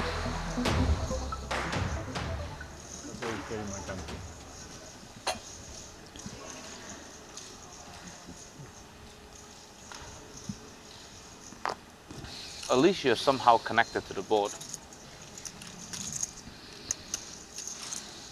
I don't really like this limp. I would just fold that, yeah. I was. Yeah. You're 2 pair and a flush draw. How the fuck he has a full out? I can't even connect to the board, bro. What a complete scam. I got really scam on that hand. What the hell? He's like, all right, walk. You know that, right? Those were the worst hands ever, huh? Scammed me last time on the final table too. The small blind, the small blind when he gives a big blind a walk, if it's like a really bad hand like that, he'll always show just to show that he's like not a pigeon and would have played anything that was half decent. I'm not here to be walked over. Look, I had trip 3s in my hand. I don't know, buddy. The year of the Nacho, don't forget. Don't you forget. Wasn't it 2 years ago already? No, it keeps going, buddy. Keeps going. Every day I wake up, it's the fucking year of the Nacho. Decade of the Nacho. Yeah, the decade of the Nacho. I'm here playing Triton, 100K. It has to be my year, bro. Playing with the #1 player in Triton, number 50 in China. Doesn't stop. You're right, there's a lot of limping going on these days, huh? Yeah. This is interesting whether to pot this out the small or just call. Yeah. Both's fine. I think I would have potted it versus 130k stack. I think me too. Yeah. Let's clear the big blind out of there. Yeah. And just play it and we can go with just so many flops. Yeah. Now I think Danny has to bet this flop and he may not take it down, but I think you have to bet it. Fold. Yeah. The 9 is a good card to be blocking, and backdoor nut spades. There's not that much that can 10 improve here. blocker, yeah. When you check it back. Yeah. I'm with you. Easy bet. Nacho. It's a small bet, kind of. So, like, Nacho's tempted to call here. He's drawing at the nuts, but it's just such a, like... Well, let's see what Ding does first. I think Ding should fold anyway. He's got I think Ding one has a gut pretty shot. easy fold, Yeah, right? very easy fold, yeah. He'd be tempted by, like, the backdoor flush draw and backdoor higher straight draw, which he is. Now Nacho's going to call for sure 16K. Before, I'm not too sure if he would have, but now he's for sure priced I'm in. not sure about Ding's flat here. I mean, No, I mean I would have folded his hand, but I could clubs. see. Yeah, he wants the nut backdoor nut flush draw to call. Interesting, like now Bing could just win it if he just bet. Like yeah, and that's like an okay card for him, and he's got a good stack. I guess he doesn't want to just bet and then feel like an idiot and have to call off an extra 30k.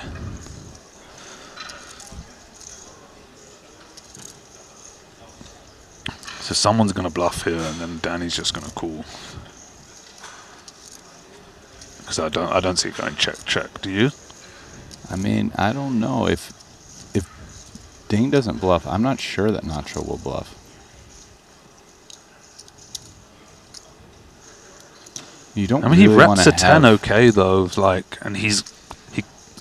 I mean, the 3's never good, really.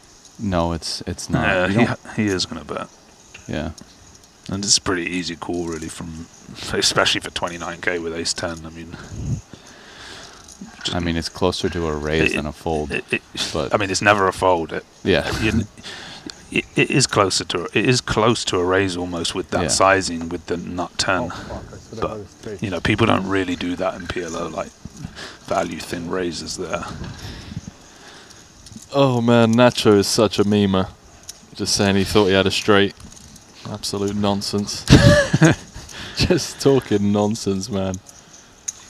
He loves it. I'd love to see you play cash against Nacho. We do play sometimes. The needling would be but it's relentless. online, so it's not. But maybe one of these live stream games down the line.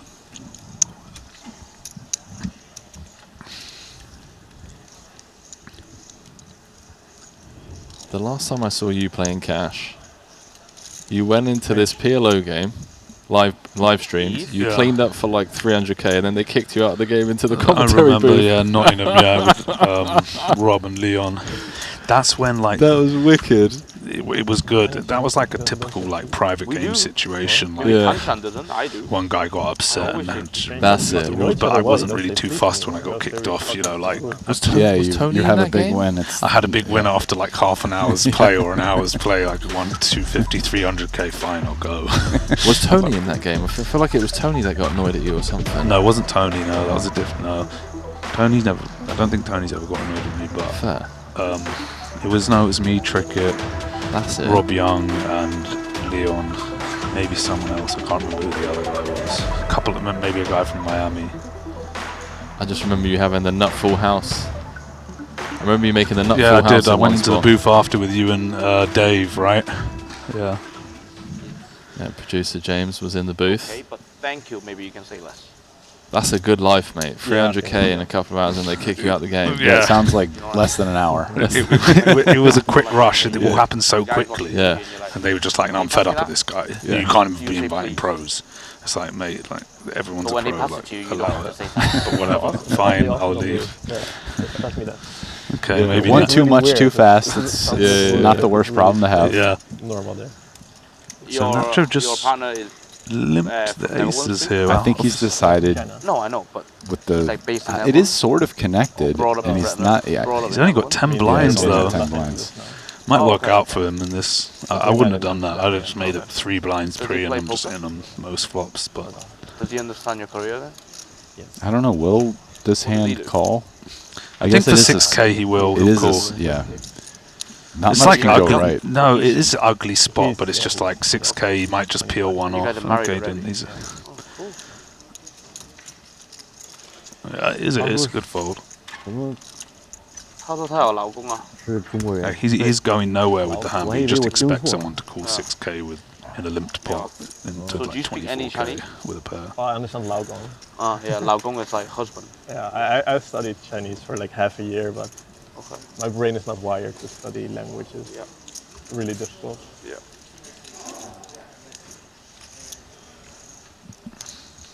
Was it hard for? I mean, are you okay to talk about this? Sorry? Are you okay to talk about? Yeah, why not? Was it hard to not only okay, let's say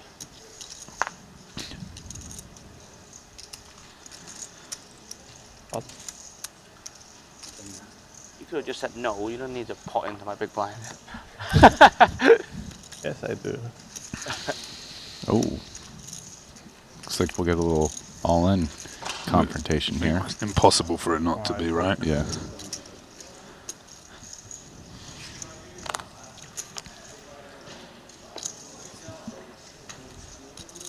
Good luck, boys. 14K back. Okay. Will he call or will he ship it? I think he'd just ship it, yeah. just save any type of potential headache. Yeah, with ace king, and they're pretty short, I don't think you feel comfortable folding anything. Yeah, exactly. Yeah, but you see a lot of times when it's like if he's got a rundown hand, he might just call the 70 and leave the 14 back and fold on deuce, deuce, deuce flop or something, right? That just doesn't happen. It's always going to be ace of diamond on the flop, let's be honest. Okay. Still pretty flippy. At least 7 diamond is covered. One is out. The needles between Danny and Barbera, mate. Fantastic. Ace, diamond, or an 8 needed. There it is. Stinger. Ace of spades, corner pocket. I think his aura was just a little bit off today, like after yesterday's bubble, I think. As you said, he's normally like a lot more chatty. And What I was saying is, so when I was younger, I used to dig. 15 events in there, you know, for some people. Yeah, it's a long series. Yeah, he had like a small cash in the first 25K and then has just bricked everything. Okay, so he's so he's like probably down a mil. kind of raging. Yeah, that's fair. And just after bubbling yesterday, and now, yeah, he's can't believe it. Okay. Should see some action here.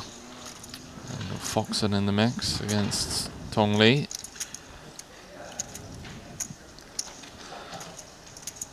Interesting spot for Foxen. Probably going to bet small, but you hate to be raised. I don't think he will be raised by Tong here, but I mean, they're kind of deep enough. yeah, he's going to just peel always. Oh. Well, I mean, he could raise bluff. No, he here. could raise, and then you just like folding to a re-raise. Yeah, but he could raise bluff. He could turn his king. I just think it's pretty standard. He's going to just call, but yeah, like a king's going to the fireworks on the king, or an 8.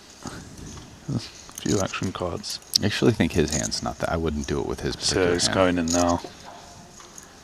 I mean, he has 3 overs to king 7, and I'd never want to get blown off that. Yeah. Yeah. Like, I feel like it'd be better with a hand like ace king 4-5 or something. Or ace king 4-4 with the suit, like if you come in with a suited ace and yeah. a low pair. Both players turn in top 2. Alex with slightly more equity. There's a 10 or a 9 would win it for him. It's going to get in right here. I can't see anything else. I mean, how much did he bet? He bet pot anyway. Yeah, it's just there's nothing else to do. Huge card for Foxen, though, because he takes the lead because they share In the equity, jack. yeah. They both have 1 over card, but then Foxen has the gutter. Yeah.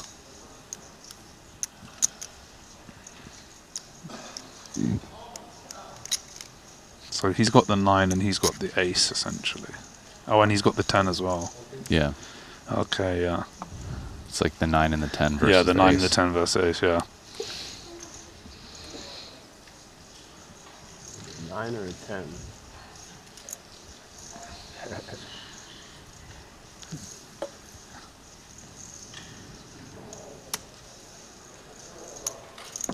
We'll see. Yeah, I mean, Foxen was kind of in jail. They were sharing the jack. He was. He was in bad spot on the floor. Very Let's bad. root for a 6.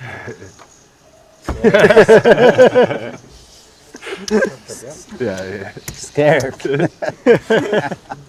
Both probably felt a bit aggrieved that I they think weren't there's no ahead point when in they got saying it in that on the because turn. I knew it was coming. Exactly. Both players were probably hoping for the other guy to have 7-8 or I didn't hit low like kings up. that super bubble yesterday. The bubble yesterday. I fell asleep at 4:30 and I woke up at 9:30. 9:30. And then I fell back asleep for another hour, and then I was like, I wish I fell asleep for longer. Did you see that last night? It seemed ridiculous. I Yeah, just saw the I think it was half of the field had I think three it big was plants. I think it was nine or 10 short stacks, 1 all-ins on the bubble, and the funniest one, the one that boosted it was Ben 86-1 with a pair of 7s on ace king queen 2-7 against Sean. Went to his jack high, which was good until the river. Wow. Yeah. Yeah, that was crazy. And then wins the tournament. Yeah. Well, because him and that was for one big blind. Yeah, that's insane. That's what makes it so funny. There was the point where we were a little deeper, where people could actually rejam and stuff, but then it reached a point where everyone was so short that it didn't matter. Or Yoni was just potting without looking at his cards, and we were just folding without looking at our cards because you were someone's about to be all in. Interesting with King Jack Jack 10 here. This is borderline, isn't it? Lucas just gave a really cool breakdown of what happened on the bubble yesterday. That was fun to listen to. Oh, wow, look at all these cards these guys are sharing. Jesus. How about this? How about a 9 high flop?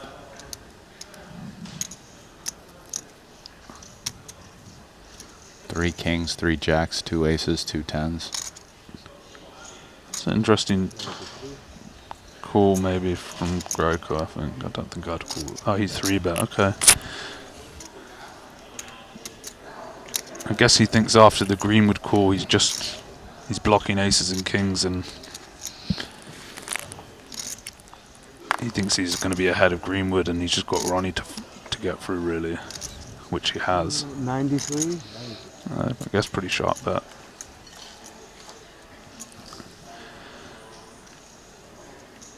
He's going to get looked up, but Greenwood's actually a favorite. Yeah, he's in good shape. He's going to be happy, especially with the folded cards from Ronnie as well. He's actually in.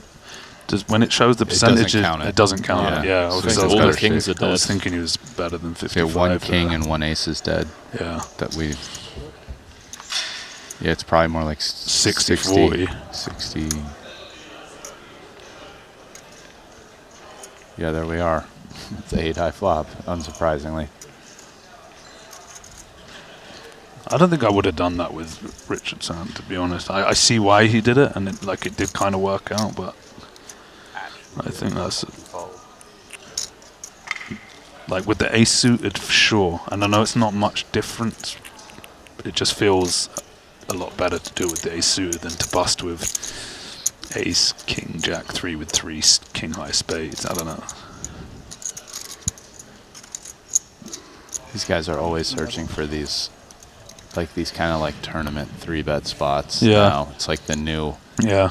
New thing because people have been really that area with solvers and Hold'em has been really just drawn out with you see all these kind of that was spots. a solver play, right? Basically what he did there. Guys are some guys are doing this in PLO, but I mean you go play without the best PLO players, none of them are ever doing anything like that. You know what I mean? It's so much different it's a high level play. I just don't think I would have risked my tournament there doing that. Personally, maybe I should be. Well, I mean, in a soft field, I never would. Yeah, sure. I guess that's another thing. But In a tough field, why not almost take a flip when you're a little bit short? You're going to get some dead money out of the money, you know. Yeah. Well, it wasn't all in even. It was painful. I see. He put in That's another thing. Like, Jesus, he put in like 90k out of what? He had 120k stack as well, and then had to fold. Ace out would have been good. I would. And I think that was. It has to be like a. Don't like that much. I guess he thinks that like Greenwood might be just calling in. Greenwood's going to fold on a bunch of flops, but he's not going to fold on that many flops, and he ended up folding.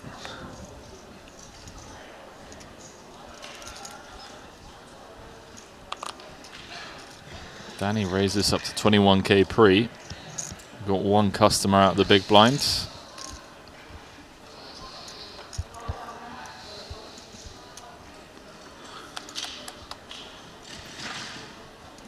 You peeling that out of the big blind? 10-8-6-4? Seems quite close, doesn't it? With a middling stack, like an okay stack. I think so. I think maybe just about okay. 10-8-6-3 folding, 10-8-6-4 calling. Yeah, I don't have a strong opinion on it. I mean, I might, if I thought somebody was, I'm like, wow, this guy's super tough. Tight, yeah, tight and tough or so. Yeah, you might just give it up. Yeah.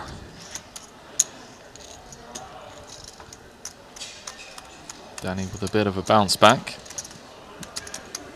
Back up to 30 bigs. 26. Tough on the aggro side. Like, gonna be hard to realize. Your equity, yeah. Yeah.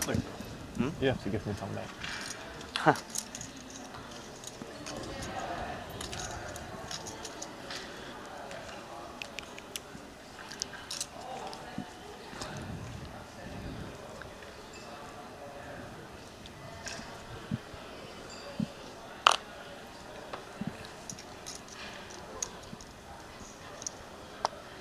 These two have got like the same name, huh? Ronnie Keiser and Ronnie Kaiser. Yeah, I was confused when I first saw it. Yeah. I guess the baller's going to open this. Well, this could be a limping hand, but as we said, this guy's not really a limper, huh? Yeah, I think you could mix this into your raising and limping. No limp on the button because you're gonna raise a lot of ace-X stuff. But Yeah. this seems like a pretty nice one to limp, actually. I agree. Ooh. This is surely just a PO anyway, Yeah. right? I mean, you never do anything else, are you? I guess not in a tournament. I don't know. Not with that stack in a tournament, just like blow a pot out of position so big. I mean, in a cash game. Yeah, you could do in a cash game for sure. This is interesting now, this pot. Like, this is... Oh, wow, they both have hearts, yeah. 7 of hearts makes the straight flush. You know Ding's good just betting this for sure, isn't he? Yeah. 9 blocker and nut flush. Draw.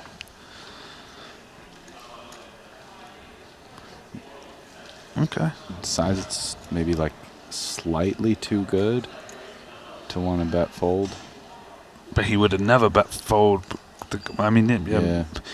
he would be able to peel 60k more. They're Yeah, quite they're deep, super right? deep, right? So that's why I would have bet with this hand. But now it's kind of. I think I'd bet with the big blind hand here. Yeah, with 2 nines as Two well. nines. I guess he also feels like he's got enough like equity in showdown to check. But then, do you want to just like give a random free card to like ace king or whatever? With equity now and no showdown, might be the time to bet. And now, yeah, double gut shot as well. Only thing now is he's repping a lot less. True. So this pot could have been so much bigger, and now it's like check down. Like now he's got no reason to really bet his. No, I don't 10. think 10 queen does. No. Dink I mean, he could do can he could do a blocker bet for like 1 or 2 blinds. I've seen that type of thing, but I don't think he is going to. And he didn't. But Bink might bluff here because he's got no showdown, nothing. You can rep kings or aces or a 6. Yeah, or a 6. Yeah, I think you have to. And yeah, you could even bet like 30, 40k here. But that's the only real size that's going to get him off it. Is the thing. Like if he sees that this guy has got a 10 or even an 8, like the 15k bet's probably not going to get it through. So it's going to have to be like 40, 30 or 40, 26. The 9 blockers don't really help you anymore. No, they don't. You unless like he does a wild play now and decides to turn his 10-9 into a bluff and check raise to try and push Ding off Like aces or kings or, as you said, a 6. With that side, with the 26k, yeah. That's what I'm saying, that the 15k I didn't think was going to get through, had to be a big bet. That seemed like a little bit too small, but it did the job. It was quite an interesting hand, really. Yeah. Even though it was like a small pot. It could have been played differently. Yeah, it could have been played differently on every street. And in the end, the guy that you expected to bet the whole way won it when it was unexpected that he'd win. Actually, as played, you're just not playing the game if you don't bluff that river. I mean, like, that's the most mandatory spot, I think, of everything. Like, you just check that back. It's like, after all this, you have a bunch of hands you can rep for value. Yeah, of course.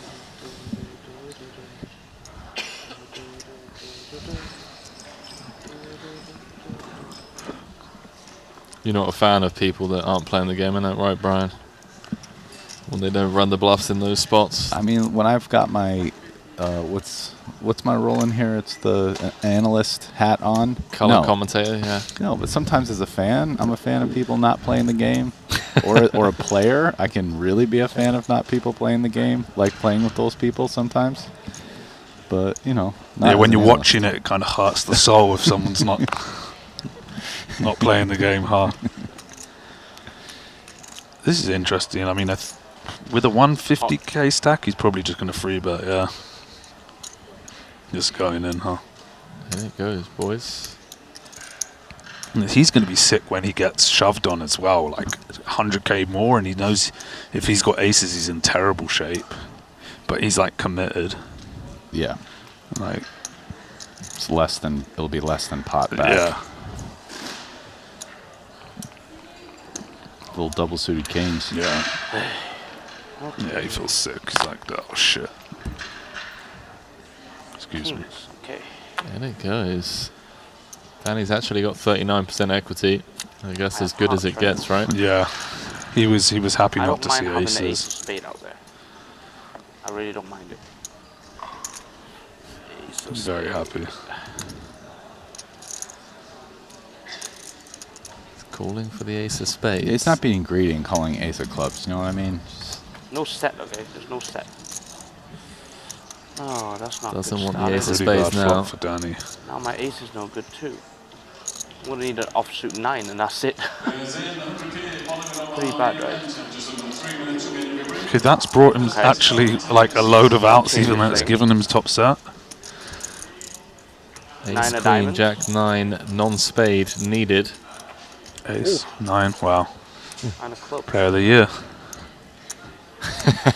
That's how you do it, boys. 130, 140, That's how you do it. You just get your opponent to turn top set so that you pick up 6 extra outs. Artur Martirosyan is chip leading. 71 entries now. 7.1 million in the prize pool. He's got 1.45 million. You've been impressed with Artur, Brian, this trip? Yeah, I have. Yeah, he's played quite well. I mean, I haven't seen him play PLO. I'm not He's sure. a no-limit player, right? Yeah. Yeah. But in no limit, he's been playing great. There's that custom Jacob & Co timepiece that will be going to the PLO main event champion.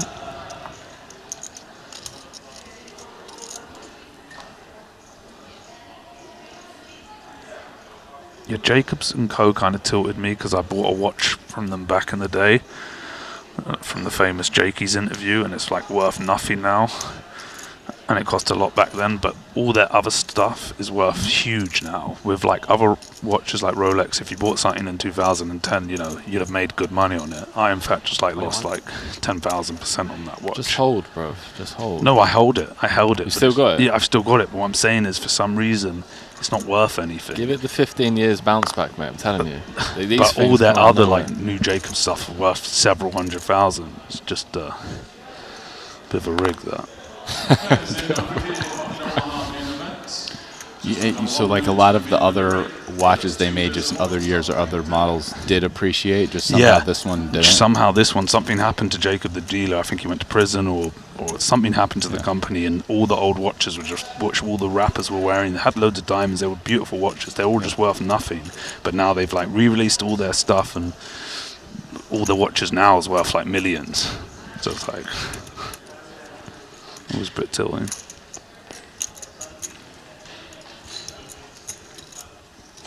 You got to come to the next stop, man. Play the main. What's the next stop? And then win yourself a new Jacob and Co. Yeah, I saw Bryn got the Jacob, black Jacobs. Did, It's nice. It's sick, isn't it? Yeah. You can only get that if you win a Triton main. Why, you can't buy it elsewhere? No, it's custom, limited exclusive. Triton. Yeah. Okay. Triton main. A lot better than the PokerStars scoop watches then that I've got a few of.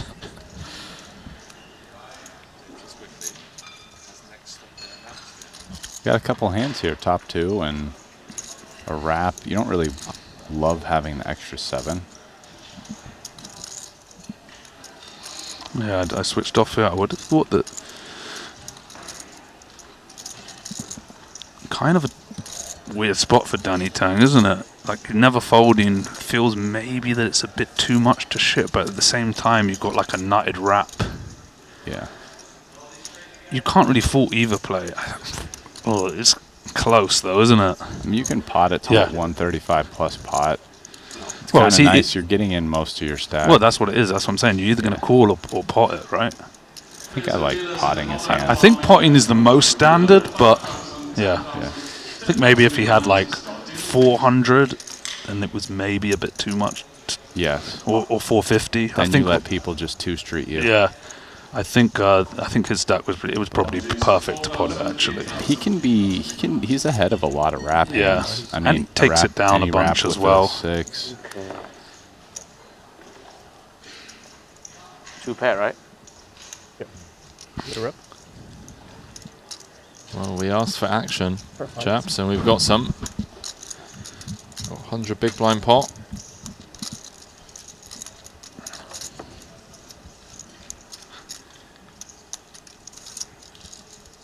Can Danny get there again? He can on the turn. Delivered immediately this time. All but over.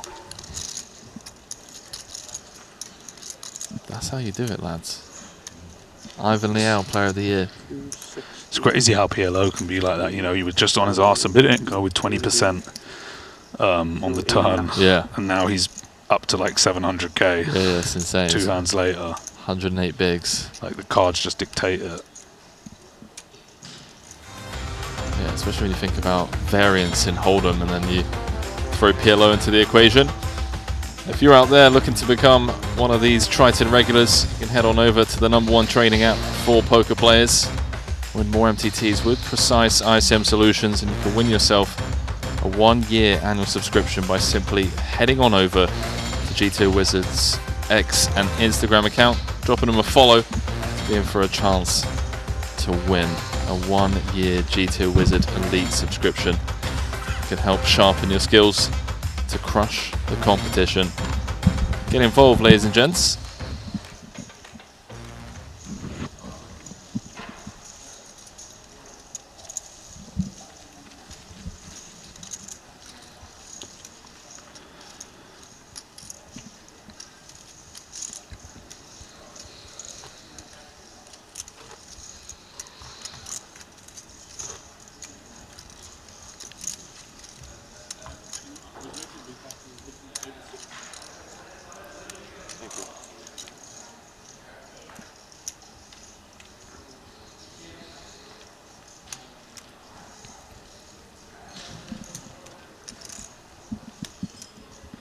haven't seen much of Mike Watson, have we? It's been kind of tight. I mean, I know we just did see 2 all-ins, but...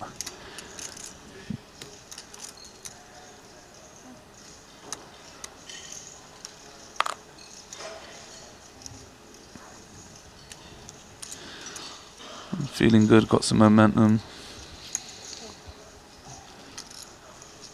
Well, this seems pretty out of line. Oh, he's limping it, I mean...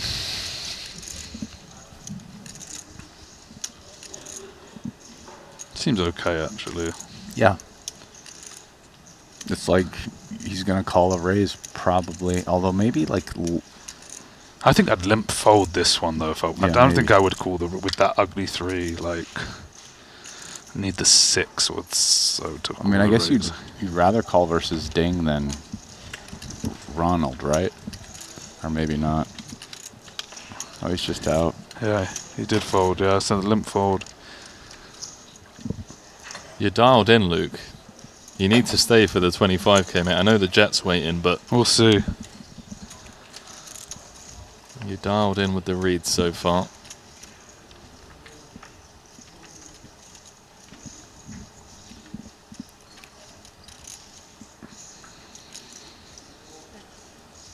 Complete whiff for both. I think we'll see Ding bet this one.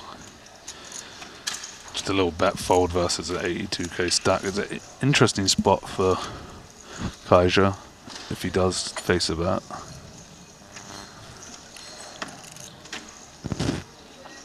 It's like 15k. I think he's gonna fold, but I wouldn't fault him to jam, and it would work in this occasion. 我运气说来真的来的。 Like if he had a flush draw, he was for sure shipping it. 妈的！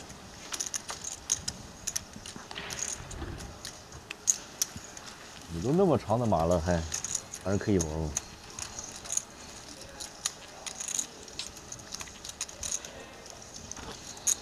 哦，你赢不动。嗯？赢不到我。天呼噜还不比你大。我没牌，你赢不到我。哦。 It's kind of like the Omaha tournaments are like a little bit nittier compared to like Hold'em tournaments in a way. Like it's a lot of technical, a lot of bet folding, a lot of bit of limping. Like you're not seeing that much limping in Hold'em tournaments. You know, people aren't 3-betting hardly ever before the flop in Omaha tournaments. Like you literally got to have aces or kings or good ace king or.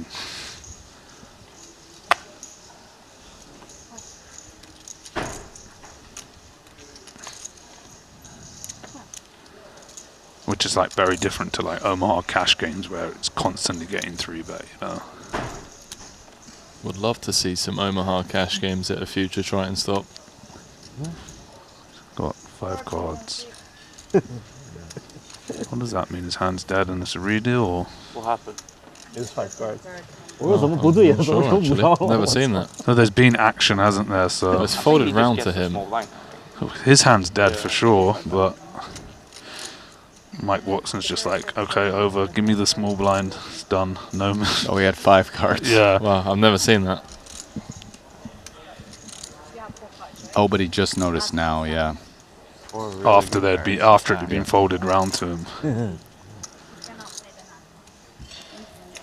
That's hilarious.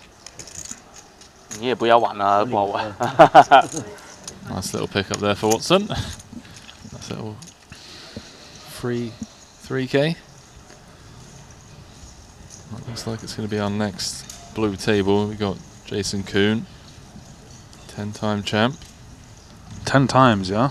How long Triton been going? Like six years or so? Yeah, well, if you remove COVID, then yeah, about 6 years. 2016. When it started. Oh, it started in 2016. Yeah. Okay. Then obviously, it was 2020, 2021 didn't have anything. Yeah. So yeah, about that, like six years. Obviously, post COVID has been much bigger. You know, like and 14, 15. Is 10 the record? Yeah. Yeah, by a long shot. So that's 2. Second has 5. Second most is with 5. That's going to be a fun table. Got Sean Winter, Dylan, Jesse Lonis. Yeah. quirky American actiony. Yeah, a lot of chat. Chat, yeah. Especially Sean. Sean, yeah. Sean's a legend, mate. I think so. Yeah. I really think so. Like And you got Vinny Vidi over there as My well, hand has battling good, with those boys. good equity against you, though, right? Yeah. I could even backdoor 2-pair. I had a 10. So I had a 10. What do you mean backdoor 2-pair? So you had bare 9-6, right? Yeah. If you come like 10 deuce, then I win. But then you already have straight. Just get it quietly, Well, there you Danny. go, You know, you got chirping chips Such now. proper, I was just going to say, such Yeah. chirpy chips, so quiet when he was down to 130, head in his hands when he was Now all he's in like, with the I ace had the queen. backdoor 2-pair, didn't I though? Yeah. All right, mate. Just Now he's got 700. Life's so good. Going for back-to-back player of the year. Oh man. I think I was favourite on the flop, right? I was favourite on the flop, right? It does feel good in a tournament when you just spin it up and you got Just like a down solid nothing. above average Yeah. stack and you're Now you can start chirping still again. in it. Yeah. I don't mind the chirping, to be fair, because like Danny chirps when he doesn't have chips as well. But you know, in cash games, when like the biggest nit, he never just says starts, anything. yeah, talking about how good the food was, how good the service is, what a game you've got going. They were suicidal like 10 minutes before that when they've run it once on their flip and somehow got out of it. Oh man, I can picture quite a few faces, mate, when you describe that. Name them, Luke. I can't. I wasn't going to throw anyone under the bus today. Oh man, what we got going on here? Raise pot, blind versus blind. So it went limp from the small blind, vessel in the 3x. Checks through. He would have probably won that on the flop. He might still win this if he bets twice, but now Watson's got 2-pair. I think actually I might have bet with Watson's hand, just like a lot of straight draws, just to try and like deny equity. Even via a hand like what he does have, ace, queen, 4-3, which is not much, but yeah, like just a small little bet. Random 10-8 or some nonsense. This is the delayed c-bet from the Bulgarian. And now, like, he's going to call anyway. And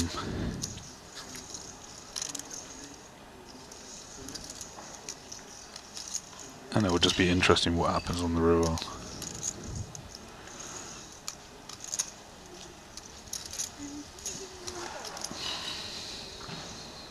I think, like, if a straight card hits, Veselin's going to bet like that.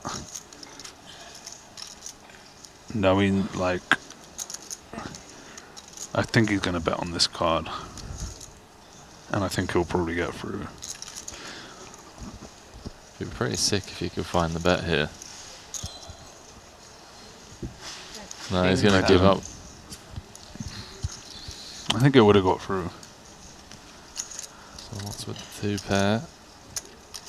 I mean, yeah, Mike does have a flush there sometimes, but at times he's got like 2-pair and even a set. You can rep a flush okay, and he might just fold.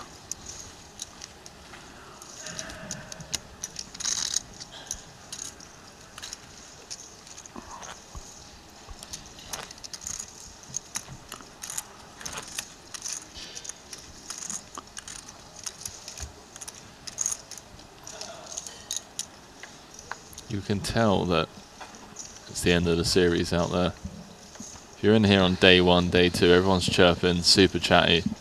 Yeah, it's a bit quieter now. Yeah, event 15, 13 days in. This is the second last event, right? Yeah, exactly. Tomorrow's a measly 25k, mate, you know, compared to what these boys have been firing. Some people are probably just completely over it as well. They're like, wow, 25k, I'm down $1 million. Like, yeah, I have to like stone win it and maybe have a crossbook that doesn't exist to get even. Exactly. Yeah. Stings. These ones can sting. Not if you bring Kenny though, with an average cash of 2.7 million, whatever it is. Just disappears for a year, comes back in London, ships that bad boy for, what was it, 6.8? Oh, what, last summer, yeah. He's just the Triton king, isn't he? Then comes back this time, wins the main, and then fourth in the 150. That would have been crazy if he won that. Little Watson, I like that pot fold. Ace, Queen, Jack, Deuce, Rainbow. Yeah, no, I mean, Bryn Kenny's record here is absurd. Goes without saying.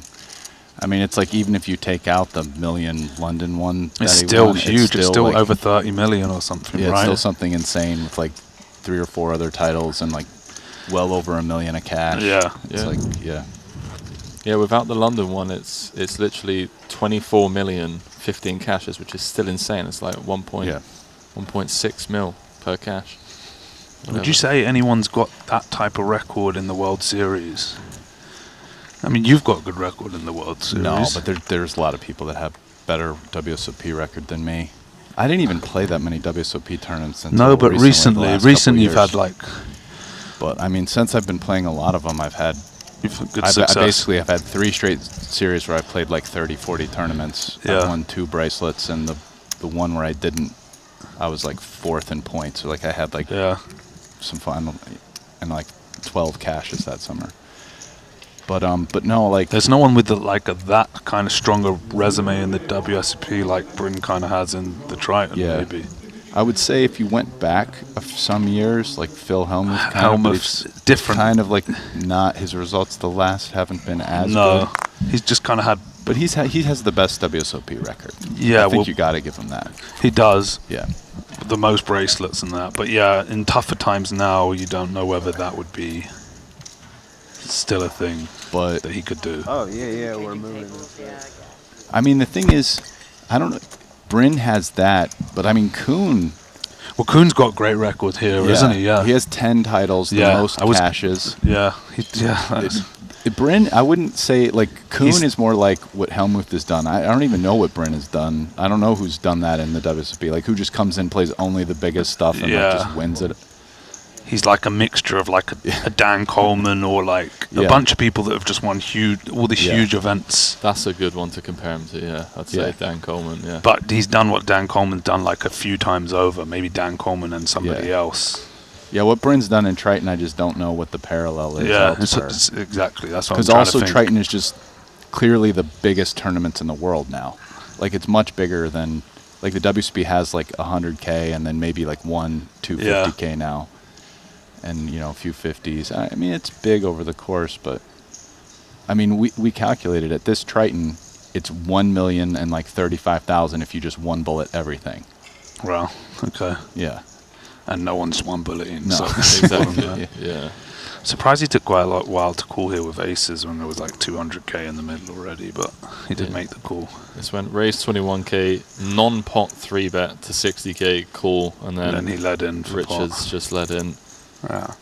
This will be the last hand before heading into break. Richard needs to find a club or some backdoor straight. And well, now it's just a club and a club only. I'd be peeling the black card with my hand over there, squinting my eyes, hoping it was black for a 50-50. Oh, wow. That would have been a tough one to peel. Oh, that would have been a stinger. Ace of clubs, giving Tong the full house. Don't got it. So Richard's going to need to re-enter if he's going to win this one. We're up to, what's that, 72 runners now, man. 7.2 million. That was quite a big field, and you'd imagine they'll probably get 10 or 15 maybe tomorrow. I'd say so, mate. Yeah. So it might get to 100. Just one. 2 more levels of reg here. They can reg until the start of day 2, so maybe even more than that. Mate. Yeah. That's insane. For a PLO event, has there been anything bigger than that before? 10 million prize pool? I'm not sure. I'm honestly not sure. I know Montenegro's was pretty big, but it's Artur Martirosyan leading the final 35 up to 72 entries. As I just said to Luke, there is still a couple levels left of late reg, and then till start of day 2. See if we get up to 90, maybe even 100 runners in this 100K as we welcome you back to the break desk. Luke, I just want to say how much of an absolute pleasure it's been having you calling out the action on some of the hands, getting into the weeds a bit with Brian about, you know, the technicalities of that. And I know you've got a pretty premium offer on the table tomorrow. to not play the 25K, but would love to see you out there if you do We'll get see the what chance. happens. We'll see what happens. Thank you, It's mate. always a maybe. Good luck if you do play, and if Yeah. not, obviously enjoy the time with your boy. Yeah, one day at a time, man. You know, like gotta keep your options open. Yeah, I hear you. You're welcome anytime in the booth, All right, Luke. cheers. Brian and I are going to be stepping away for the next 10 minutes, but when we return, continuing coverage of the 100K PLO main here in Monaco. Exciting news! WPT Global is the new title sponsor of the Triton Poker Series. To celebrate this exciting new partnership, WPT Global will have its own event at each Triton Poker Series stop, the WPT Global Slam. Look out for your opportunity to qualify online. Download WPT Global with code Triton and get a 100% deposit match up to $1,500 now. Sign up today and join the action. Online poker is back in the USA and Canada, and it's back bigger than ever. To celebrate the launch of Club WPT Gold Sweepstakes Poker, we're kicking off a $5 million invitational free roll in the poker capital of the world, Las Vegas. Only 2,000 seats are available, and it's invite only. Register now with code Triton for a chance to win a seat. And did we mention the first place prize is a whopping $1 million. Pre-register now at clubwptgold.com. Attention MTT players. We're excited to announce the most significant advancement in ICM solving history. Now, with GTO Wizard AI, you can study post-flop ICM strategies with unparalleled speed and precision. Whether you're competing in classic MTTs, satellites, PKOs, or mystery bounties, this upgrade lets you simulate any payout structure, bounty format, and stack sizes. Get ready to dominate with GTO Wizard AI. Looking for the ultimate platform to place your bets on the biggest sporting events? Look no further, because BetACR.eu, Triton Poker's official betting partner, is here. Whether it's the thrill of soccer, the intensity of football, or the fast-paced action of basketball, BetACR.eu covers it all. With real-time updates and competitive odds, you're always ahead of the game. BetACR.eu also offers exclusive poker events that you won't find anywhere else. Test your skills and make every hand count.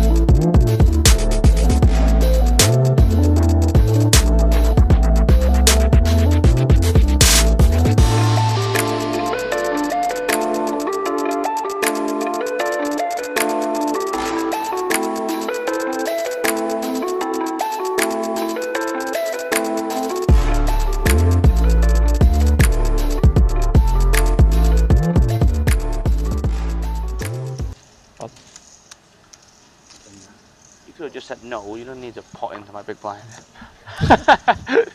Yes, I do. Oh. Looks like we'll get a little all-in confrontation here. It's impossible for it not to be, right? Yeah.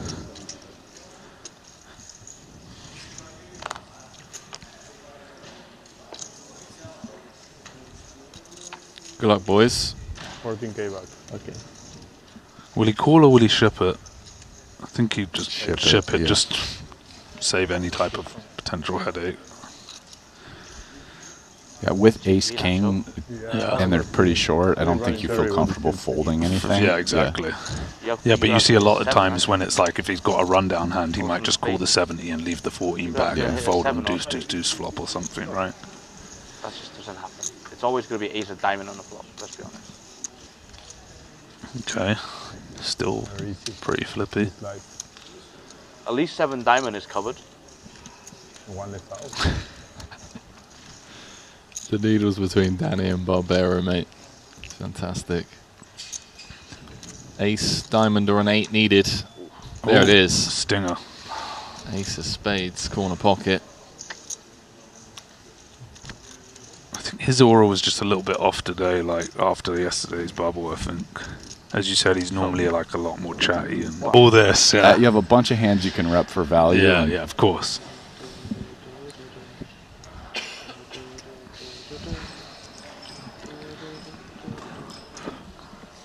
You're not a fan of people that aren't playing the game, isn't that right, Brian?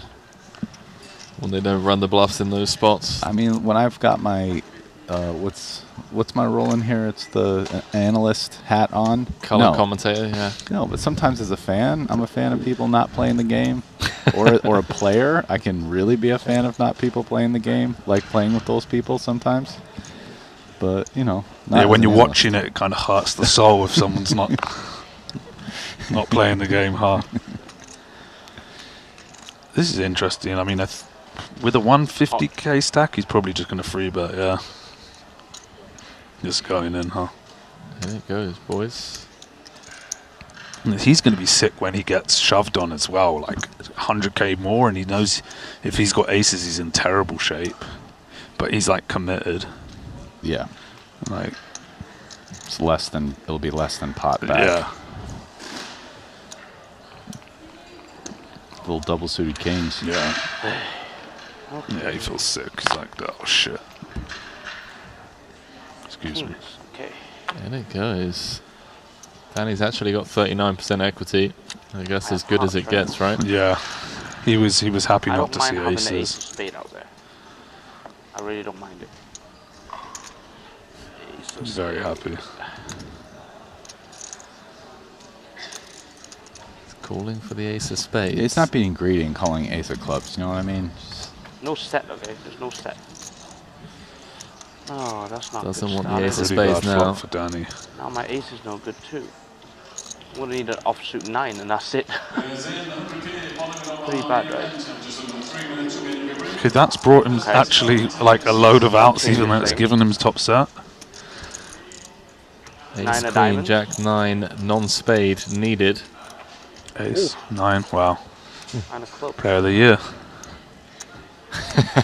That's how you do it, boys. 130, 140, That's how you do it. You just get your opponent to turn top set. From the famous Jakey's interview, and it's like worth nothing now.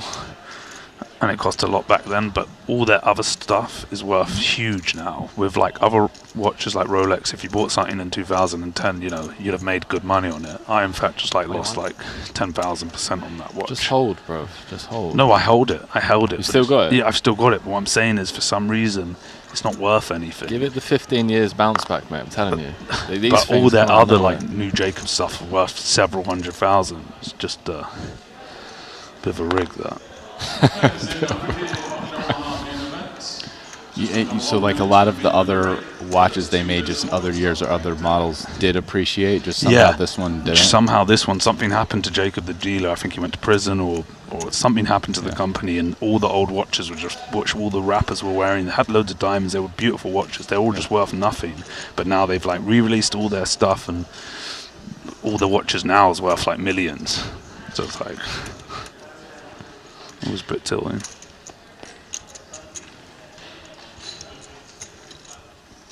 You got to come to the next stop, man. Play the main. What's the next stop? And then win yourself a new Jacob and Co. Yeah, I saw Bryn got the Jacob, black Jacobs. Did, It is nice. It's sick, isn't it? Yeah. You can only get that if you win a Triton main. Why you can't buy it elsewhere? No, it's custom, limited. exclusive. Triton. Yeah. Okay. Triton main. A lot better than the Poker Stars scoop watches. Then that I've got a few of.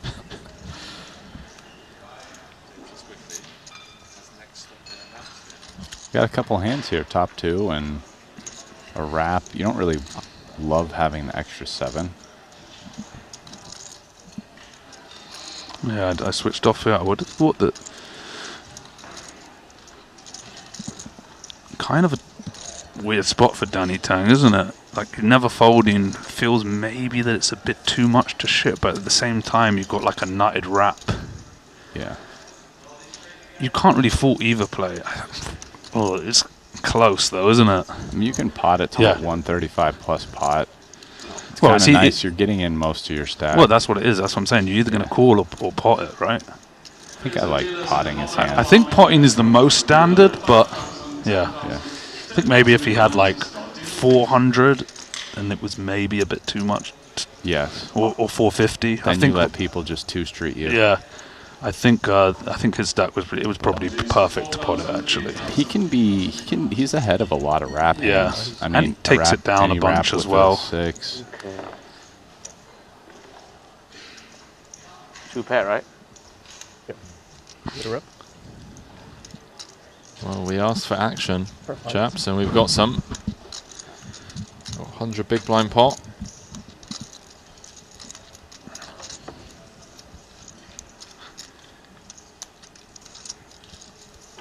Can Danny get there again? He can on the turn. Delivered immediately this time. All but over. That's how you do it, lads. Ivan Liao, Player of the Year.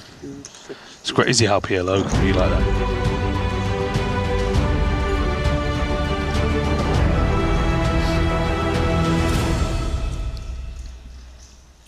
Well, very warm welcome back to the Sporting here in Monaco for the final frame of day 1 of the 100K PLO main event. Brian Rast alongside myself, Henry Kilbane. For this one, it's Artur Martirosyan, chip leading the final 35. Late reg is still open, but he's out there with a 1.7 million chip stack. And we were just saying to Brian before we went on break just how impressive he's been this series. Yeah, he's really played great. I mean, pretty excited to see him play some PLO. You know, I'm not as familiar with his PLO game and that he plays a ton, but we're going to get to see in this tournament, probably because he's the chip leader, right? He's got plenty of chips. So although he's not on these feature tables. He's not. No. Feature tables, we've got Kuhn, Parsonen, Haxton, Lonis, Winter, Veni Vidi, Wiseman, Greenwood. Let's throw it down. I mean, this one's going to be a fun hour and a half. And yeah, Martirosyan, first title this series. Couple of big cashes. Veni Vidi, I mean, I know the screen name, of course. Is he Mirmo, or what's his real person name? Sorry, say that again. Veni is Dirk Goritze. Okay. Going to the Aussie Open with him in Melbourne for the tennis in January. All right, yeah, we got some fun tables here. Elis Parsonen, the PLO beast on the blue table. He's just been crushing PLO tournaments. Comes over to the PGT in Vegas and just wins a couple of them there. And I think he won at the last Triton stop. He won one. No, sorry, he got 2 fourths. I mean, in Montenegro and Monte-Carlo, he cashed 4 out of 7 with 3 final tables. Didn't win though. Second, fourth, and fourth. Hit me back to Hold'em. Hold'em was cheaper. I wasn't winning at that either, but it was cheaper. How many below? This is 5. 5? Yes. On this tournament? Yes, on this tournament. Oh shit. Well, it sounds like Ike's in for 5 I don't bullets. think I got in ahead yet either. 5 Sounds bullets. like my yesterday. I was in for 6 and couldn't reach 300K. And Elis was in ahead for on 6 the yesterday. turn before I lost the last one. Yes, it went in on the flop. I trying to find the silver lining. The fact that his blue line's doing okay, I guess.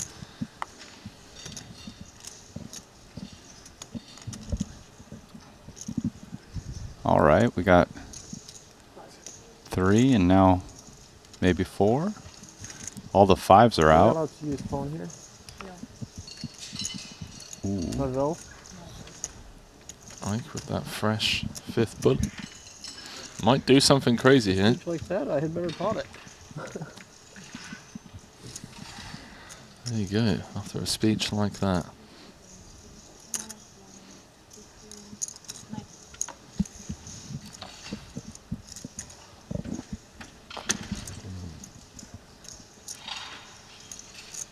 Shah doesn't have much behind to play for. I mean, he calls and he's putting in 3/4 of his stack, so Probably want a little bit more in the way of implied odds.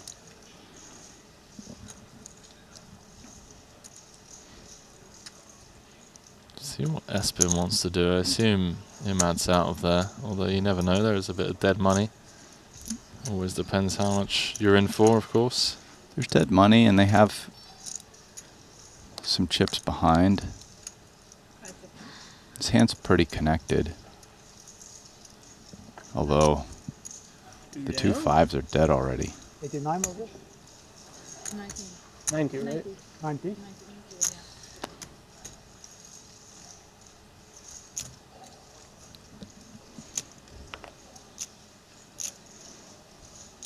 I mean, he has a lot of chips. It seems like a pretty reasonable spot to call.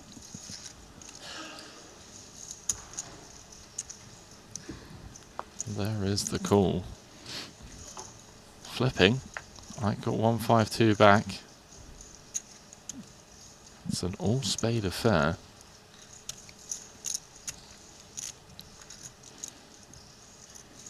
Even though the SPR is like 2/3, this is an interesting one.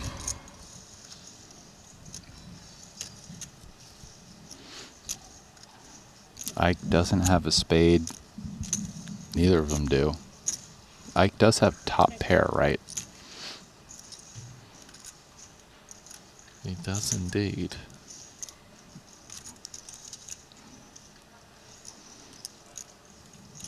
Trying to think of, I guess it's just a case of folding out some perhaps over pairs, like jacks, no spade, queens, no spade. Yeah, I don't know how many of those Espen has.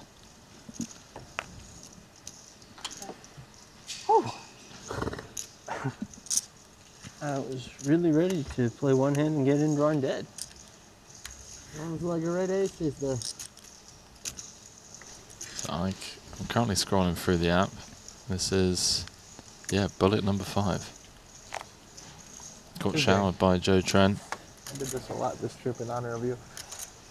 I kept saying it too. It was in honor of Sean. He got it in as good as one can hope.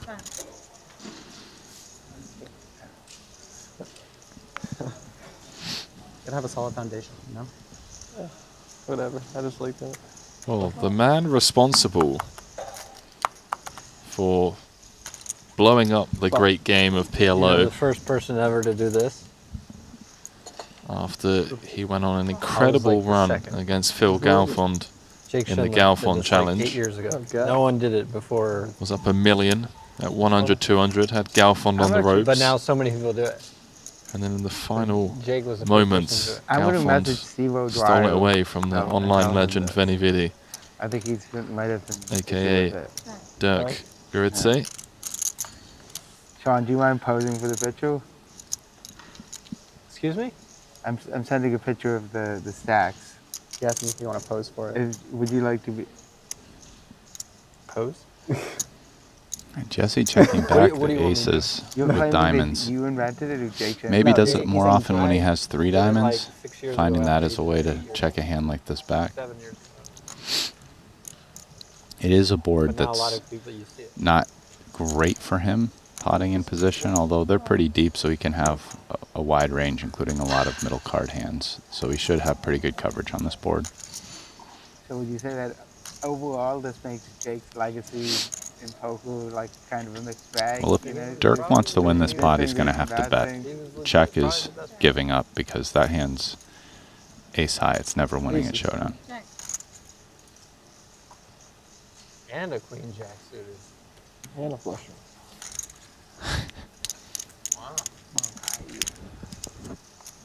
I'm glad we got this table as the final table of the frame. Yeah, this is going to be a fun table. We got Sean, Winter, Jesse, Vini Vidi. It's a good table.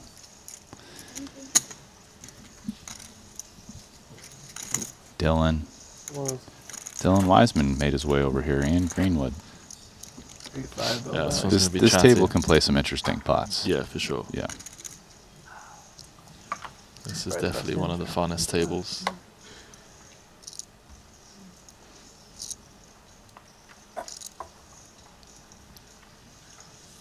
What'd you think I had?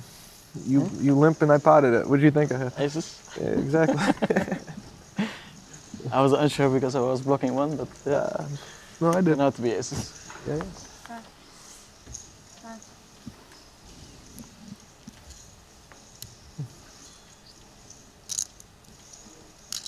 Benny's having a tough time with real cards. A little button limp here with a middling, sort of connected one suited hand. What's the idea then, Brian? It was tough to kind of bounce these ideas off of each other when we had 3 people in the booth, but the button limp, you mentioned that it's something you've implemented quite a bit in PLO. Yeah, I think Vini there is thinking he's going to be calling in position. They're pretty deep. His hand may be a little uncomfortable as a raise call, so it's kind of a nice middling card hand. You can take ones like maybe he's going to raise 10-8-5-4 double, or with like the card's a little bit closer connected single. So I think you take some hands that don't like raise calling, you put them in limps, and then you throw in a few traps into that range as well.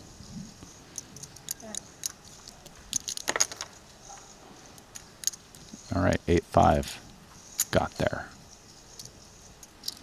Sean's river 2 pair. It's been checked down to the river. See what Winter comes with. 5-8 and 5-3 both got there, and this is against small blind and dealer limping. So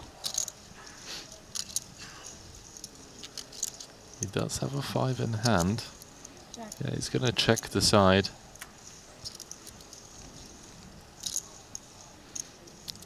I think the 5 in hand's going to make him more likely to call, but we'll see. Sean.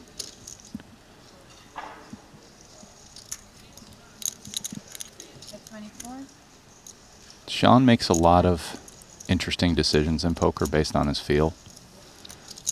Just has a great feel for the game and can sometimes find some very unorthodox plays.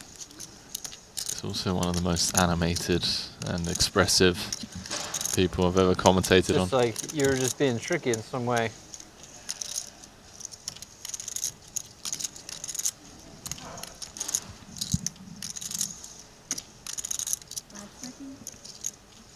Case in point, the facial expression right now.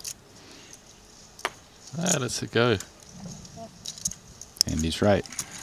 He's also the person, like, if you have to pick someone who is the most likely to call their opponent's hand, 7? he's got to be near the top of that list. Fair 7? Oh, I'm sorry. I had a 7. Okay, that's good.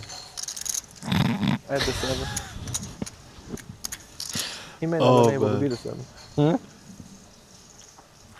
Yeah, I'd had. Could have had King, Queen, 6. Something. I had a 7. Dude, I've seen him but I was too scared to lose again. shower You people could've had a 3-5. with You the have a flush draw sickest too? one-liners. No. He's Oh, so shoot. sharp, man. Yeah. A lot of time. Like, his witty banter is just... I don't think wasn't there are very many people that can beat him. You got to get a table with him and Haralabus. Oh, dude. Yeah. Yeah. That would be elite. Who else are we putting in that table Must have been really fun. for the banter? Who's this? Trying to think. I mean, for someone to just, like, get caught in the absolute crossfire, it would have to be like someone like Jungle Man. So just like Bob and Winter are just needling Jungle from all angles. Yeah.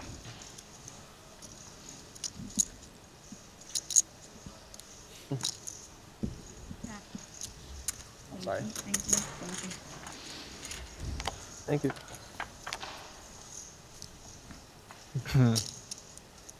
10-5-3 open ender for Dylan. Top pair for Jesse. You turn that down.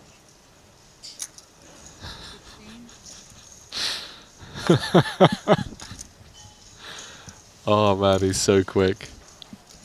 I love this guy. I need a petition for all of the YouTube chat decide to just have Sean Winter at every feature table.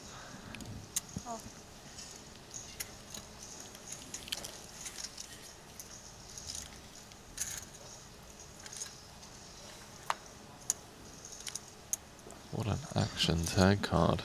Wiseman telling the nuts. Jesse picking up Queen High Diamonds.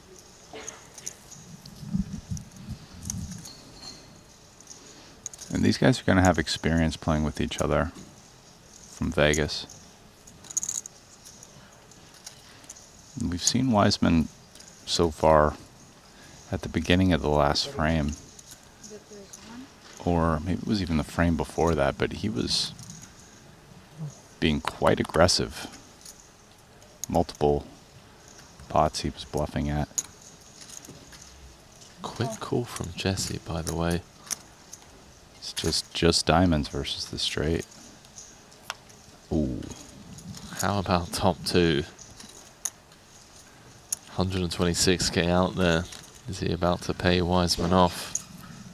I feel like, yes, he is, right?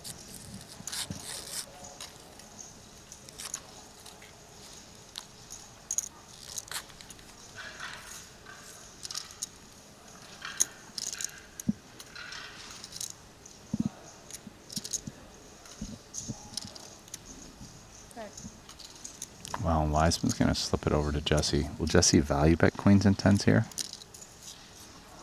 This is maximum spiciness from Wiseman. Doesn't get sneakier than this.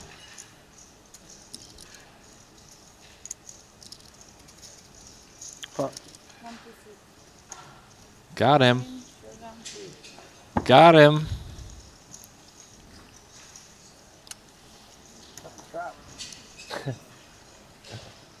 I was worried I was going to do it. Almost true. 71. Jesse just running into the trap. I love it. Love the check from Dylan. I also think it would have worked on bricks as well. I think Jesse might have gone for it. What too thin? Thought you might fold if I potted river.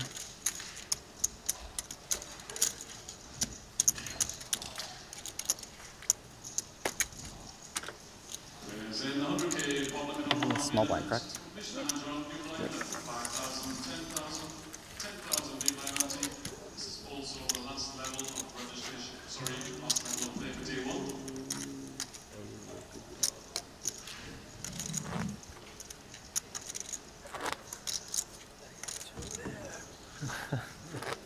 Yeah. It would be a bit much with a 10.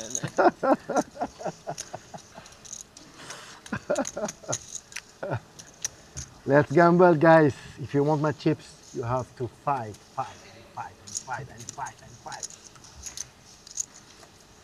You try? Huh? We'll try. Yeah, you will try to fight. I'm a Highlander. Highlander. You know Highlander? Good, good. Yes, you can do it, darling. Yes. I know you can. This is someone that I'm not too familiar with. Yeah, me neither, but he seems pretty fired up. His first ever Triton series, played the 50k, now playing the 100k. Ooh, Emad Durwash? I'm looking right now. Bradley Shah is the man I'm talking about, the man that's on the screen. Emad, I know.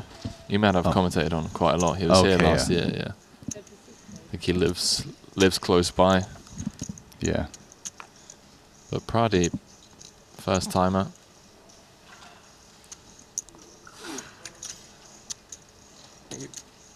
Comes with a limp. Elis punishing.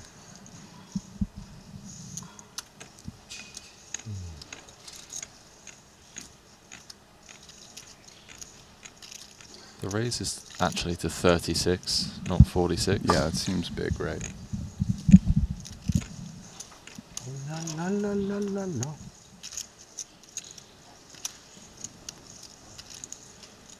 See what Shah wants to do. Double suited, short stack.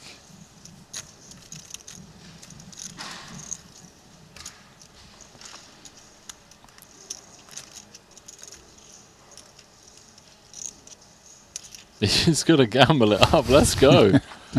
Let's go, Pradeep. I wasn't really thinking shove. Love this. So does Parsonen. His jacks single suited or versus jack high, like a 2-to-1 favorite almost. Right, look, I'm always meant to remain impartial in the booth, and I'm a massive Parsonen fan. But after limp jamming the jack 9-8 deuce, like I want to see Shah spin up a bit of a stack because I'll tell you what, this guy's going to be fun. He's flopped bottom pair, gut shot, and a jack high flush draw. Yeah. Got an 8 or a 9. That's a good. Oh, there we go. There it is. Hold on. Needs to fade an 8 spade. There it is. Let's go. Shah back up to 204k. Good turn for you. Huh? Right. Love to see it. He's had a fun day as well. I'm just looking over on the Triton Poker Plus app. It's been a swingy one. Just, you know, sometimes people get tired if their limp's getting raised. 100%, mate. Yeah. Sometimes you got to show these Scandies what's up.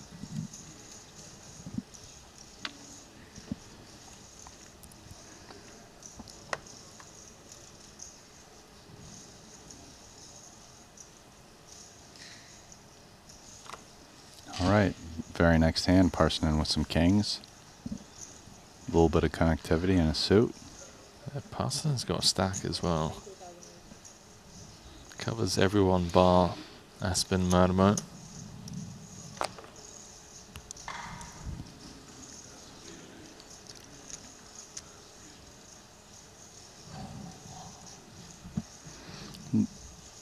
Dervish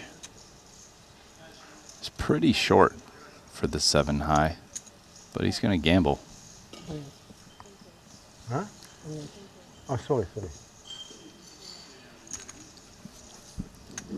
Genuine spot here for Murmur as well. Ace, Queen, Jack 5 single, but nut suit on the button.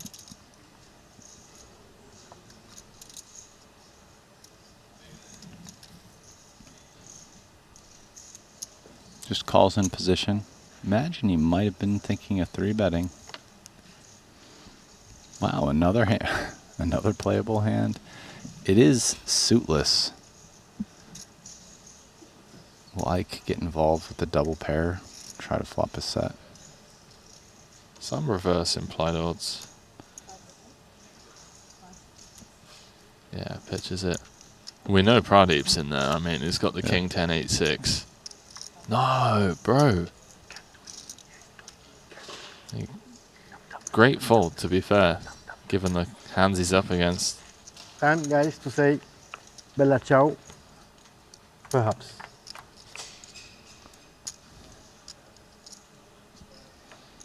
Yeah, that's going to be Bella Ciao. Huh? Yeah, table. No problem. Table. Huh? Pretty good flop for Parsonen. On the table. I mean, kings with a flush draw.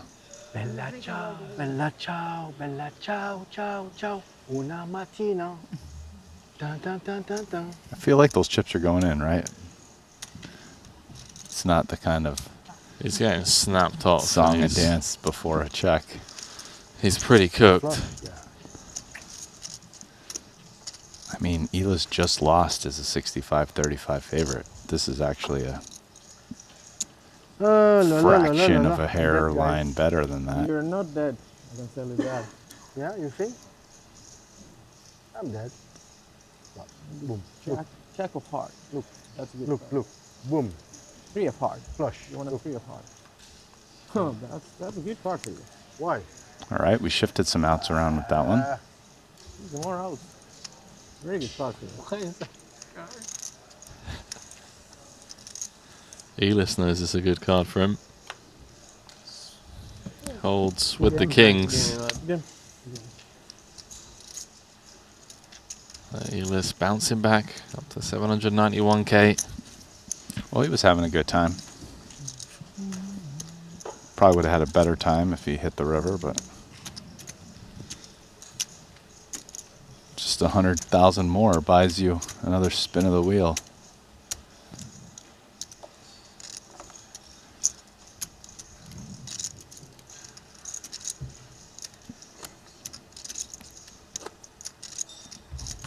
He's thinking about it. 74 runners in this one. A lot of people on the outside looking in. I think a few will be looking to Max Late Reg tomorrow. Santosh Savannah, Ren Lin, Jan-Peter Jakman, Nacho Barbero, Mickey Dueck, Richard Grieco, Yoni Ukamayan, Andrei Lubovetsky. We'll all need to pony up an additional 100k.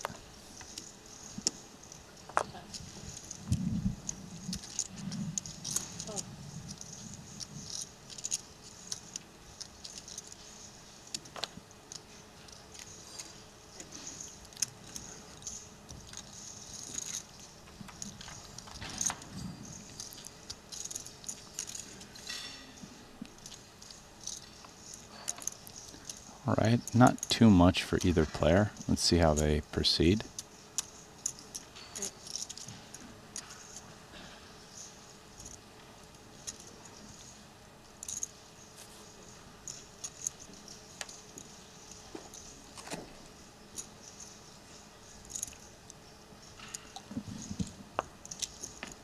I just want to see Pradeep with like a 700k stack, bro.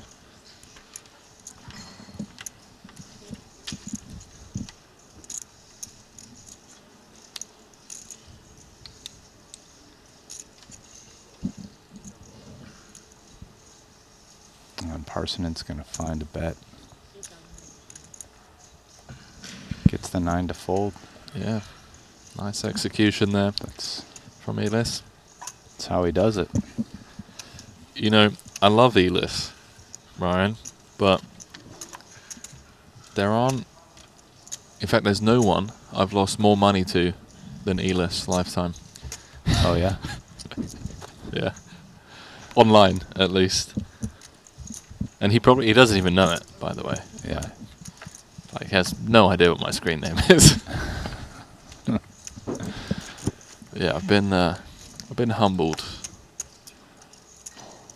I mean, there's probably, you're not, almost certainly not the only person who can say. Oh, for sure, bro. Yeah. He's probably got a long old list of people that have him on the hit list. #1 benefactor. Definitely.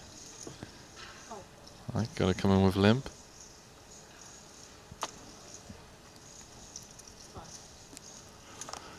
Oh, let's go, Pradeep, bro. Let's just get the 9 high flop.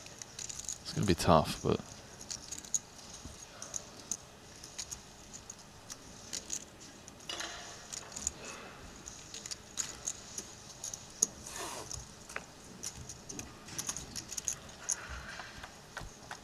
what do we want to see? Oh, bottom set. Parsonen flops the nut straight. Yeah, Pradeep's in trouble here. Not to state the obvious, bottom set based on what we saw. And a lot of his full house outs are dead. 1 queen left in the deck. I mean, he can't be that excited about this. He has bottom set and he has a blocker, a pair blocker.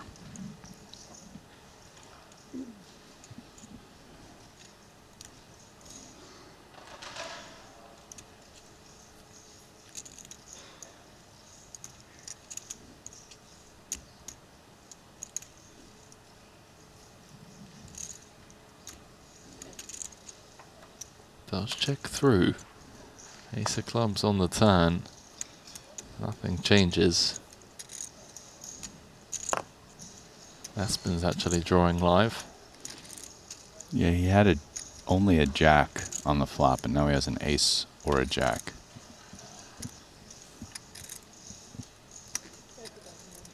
%75% pot.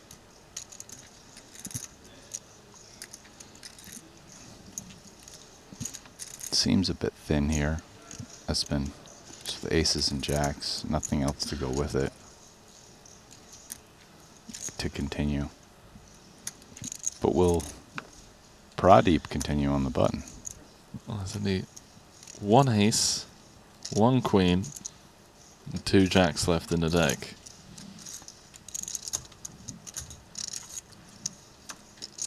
Doesn't find one of his 4 outs. And it's just going to double check that he still has No, the nuts. 4, he has any board pair, right? Sorry? He has any board pair. Yeah, bro, there was only 4 outs. There's Oh. 1 ace left, 1 queen, and Oh, one wow. and 2 jacks. Oh yeah, no 9s, right?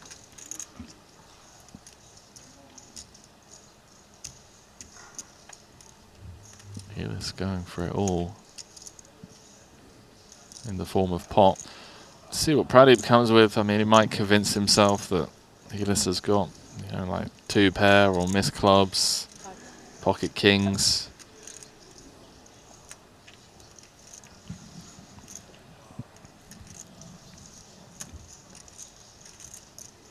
None of which he blocks, by the way.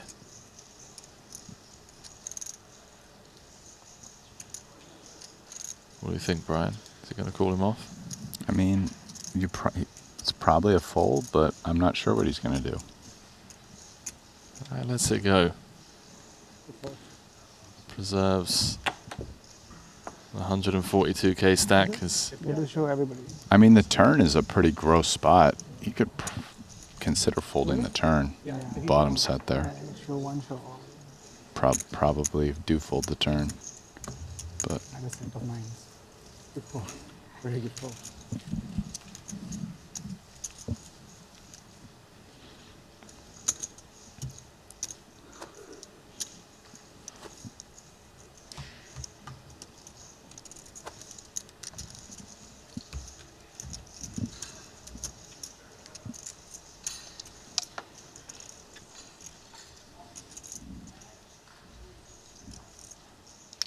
Like 200? Starting stack. Oh, you? Yeah. No, I didn't. But I just I had 260 before paying the blind, so 252. Second blue? Yeah. I was down to like 50k or something, so take it. Happy to be back at starting. I don't know whether it's just sample size, but the willingness to discuss how many bullets people are on in this PLO event compared to, hold on, I haven't heard anyone ask, oh, hey bro, how many bullets are you on? Dylan joins the table and immediately asks, is that your second bullet? Like, yeah. I don't know, maybe it's just the PLO thing. People are used to firing. Talking about how many bullets. Yeah. Yeah, I agree. No, in No Limit, you just don't hear it. The guys talk about it. So cut off limp. That's been ISOing from the small. Having a king high suit, yeah, he's probably playing this aggressive.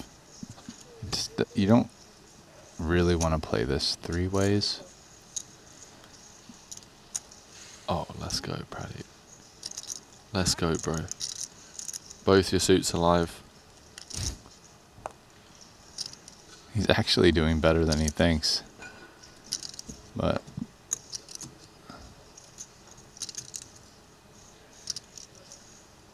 Ace, Jack, Jack, 4.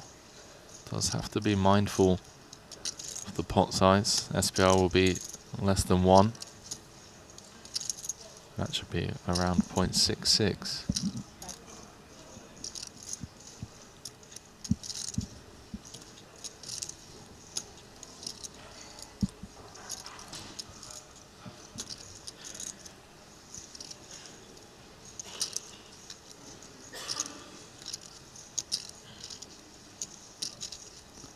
wow.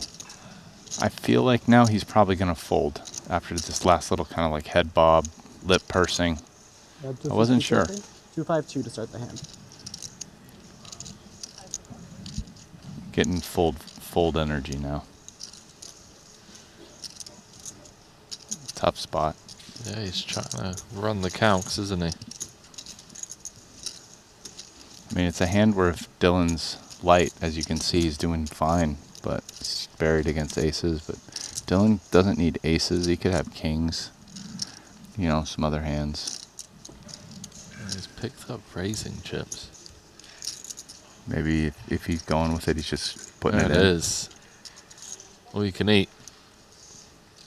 After some deliberation from Murmo, decided to run it. Dylan's doing pretty okay against the 4-bet. Yeah.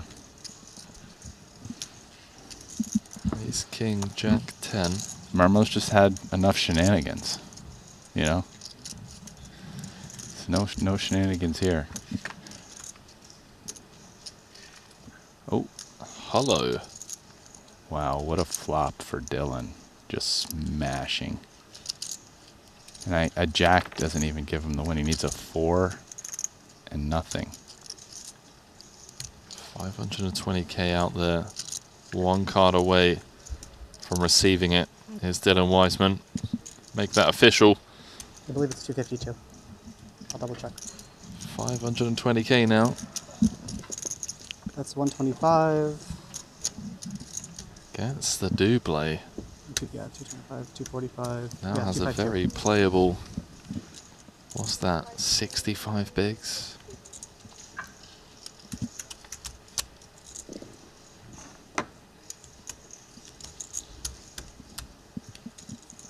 I mean, Aspen got it in good. That's all one can ask for. Yeah. Quick dealer change. Adios. Up to 76 entries in this one. 35 left. Artur chip leading. We did it again, Brian. We forgot to get bet ACR up last night. Have a look at what the odds are and get some money down. God damn it. I blame Bitcoin. You viewers at home can check out the all-new Bet ACR Sportsbook, your exclusive live betting destination to wager on players in Triton events. Receive a 15% free play up to $250 on your first deposit. I'm telling you now, tomorrow we're betting. That's your Tomorrow. Tomorrow, 25k. Well, I'm betting. 25k? I mean, nah. Nah? They're not even going to put up odds for that, probably. Why not? I mean, they might put up odds for the rest of this. I don't know. I actually looked. Yeah. Okay. And I didn't see odds. I did look like last night, early in the night or something. Oh, look, we got David Benefield. Long time poker player. Way back in the day. I played with Benefield on Full Tilt and Stars. He's not playing as much poker nowadays as previously. Wow, look at this. That's actually insane that the dealers somehow managed to ping that one off. Oh, wow. It goes Did it just go check? Did he check back a pair and open it in the nut flush draw? That's pretty insane.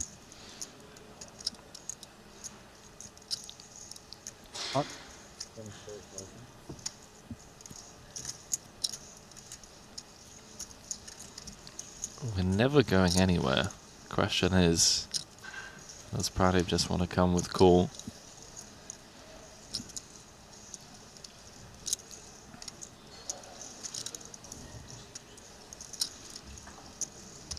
Check back and raise turn would be a very interesting way to play this hand.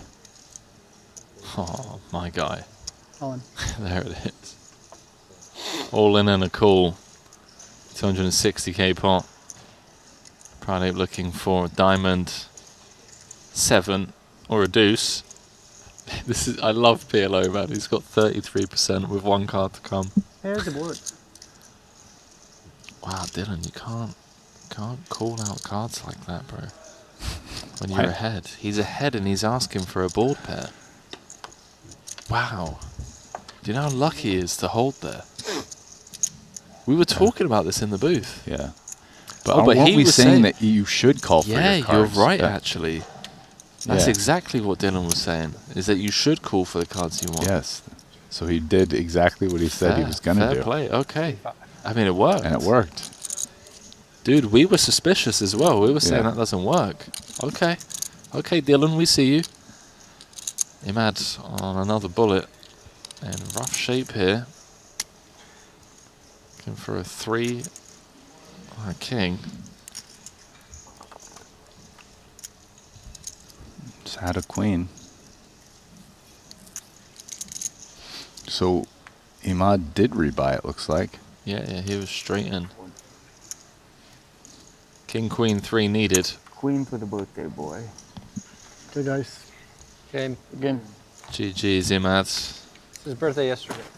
Yeah. I don't like when people call cards against me. Please don't do it. Just for his birthday. I don't care. No, I'm kidding. I was trying to sound as serious as possible. You did? I did. I believed you. Yeah. You've never seen me sound serious. So you're really whoa. Lola's just spooking Greenwood for a second. I would never there. say anything serious to you. I didn't mean it. Unless it was like, congratulations on your baby. So, hey, bro. Don't call for other people's cards against me. Okay, pal? Otherwise, we'll have to have a word outside. Talking to Rollins. Yeah. He gets so steamed. Or he acts like it. I don't know. Yeah, that was a showman right there. Yeah, please don't root again. Like, but not really care at all.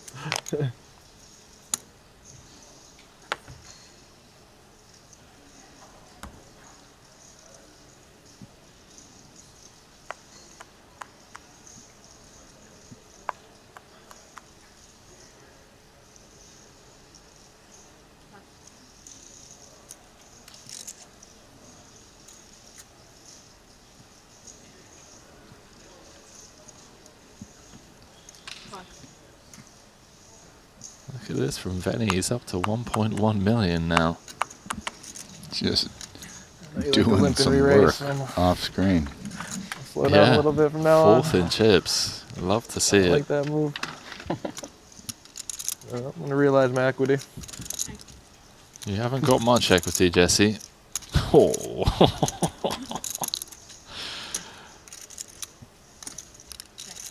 Just forced to eat Wow, my check, words, check aren't I? again.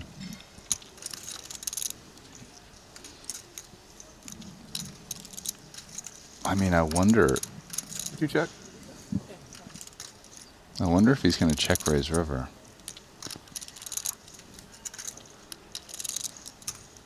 Maybe you'd rather have like queen 3 than king 3. Maybe How much is in there? king 9 good enough to. Oh, how much is in there? He's thinking about it. Jack. No, just call. Yeah. Jack? Jack is good. As played, right? You're Big just jack. winning often enough with the king. 13, yeah. 13.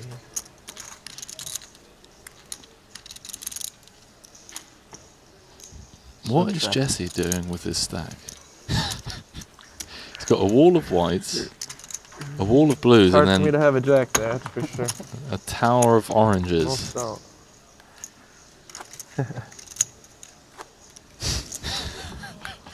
It is a goofy stack. He is just enjoying himself, and you love to see it. You do love to see it.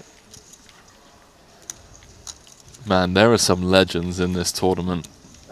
Damn. Some of the online guys that have come out for this one. Jonas Kronwitter, 2nd in chips, Venny VD 4th, Ronnie Kaiser, Elis, Espen Murmo, Martin Dam. I mean, I don't even know. I mean, you probably battled with some of these guys in the PGT arena, but maybe not much online. Gergo Nagy. No, I mean, not unless it's from a long, long time ago online. Grufford Jones, David Benefield, as you mentioned. Just incredible turnout here. Okay. So this went Dirk limp. Jesse just peel out the small. Oh. Sean's made it 32k to go.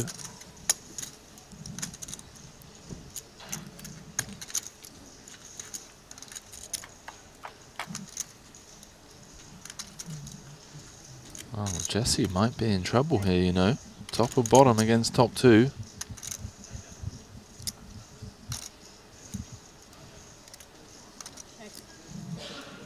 Yeah, it shouldn't be too big of a pot. I mean, unless an ace comes.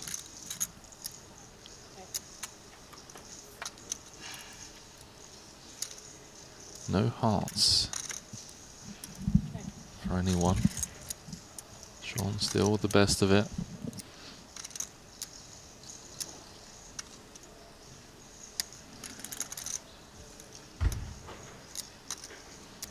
Yeah, after Dirk checks back, you gotta think Ace King is good at a real high frequency here versus him, and take our chances versus Lannis.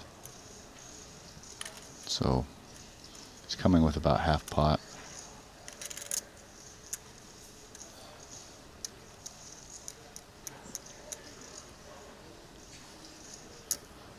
Well, Lannis was about to call them. Maybe he's going to change his mind. Muck it instead. It's a pretty sick laydown. Wow. He was reaching for calling chips, wasn't he? Had a bad feeling about that hand from the start. Such a good hand I had to. Mm-hmm. Had a really good hand. The whole way. Ace, Jack, 7-7. Ace, Jack, 9 deuce. Ace deuce of club.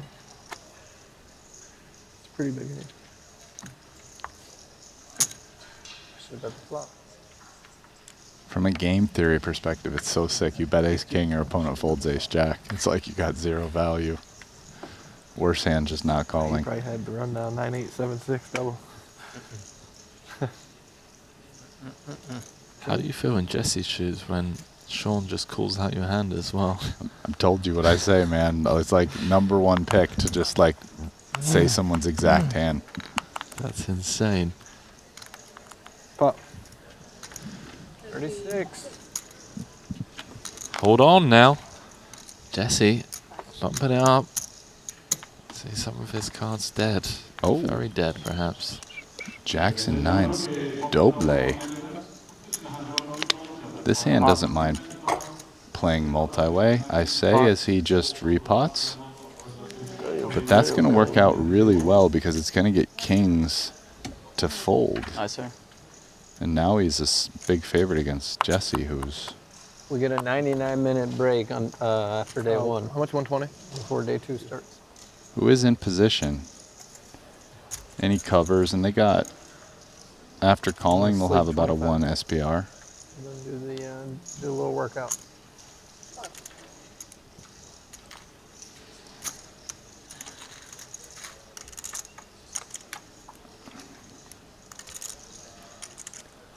Oh boy. My. JL Welcome boys. to the table. The featured. Ace 9-3. Middle set for Greenwood after firing so. out the 3-bet filming. pre. When they're filming, usually the cards. Rolling. Pot.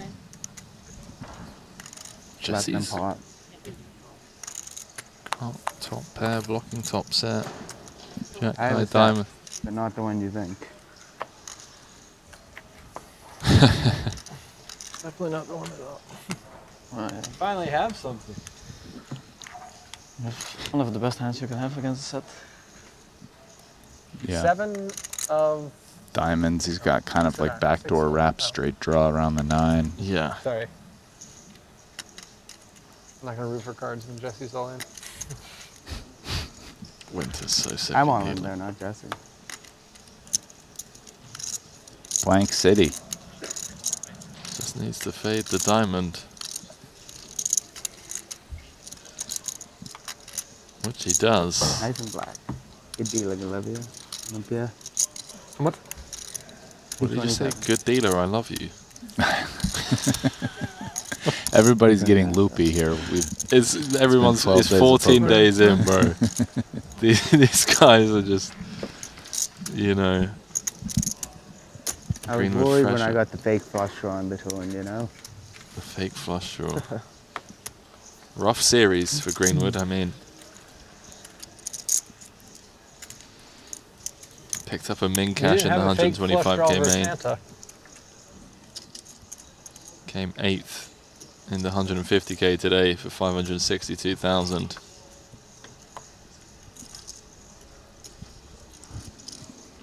All right, Dylan, 7's working. I mean, all of his cards are right around the board. He's got hearts. They're pretty deep. Feels like a pretty sexy spot to find a little bluff versus the check back, right? Agreed. Especially against Jones's current stack. Yeah. I mean, we're out of here. Yeah, Jones just has 24 bigs back. Pitches it. And there goes Dylan aggressing away. That was, albeit that was a pretty obvious find, but. You're welcome. Have you been enjoying playing live more?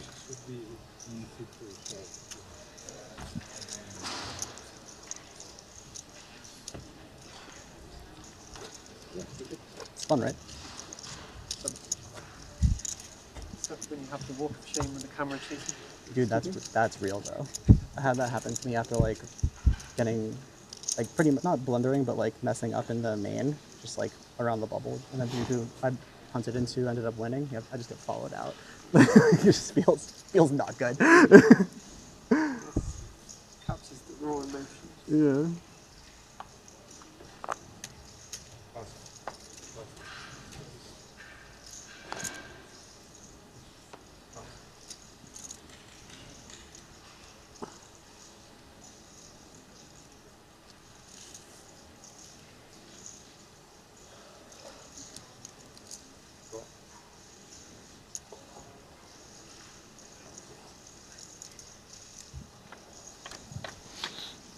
It's tough, man.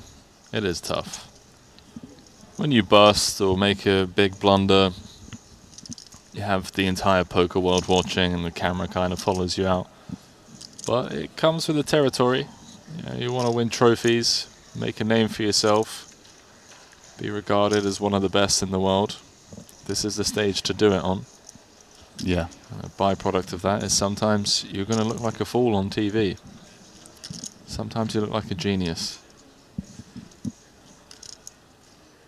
Yeah, 100%. Wow, and Jones is trying to get a hand just like Dylan's to fold here. A queen. Wow, and Dylan's just finding all the spots, man. He's feeling himself. Little check raise there with middle pair. 70 bigs. No heart. So at this table, man, David Benefield, longtime OG. Turns out I'm leaving here. I got redirected and I'm going with him, Kuhn, and Haralabus. We're going to go watch some football? Watch some football. Yeah. Nice. I'll be down to watch some football. Do you like football? Be honest. Yes, but I don't follow it professionally. But I really enjoy the World Cup every 4 years, and I know very little about what's going on in European football, but I don't really follow it. Okay. But I think it's a fun sport to watch. I enjoy watching it when I can get into it.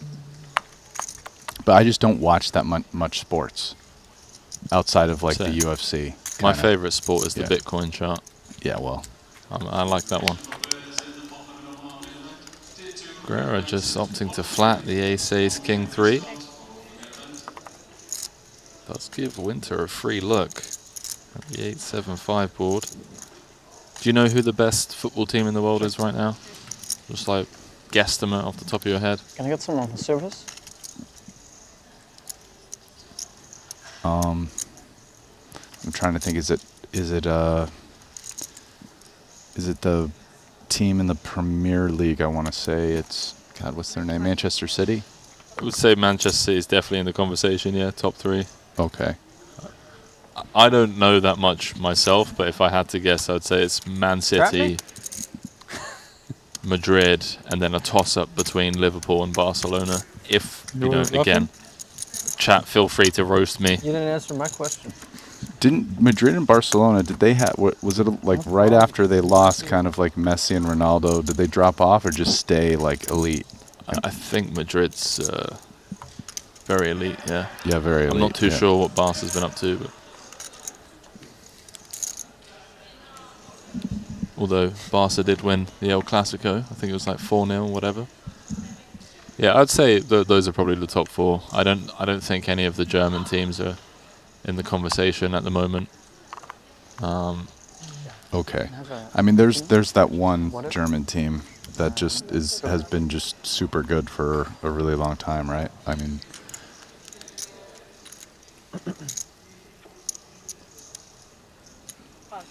yeah, guys, we both admitted that we're guessing. Don't need people. That was their chat like losing. They're just like caps lock. Madrid is the only answer. Oh, okay, it's Madrid. Yeah, wasn't there like, I heard he's a Brazilian guy. It's like Madrid's best. Vinicius Jr. Yes. Apparently, a lot of people think he got snubbed, which is amazing because I remember just in the last World Cup, he didn't seem like he was that good. Like I know people were talking about him. I watched all the Brazil games or whatever. Very good at Madrid, though. Very good at Madrid. Yeah. But I agree with you. I personally think he, yeah. I mean, whatever. I haven't watched him play for a few years. It's been a minute since the World Cup, but it was underwhelming in the World Cup, that's for sure, for a guy who's now, you know, winning the Ballon, or got snubbed in the Ballon d'Or or whatever.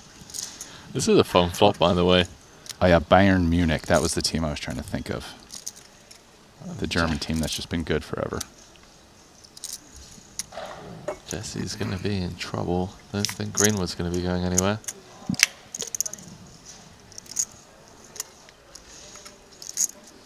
How much is that? 86.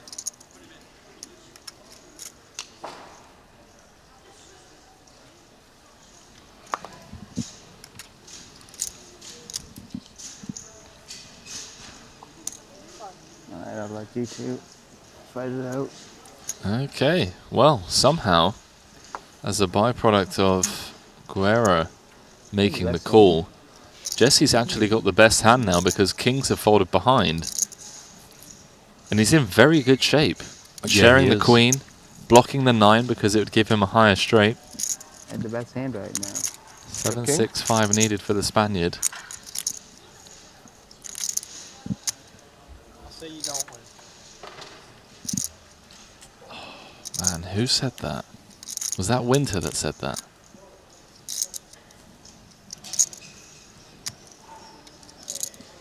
Red card. Still a lot of outs. But that flipped the script. Yeah. GG's, bro. That was a brutal, just like, what? 2 orbits there. Yeah. For Lones. What are you trying to do? Was playing like 600k and then loses that big pot. It's like a Here we against are Greenwood. immediately into. Oh my. can get away with, I think, being Oh, but these guys are pretty deep here. Super deep. So this is only a single raise pot. You know what I'm saying? It's just like it doesn't. You can't get away with it. Looks like And so- Parson and but I- limped but I feel- I still think Yeah, Parson limped is Butler like and the called and a very, very good one. But outside of that, he's I'm doing probably either great that or here. like, Bottom set. I'll probably not fire anymore. At least. Espen with 2 overpairs. 6 months in the lab before coming back. Thankfully, Wow, my versus board Chet, we're just good here a bunch. He's going to have a lot of straight draw hands. My guess is it's a pretty big size. He's going 2/3. Do you play any 2 cards? Yeah. I mean, I think that if you just sat down in front of like a thing for a couple weeks, you'd be sufficient. Because I know that your theory is pretty strong already. That is the thing that was nice about getting trying to get good at 2 cards is that The jacks is kind of annoying in that you hit it, it's not clean, but I mean, obviously you'd still take it. Might be enough to get him to fold though, 2/3 pot. Yeah. That's sick, man. I hope people are taking note. You're watching some of the best in the world navigate these single raise pots, 60 big blinds, 70 big blinds deep, and I mean, I'm certainly seeing some new stuff from these guys that I know I would be blundering personally. I feel like that spot, it's like if he has a backdoor flush draw, even just one, he's probably not folding, but he's just thinking like no backdoor flush draw. Yeah. Yeah. Why not? Pretty Very far. pretty interesting though. I wasn't sure what like I would do there. You know, it's a tough spot. This isn't a tough spot. Ace Ace King Jack. Look at this hand, the single suited. I will say this, man. I was in for this last World Cup during the prelims. I was down in Brazil. Dude, there's just nothing like the energy. Literally, like when the day the game happens. I can imagine. No one, kids don't go to school. If you work, you're off work. They have like 30-meter tall like TV on the beach that they put up for it. It's like every bar, every restaurant is showing the game. Like half the people are wearing like jerseys. The world just stops. Yeah. Never seen anything like it in America. It's like 10 times bigger than the Super Bowl. And this is for a group game, not even like an elimination. That's the good one to peel. Thank you. What a beautiful hand to be up against. Look at this, 85% against 12%. You do not see that that often. It's not a good hand. Yeah. Fairfield in rough shape. That's exactly when 2 6s come up. Where's my 10? Chop outs. Yeah, that's Some chop Jack 10 outs. was what felt live to me. King to win and a 10 to chop. 10 of spades, it would have been okay. 10 of spades would have been spice. Deuce. That's greedy. He said that's greedy. Jones is going to hold. For a deuce. Back up to It's not greedy, 407k, look, healthy it's just a 40 mini big stack. blind stack. It's a mini stack, 'cause you can't say that. Yeah. The weak picking on the weak. But yeah, I mean, just it is exciting to be around that. I can imagine, yeah, there's people in the chat saying that it's like a religion in Brazil. I'll definitely have to go and check it out sometime. I told you I'll hit you up once your house is finished. Yeah, just like how bad the people are cheering, and I don't know. It was a great sporting experience, that's for sure. You know how bad I want a Jacob & Co watch? The official timekeeper of the Triton Poker Series will be handing out that custom exclusive special collaboration timepiece to the main event champion in this PLO event. Not only will they be winning that Triton title, but they'll be picking up and rocking that custom jet black Jacob & Co. Check them out.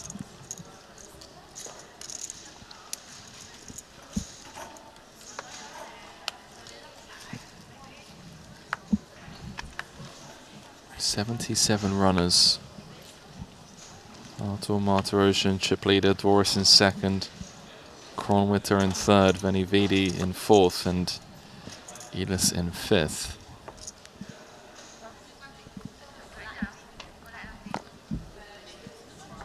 You have like 4 now, right? Okay, thank you. Okay, pretty nice hand here, small blind. A lot of big cards, suited ace.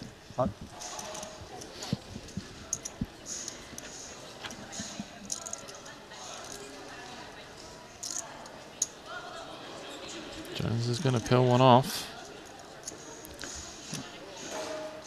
And this hand with triple diamonds is 43% equity.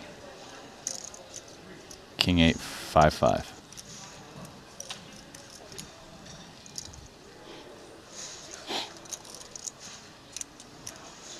See how Dylan wants to proceed. 3 overs, backdoor spades.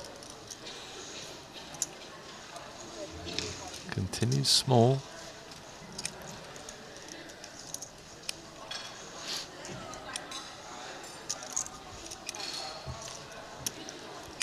He's just slicing and dicing.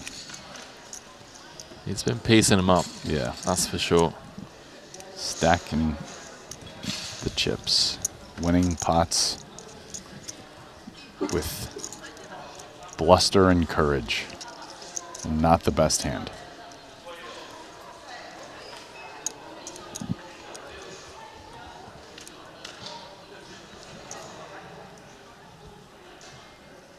A-list. You're the big. You probably don't want to miss his hand. You even said his name right. A-list. I've been practicing. It's hard. A-list. Yeah. You've been telling me that it's been wrong for like 2 years now, so I feel like I've had time to practice. Jack single for 7 bigs. Try to start pronouncing your guys' names right. It's close. I feel like I would have gone with it. But curious. Maybe it's Where's Samu? not good enough. Dubai right now. Oh, it's like family? Yeah.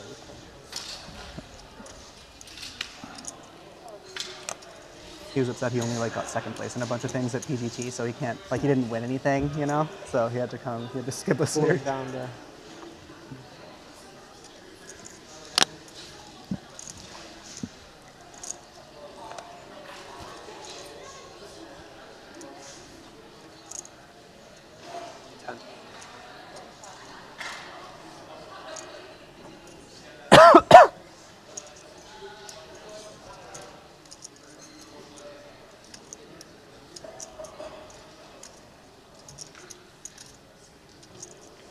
One of the sickest golfers in the game as well, other than just being a world-class PLO player.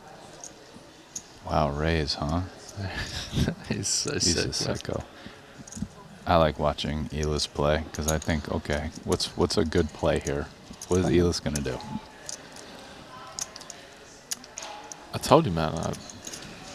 He's single-handedly the guy I'm down the most to by a lot. Shout out EEE27. Yeah. There's not that many E's, but I'm exaggerating. Great golfer as well. Him and Yonne. Sammy boy. It's kind of unfair almost to be that good at PLO and that good at golf. Really, like what is he? Is he a like scratch under 5? golfer? Yeah. Like Yonne's hitting 2. Elis is close to that as well. Okay. You golf? It sounds like it. Yeah. Started this year. Okay. It's been a very painful process. Yeah. I think it's single-handedly become the most expensive thing I've ever pursued. Like just snap spent 10k within the first, God knows, 3 months just being a whale. Clubs. Oh, you mean gambled? No, not gambled. Oh. Just anything that I've ever done aside from scuba diving. Because scuba diving, I've got a lot of clubs expensive and lessons and just everything. Yeah. Oh. Yeah, but for only 35 blinds, just think you're just potting all aces. Obviously, Parsons' aces aren't that great with no suit. I mean, the 10 and the 5, like a little bit of connectivity with the aces. Agreed. But, I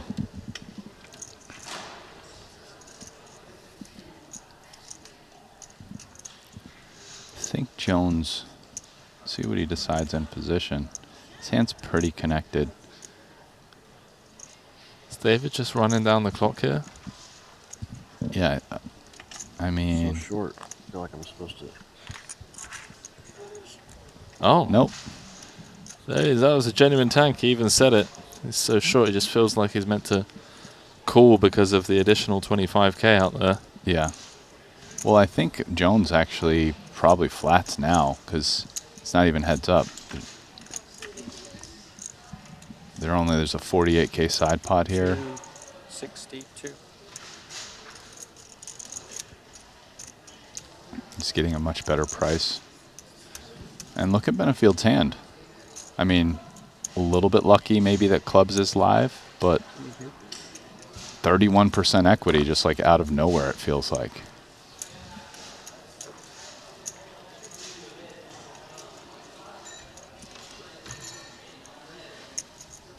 Little surprising.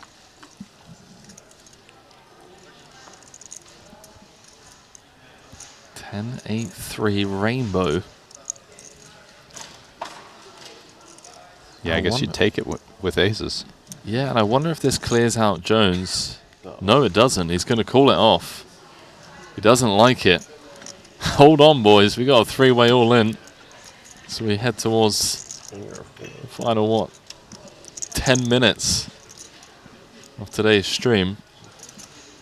King 8-4. Backdoor clubs needed for David. 9's live. Benefield needs, yeah, King 8 or 4 and Jack or 9. King 10. He's just looking to hold.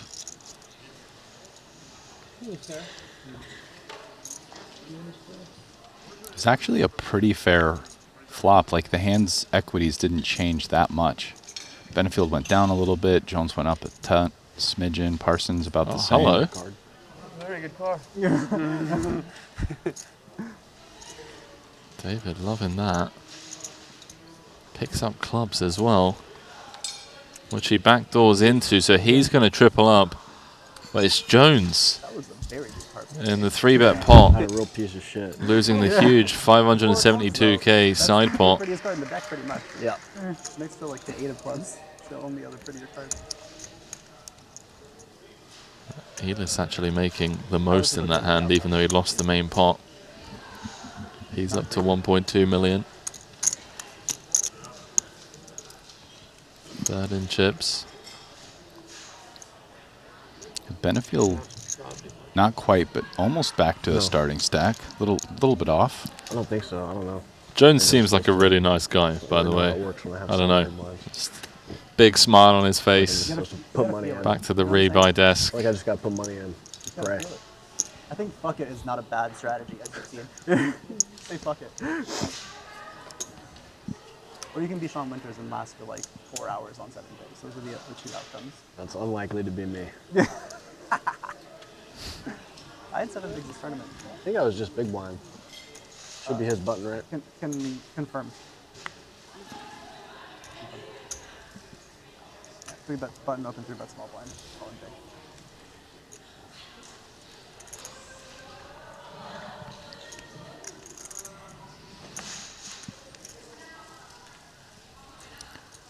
I mean, he basically has to put in, he has the ante, so he had 6, one of them's in.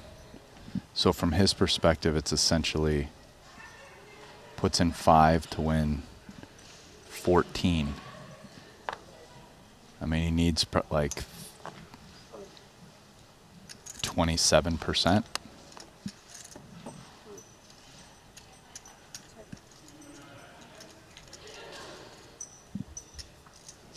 Probably about that. Like 31 was probably a slight overperform the average.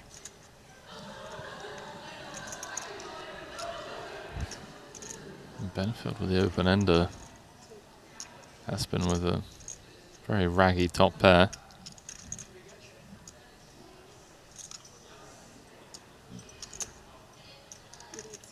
Passing in gut shot. That queen blocking.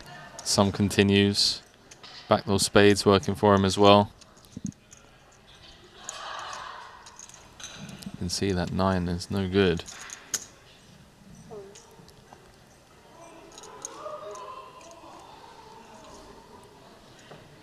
And Elis getting frisky here.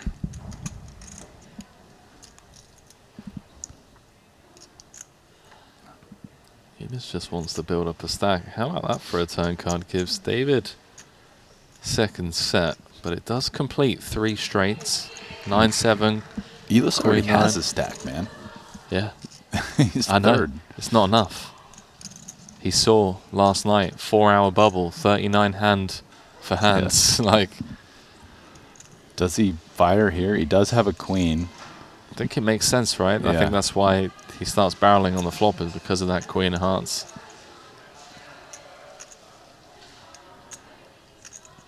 Benefield's going nowhere for now. Improving to the set and the open ender. All in.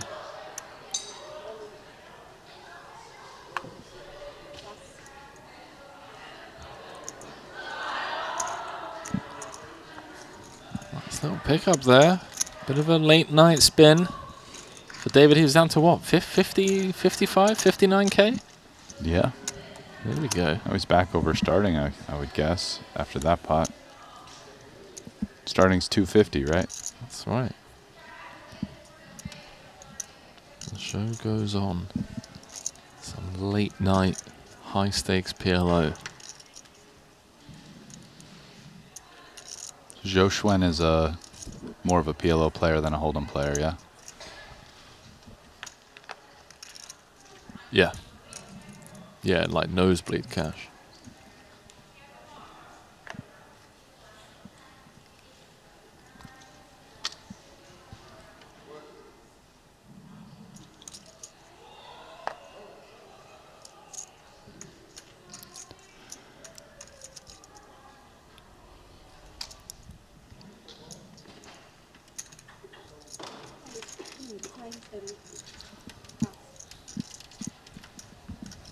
Wow, look at this hand. I think we're going to be seeing a 3-bet. Come back. I mean, the 3 is a dangler, but Proud of you. it's a pretty nice hand. Helix is going to be open pretty wide. And That's true. I don't think we're so close to the bubble yet that you want to be playing super tight and avoiding plus EV spots like this. 65 bigs. I mean, it can be nice out of position, lowering the SBR as well. And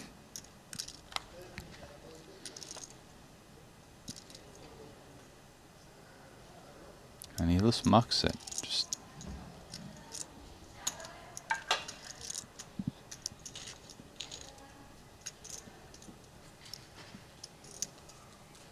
You're the biggest of blind tech. Unless Ellis wants to straddle. You can be the biggest blind.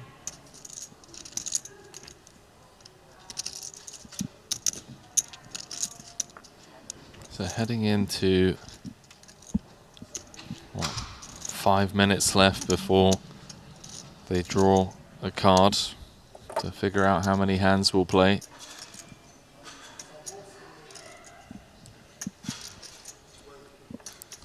so it's winding down. It is 78 runners in this. Prize pool at 7.8 million. 31 out of 78. Yeah. So there's a lot of people though that are going to click re-enter tomorrow though. More than half of the entries have busted. Yeah, 250 is pretty short. 10K bigs, only 25 bigs. Yeah, well they're going to be coming back to big blind 12K as well, so it's going to be 12 bigs tomorrow, start of day 2. Oops. For people that do decide to max late reg.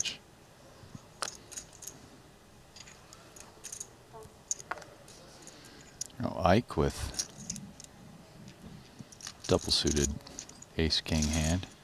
Be a little better if it was suited to the ace and king, but it is what it is.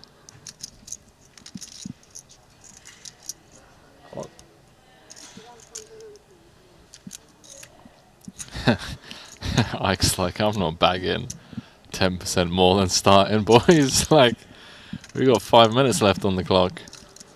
I mean, if you're Murmo, you're just calling this. Not thrilled about it, but Let's see 3, dealer. SBR. Less than 1.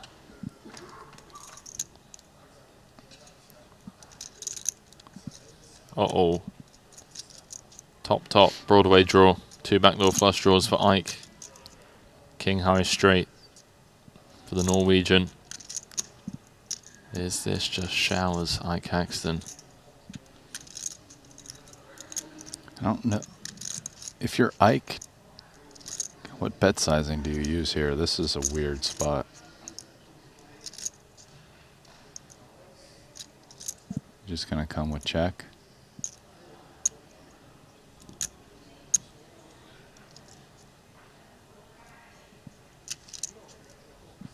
I mean, if you're Murmo, you're just resigned to the fact that if your opponent has ace-10, you're gonna lose this. But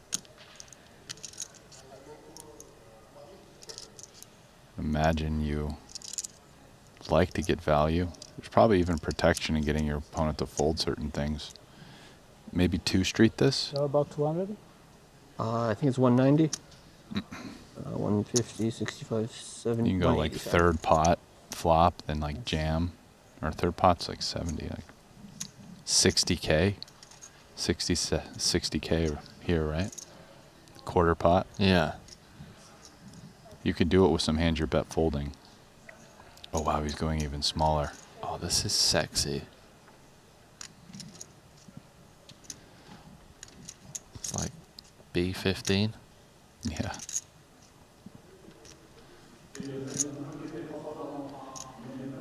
I mean, I can't fold to this.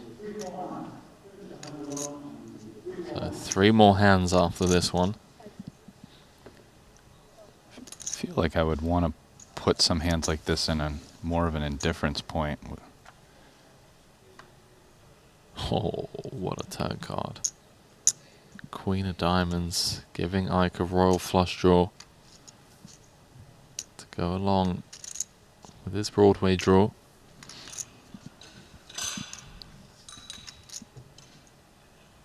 Ike thinking of leading on this turn card. 295 out there. SPR of 0.5.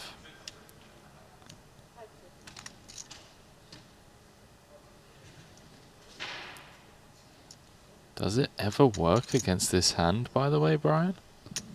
I would think this hand calls. Just thinking you're beating some hands just like this. But losing to ace 10, that was already the case on the flop. Now losing to full houses on the turn. yeah, like kings. Does kings always lead though? That's pretty sick. How much? Like fading the snap. 135. You just love to fade the snap. 50.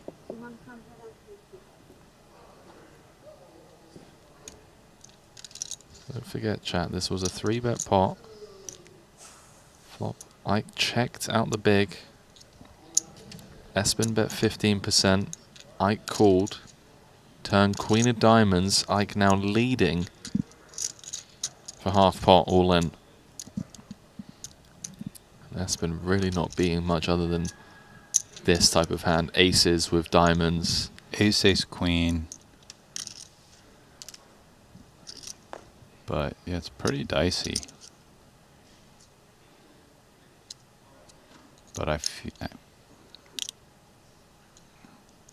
Great Ike Haxton putting in one of the online crushers in the blender.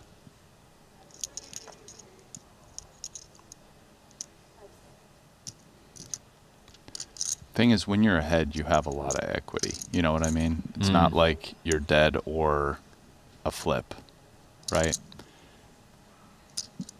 You're getting 3 to 1. I think I like this call, and not just because it's the best hand here. He's made the right call after being put through the blender by Ike. Yeah, now needs the hold. Played this hand tough. As one would expect from Ike Haxton, who's going to need to pony up an additional 100k as he's showered on the deuce of spades river. And with that, Espen Murdermo up to a milli. Good for 100 bigs. We've got 3 more hands of play before wrapping up the penultimate day of the Triton Super High Roller Series in Monte-Carlo.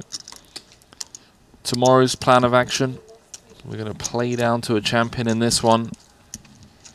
My co-commentator, my sauna and gym buddy, and my crypto trading mentor, Brian Rass, is going to be out of the booth, out in the 25k PLO, hopefully just getting it done for the boys. I mean, that would be max morale, is just you shipping a title on the last day of the series, mate. I'm gonna try. I did this at the last series, and I made the FT. Same tournament, the 1-day PLO Turbo Quattro Bounty, whatever. It's got a nice ring to it, man. I mean, almost came close. Played a big pot early at the final table.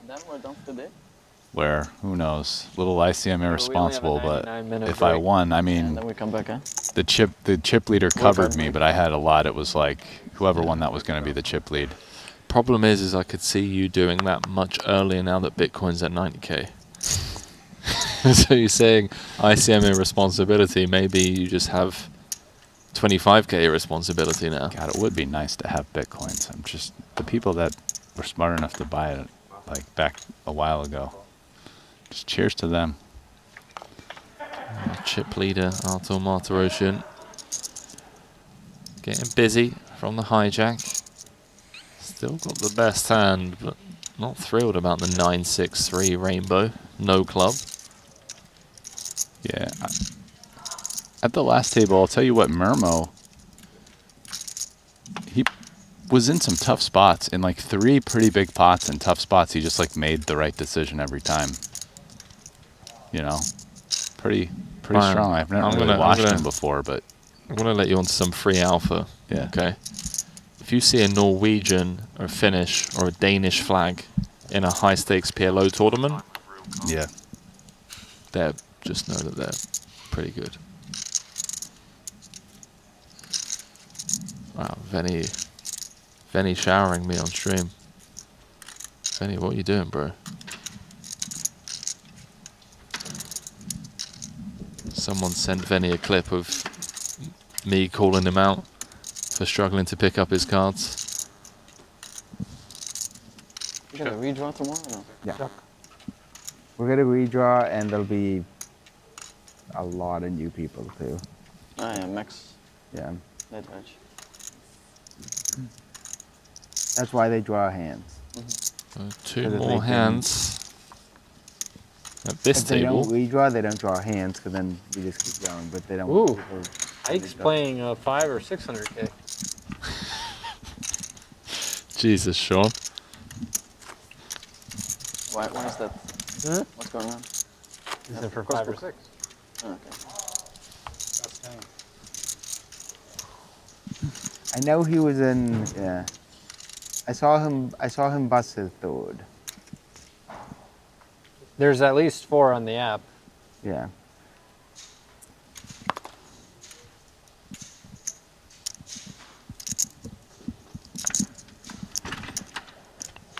All right. I'm going to make this a 100K. You don't want player of the year points? Let's go, Greenwood. Ike and Watson might be leading. Greenwood celebrating the fact that he's only in for 1 bullet. That's good for morale. The thing is, though, you still need to, like, getting points is nice, but ideally, like, the way to really get a lot of POI points is if you, like, win on your 5th bullet. Then you get a bunch. I feel like if you're down 5 million, you should have a lot of points. That was the idea, you know? Like, who's more valuable to Triton than somebody who shows up?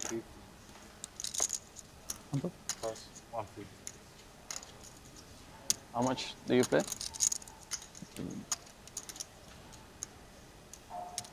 Benny asking for a count. Well, this could be some very playable hands here, Brian. Interesting. I mean, if he flats, Sean's pretty deep. Does he pitch this in position? Does he flat behind? Probably pitches it, but might not. I don't know. Do you feel like gambling? This could end up being one of the biggest pots of the tournament. I mean, this guy's very deep. You are in position. You can make the nut flush in a set. Feel like you come in behind here. These guys playing a 3-bet pot, 80 big blinds effective at the start of the hand.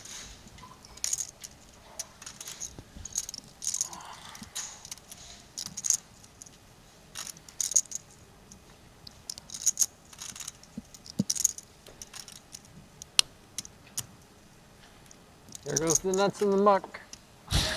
Oh no. Winter mucking it. Oh man. 1 ace left in the deck. He's going to be happy about that flop.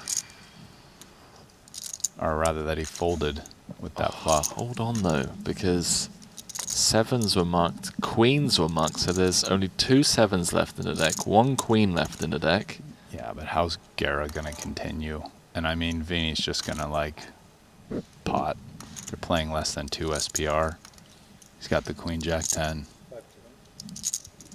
Yeah, I mean, Guerra's either going to bet fold or check fold. Probably check fold. Yeah, I completely butchered that. For some reason, I thought Guerra had a big pocket pair. I'm 14 days in, Brian. It's okay, I got your back. I'm seeing things, bro. Thanks. I mean, this is a board that he doesn't have to see bet.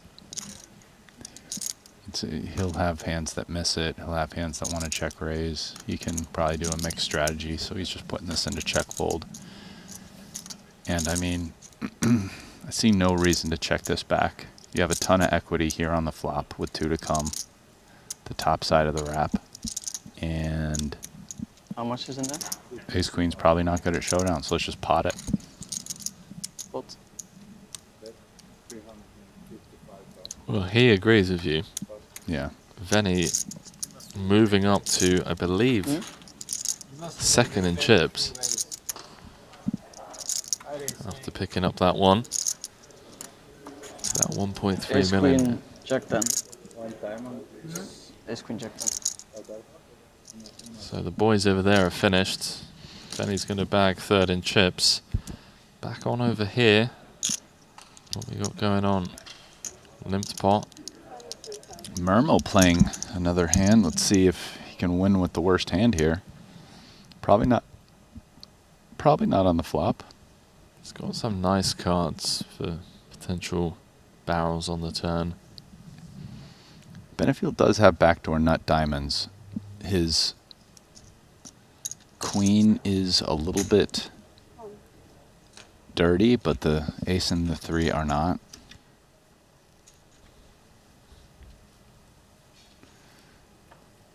Well, there's the diamonds you were talking of. I mean, I don't really know what Mermo's going to do here in terms of what are you hoping for if you barrel? From what we've seen, my guess is going to be is the right decision. Barreling? No, whatever he decides to do. Yeah. It's been very impressive so far today. I mean, I feel like he probably just checks this back, but we'll see. I mean, the jack and the 6 are corrupted.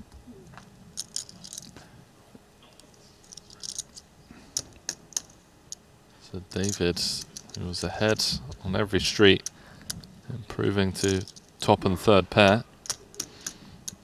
Mermo can have jack 10. Given stack sizes, he can definitely check some hands with jack 10 back on the turn. And as played with a check, I'm pretty sure Benefield's probably calling. I mean, maybe he would consider versus pot, but still probably call. You're too rich for me. 500. 89 push. Okay. With a jack in his hand and something that's no good, I mean, he might bluff this. As I said, he can have jack 10, so yeah, he's going pot. I think that's a good line, honestly. Snap call from David on quite the spin up. The last 2 orbits of the day. Fuck it, really working out for you, Dave. Everything's going great. Even Wiseman just saying the old F it strategy working out for him. Right, So he's gone good from game. what, 60k Good game, boys.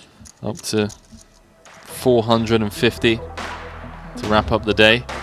Elias Parsonen, top of the chip counts on the blue feature table. Artur Martirosyan bossing it up on the red. Not only is he bossing it up on the red, he is the chip leader the entire tournament. He's bagging 153 big blinds, or coming back tomorrow will be 128. Veni Vidi venturing out to the Triton Super High Roller Series. Dirk Gariste, he's third in chips overall. Daniel Dvoris in second, rounding out the top 3 as we welcome you back to the break desk. A lot of world-class PLO being played as expected in the 100k main there, Brian. Yeah, some fun cards for sure, and a great group of players. That was enjoyable. Well, talking of fun, you're going to be having fun tomorrow in the 25K, the final tournament of the Triton Super High Roller Series here in Monte-Carlo. We've had a ton of fun in the booth, man. I just want to say a massive thank you, not just from me, but from Ali and the rest of the team. And yeah, looking forward to seeing you in the Bahamas, mate, and doing more time in the booth. Likewise. Enjoyed it. Thank you, mate. Huge pleasure. Thank you all for watching. Really enjoyed my time here, and it was fun having you back in the booth again after a while. Thanks, man. Yeah. Go get that gold tomorrow for us, all right? That'd be great morale as we wrap things up tomorrow. I need one of those Triton trophies. I don't have one yet, so the money's not bad either. Well, we'll be rooting for you. Tomorrow, 2 p.m. local time, we're going to be going live for the final day of the Triton Super High Roller Series here in Monte-Carlo, playing down to a champion in the 100K main. From Brian, myself, and the rest of the team, good night.